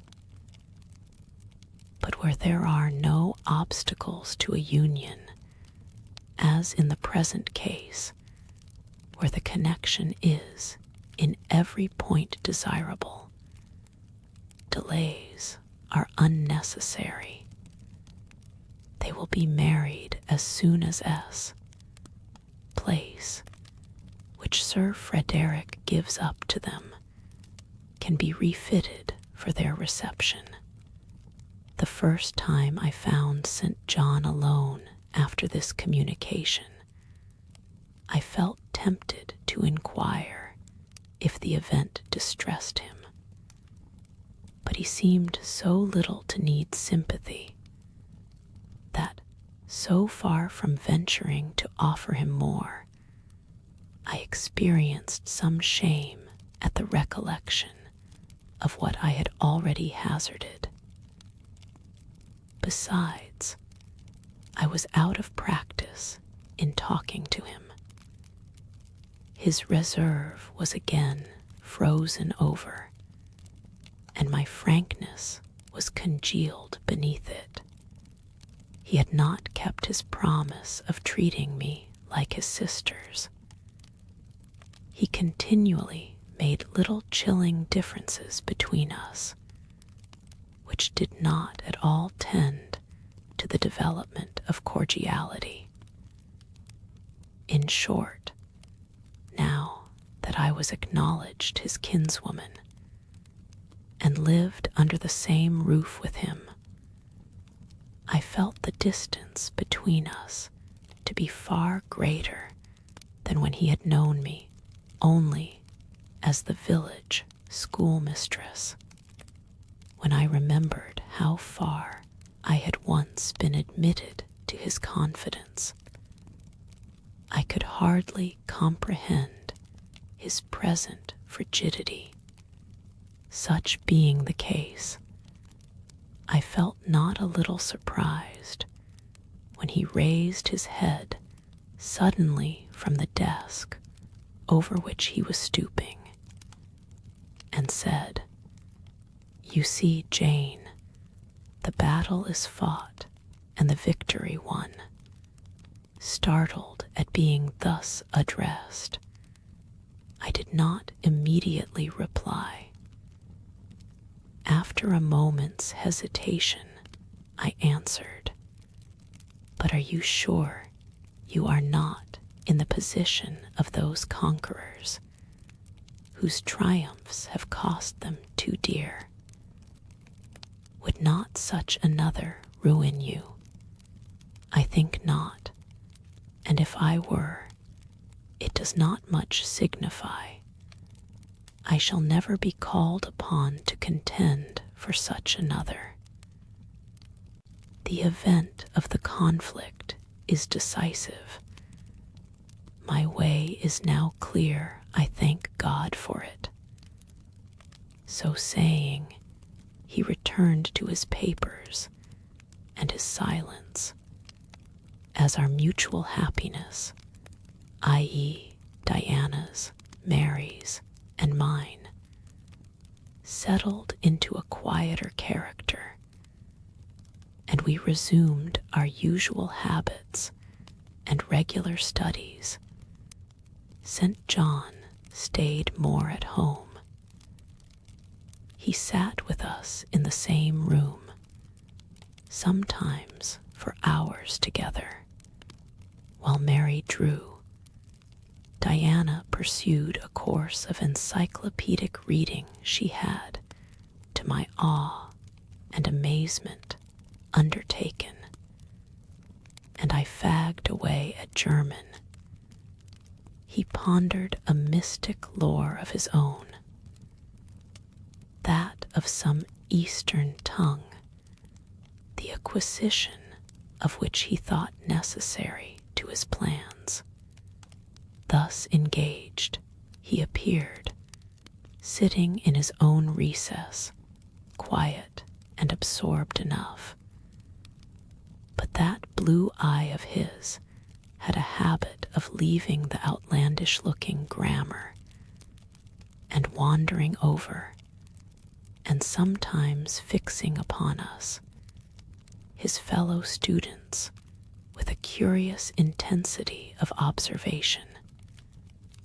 If caught, it would be instantly withdrawn. Yet ever and anon, it returned searchingly to our table. I wondered what it meant. I wondered, too, at the punctual satisfaction he never failed to exhibit on an occasion that seemed to me of small moment, namely, my weekly visit to Morton's school. And still more was I puzzled when, if the day was unfavorable, if there was snow or rain or high wind, and his sisters urged me not to go, he would invariably make light of their solicitude and encourage me to accomplish the task without regard to the elements. "Jane is not such a weakling as you would make her," he would say. "She can bear a mountain blast, or a shower, or a few flakes of snow, as well as any of us. Her constitution is both sound and elastic, better calculated to endure variations of climate than and many more robust. And when I returned, sometimes a good deal tired, and not a little weather-beaten, I never dared complain, because I saw that to murmur would be to vex him. On all occasions fortitude pleased him. The reverse was a special annoyance. One afternoon, however, I got leave to stay at home, because I really had a cold. His sisters were gone to Morton in my stead. I sat reading Schiller, he deciphering his crabbed oriental scrolls. As I exchanged a translation for an exercise, I happened to look his way. There, I found myself under the influence of the ever-watchful blue eye. How long it had been searching me through and through, and over, I cannot tell. So keen was it, and yet so cold, I felt for the moment superstitious, as if I were sitting in the room with something uncanny. "Jane, what are you doing?" "Learning German. I want you to give up German and learn Hindustani." "You are not in earnest." "In such earnest that I must have it so. And I will tell you why." He then went on to explain that Hindustani was the language he was himself at present studying. That, as he advanced, he was apt to forget the commencement, that it would assist him greatly to have a pupil with whom he might again and again go over the elements, and so fix them thoroughly in his mind, that his choice had hovered for some time between me and his sisters, but that he had fixed on me because he saw I could sit at a task the longest of the three. Would I do him this favor, I should not, perhaps, have to make the sacrifice long, as it wanted now barely 3 months to his departure. St. John was not a man to be lightly refused.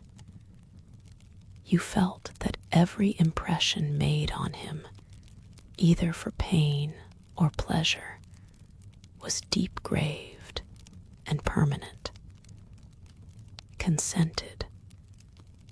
When Diana and Mary returned, the former found her scholar transferred from her to her brother. She laughed, and both she and Mary agreed that St. John should never have persuaded them to such a step. He answered quietly, "I know it. I found him a very patient, very forbearing, and yet an exacting master. He expected me to do a great deal, and when I fulfilled his expectations, he, in his own way, fully testified his approbation. By degrees, he acquired a certain influence over me that took away my liberty of mind. His praise and notice were more restraining than his indifference. I could no longer talk or laugh freely when he was by, because a tiresomely importunate instinct reminded me that vivacity, at least in me, was distasteful to him. I was so fully aware that only serious moods and occupations were acceptable, that in his presence every effort to sustain or follow any other became vain. I fell under a freezing spell. When he said, "Go," I went, "Come," I came, "Do this," I did it. But I did not love my servitude. I wished, many a time, he had continued to neglect me. One evening when, at bedtime, his sisters and I stood round him, bidding him good night, he kissed each of them, as was his custom, and as was equally his custom, he gave me his hand. Diana, who chanced to be in a frolicsome humor, she was not painfully controlled by his will, for hers, in another way, was as strong, exclaimed, "St. John, you used to call Jane your third sister, but you don't treat her as such. You should kiss her too." She pushed me towards him. I thought Diana very provoking, and felt uncomfortably confused. And while I was thus thinking and feeling, St. John bent his head. His Greek face was brought to a level with mine. His eyes questioned my eyes piercingly. He kissed me. There are no such things as marble kisses or ice kisses, or I should say my ecclesiastical cousin's salute belonged to one of these classes. But there may be experiment kisses, and his was an experiment kiss. When given, he viewed me to learn the result. It was not striking. I am sure I did not blush.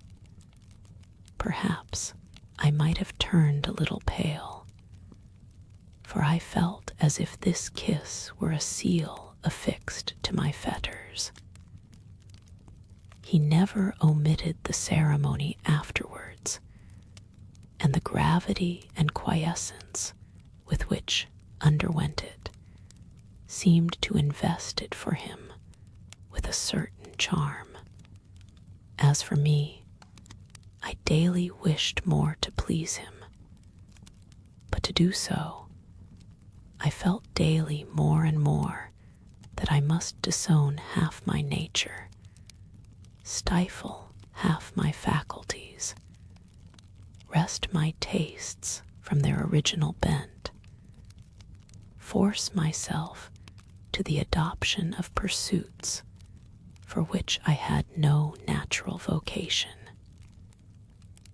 He wanted to train me to an elevation I could never reach. It racked me hourly to aspire to the standard he uplifted. The thing was as impossible as to mold my irregular features to his correct and classic pattern, to give to my changeable green eyes the sea blue tint and solemn luster of his own. Not his ascendancy alone, however, held me in thrall at present. Of late, it had been easy enough for me to look sad. A cankering evil sat at my heart and drained my happiness at its source, the evil of suspense.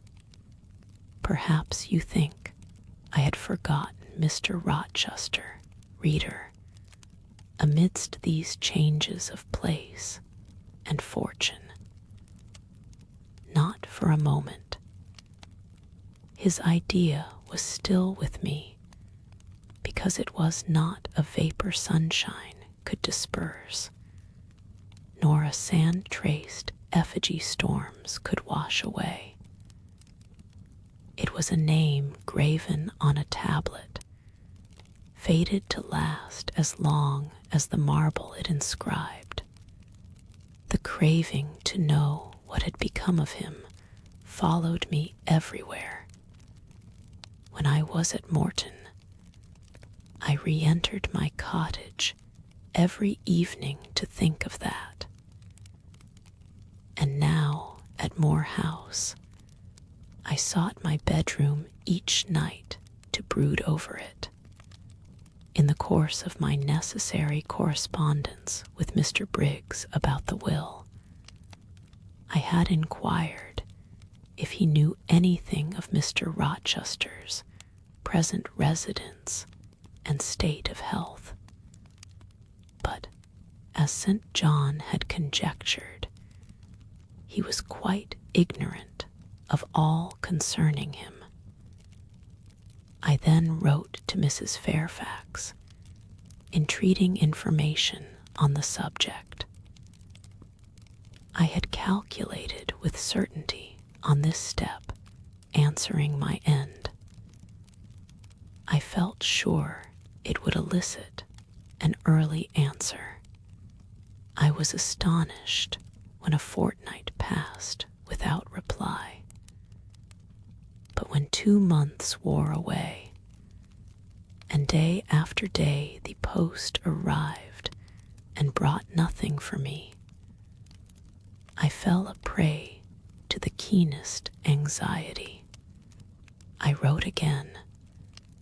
There was a chance of my first letter having missed. Renewed hope followed renewed effort. It shone like the former for some weeks, then like it, it faded, flickered. Not a line, not a word reached me. When half a year wasted in vain expectancy, my hope died out, and then I felt dark indeed. A fine spring shone round me, which I could not enjoy. Summer approached. Diana tried to cheer me. She said I looked ill, and wished to accompany me to the seaside. This St. John opposed. He said I did not want dissipation. I wanted employment. My present life was too purposeless. I required an aim. And, I suppose, by way of supplying deficiencies, he prolonged still further my lessons in Hindustani, and grew more urgent in requiring their accomplishment. And I, like a fool, never thought of resisting him. I could not resist him. One day I had come to my studies in lower spirits than usual. The ebb was occasioned by a poignantly felt disappointment.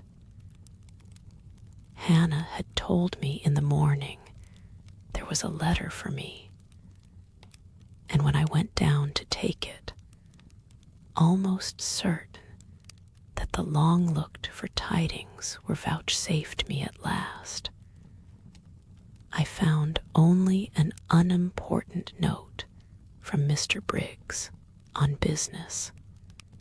The bitter check had wrung from me some tears. And now, as I sat poring over the crabbed characters and flourishing tropes of an Indian scribe, my eyes filled again. St. John called me to his side to read. In attempting to do this, my voice failed me. Words were lost in sobs. He and I were the only occupants of the parlor. Diana was practicing her music in the drawing room. Mary was gardening. It was a very fine May day, clear, sunny, and breezy. My companion expressed no surprise at this emotion, nor did he question me as to its cause. He only said, "We will wait a few minutes, Jane, till you are more composed." And while I smothered the paroxysm with all haste, he sat calm and patient, leaning on his desk, and looking like a physician watching with the eye of science an expected and fully understood crisis in a patient's malady. Having stifled my sobs, wiped my eyes, and muttered something about not being very well that morning, resumed my task, and succeeded in completing it. St. John put away my books and his, locked his desk, and said, "Now, Jane, you shall take a walk, and with me. I will call Diana and Mary. No, I want only one companion this morning, and that must be you.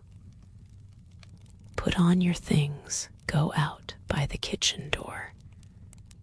Take the road towards the head of Marsh Glen. I will join you in a moment. I know no medium.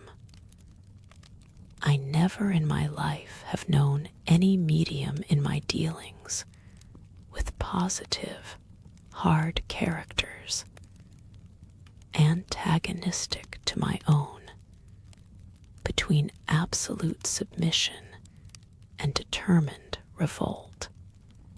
I have always faithfully observed the one, up to the very moment of bursting, sometimes with volcanic vehemence, into the other.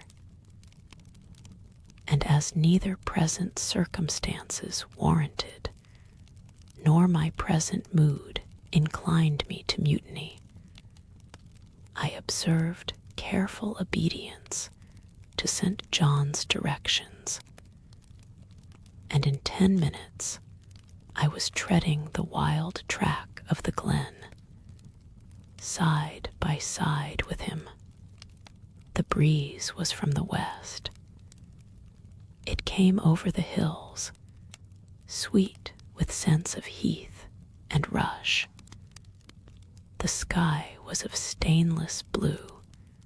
The stream descending the ravine, swelled with past spring rains, poured along plentiful and clear, catching golden gleams from the sun and sapphire tints from the firmament. As we advanced and left the track, we trod a soft turf, mossy fine and emerald green, minutely enameled with a tiny white flower, and spangled with a star-like yellow blossom. The hills, meantime, shut us quite in, for the glen towards its head wound to their very core. "Let us rest here," said St. John, as we reached the first stragglers of a battalion of rocks, guarding a sort of pass, beyond which the beck rushed down a waterfall, and where, still a little farther, the mountain shook off turf and flower, had only heath for raiment and crag for gem, where it exaggerated the wild to the savage, and exchanged the fresh for the frowning, where it guarded the forlorn hope of solitude, and a last refuge for silence. I took a seat. St. John stood near me. He looked up the pass, and down the hollow his glance wandered away with the stream, and returned to traverse the unclouded heaven which colored it. he removed his hat, let the breeze stir his hair and kiss his brow. He seemed in communion with the genius of the haunt. With his eye, he bade farewell to something. "And I shall see it again," he said aloud, "in dreams when I sleep by the Ganges. And again, in a more remote hour, when another slumber overcomes me on the shore of a darker stream. Strange words of a strange love. An austere patriot's passion for his fatherland. He sat down. For half an hour we never spoke, neither he to me nor I to him. That interval past, he recommenced. "Jane, I go in 6 weeks. I have taken my berth in an East Indiaman, which sails on the 20th of June. God will protect you, for you have undertaken his work," I answered. "Yes," said he, "there is my glory and joy. I am the servant of an infallible master. I am not going out under human guidance, subject to the defective laws and erring control of my feeble fellow worms. My king, my lawgiver, my captain, is the all-perfect. It seems strange to me that all round me do not burn to enlist under the same banner, to join in the same enterprise. All have not your powers, and it would be folly for the feeble to wish to march with the strong. I do not speak to the feeble or think of them. I address only such as are worthy of the work and competent to accomplish it. Those are few in number and difficult to discover. You say truly, but when found, it is right to stir them up, to urge and exhort them to the effort, to show them what their gifts are, and why they were given, to speak heaven's message in their ear, to offer them, direct from God, a place in the ranks of his chosen.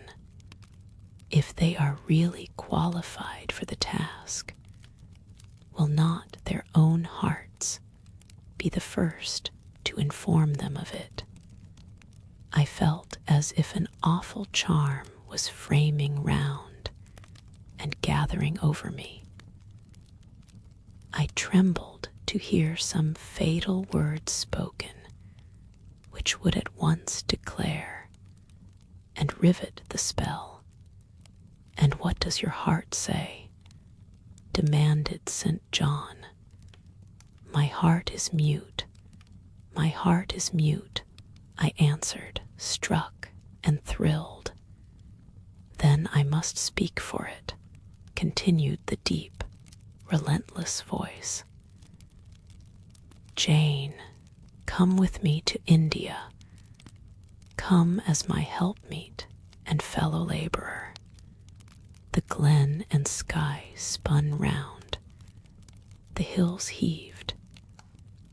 It was as if I had heard a summons from heaven, as if a visionary messenger, like him of Macedonia, had announced, "Come over and help us." But I was no apostle. I could not behold the herald. I could not receive his call. "O St. John," I cried, "have some mercy." I appealed to one who, in the discharge of what he believed his duty, knew neither mercy nor remorse. He continued, God and nature intended you for a missionary's wife. It is not personal, but mental endowments they have given you. You are formed for labor, not for love. A missionary's wife you shall be. You shall be mine. I claim you not for my pleasure, but for my sovereign's service. I am not fit for it. I have no vocation, I said. He had calculated on these first objections. He was not irritated by them. Indeed, as he leaned back against the crag behind him, folded his arms on his chest, and fixed his countenance, I saw he was prepared for a long and trying opposition, and had taken in a stock of patience to last him to its close, resolved, however, that close should be conquest for him. Humility, Jane, said he, is the groundwork of Christian virtues. You say right that you are not fit for the work. Who is fit for it? Or who, that ever was truly called, believed himself worthy of the summons? I, for instance, am but dust and ashes. With St. Paul, I acknowledge myself the chiefest of sinners, but I do not suffer this sense of my personal vileness to daunt me. I know my leader, that he is just as well as mighty, and while he has chosen a feeble instrument to perform a great task, he will, from the boundless stores of his providence, supply the inadequacy of the means to the end. Think like me, Jane, trust like me. It is the rock of ages I ask you to lean on. Do not doubt, but it will bear the weight of your human weakness. I do not understand a missionary life. I have never studied missionary labors. There I, humble as I am, can give you the aid you want. I can set you your task from hour to hour, stand by you always, help you from moment to moment. This I could do in the beginning. Soon, for I know your powers, you would be as strong and apt as myself, and would not require my help. But my powers, where are they for this undertaking? I do not feel them. Nothing speaks or stirs in me while you talk. I am sensible of no light kindling, no life quickening, no voice counseling or cheering. Oh, I wish I could make you see how much my mind is at this moment like a rayless dungeon, with one shrinking fear fettered in its depths, the fear of being persuaded by you to attempt what I cannot accomplish. I have an answer for you, hear it. I have watched you ever since we first met. I have made you my study for 10 months. I have proved you in that time by sundry tests.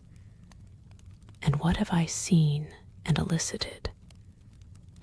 In the village school, I found you could perform well, punctually, uprightly, labor uncongenial to your habits and inclinations. I saw you could perform it with capacity and tact. You could win while you controlled. In the calm with which you learnt you had become suddenly rich, I read a mind clear of the vice of Damas. Lucre had no undue power over you. In the resolute readiness with which you cut your wealth into 4 shares, keeping but one to yourself, and relinquishing the 3 others to the claim of abstract justice, I recognized a soul that reveled in the flame and excitement of sacrifice, in the tractability with which, at my wish, you forsook a study in which you were interested, and adopted another because it interested me, in the untiring assiduity with which you have since persevered in it, in the unflagging energy and unshaken temper with which you have met its difficulties. I acknowledge the complement of the qualities I seek. Jane, you are docile, diligent, disinterested, faithful, constant, and courageous, very gentle and very heroic. Cease to mistrust yourself. I can trust you unreservedly. As a conductress of Indian schools and a helper amongst Indian women, your assistance will be to me invaluable. My iron shroud contracted round me. Persuasion advanced with slow, sure step. Shut my eyes as I would, these last words of his succeeded in making the way, which had seemed blocked up, comparatively clear. My work, which had appeared so vague, so hopelessly diffuse, condensed itself as he proceeded, and assumed a definite form under his shaping hand. He waited for an answer.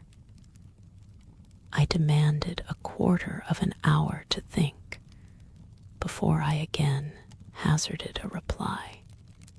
Very willingly, he rejoined, and rising, he strode a little distance up the pass, threw himself down on a swell of heath, and there lay still. I can do what he wants me to do. I am forced to see and acknowledge that, I meditated. That is, if life be spared me. But I feel mine is not the existence to be long protracted under an Indian sun. What then? He does not care for that. When my time came to die, he would resign me in all serenity and sanctity to the God who gave me. The case is very plain before me. In leaving England, I should leave a loved but empty land. Mr. Rochester is not there. And if he were, what is? What can that ever be to me? My business is to live without him now.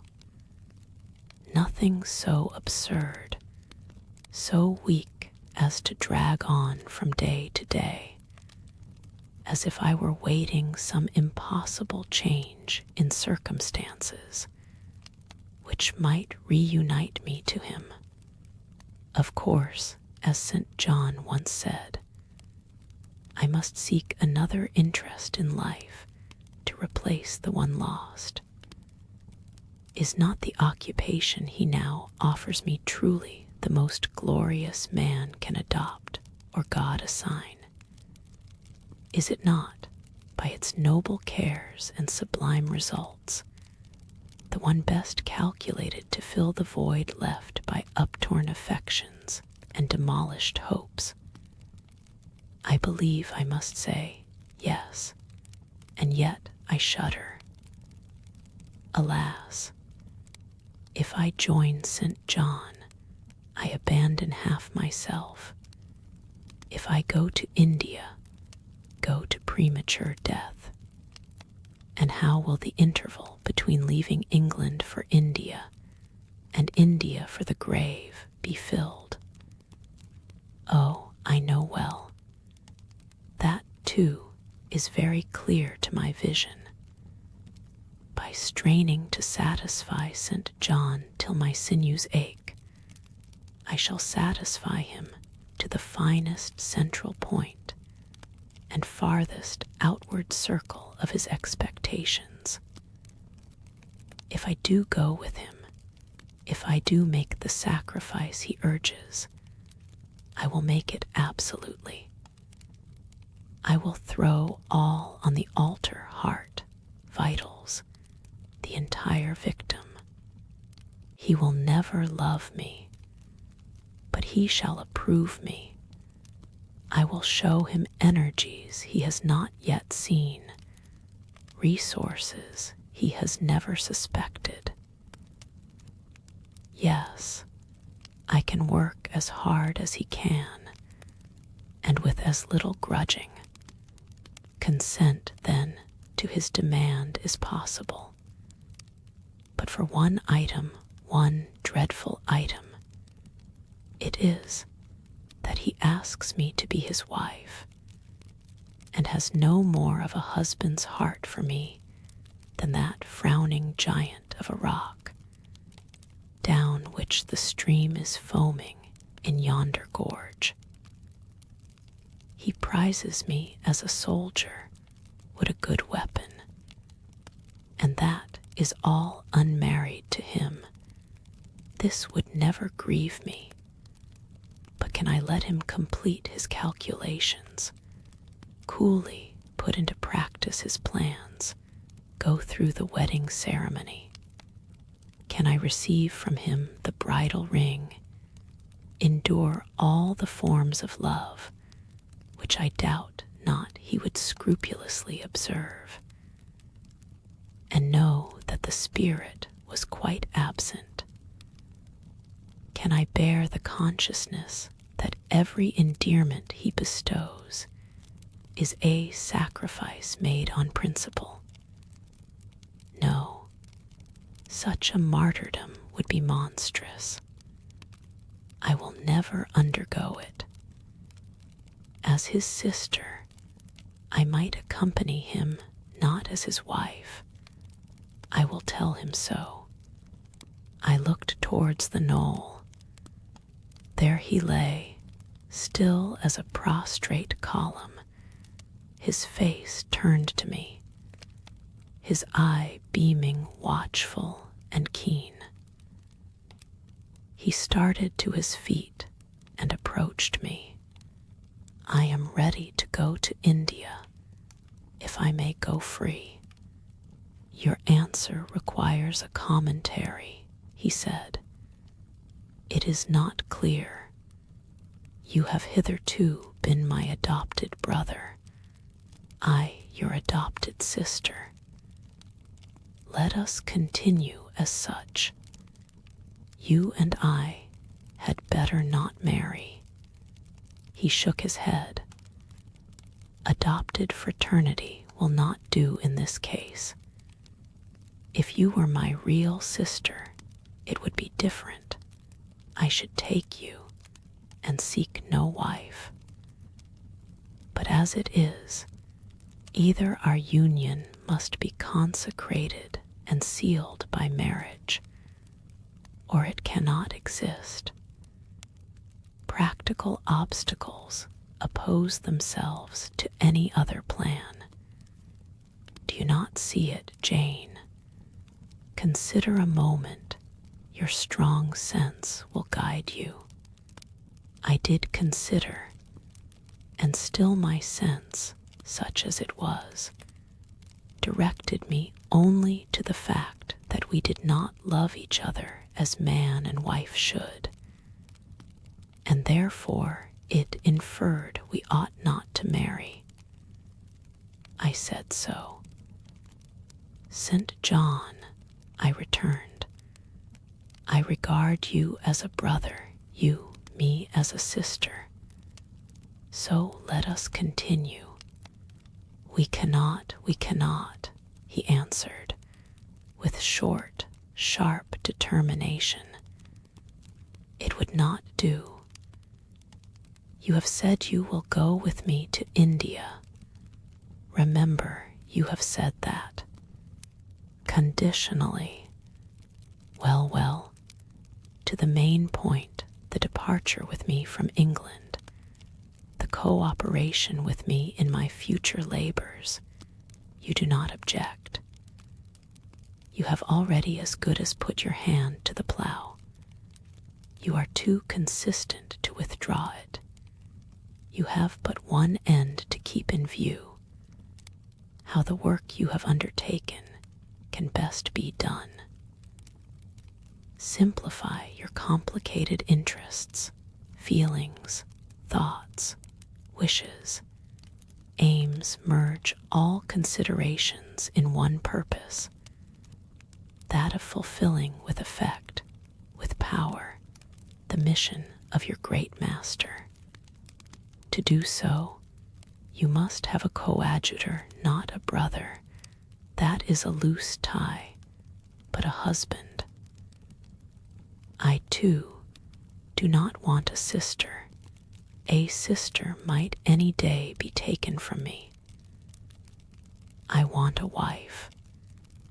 The sole helpmeet I can influence efficiently in life and retain absolutely till death. I shuddered as he spoke. I felt his influence in my marrow, his hold on my limbs. Seek one elsewhere than in me, St. John. Seek one fitted to you, one fitted to my purpose. You mean fitted to my vocation. Again, I tell you it is not the insignificant, private, individual, the mere man, with the man's selfish senses, I wish to mate. It is the missionary, and I will give the missionary my energies. It is all he wants, but not myself. That would be only adding the husk and shell to the kernel. For them, he has no use. I retain them. You cannot, you ought not. Do you think God will be satisfied with half an oblation? Will he accept a mutilated sacrifice? It is the cause of God advocate. It is under his standard I enlist you. I cannot accept on his behalf a divided allegiance. It must be entire. Oh, I will give my heart to God, I said. You do not want it. I will not swear, reader, that there was not something of repressed sarcasm both in the tone in which I uttered this sentence and in the feeling that accompanied it. I had silently feared St. John till now, because I had not understood him. He had held me in awe, because he had held me in doubt. How much of him was saint, how much mortal, I could not heretofore tell. But revelations were being made in this conference. The analysis of his nature was proceeding before my eyes. I saw his fallibilities. I comprehended them. Understood that, sitting there where I did, on the bank of heath, and with that handsome form before me, I sat at the feet of a man, erring as the veil fell from his hardness and despotism. Having felt in him the presence of these qualities, I felt his imperfection and took courage. I was with an equal, one with whom I might argue, one whom, if I saw good, I might resist. He was silent after I had uttered the last sentence, and I presently risked an upward glance at his countenance. His eye, bent on me, expressed at once stern surprise and keen inquiry. Is she sarcastic, and sarcastic to me? It seemed to say, what does this signify? Do not let us forget that this is a solemn matter, he said ere long, one of which we may neither think nor talk lightly without sin. I trust, Jane, you are in earnest when you say you will serve your heart to God. It is all I want. Once wrench your heart from man and fix it on your Maker. The advancement of that Maker's spiritual kingdom on earth will be your chief delight and endeavor. You will be ready to do at once whatever furthers that end. You will see what impetus would be given to your efforts, and mine by our physical and mental union in marriage. The only union that gives a character of permanent conformity to the destinies and designs of human beings.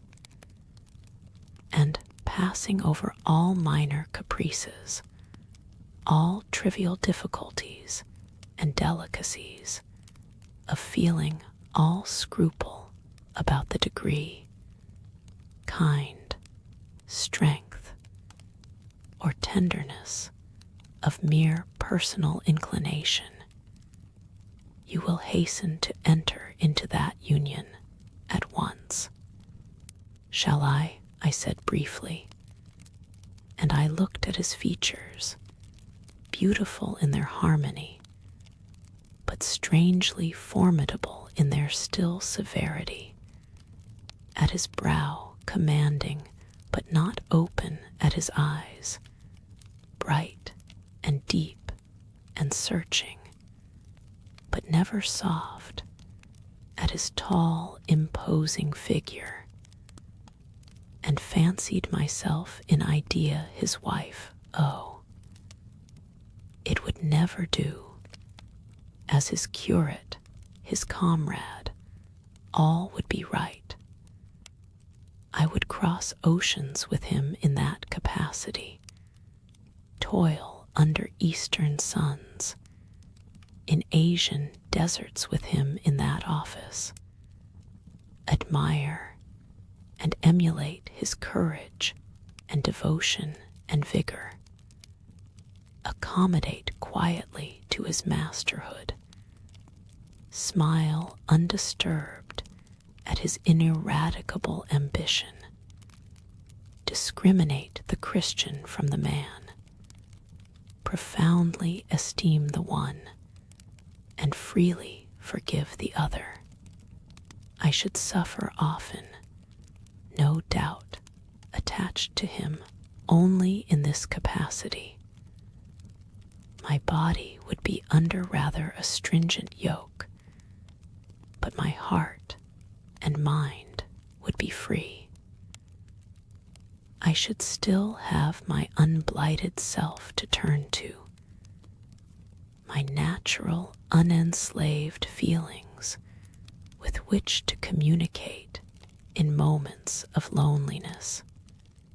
There would be recesses in my mind which would be only mine, to which he never came, and sentiments growing there fresh and sheltered, which his austerity could never blight, nor his measured warrior march trample down.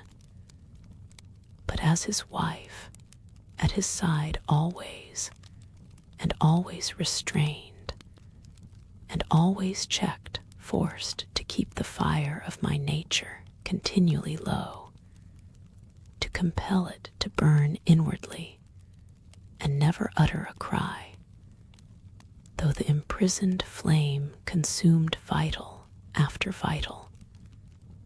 This would be unendurable. St. John, I exclaimed, when I had got so far in my meditation.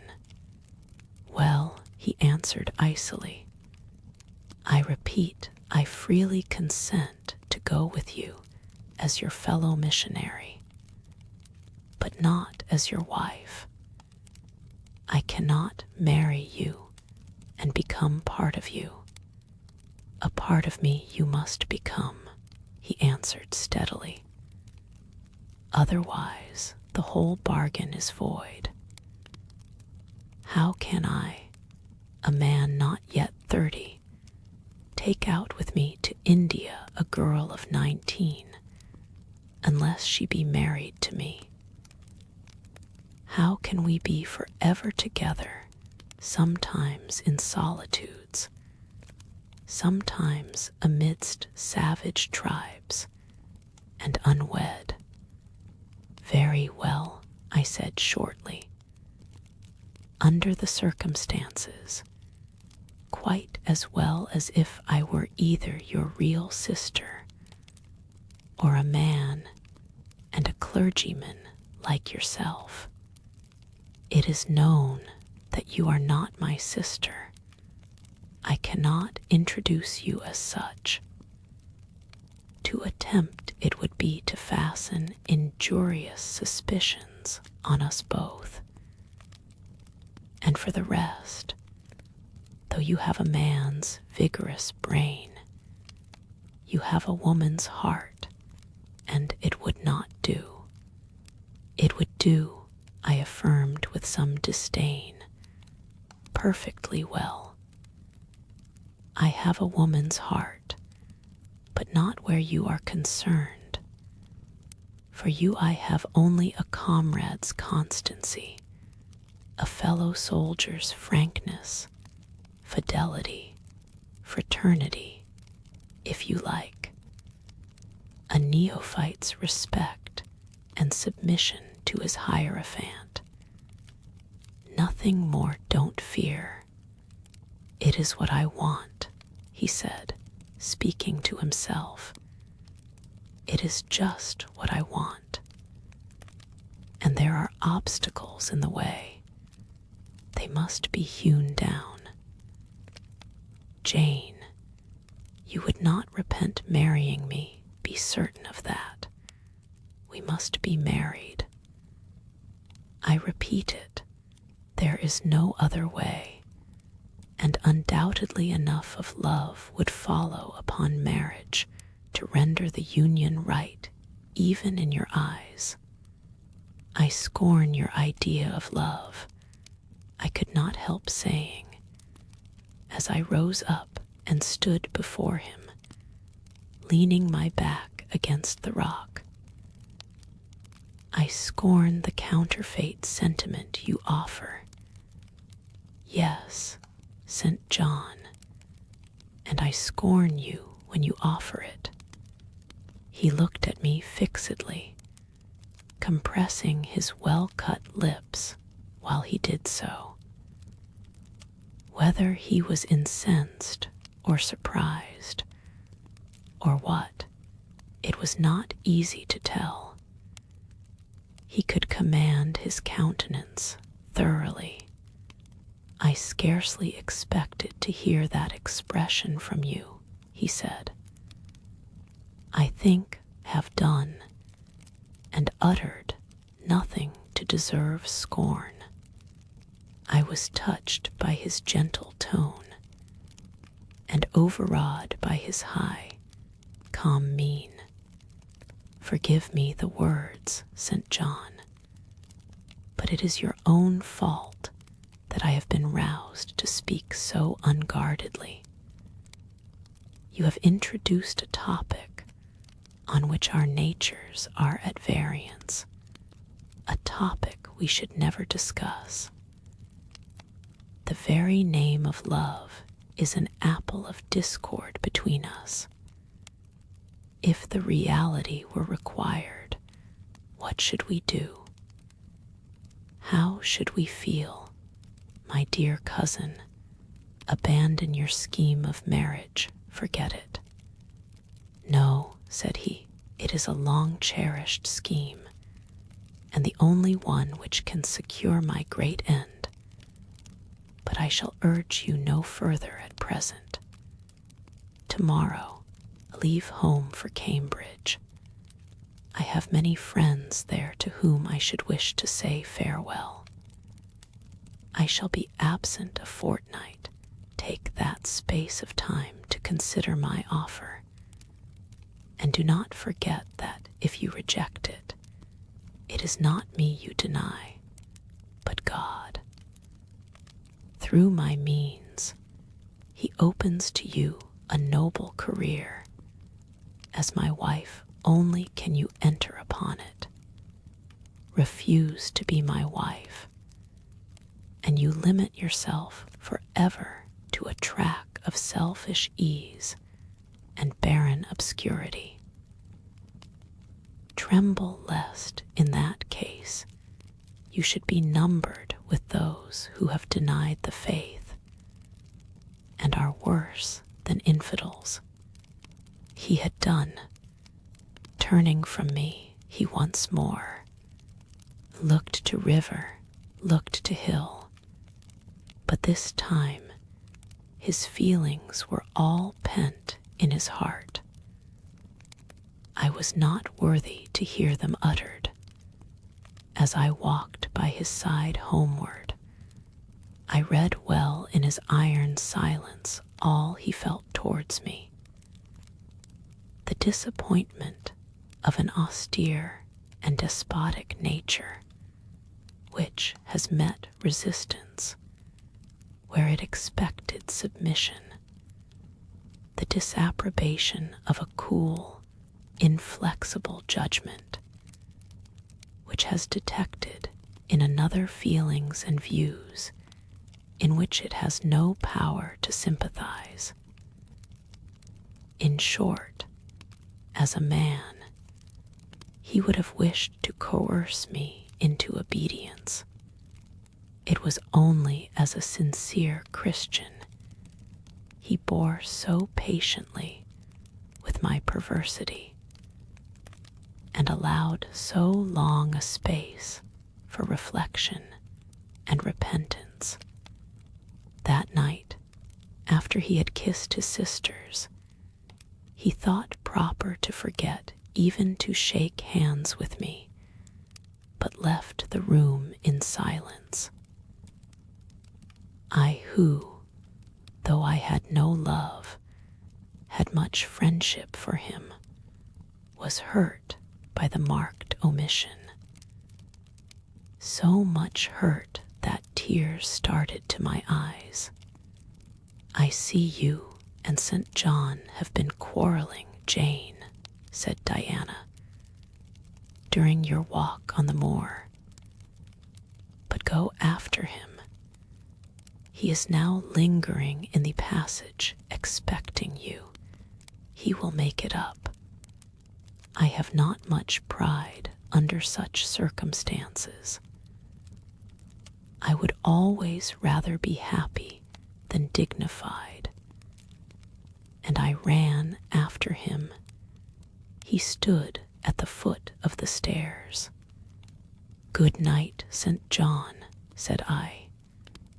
Good night, Jane, he replied calmly.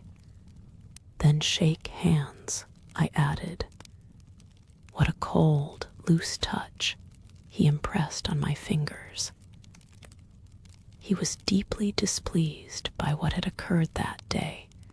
Cordiality would not warm, nor tears move him. No happy reconciliation was to be had with him, no cheering smile or generous word. But still, the Christian was patient and placid. And when I asked him if he forgave me, he answered that he was not in the habit of cherishing the remembrance of vexation, that he had nothing to forgive, not having been offended.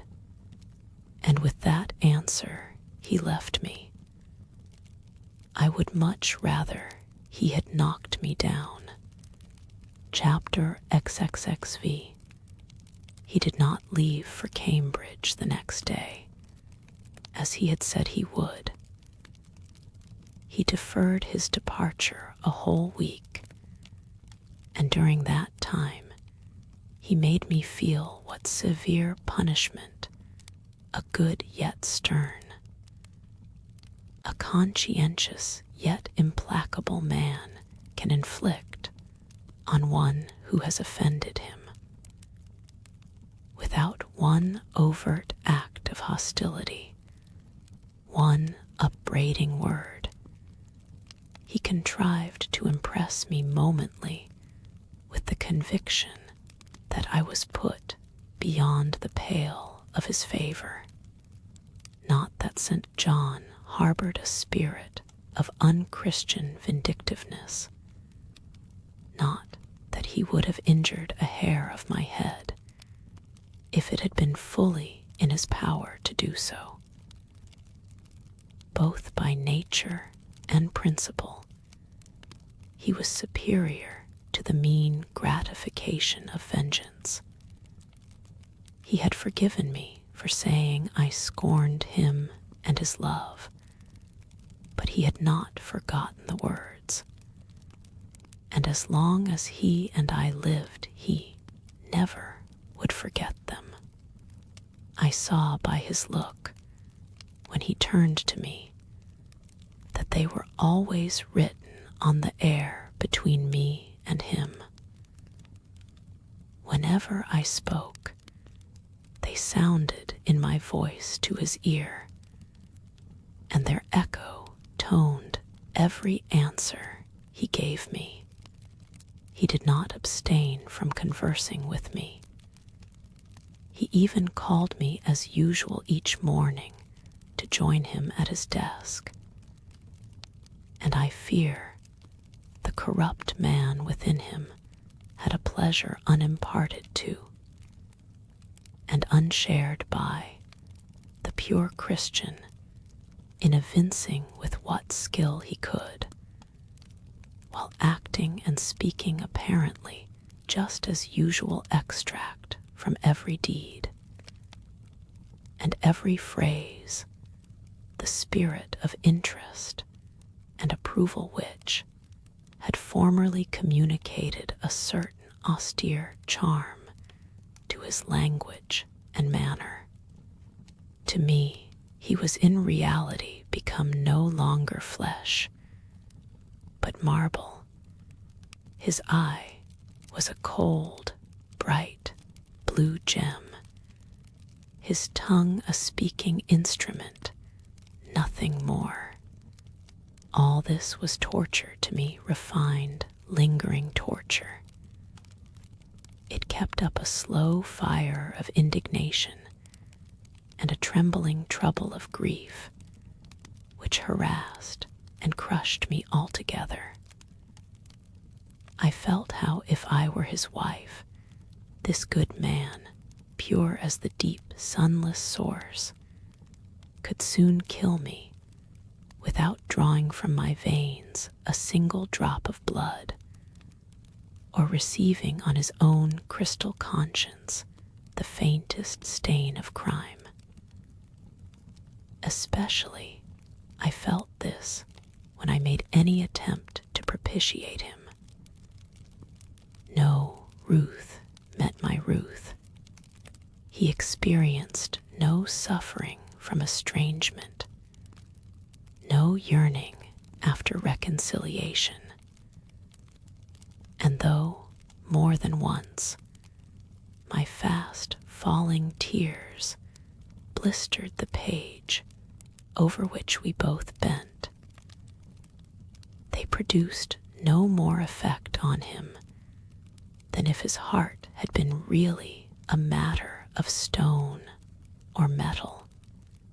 To his sisters, meantime, he was somewhat kinder than usual, as if afraid that mere coldness would not sufficiently convince me how completely I was banished and banned. He added the force of contrast, and this, I am sure, he did not by malice, but on principle, the night before he left home, happening to see him walking in the garden about sunset, and remembering, as I looked at him, that this man, alienated as he now was, had once saved my life, and that we were near relations, I was moved to make a last attempt to regain his friendship. I went out and approached him as he stood leaning over the little gate. I spoke to the point at once. "St. John, I am unhappy because you are still angry with me. Let us be friends. I hope we are friends," was the unmoved reply, while he still watched the rising of the moon, which he had been contemplating as I approached. "No, St. John, we are not friends as we were. You know that. Are we not? That is wrong. For my part, I wish you no ill and all good. I believe you, St. John, for I am sure you are incapable of wishing anyone ill. But, as I am your kinswoman, I should desire somewhat more of affection than that sort of general philanthropy you extend to mere strangers." "Of course," he said, "your wish is reasonable, and I am far from regarding you as a stranger." This, spoken in a cool, tranquil tone, was mortifying and baffling enough. Had I attended to the suggestions of pride and ire, I should immediately have left him, but something worked within me more strongly than those feelings could. Deeply venerated my cousin's talent and principle. His friendship was of value to me. To lose it tried me severely. I would not so soon relinquish the attempt to reconquer it. Must we part in this way, St. John? And when you go to India, will you leave me so, without a kinder word than you have yet spoken? He now turned quite from the moon and faced me. "When I go to India, Jane, will I leave you?" "What? Do you not go to India? You said I could not unless I married you, and you will not marry me. You adhere to that resolution. Reader, do you know, as I do, what terror those cold people can put into the ice of their questions? How much of the fall of the avalanche is in their anger, of the breaking up of the frozen sea in their displeasure? No, St. John, I will not marry you. I adhere to my resolution.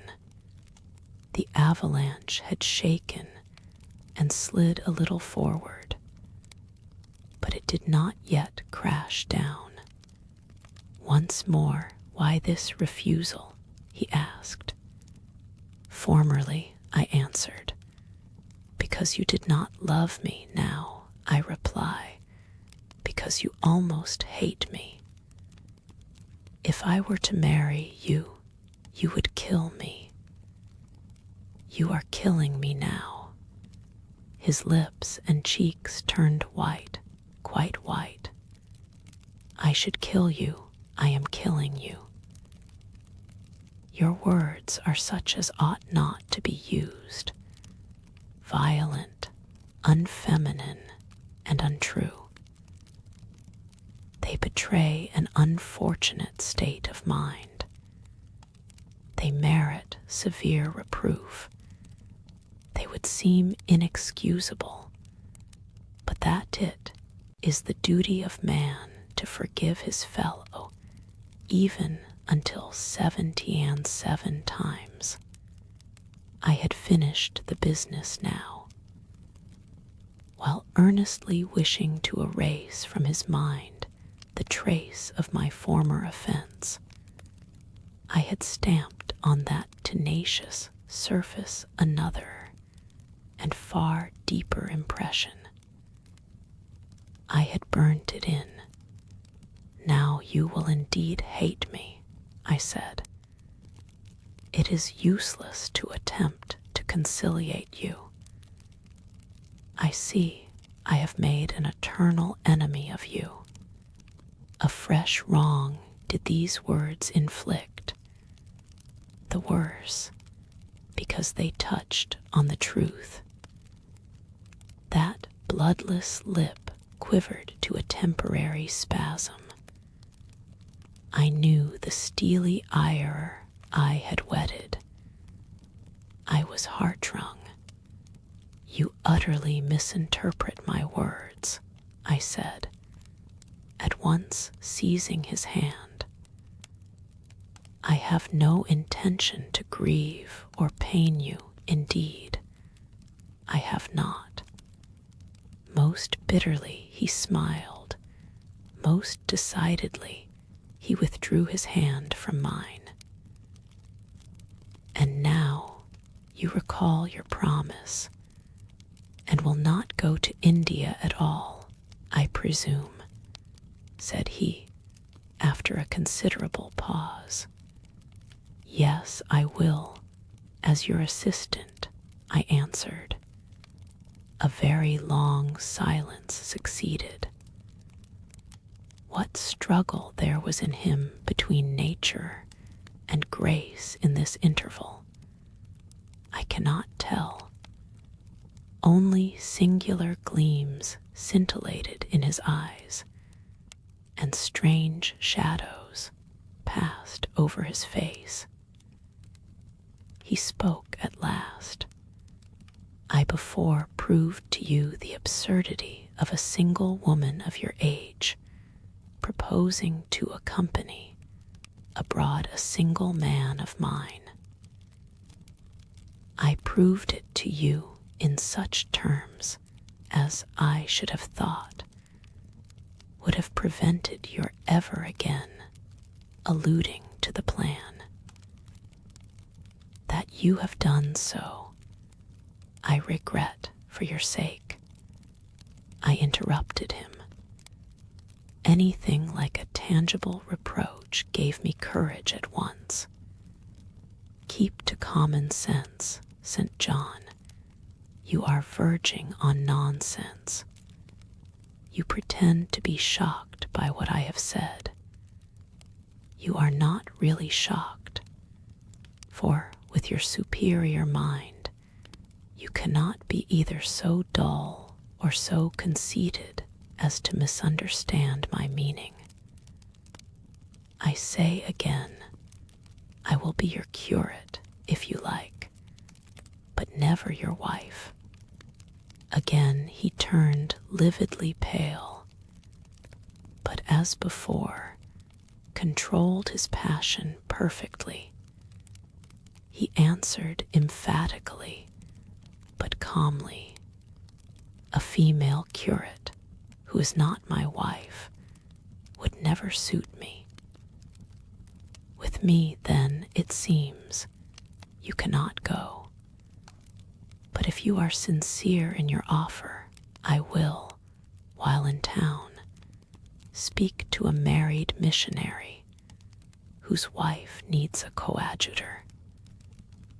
Your own fortune will make you independent of the society's aid, and thus you may still be spared the dishonor of breaking your promise and deserting the band you engaged to join.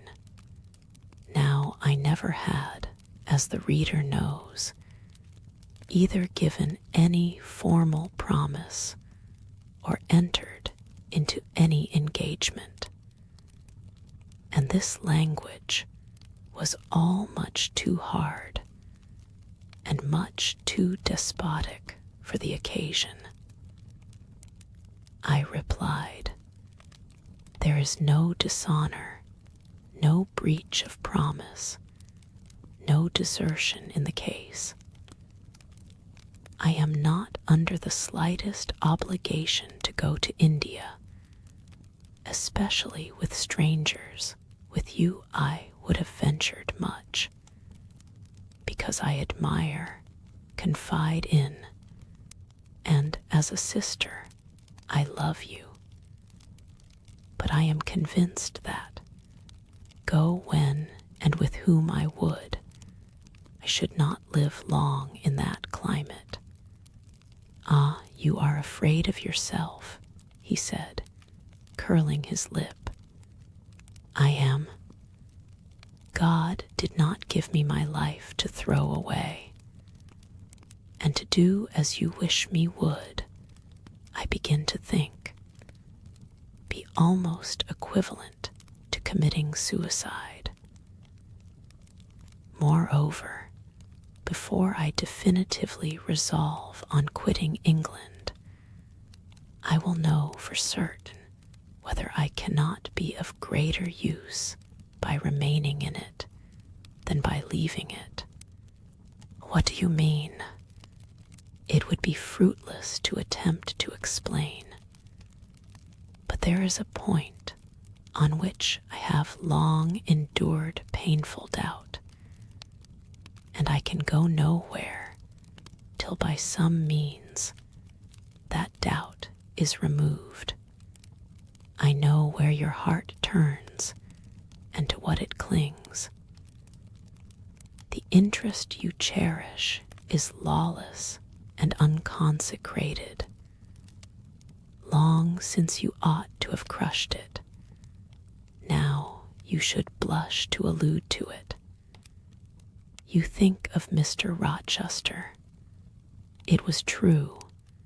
I confessed it by silence. Are you going to seek Mr. Rochester? I must find out what is become of him. It remains for me then, he said, to remember you in my prayers, and to entreat God for you in all earnestness, that you may not indeed become a castaway. I had thought I recognized in you one of the chosen, but God sees not as man sees. His will be done. He opened the gate, passed through it, and strayed away down the glen. He was soon out of sight. On re-entering the parlor, I found Diana standing at the window, looking very thoughtful. Diana was a great deal taller than I. She put her hand on my shoulder and, stooping, examined my face. "Jane," she said, "you are always agitated and pale now. I am sure there is something the matter. Tell me what business sent John and you have on hands. Have watched you this half hour from the window. You must forgive my being such a spy, but for a long time I have fancied I hardly know what. St. John is a strange being. She paused. I did not speak. Soon she resumed. That brother of mine cherishes peculiar views of some sort respecting you, I am sure. He has long distinguished you by a notice and interest he never showed to anyone else. To what end? I wish he loved you, does he, Jane? I put her cool hand to my hot forehead. No, Di, not one whit. Then why does he follow you so with his eyes, and get you so frequently alone with him, and keep you so continually at his side? Mary and I had both concluded he wished you to marry him. He does. He has asked me to be his wife. Diana clapped her hands. That is just what we hoped and thought. And you will marry him, Jane, won't you? And then he will stay in England. Far from that, Diana. His sole idea in proposing to me is to procure a fitting fellow laborer in his Indian toils. What? He wishes you to go to India? Yes. Madness, she exclaimed. You would not live 3 months there. I am certain you never shall go. You have not consented, have you, Jane? I have refused to marry him, and have consequently displeased him, she suggested. Deeply, he will never forgive me, I fear. Yet I offered to accompany him as his sister. It was frantic folly to do so, Jane. Think of the task you undertook, one of incessant fatigue, where fatigue kills even the strong, and you are weak. St. John, you know him, would urge you to impossibilities. With him, there would be no permission to rest during the hot hours, and unfortunately, I have noticed, whatever he exacts, you force yourself to perform. I am astonished you found courage to refuse his hand. You do not love him then, Jane. Not as a husband. Yet he is a handsome fellow. And I am so plain, you see, Di. We should never suit. Plain, you, not at all. You are much too pretty, as well as too good, to be grilled alive in Calcutta. And again, she earnestly conjured me to give up all thoughts of going out with her brother. I must indeed, I said, for when just now I repeated the offer of serving him for a deacon, he expressed himself shocked at my want of decency. He seemed to think I had committed an impropriety in proposing to accompany him unmarried, as if I had not from the first hoped to find in him a brother, and habitually regarded him as such. What makes you say he does not love you, Jane? You should hear himself on the subject. He has again and again explained that it is not himself, but his office he wishes to mate. He has told me I am formed for labor, not for love, which is true, no doubt. But in my opinion, if I am not formed for love, it follows that I am not formed for marriage. Would it not be strange, Di, to be chained for life to a man who regarded one but as a useful tool, insupportable, unnatural, out of the question?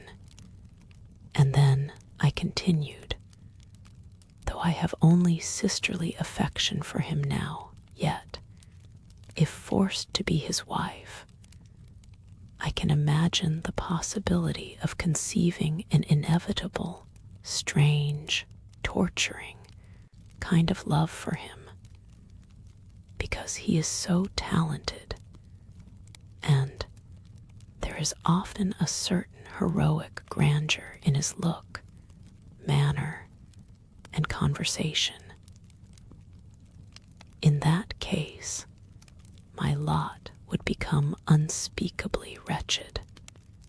He would not want me to love him, and if I showed the feeling, he would make me sensible that it was a superfluity, unrequired by him, unbecoming in me. I know he would, and yet St. John is a good man, said Diana. He is a good and a great man, but he forgets, pitilessly, the feelings and claims of little people in pursuing his own large views. It is better, therefore, for the insignificant to keep out of his way, lest, in his progress, he should trample them down. Here he comes. I will leave you, Diana. And I hastened upstairs as I saw him entering the garden, but I was forced to meet him again at supper. During that meal, he appeared just as composed as usual. I had thought he would hardly speak to me, and I was certain he had given up the pursuit of his matrimonial scheme. The sequel showed I was mistaken on both points.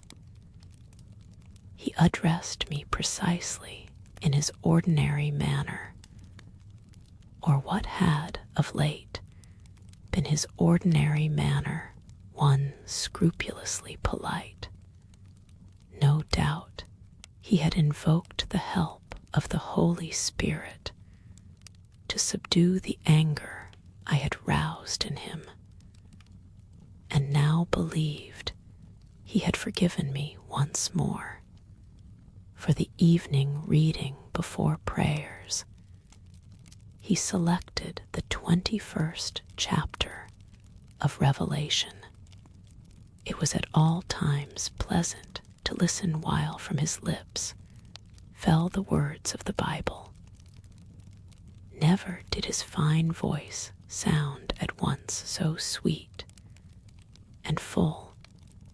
Never did his manner become so impressive in its noble simplicity as when he delivered the oracles of God. And tonight that voice took a more solemn tone, that manner a more thrilling meaning, as he sat in the midst of his household circle, the May moon shining in through the uncurtained window, and rendering almost unnecessary the light of the candle on the table, as he sat there, bending over the great old Bible, and described from its page the vision of the new heaven and the new earth, told how God would come to dwell with men, how he would wipe away all tears from their eyes, and promised that there should be no more death, neither sorrow nor crying, nor any more pain, because the former things were passed away. The succeeding words thrilled me strangely as he spoke them, especially as I felt, by the slight, indescribable alteration in sound, that in uttering them his eye had turned on me. He that overcometh shall inherit all things, and I will be his God, and he shall be my son. But was slowly, distinctly read, the fearful, the unbelieving, and see, shall have their part in the lake, which burneth with fire and brimstone, which is the second death. Henceforward, I knew what fate St. John feared for me. A calm, subdued triumph, blent with a longing earnestness, marked his enunciation of the last glorious verses of that chapter. The reader believed his name was already written in the Lamb's book of life, and he yearned after the hour which should admit him to the city to which the kings of the earth bring their glory and honor, which has no need of sun or moon to shine in it, because the glory of God lightens it, and the Lamb is the light thereof. In the prayer following the chapter, all his energy gathered, all his stern zeal woke. He was in deep earnest, wrestling with God, and resolved on a conquest. He supplicated strength for the weak-hearted, guidance for wanderers from the fold, a return, even at the 11th hour, for those whom the temptations of the world and the flesh were luring from the narrow path. He asked, he urged, he claimed the boon of a brand snatched from the burning. Earnestness is ever deeply solemn. First, as I listened to that prayer, I wondered at his. Then, when it continued and rose, I was touched by it, and at last awed. He felt the greatness and goodness of his purpose so sincerely. Others who heard him plead for it could not but feel it too. The prayer over, we took leave of him. He was to go at a very early hour in the morning. Diana and Mary, having kissed him, left the room in compliance, I think, with a whispered hint from him. I tendered my hand and wished him a pleasant journey. Thank you, Jane. As I said, I shall return from Cambridge in a fortnight. That space, then, is yet left you for reflection. If I listened to human pride, I should say no more to you of marriage with me. But I listen to my duty, and keep steadily in view my first aim, to do all things to the glory of God. My master was long-suffering, so will I be. I cannot give you up to perdition as a vessel of wrath. Repent, resolve, while there is yet time. Remember, we are bid to work while it is day, warned that the night cometh when no man shall work. Remember the fate of Dives, who had his good things in this life, God give you strength to choose that better part which shall not be taken from you. He laid his hand on my head as he uttered the last words. He had spoken earnestly, mildly. His look was not, indeed, that of a lover beholding his mistress, but it was that of a pastor recalling his wandering sheep, or better, of a guardian angel watching the soul for which he is responsible. All men of talent, whether they be men of feeling or not, whether they be zealots or aspirants or despots, provided only they be sincere, have their sublime moments when they subdue and rule. I felt veneration for St. John veneration so strong that its impetus thrust me at once to the point I had so long shunned. I was tempted to cease struggling with him, to rush down the torrent of his will into the gulf of his existence, and there lose my own. I was almost as hard beset by him now as I had been once before, in a different way, by another. I was a fool both times. To have yielded then would have been an error of principle. To have yielded now would have been an error of judgment. So I think at this hour, when I look back to the crisis through the quiet medium of time, I was unconscious of folly at the instant. I stood motionless under my Hierophant's touch. My refusals were forgotten, my fears overcome, my wrestlings paralyzed. The impossible, i.e., my marriage with St. John, was fast becoming the possible. All was changing utterly with a sudden sweep.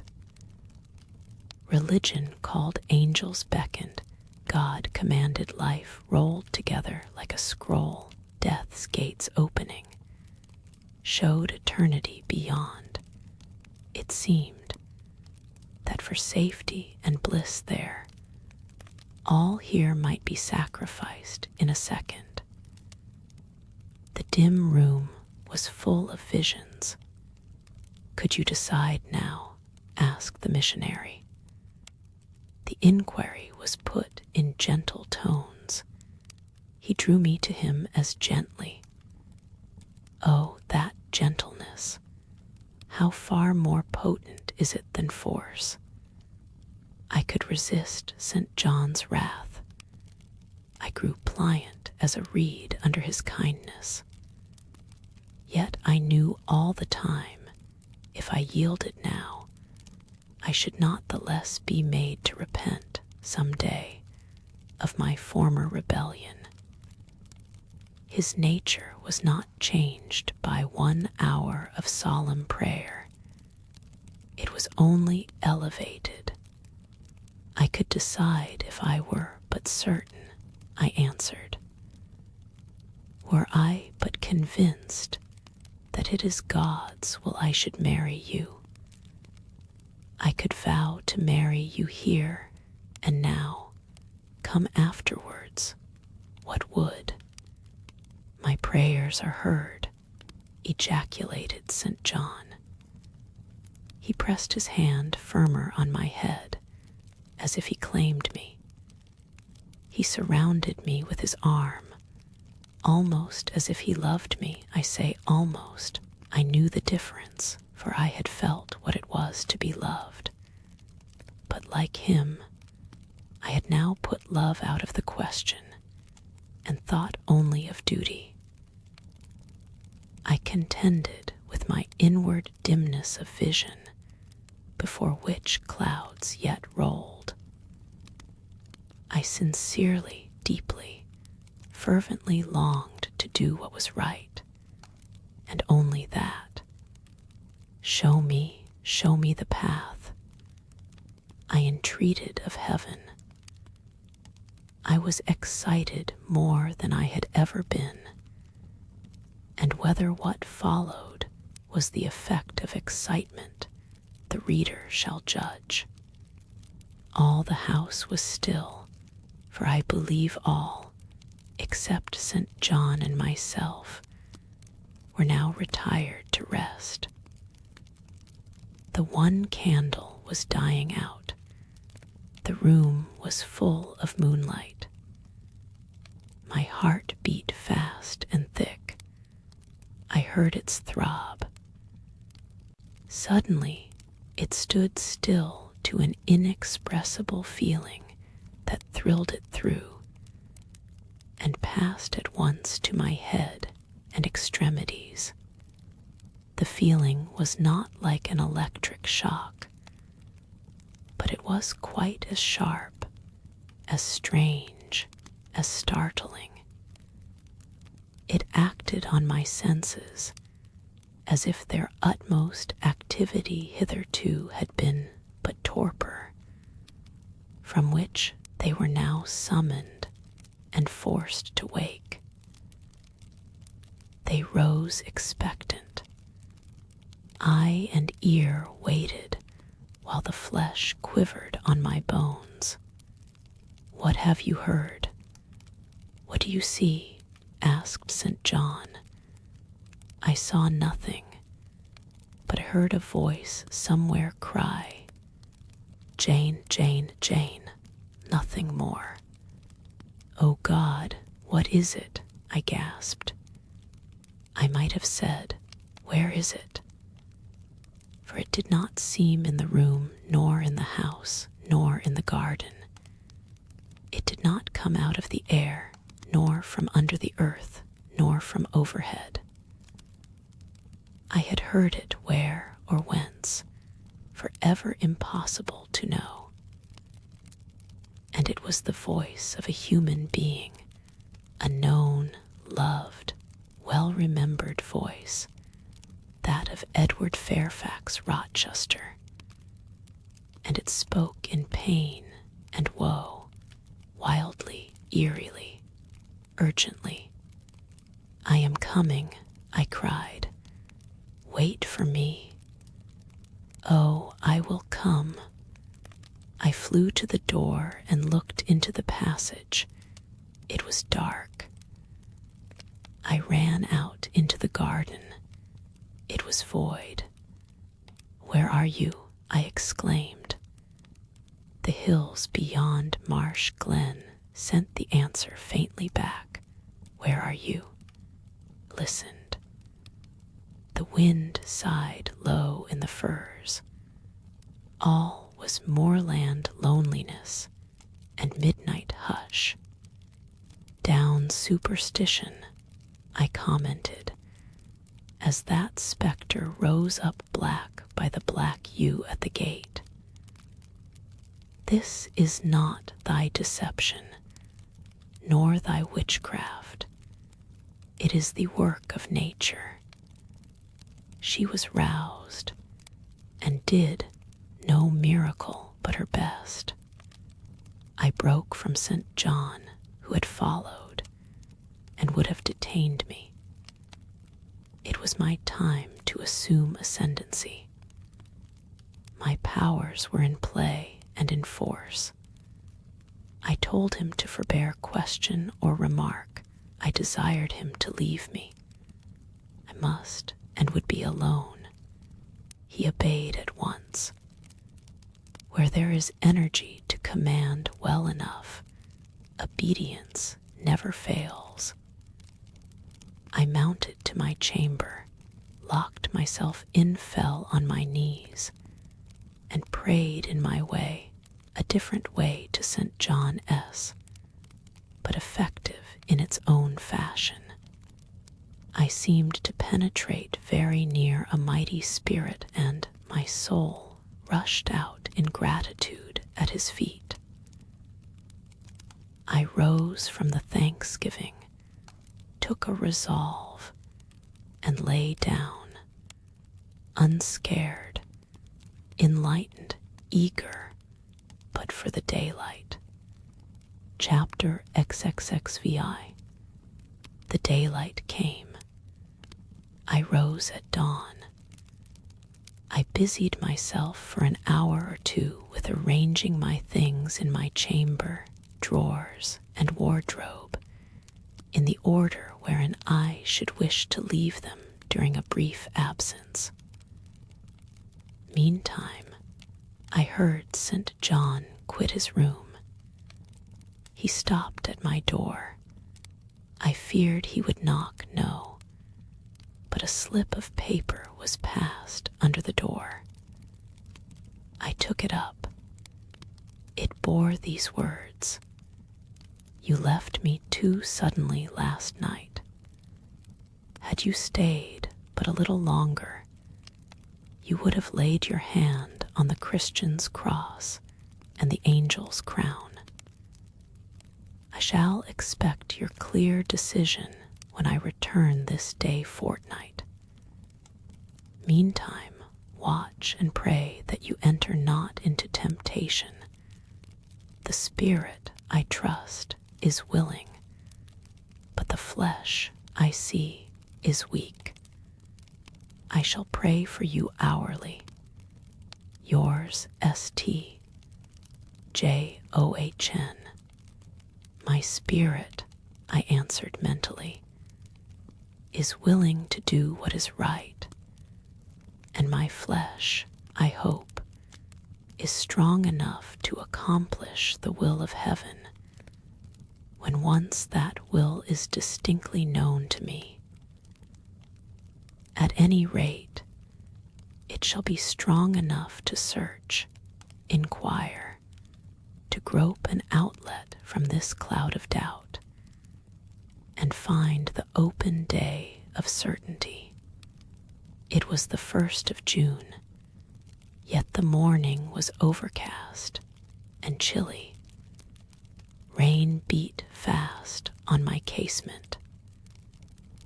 I heard the front door open and St. John pass out looking through the window. I saw him traverse the garden. He took the way over the misty moors in the direction of Whitcross. There he would meet the coach. In a few more hours, I shall succeed you in that track, cousin, thought I. I too have a coach to meet at Whitcross. I too have some to see and ask after in England before I depart forever. It wanted yet 2 hours of breakfast time. I filled the interval in walking softly about my room and pondering the visitation which had given my plans their present bent. I recalled that inward sensation I had experienced, for I could recall it with all its unspeakable strangeness. I recalled the voice, had heard again. I questioned whence it came. As vainly as before, it seemed in me, not in the external world. I asked, was it a mere nervous impression, a delusion? I could not conceive or believe. It was more like an inspiration. The wondrous shock of feeling had come like the earthquake, which shook the foundations of Paul and Silas's prison. It had opened the doors of the soul's cell and loosed its bands. It had wakened it out of its sleep, whence it sprang trembling, listening, aghast. Then vibrated thrice a cry on my startled ear, and in my quaking heart, and through my spirit, which neither feared nor shook, but exulted as if in joy over the success of one effort it had been privileged to make.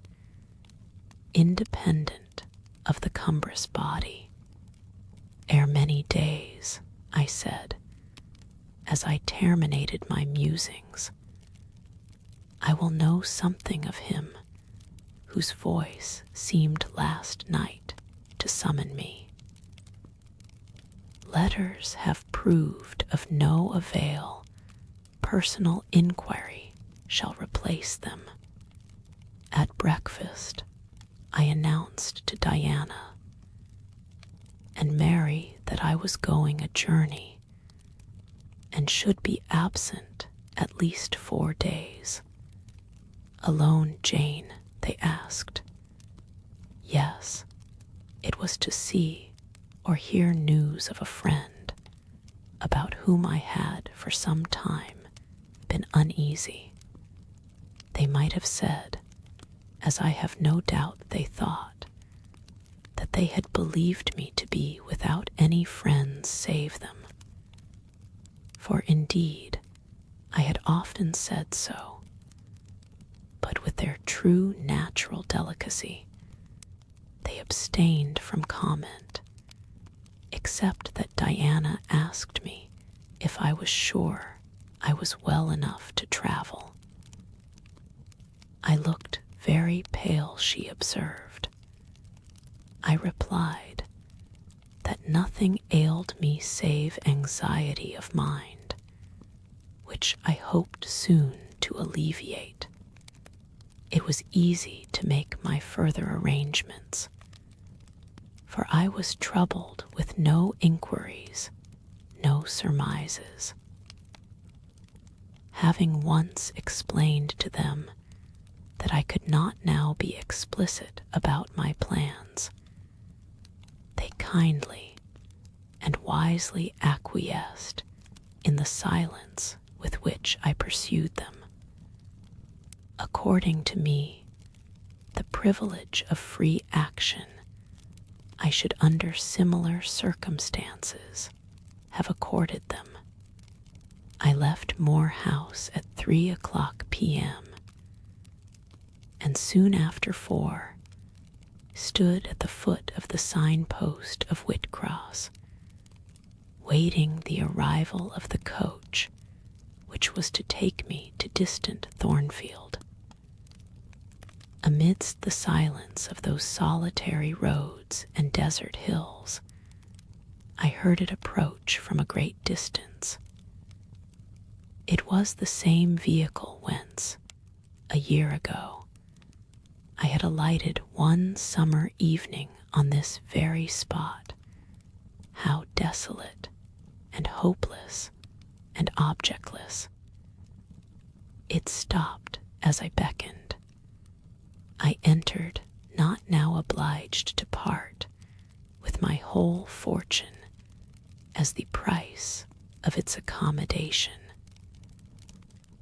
Once more on the road to Thornfield, I felt like the messenger pigeon flying home.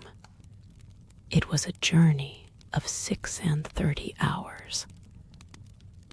I had set out from Whitcross on a Tuesday afternoon, and early on the succeeding Thursday morning, the coach stopped to water the horses at a wayside inn, situated in the midst of scenery whose green hedges and large fields and low pastoral hills, how mild of feature and verdant of hue compared with the stern North Midland moors of Morton,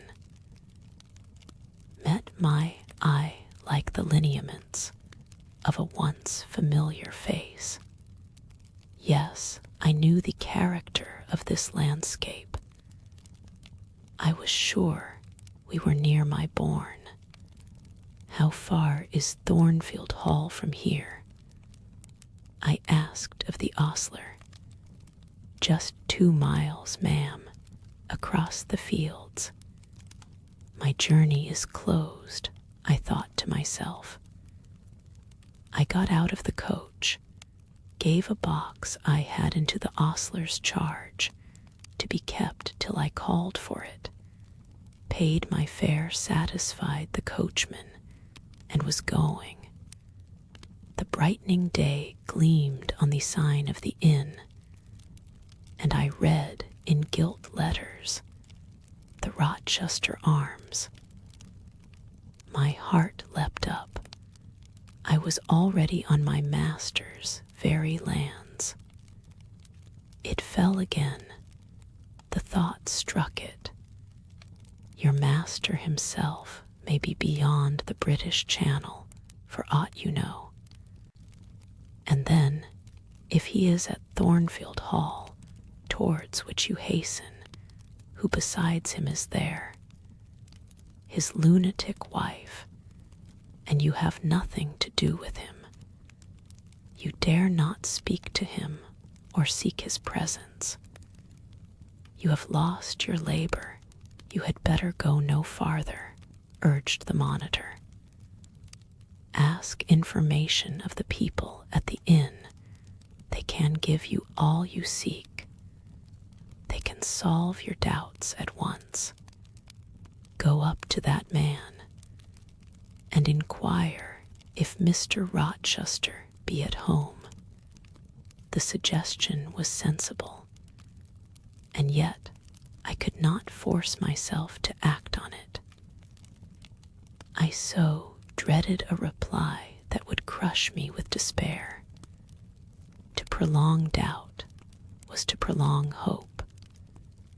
I might yet once more see the hall under the ray of her star. There was the stile before me, the very fields through which I had hurried, blind, deaf, distracted with a revengeful fury tracking and scourging me. On the morning I fled from Thornfield, ere I well knew what course I had resolved to take, I was in the midst of them. How fast I walked, how I ran sometimes, how I looked forward to catch the first view of the well-known woods. With what feelings I welcomed single trees I knew, and familiar glimpses of meadow and hill between them. At last the woods rose, the rookery clustered dark. A loud cawing broke the morning stillness. Strange delight inspired me. On I hastened. Another field crossed a lane threaded, and there were the courtyard walls, the back offices, the house itself. The rookery still hid. My first view of it shall be in front, I determined, where its bold battlements will strike the eye nobly at once, and where I can single out my master's very window. Perhaps he will be standing at it. He rises early. Perhaps he is now walking in the orchard or on the pavement in front. Could I but see him, but a moment. Surely, in that case, I should not be so mad as to run to him. I cannot tell, I am not certain. And if I did, what then? God bless him. What then? Who would be hurt by my once more tasting the life his glance can give me? I rave. Perhaps at this moment he is watching the sun rise over the Pyrenees, or on the tideless sea of the south. I had coasted along the lower wall of the orchard, turned its angle. There was a gate just there, opening into the meadow, between two stone pillars crowned by stone balls. From behind one pillar, I could peep round quietly at the full front of the mansion. I advanced my head with precaution, desirous to ascertain if any bedroom window blinds were yet drawn up. Battlements, windows, long front, all from this sheltered station, were at my command. The crows sailing overhead perhaps watched me while I took this survey. I wonder what they thought. They must have considered I was very careful and timid at first, and that gradually I grew very bold and reckless. A peep, and then a long stare, and then a departure from my niche, and a straying out into the meadow, and a sudden stop full in front of the great mansion, and a protracted, hardy gaze towards it. What affectation of diffidence was this at first? They might have demanded, what stupid regardlessness now? Here an illustration, reader. A lover finds his mistress asleep on a mossy bank. He wishes to catch a glimpse of her fair face without waking her. He steals softly over the grass. Careful to make no sound, he pauses, fancying she is stirred. He withdraws. Not for worlds would he be seen. All is still. He again advances. He bends above her. A light veil rests on her features. He lifts it, bends lower. Now his eyes anticipate the vision of beauty warm and blooming and lovely in rest. How hurried was their first glance, but how they fix, how he starts, how he suddenly and vehemently clasps in both arms the form he dared not, a moment since, touch with his finger. How he calls aloud a name, and drops his burden, and gazes on it wildly. He thus grasps and cries and gazes, because he no longer fears to waken by any sound he can utter, by any movement he can make. He thought his love slept sweetly. He finds she is stone dead. I looked with timorous joy towards a stately house. I saw a blackened ruin. No need to cower behind a gate-post, indeed.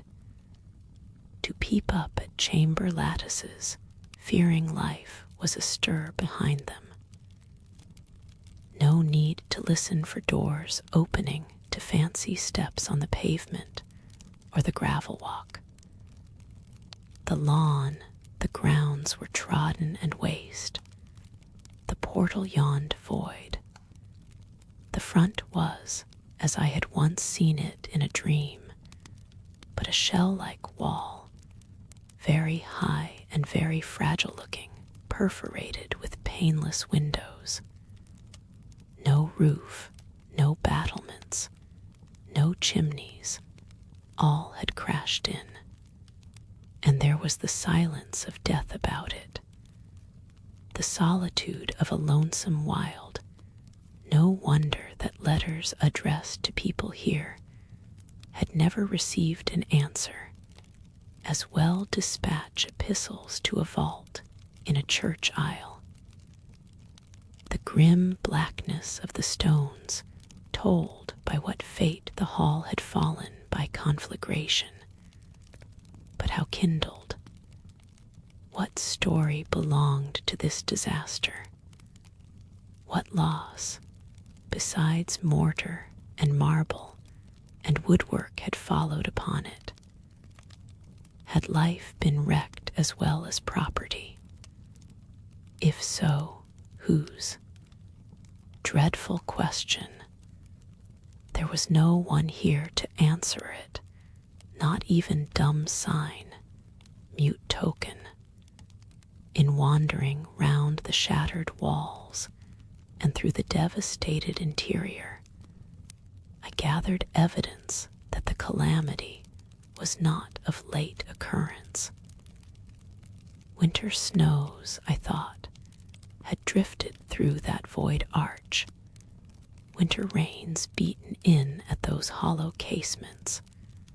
For amidst the drenched piles of rubbish, spring had cherished vegetation. Grass and weed grew here and there between the stones and fallen rafters. And oh, where meantime was the hapless owner of this wreck? In what land? Under what auspices? My eye involuntarily wandered to the gray church tower near the gates, and I asked, is he with Damer de Rochester sharing the shelter of his narrow marble house? Some answer must be had to these questions.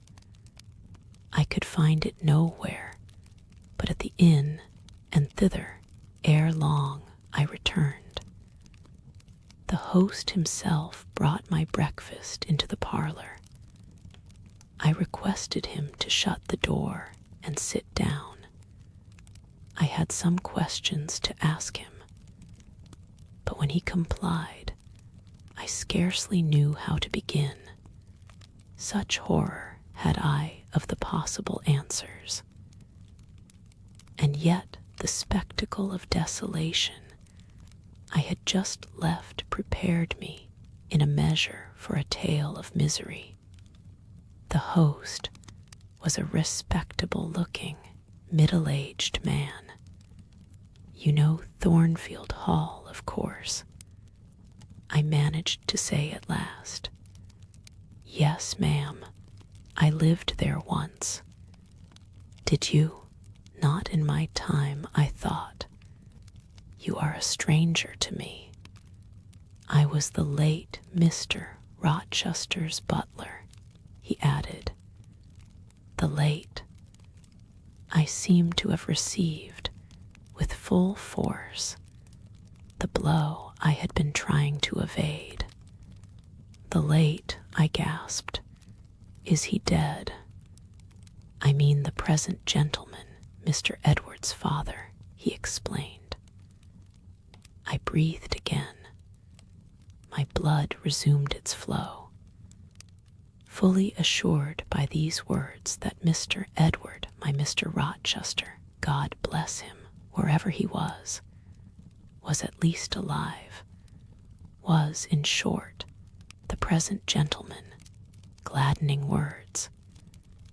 It seemed could hear all that was to come, whatever the disclosures might be, with comparative tranquillity. Since he was not in the grave, I could bear, thought, to learn that he was at the Antipodes. "Is Mr. Rochester living at Thornfield Hall now?" I asked, knowing, of course, what the answer would be, but yet desirous of deferring the direct question as to where he really was. "No, ma'am. Oh, no. No one is living there. I suppose you are a stranger in these parts, or you would have heard what happened last autumn. Thornfield Hall is quite a ruin. It was burnt down just about harvest time. A dreadful calamity. Such an immense quantity of valuable property destroyed. Hardly any of the furniture could be saved. The fire broke out at dead of night, and before the engines arrived from Millcote, the building was one mass of flame. It was a terrible spectacle. I witnessed it myself. At dead of night, I muttered. Yes, that was ever the hour of fatality at Thornfield. Was it known how it originated? I demanded. They guessed, ma'am, they guessed. Indeed, I should say it was ascertained beyond a doubt. You are not perhaps aware," he continued, edging his chair a little nearer the table and speaking low, "that there was a lady, a lunatic, kept in the house. I have heard something of it. She was kept in very close confinement, ma'am. People, even for some years, was not absolutely certain of her existence. No one saw her. They only knew by rumor that such a person was at the hall, and who or what she was, it was difficult to conjecture. They said Mr. Edward had brought her from abroad, and some believed she had been his mistress. But a queer thing happened a year since, a very queer thing. I feared now to hear my own story. I endeavored to recall him to the main fact. And this lady, ma'am," he answered, "turned out to be Mr. Rochester's wife. The discovery was brought about in the strangest way. There was a young lady, a governess at the hall, that Mr. Rochester fell in. But the fire, I suggested. I'm coming to that, ma'am, that Mr. Edward fell in love with. The servants say they never saw anybody so much in love as he was. He was after her continually. They used to watch him. Servants will, you know, ma'am, and he set store on her past everything. For all, nobody but him thought her so very handsome. She was a little small thing, they say, almost like a child. I never saw her myself, but I've heard Lee, the housemaid, tell of her. Lee liked her well enough. Mr. Rochester was about 40, and this governess not 20.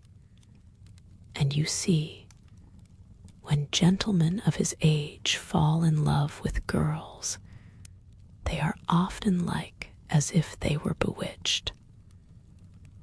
Well, he would marry her. You shall tell me this part of the story another time, I said. But now, have a particular reason for wishing to hear all about the fire. Was it suspected that this lunatic, Mrs. Rochester, had any hand in it? You've hit it, ma'am. It's quite certain that it was her, and nobody but her that set it going. She had a woman to take care of her called Mrs. Poole, an able woman in her line, and very trustworthy.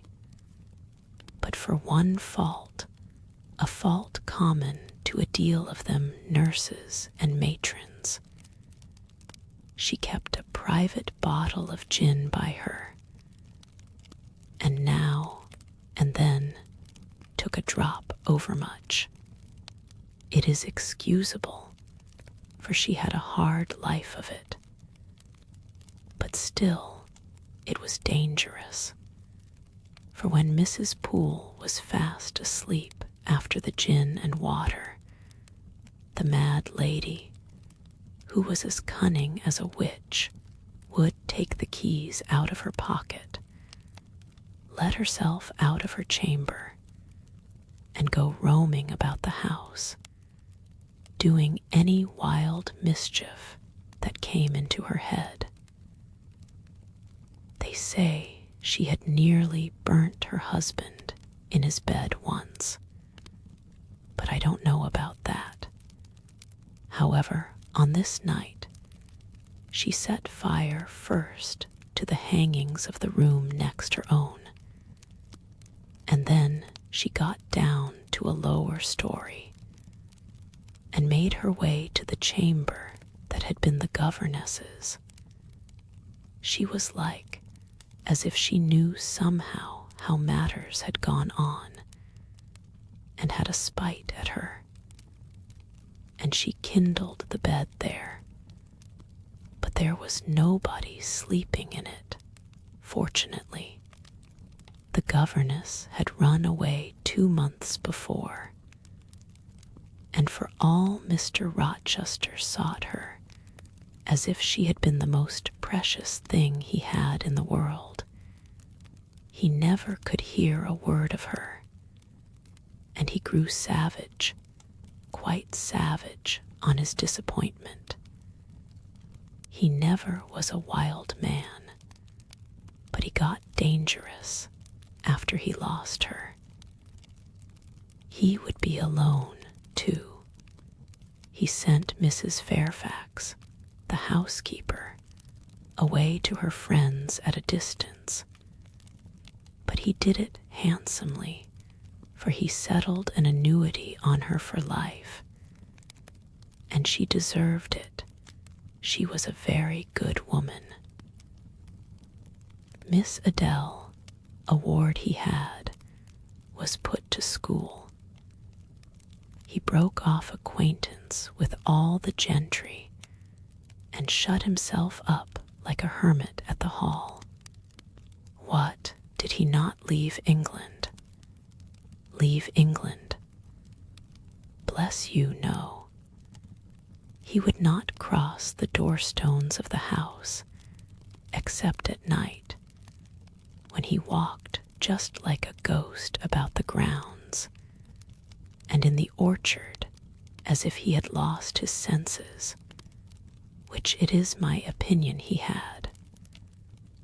For a more spirited, bolder, keener gentleman than he was before that midge of a governess crossed him. You never saw, ma'am. He was not a man given to wine, or cards, or racing, as some are, and he was not so very handsome. But he had a courage and a will of his own, if ever man had.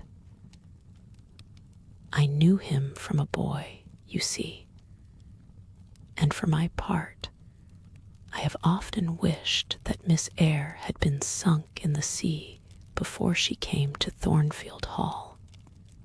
Then Mr. Rochester was at home when the fire broke out. Yes, indeed was he, and he went up to the attics when all was burning above and below, and got the servants out of their beds, and helped them down himself, and went back to get his mad wife out of her cell. And then they called out to him that she was on the roof, where she was standing, waving her arms above the battlements, and shouting out till they could hear her a mile off. I saw her and heard her with my own eyes. She was a big woman and had long black hair.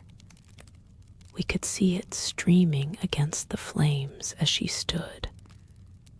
I witnessed, and several more witnessed, Mr. Rochester ascend through the skylight on to the roof. We heard him call Bertha. We saw him approach her. And then, ma'am, she yelled and gave a spring, and the next minute she lay smashed on the pavement. Dead, dead, aye, dead as the stones on which her brains and blood were scattered. Good God, you may well say so, ma'am. It was frightful. He shuddered, and afterwards I urged, well, ma'am, afterwards the house was burnt to the ground, are only some bits of walls standing now. Were any other lives lost? No, perhaps it would have been better if there had. What do you mean? Poor Mr. Edward, he ejaculated. I little thought ever to have seen it. Some say it was a just judgment on him for keeping his first marriage secret and wanting to take another wife while he had one living. But I pity him for my part. You said he was alive, I exclaimed. Yes, yes, he is alive, but many think he had better be dead. Why, how? My blood was again running cold. Where is he? I demanded. Is he in England? Aye, he's in England. He can't get out of England, I fancy. He's a fixture now. What agony was this? And the man seemed resolved to protract it. He is stone blind, he said at last. Yes, he is stone blind, is Mr. Edward. I had dreaded worse. I had dreaded he was mad. I summoned strength to ask what had caused this calamity. It was all his own courage, and a body may say, his kindness, in a way. Ma'am, he wouldn't leave the house till everyone else was out before him.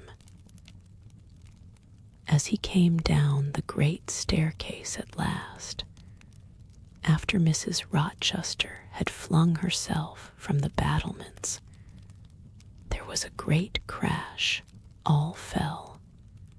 He was taken out from under the ruins alive, but sadly hurt. A beam had fallen in such a way as to protect him partly, but one eye was knocked out, and one hand so crushed that Mr. Carter, the surgeon, had to amputate it directly. The other eye inflamed. He lost the sight of that also. He is now helpless, indeed blind and a cripple. Where is he? Where does he now live? At Ferndean, a manor house on a farm he has, about 30 miles off. Quite a desolate spot. Who is with him? Old John and his wife. He would have none else. He is quite broken down, they say. Have you any sort of conveyance? We have a chaise, ma'am, a very handsome chaise. Let it be got ready instantly. And if your postboy can drive me to Ferndean before dark this day, I'll pay both you and him twice the hire you usually demand.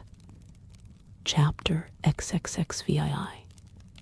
The manor house of Ferndean was a building of considerable antiquity, moderate size, and no architectural pretensions, deep buried in a wood. I had heard of it before. Mr. Rochester often spoke of it, and sometimes went there. His father had purchased the estate for the sake of the game covers. He would have let the house, but could find no tenant in consequence of its ineligible and insalubrious site. Ferndean then remained uninhabited and unfurnished, with the exception of some 2 or 3 rooms, fitted up for the accommodation of the squire, when he went there in the season to shoot. To this house I came just ere dark on an evening marked by the characteristics of sad sky, cold gale, and continued small penetrating rain. The last mile performed on foot, having dismissed the chaise and driver with the double remuneration I had promised. Even when within a very short distance of the manor house, you could see nothing of it. So thick and dark grew the timber of the gloomy wood about it. Iron gates between granite pillars showed me where to enter, and passing through them, I found myself at once in the twilight of close-ranked trees. There was a grass-grown track descending the forest aisle between hoar and knotty shafts and under branched arches. I followed it, expecting soon to reach the dwelling, but it stretched on and on. It wound far and farther. No sign of habitation or grounds was visible. I thought I had taken a wrong direction and lost my way.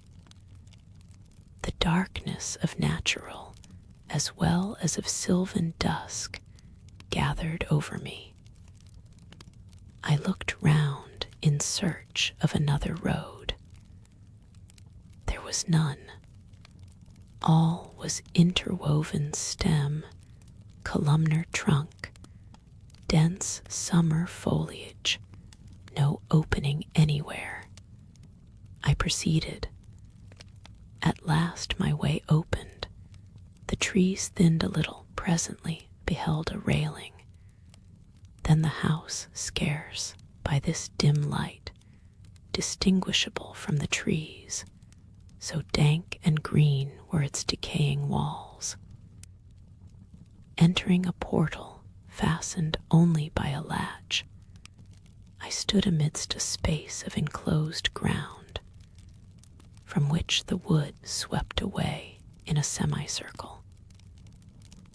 There were no flowers, no garden beds, only a broad gravel walk girdling a grass plat, and this set in the heavy frame of the forest. The house presented 2 pointed gables in its front. The windows were latticed and narrow. The front door was narrow too. 1 step led up to it. The whole looked, as the host of the Rochester Arms had said, quite a desolate spot. It was as still as a church on a weekday. The pattering rain on the forest leaves was the only sound audible in its vicinage. Can there be life here? I asked. Yes, life of some kind there was, for I heard a movement.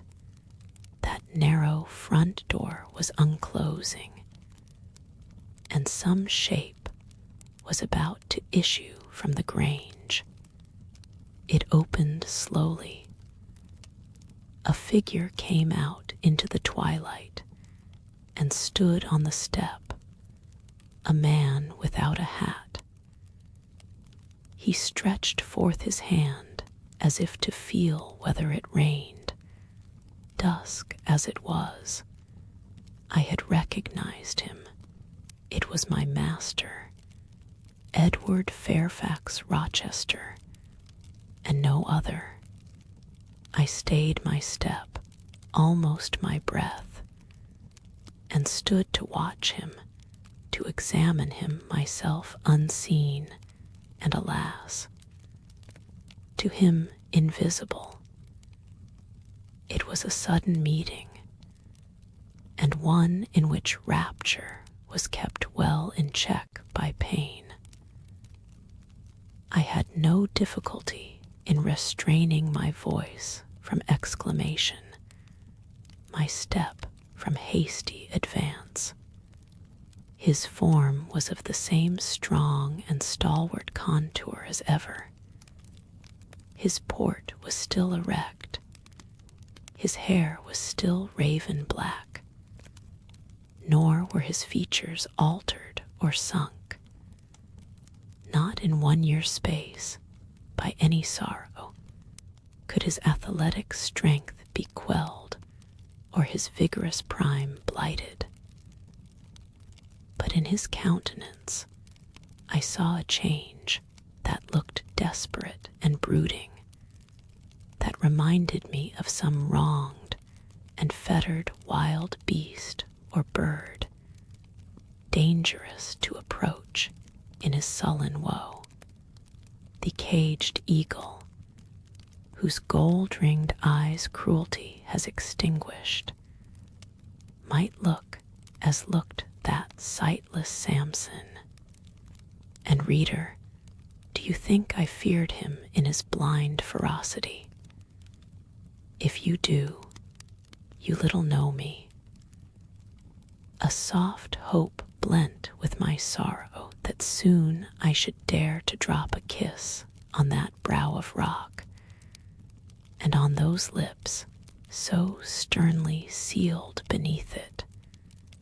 But not yet. I would not accost him yet.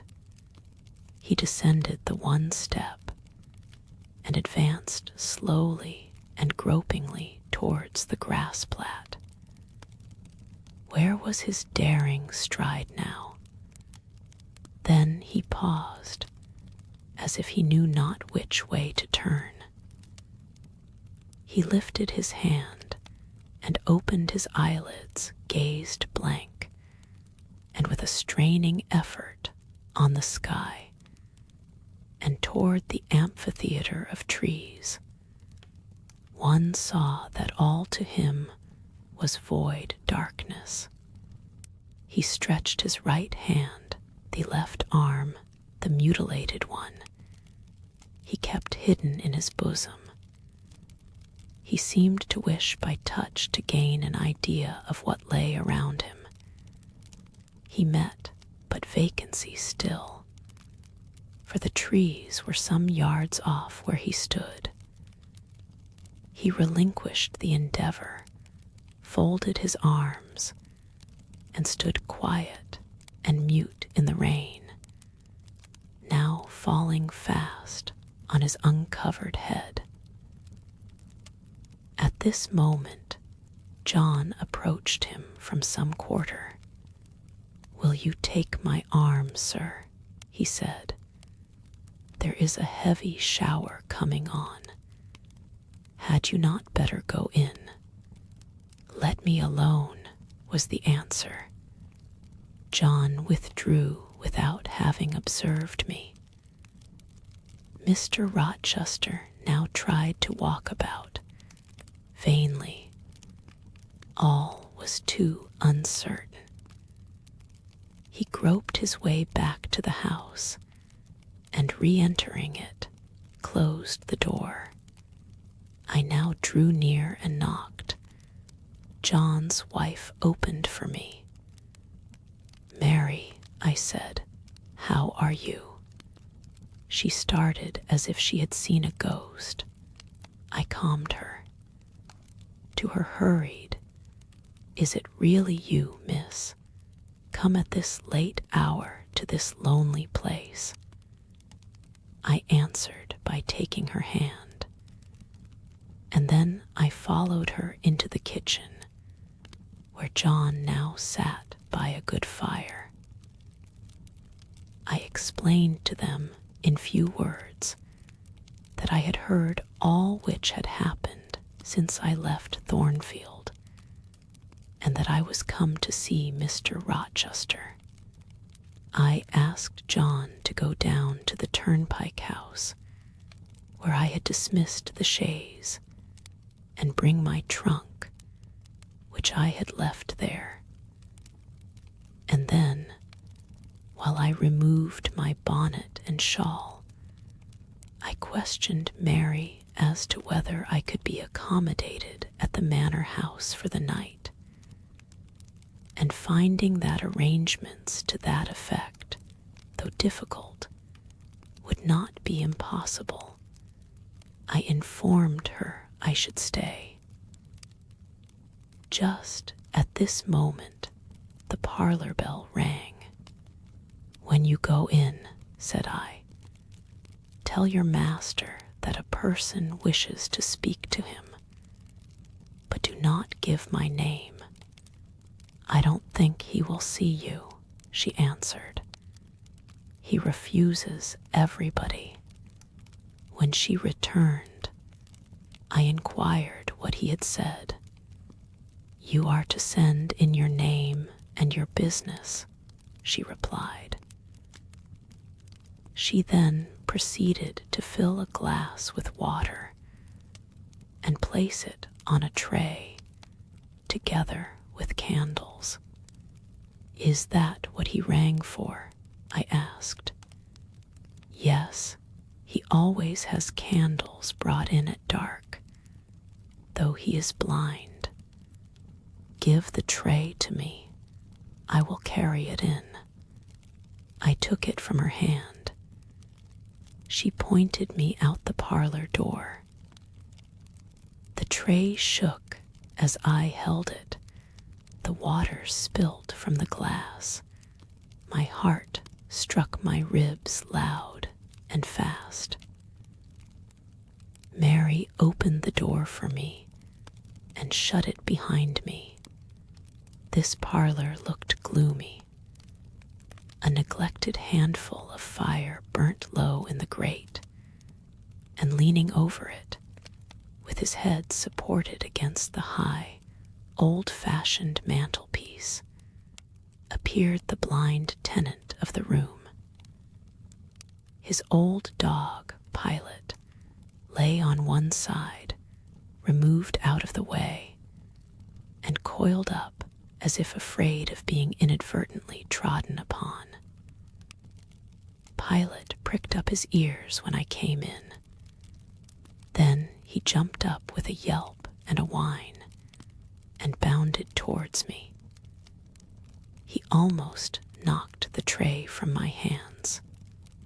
I set it on the table, then patted him, and said softly, "Lie down." Mr. Rochester turned mechanically to see what the commotion was, but as he saw nothing, he returned and sighed. "Give me the water, Mary," he said. I approached him with the now only half-filled glass. Pilot followed me, still excited. "What is the matter?" he inquired. "Down, Pilot," I again said. He checked the water on its way to his lips and seemed to listen. He drank and put the glass down. "This is you, Mary, is it not?" "Mary is in the kitchen," I answered. He put out his hand with a quick gesture, but not seeing where I stood, he did not touch me. "Who is this? Who is this?" he demanded, trying, as it seemed, to see with those sightless eyes, unavailing and distressing attempt. "Answer me, speak again," he ordered imperiously and aloud. "Will you have a little more water, sir?" I spilt half of what was in the glass. I said, "Who is it? What is it? Who speaks?" "Pilot knows me, and John and Mary know I am here." "I came only this evening," I answered. Great God, what delusion has come over me? What sweet madness has seized me? No delusion, no madness. Your mind, sir, is too strong for delusion, your health too sound for frenzy. And where is the speaker? Is it only a voice? Oh, I cannot see, but I must feel, or my heart will stop and my brain burst. Whoever you are, be perceptible to the touch, or I cannot live. He groped. I arrested his wandering hand and prisoned it in both mine. Her very fingers, he cried, her small, slight fingers. If so, there must be more of her. The muscular hand broke from my custody, my arm was seized, my shoulder, neck, waist.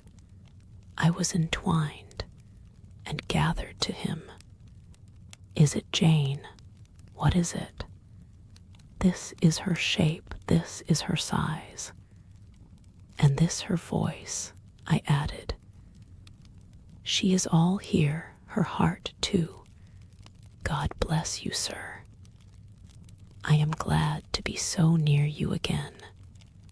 Jane Eyre, was all he said.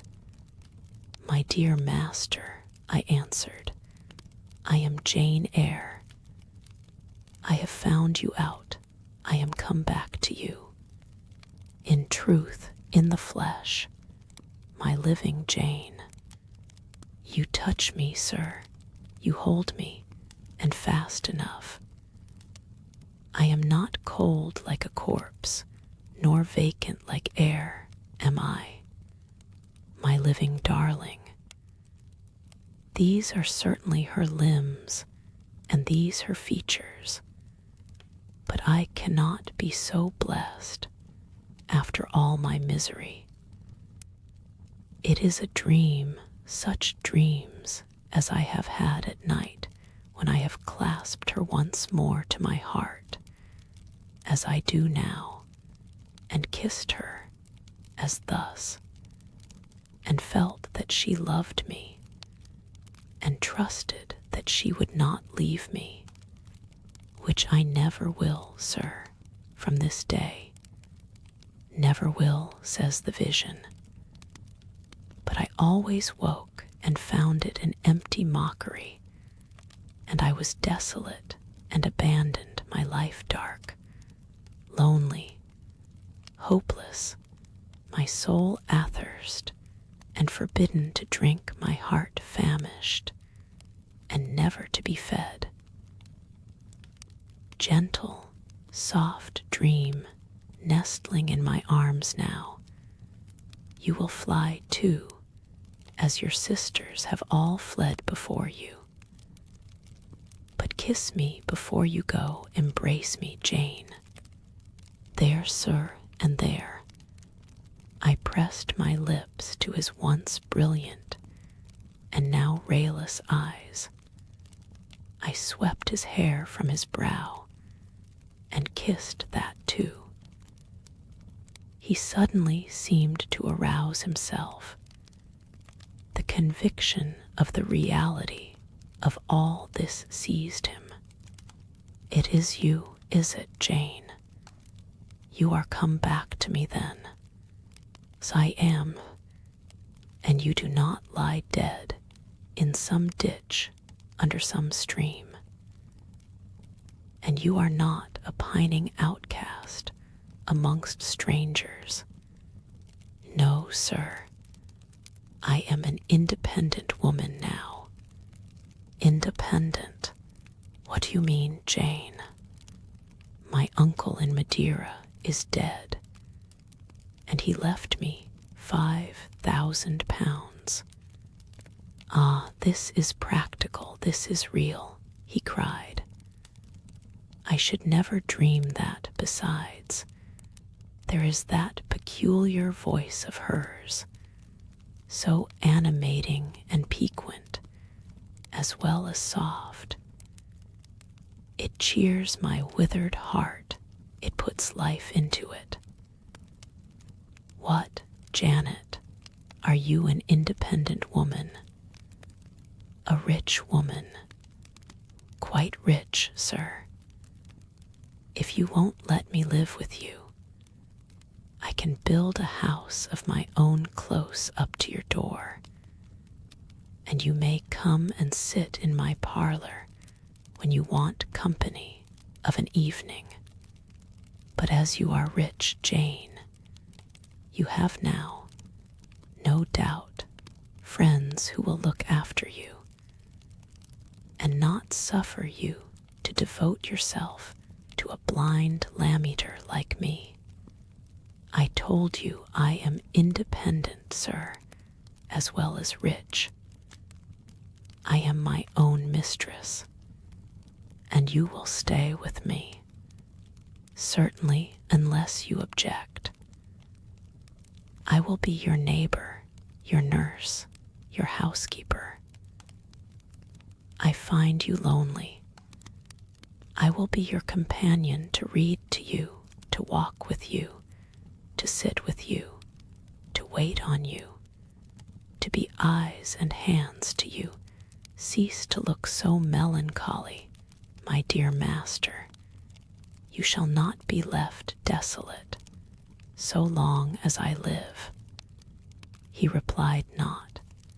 He seemed serious, abstracted. He sighed. He half opened his lips as if to speak. He closed them again. I felt a little embarrassed.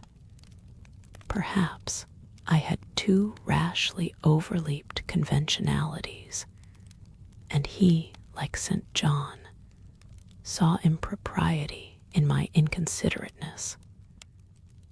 I had indeed made my proposal from the idea that he wished and would ask me to be his wife, an expectation, not the less certain because unexpressed, had buoyed me up, that he would claim me at once as his own, but no hint to that effect escaping him, and his countenance becoming more overcast, I suddenly remembered that I might have been all wrong, and was perhaps playing the fool unwittingly, and I began gently to withdraw myself from his arms, but he eagerly snatched me closer. No, no, Jane, you must not go. No, I have touched you, heard you, felt the comfort of your presence, the sweetness of your consolation. I cannot give up these joys. I have little left in myself. I must have you. The world may laugh, may call me absurd, selfish, but it does not signify. My very soul demands you. It will be satisfied, or it will take deadly vengeance on its frame. Well, sir, I will stay with you. I have said so. Yes, but you understand one thing by staying with me, and I understand another. You, perhaps, could make up your mind to be about my hand and chair to wait on me as a kind little nurse. For you have an affectionate heart and a generous spirit, which prompt you to make sacrifices for those you pity, and that ought to suffice for me, no doubt. I suppose I should now entertain none but fatherly feelings for you. Do you think so? Come, tell me. I will think what you like, sir. I am content to be only your nurse, if you think it better. But But you cannot always be my nurse, Janet. You are young. You must marry one day. I don't care about being married. You should care, Janet. If I were what I once was, I would try to make you care, but a sightless block. He relapsed again into gloom. I, on the contrary, became more cheerful and took fresh courage. These last words gave me an insight as to where the difficulty lay. And as it was no difficulty with me, I felt quite relieved from my previous embarrassment. I resumed a livelier vein of conversation. It is time someone undertook to rehumanize you, said I, parting his thick and long uncut locks. For I see you are being metamorphosed into a lion, or something of that sort. You have a faux air of Nebuchadnezzar in the fields about you. That is certain. Your hair reminds me of eagle's feathers, whether your nails are grown like birds' claws or not. I have not yet noticed. On this arm, I have neither hand nor nails, he said, drawing the mutilated limb from his breast and showing it to me. It is a mere stump, a ghastly sight. Don't you think so, Jane? It is a pity to see it, and a pity to see your eyes, and the scar of fire on your forehead. And the worst of it is, one is in danger of loving you too well for all this, and making too much of you. I thought you would be revolted, Jane, when you saw my arm and my cicatrized visage. Did you? Don't tell me so, lest I should say something disparaging to your judgment. Now, let me leave you an instant to make a better fire and have the hearth swept up. Can you tell when there is a good fire?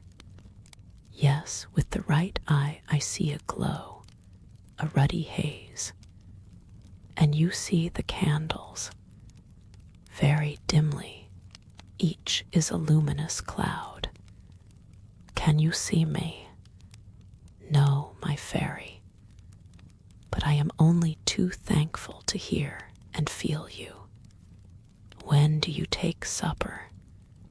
I never take supper, but you shall have some tonight. I am hungry. So are you, I dare say, only you forget. Summoning Mary, I soon had the room in more cheerful order. I prepared him likewise a comfortable repast. My spirits were excited, and with pleasure and ease I talked to him during supper, and for a long time after. There was no harassing restraint, no repressing of glee and vivacity with him, for with him I was at perfect ease, because I knew I suited him. All I said or did seemed either to console or revive him. Delightful consciousness. It brought to life and light my whole nature. In his presence I thoroughly lived, and he lived in mine.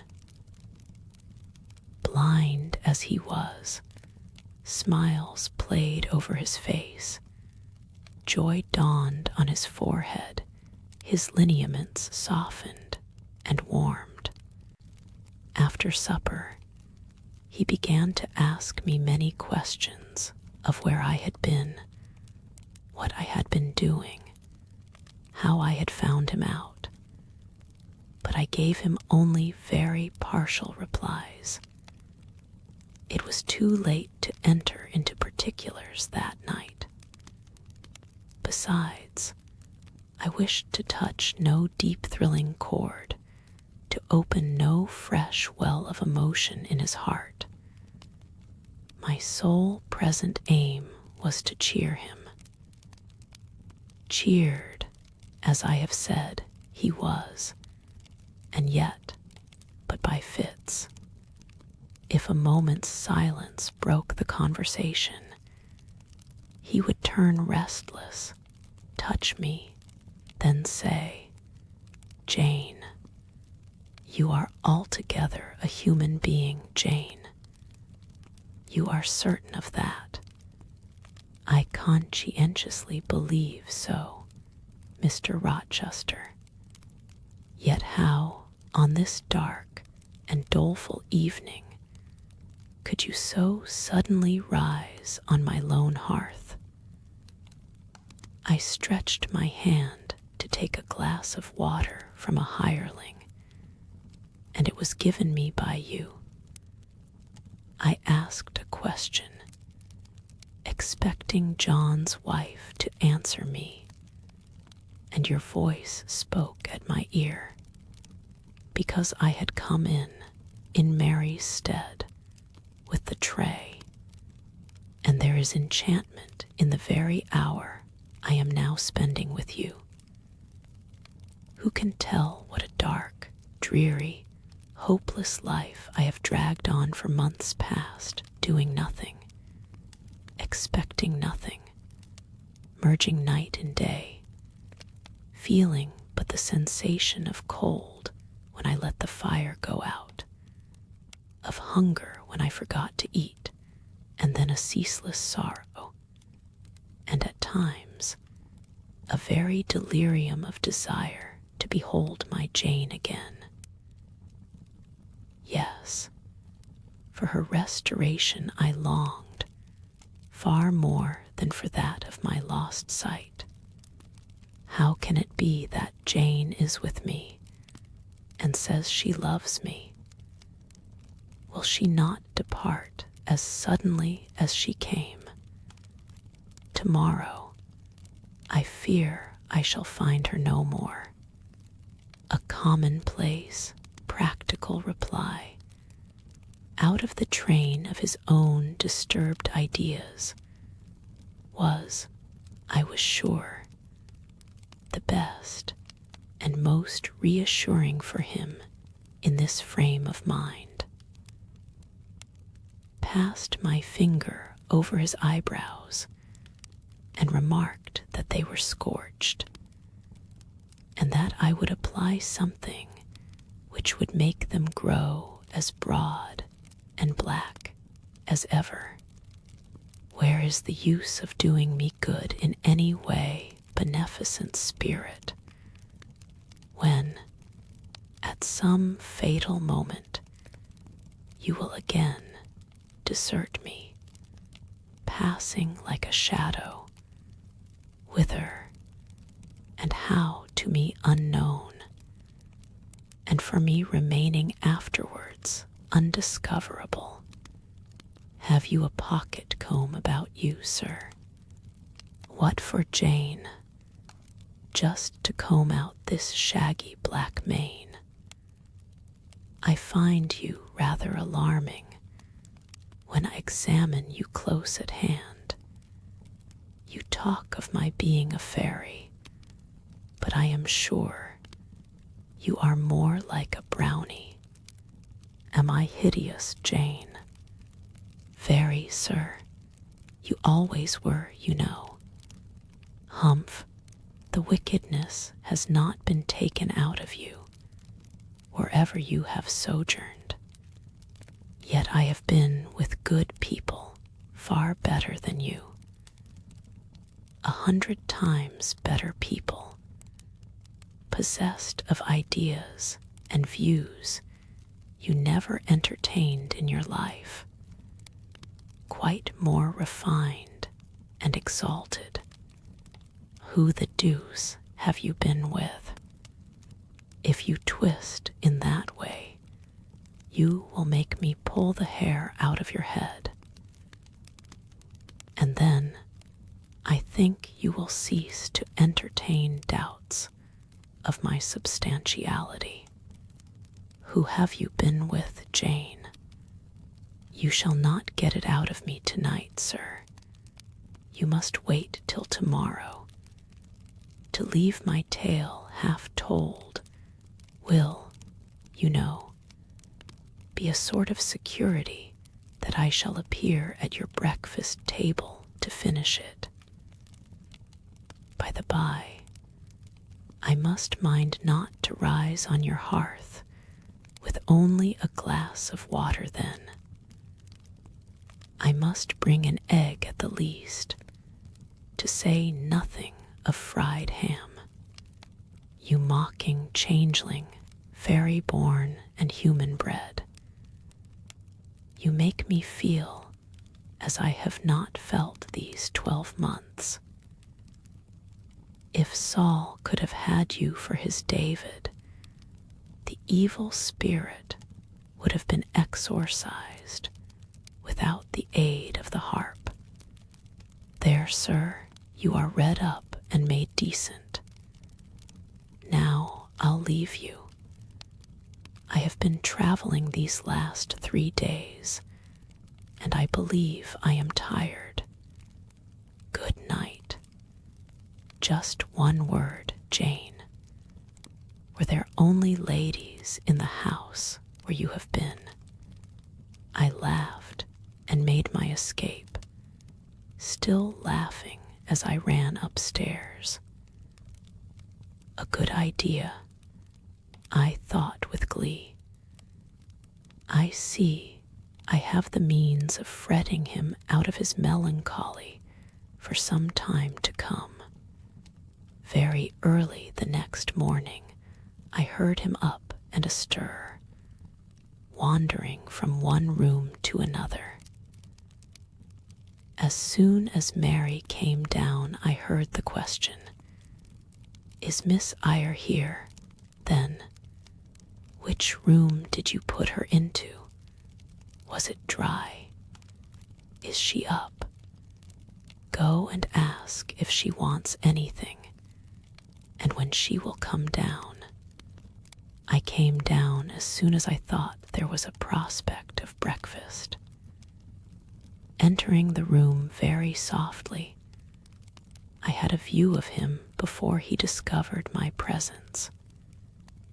It was mournful indeed to witness the subjugation of that vigorous spirit to a corporeal infirmity. He sat in his chair still, but not at rest, expectant evidently, the lines of now habitual sadness marking his strong features. His countenance reminded one of a lamp quenched, waiting to be relit, and alas, it was not himself that could now kindle the luster of animated expression. He was dependent on another for that office.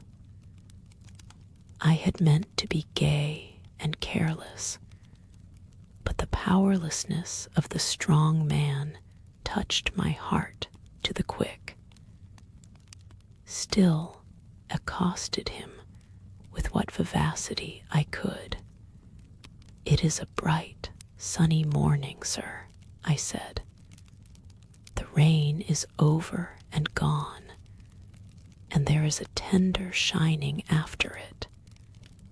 You shall have a walk soon." I had wakened the glow. His features beamed. "Oh, you are indeed there, my skylark. Come to me. You are not gone, not vanished. I heard one of your kind an hour ago, singing high over the wood. its song had no music for me, any more than the rising sun had rays. All the melody on earth is concentrated in my Jane's tongue to my ear. I am glad it is not naturally a silent one. All the sunshine I can feel is in her presence. The water stood in my eyes to hear this avowal of his dependence, just as if a royal eagle chained to a perch should be forced to entreat a sparrow to become its purveyor. But I would not be lachrymose. I dashed off the salt drops and busied myself with preparing breakfast. Most of the morning was spent in the open air.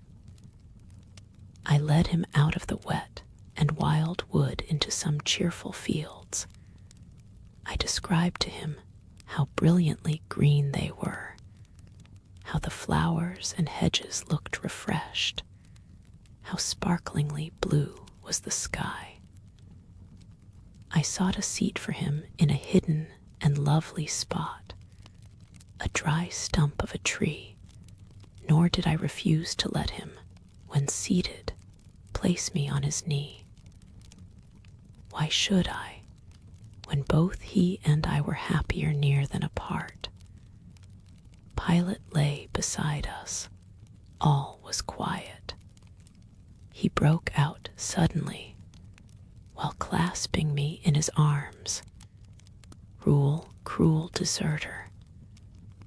Oh, Jane, what did I feel when I discovered you had fled from Thornfield, and when I could nowhere find you, and, after examining your apartment, ascertained that you had taken no money, nor anything which could serve as an equivalent. A pearl necklace I had given you lay untouched in its little casket. Your trunks were left corded and locked, as they had been prepared for the bridal tour. What could my darling do, I asked, left destitute and penniless?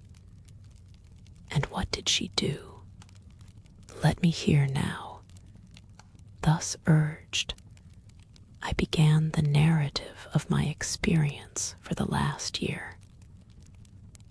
I softened considerably what related to the 3 days of wandering and starvation, because to have told him all would have been to inflict unnecessary pain.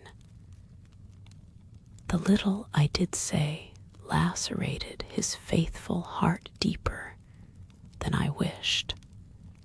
I should not have left him thus, he said, without any means of making my way. I should have told him my intention. I should have confided in him. He would never have forced me to be his mistress. Violent as he had seemed in his despair, he, in truth, loved me far too well and too tenderly to constitute himself my tyrant. He would have given me half his fortune, without demanding so much as a kiss in return, rather than I should have flung myself friendless on the wide world. I had endured, he was certain, more than I had confessed to him. Well, whatever my sufferings had been, they were very short, I answered. And then I proceeded to tell him how I had been received at Moor House, how I had obtained the office of schoolmistress, and see the accession of fortune, the discovery of my relations, followed in due order. Of course, St. John River's name came in frequently in the progress of my tale. When I had done, name was immediately taken up. This St. John, then, is your cousin. Yes, you have spoken of him often. Do you like him? He was a very good man, sir. I could not help liking him. A good man. Does that mean a respectable, well-conducted man of 50? Or what does it mean? St. John was only 29, sir. June encore, as the French say. Is he a person of low stature, phlegmatic, and plain? A person whose goodness consists rather in his guiltlessness of vice than in his prowess in virtue. He is untiringly active. Great and exalted deeds are what he lives to perform. But his brain, that is probably rather soft. He means well, but you shrug your shoulders to hear him talk. He talks little, sir. What he does say is ever to the point. His brain is first-rate. I should think not impressible, but vigorous. Is he an able man, then? Truly able. A thoroughly educated man. St. John is an accomplished and profound scholar. His manners, I think, you said are not to your taste. Priggish and parsonic. I never mentioned his manners. But unless I had a very bad taste, they must suit it. They are polished, calm, and gentlemanlike. His appearance, I forget what description you gave of his appearance. A sort of raw curate, half strangled with his white neckcloth, and stilted up on his thick-soled high-lows. St. John dresses well. He is a handsome man, tall, fair, with blue eyes, and a Grecian profile. Aside, damn him, to me. Did you like him, Jane? Yes, Mr. Rochester, I liked him. But you asked me that before. I perceived, of course, the drift of my interlocutor. Jealousy had got hold of him. She stung him, but the sting was salutary. It gave him respite from the gnawing fang of melancholy. I would not, therefore, immediately charm the snake. Perhaps you would rather not sit any longer on my knee, Miss Eyre, was the next somewhat unexpected observation. Why not, Mr. Rochester? The picture you have just drawn is suggestive of a rather too overwhelming contrast. Your words have delineated very prettily a graceful Apollo. He is present to your imagination, tall, fair, blue-eyed, and with a Grecian profile. Your eyes dwell on a Vulcan, a real blacksmith, brown, broad-shouldered, and blind and lame into the bargain. I never thought of it before, but you certainly are rather like Vulcan, sir. Well, you can leave me, ma'am, but before you go, and he retained me by a firmer grasp than ever, you will be pleased just to answer me a question or two." He paused. "What questions, Mr. Rochester?" Then followed this cross-examination. "St. John made you schoolmistress of Morton before he knew you were his cousin?" "Yes, you would often see him. He would visit the school sometimes.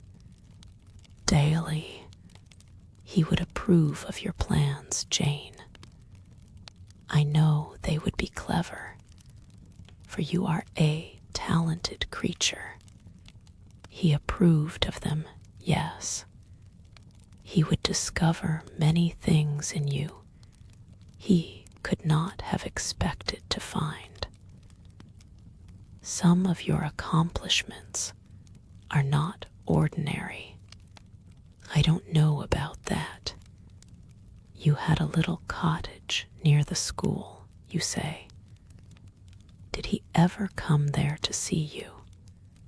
Now and then, of an evening, once or twice. A pause. How long did you reside with him and his sisters after the cousinship was discovered? 5 months. Did Rivers spend much time with the ladies of his family? Yes, the back parlor was both his study and ours. He sat near the window, and we by the table. Did he study much? A good deal. What? Hindustani. And what did you do meantime? I learnt German at first. Did he teach you? He did not understand German. Did he teach you nothing? A little Hindustani. Rivers taught you Hindustani? Yes, sir. And his sisters also? No, it's only you. It's only me. Did you ask to learn? No. He wished to teach you. Yes. A second pause. Why did he wish it? Of what use could Hindustani be to you? He intended me to go with him to India. Ah, here I reach the root of the matter. He wanted you to marry him. He asked me to marry him. That is a fiction, an impudent invention to vex me. I beg your pardon. It is the literal truth.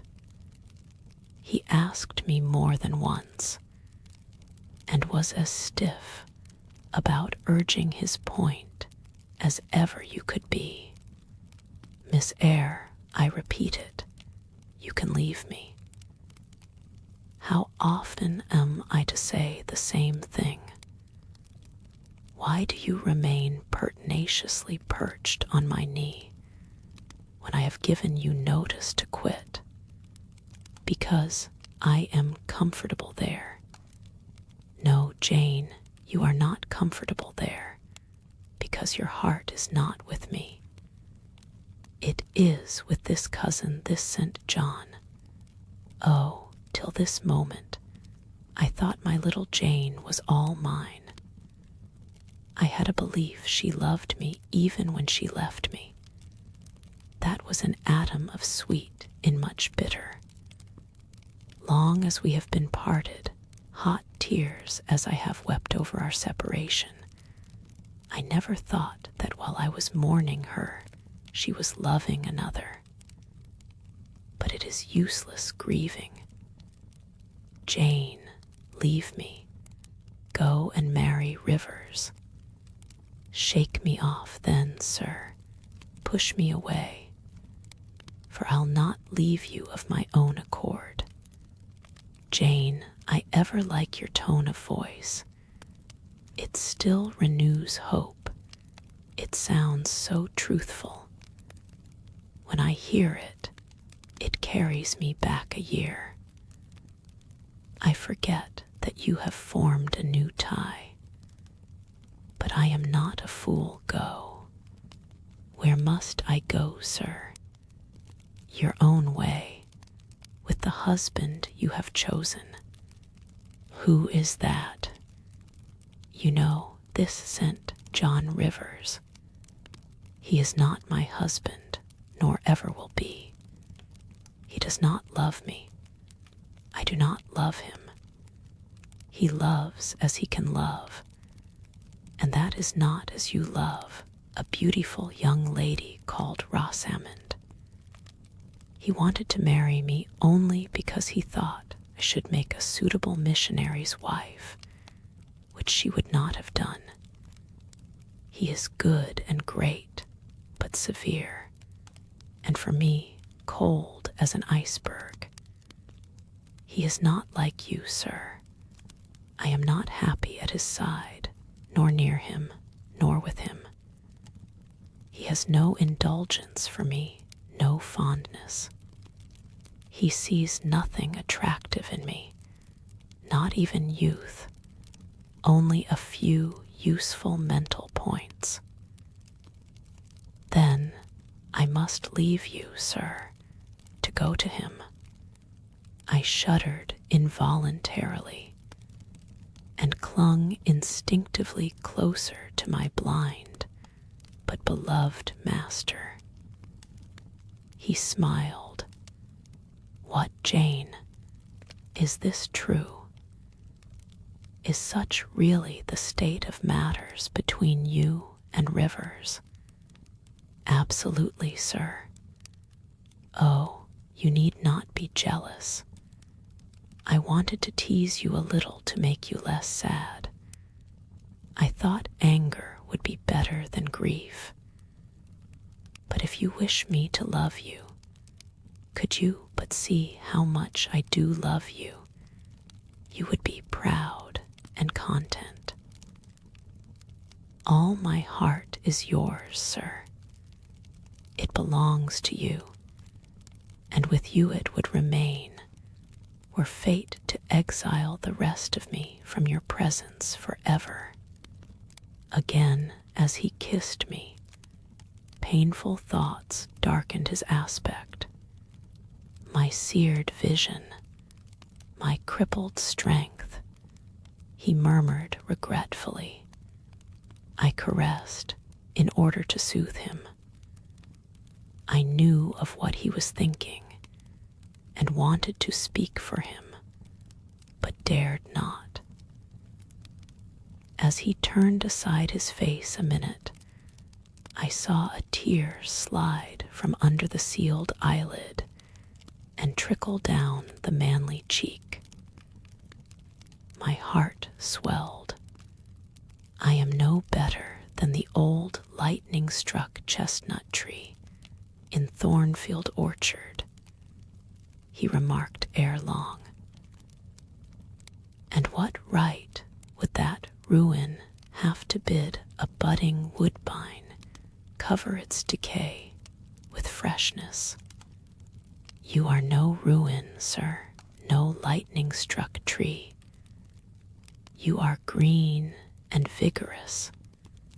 Plants will grow about your roots, whether you ask them or not, because they take delight in your bountiful shadow. And as they grow, they will lean towards you and wind round you, because your strength offers them so safe a prop. Again he smiled. I gave him comfort. You speak of friends, Jane? He asked. Yes, of friends, I answered rather hesitatingly, for I knew I meant more than friends, but could not tell what other word to employ. He helped me. Ah, Jane, but I want a wife. Do you, sir? Yes. Is it news to you? Of course. You said nothing about it before. Is it unwelcome news? That depends on circumstances, sir, on your choice, which you shall make for me, Jane. I will abide by your decision. Choose then, sir, her who loves you best. I will at least choose her I love best. Jane, will you marry me? Yes, sir. A poor blind man, whom you will have to lead about by the hand. Yes, sir. A crippled man, 20 years older than you, whom you will have to wait on. Yes, sir. Truly, Jane. Most truly, sir. Oh, my darling, God bless you and reward you. Mr. Rochester, if ever I did a good deed in my life, if ever I thought a good thought, if ever I prayed a sincere and blameless prayer, if ever I wished a righteous wish, I am rewarded now.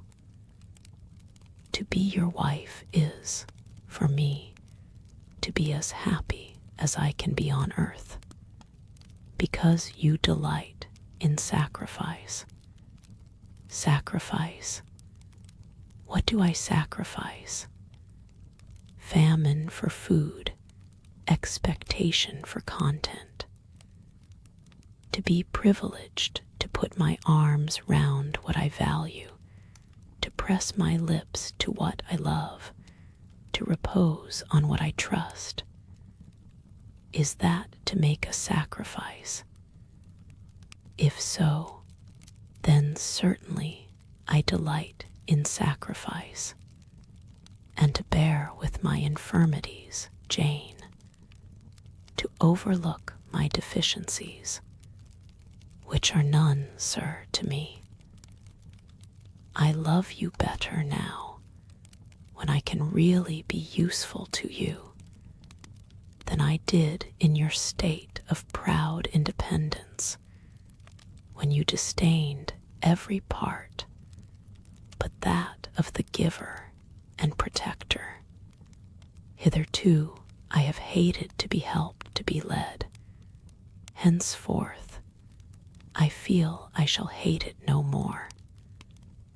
I did not like to put my hand into a hireling S, but it is pleasant to feel it circled by Jane's little fingers. I preferred utter loneliness to the constant attendance of servants, but Jane's soft ministry will be a perpetual joy. Jane suits me. Do I suit her? To the finest fiber of my nature, sir. The case being so, we have nothing in the world to wait for. We must be married instantly. He looked and spoke with eagerness. His old impetuosity was rising. We must become one flesh without any delay, Jane. There is but the license to get. Then we marry. Mr. Rochester, I have just discovered the sun is far declined from its meridian, and Pilate is actually gone home to his dinner. Let me look at your watch. Fasten it into your girdle, Janet, and keep it henceforward.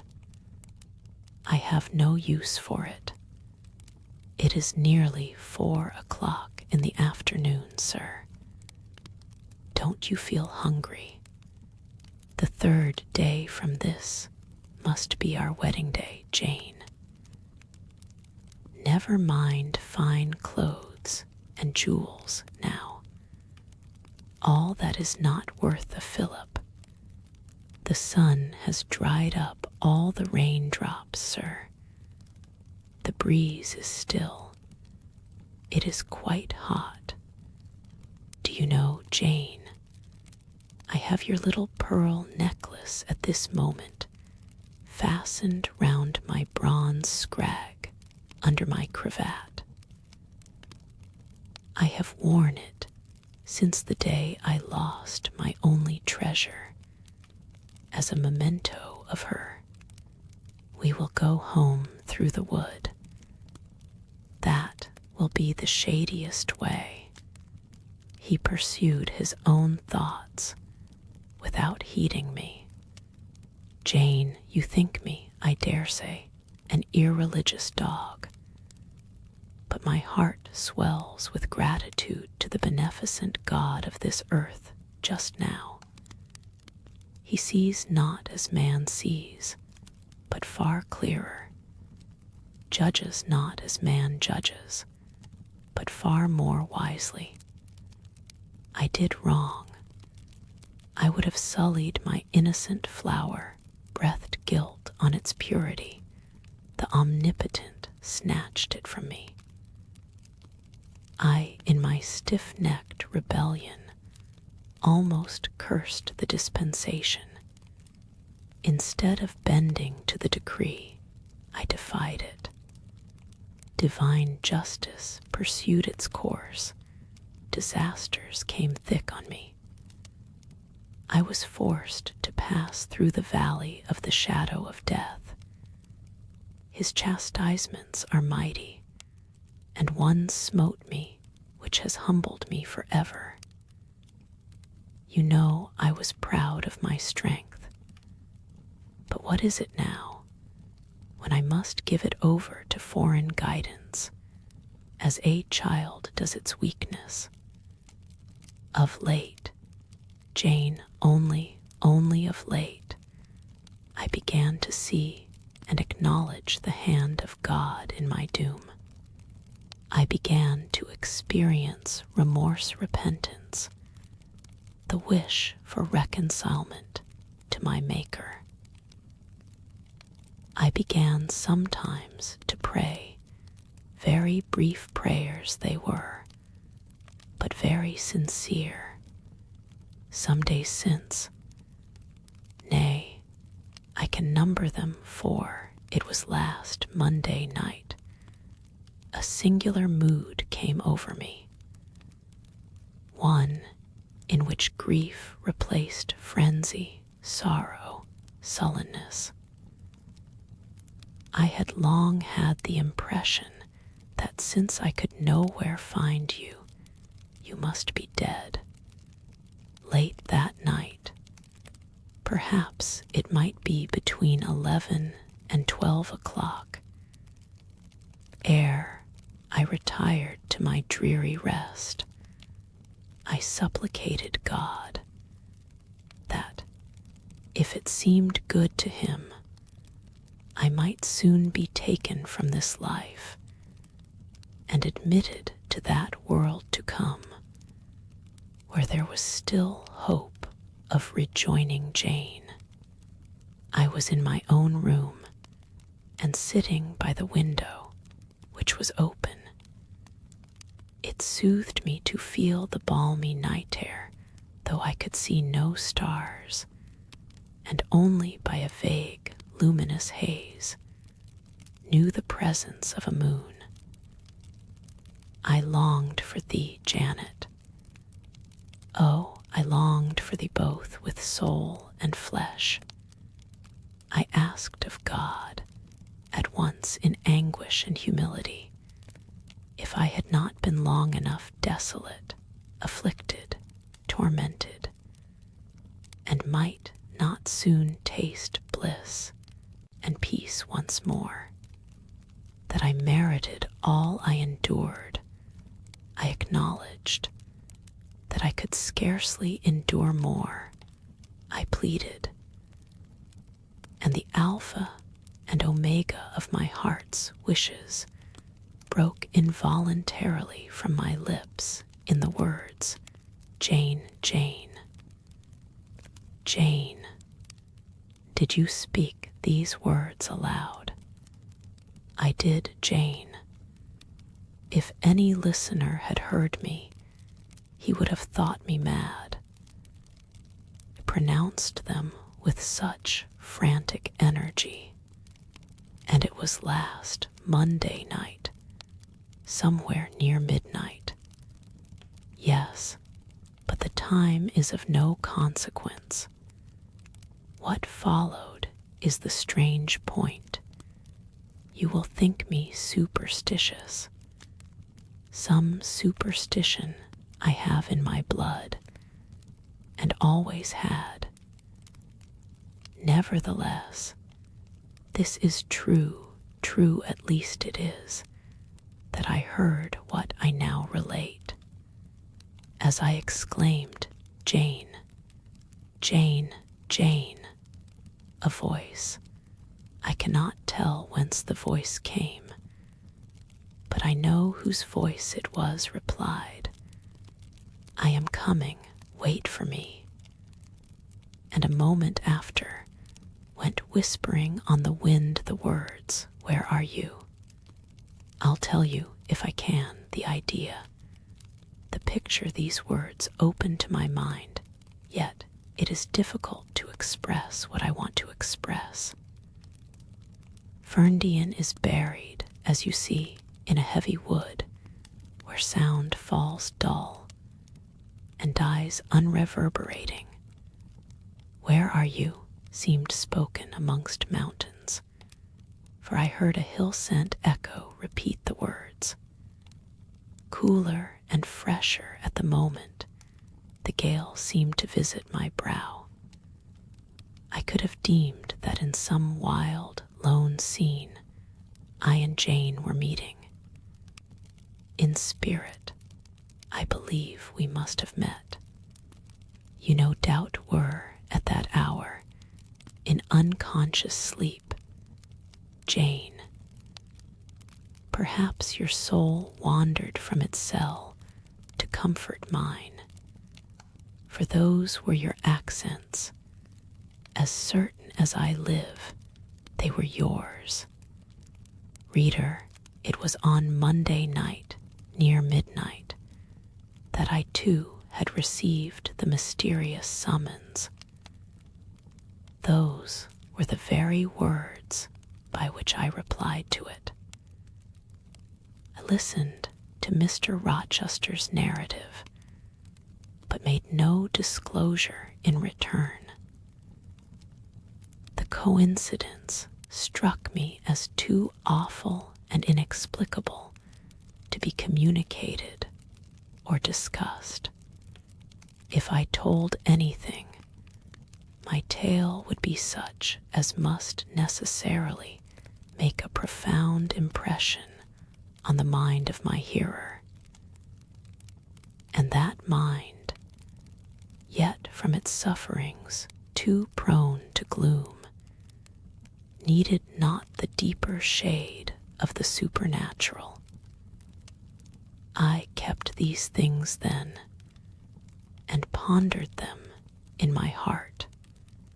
You cannot now wonder, continued my master, that when you rose upon me so unexpectedly last night, I had difficulty in believing you any other than a mere voice and vision, something that would melt to silence and annihilation, as the midnight whisper and mountain echo had melted before. Now, I thank God, I know it to be otherwise. Yes, I thank God. He put me off his knee, rose, and reverently lifting his hat from his brow, and bending his sightless eyes to the earth, he stood in mute devotion. Only the last words of the worship were audible. I thank my Maker, in the midst of judgment, he has remembered mercy. I humbly entreat my Redeemer to give me strength to lead henceforth a purer life than I have done hitherto. Then he stretched his hand out to be led. I took that dear hand, held it a moment to my lips, then let it pass round my shoulder. Being so much lower of stature than he, I served both for his prop and guide. We entered the wood and wended homeward. Chapter XXXVI, Conclusion. Reader, I married him. A quiet wedding we had. He and I, the parson and clerk, were alone present. When we got back from church, I went into the kitchen of the manor house, where Mary was cooking the dinner, and John cleaning the knives, and I said, "Mary, I have been married to Mr. Rochester this morning." The housekeeper and her husband were both of that decent, phlegmatic order of people to whom one may at any time safely communicate a remarkable piece of news without incurring the danger of having one's ears pierced by some shrill ejaculation, and subsequently stunned by a torrent of wordy wonderment. Mary did look up, and she did stare at me. The ladle with which she was basting a pair of chickens roasting at the fire did for some 3 minutes hang suspended in air, and for the same space of time John's knives also had rest from the polishing process. But Mary, bending again over the roast, said only, "Have you, miss? Well, for sure." A short time after she pursued, "I seed you go out with the master, but I didn't know you were gone to church to be wed." And she basted away. John, when I turned to him, was grinning from ear to ear. "I telled Mary how it would be," he said. "I knew what Mr. Edward John was an old servant, and had known his master when he was the cadet of the house. Therefore, he often gave him his Christian name. I knew what Mr. Edward would do, and I was certain he would not wait long neither. And he's done right, for aught I know. I wish you joy, miss." And he politely pulled his forelock. "Thank you, John. Mr. Rochester told me to give you and Mary this." I put into his hand a 5-pound note. Without waiting to hear more, I left the kitchen. In passing the door of that sanctum some time after, I caught the words, "She'll happen do better for him nor ony o.t. grand ladies." And again, "If she bent 1 o.th. handsomest, she's known fall and very good-natured.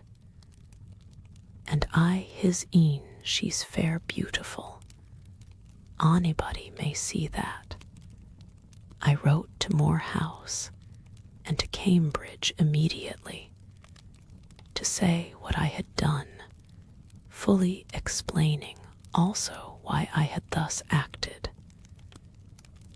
Diana and Mary approved the step unreservedly, Diana announced that she would just give me time to get over the honeymoon, and then she would come and see me. She had better not wait till then, Jane, said Mr. Rochester, when I read her letter to him. If she does, she will be too late, for our honeymoon will shine our life long. Its beams will only fade over your grave or mine.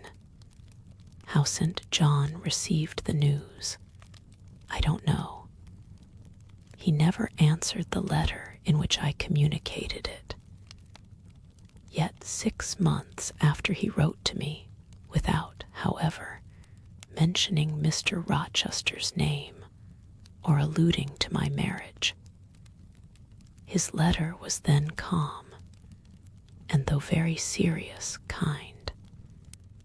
He has maintained a regular, though not frequent, correspondence ever since.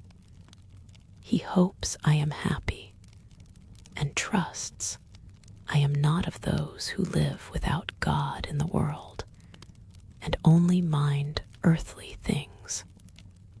You have not quite forgotten little Adele, have you, reader? I had not. I soon asked and obtained leave of Mr. Rochester to go and see her at the school where he had placed her. Her frantic joy at beholding me again moved me much. She looked pale and thin. She said she was not happy. I found the rules of the establishment were too strict, its course of study too severe for a child of her age. I took her home with me. I meant to become her governess once more, but I soon found this impracticable. My time and cares were now required by another. My husband needed them all. So I sought out a school conducted on a more indulgent system, and near enough to permit of my visiting her often and bringing her home sometimes. I took care she should never want for anything that could contribute to her comfort. She soon settled in her new abode, became very happy there, and made fair progress in her studies. As she grew up, a sound English education corrected in a great measure her French defects, and when she left school, I found in her a pleasing and obliging companion, docile, good-tempered, and well-principled. By her grateful attention to me and mine, she has long since well repaid any little kindness I ever had it in my power to offer her. My tale draws to its close. One word respecting my experience of married life, and one brief glance at the fortunes of those whose names have most frequently recurred in this narrative. And I have done. I have now been married 10 years. I know what it is to live entirely for, and with what I love best on earth. I hold myself supremely blessed, blessed beyond what language can express, because I am my husband's life as fully as he is mine. No woman was ever nearer to her mate than I am, ever more absolutely bone of his bone and flesh of his flesh. I know no weariness of my Edward's society. He knows none of mine, any more than we each do of the pulsation of the heart that beats in our separate bosoms. Consequently, we are ever together. To be together is for us to be at once as free as in solitude, as gay as in company. We talk, I believe, all day long. To talk to each other is but a more animated and an audible thinking. All my confidence is bestowed on him.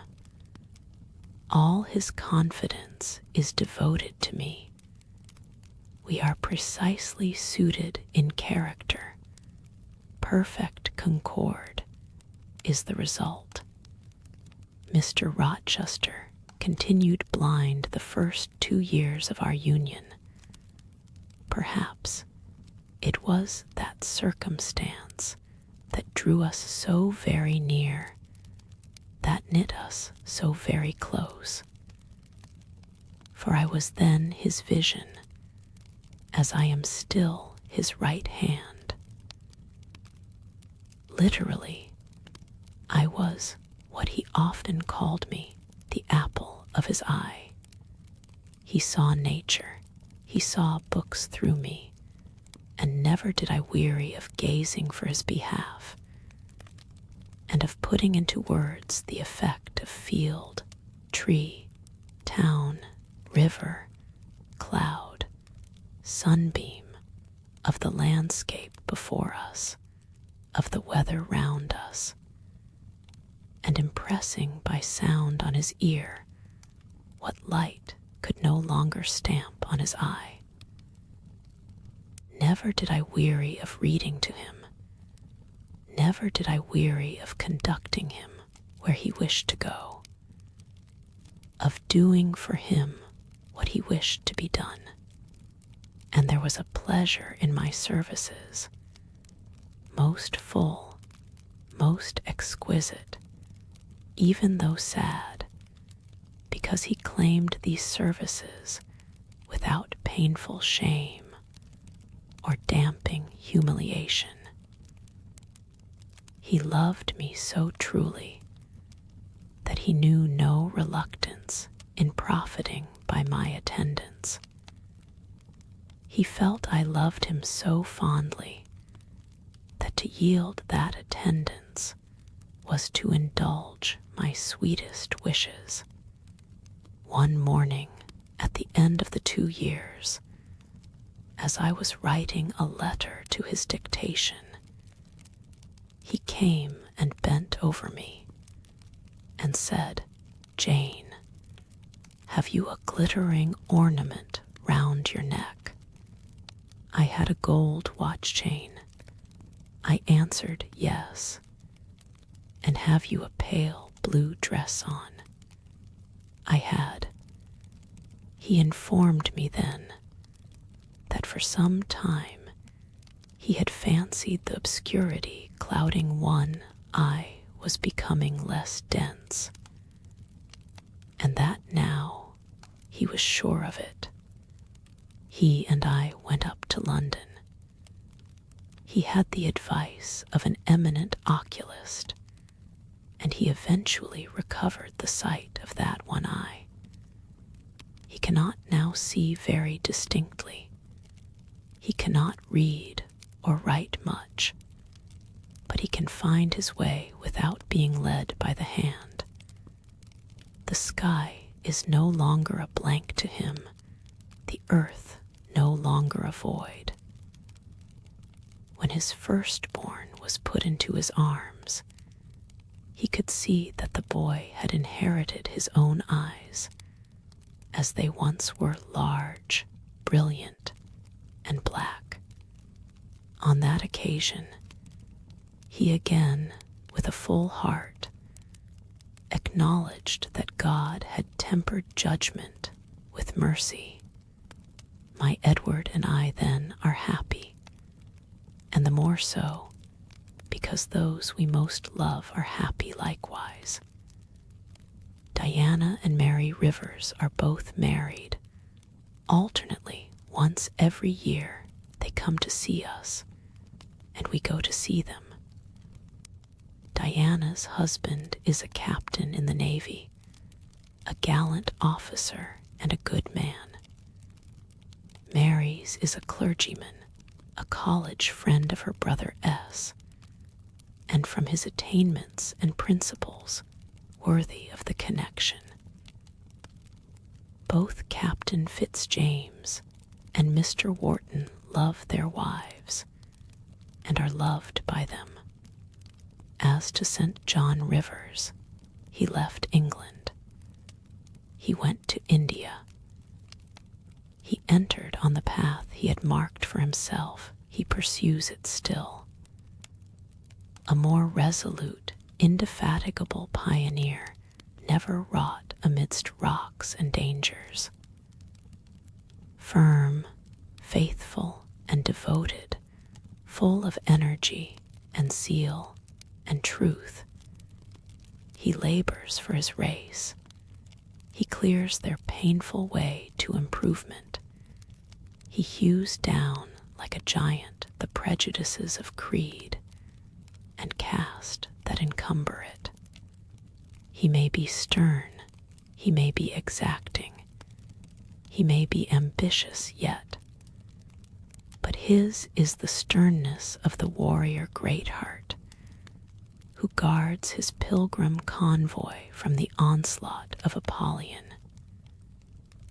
His is the exaction of the apostle, who speaks but for Christ when he says, "Whosoever will come after me, let him deny himself, and take up his cross, and follow me."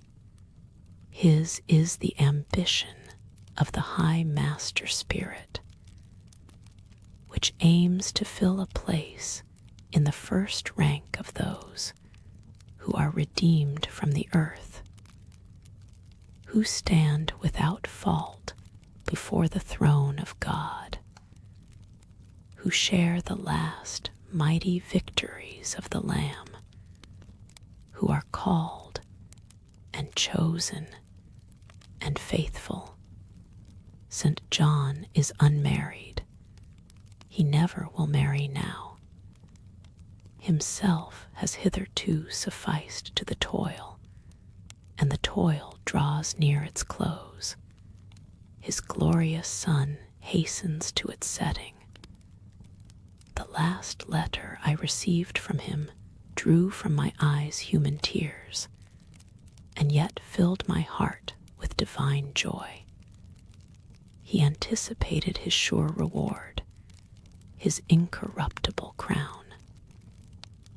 I know that a stranger's hand will write to me next, to say that the good and faithful servant has been called at length into the joy of his Lord. And why weep for this?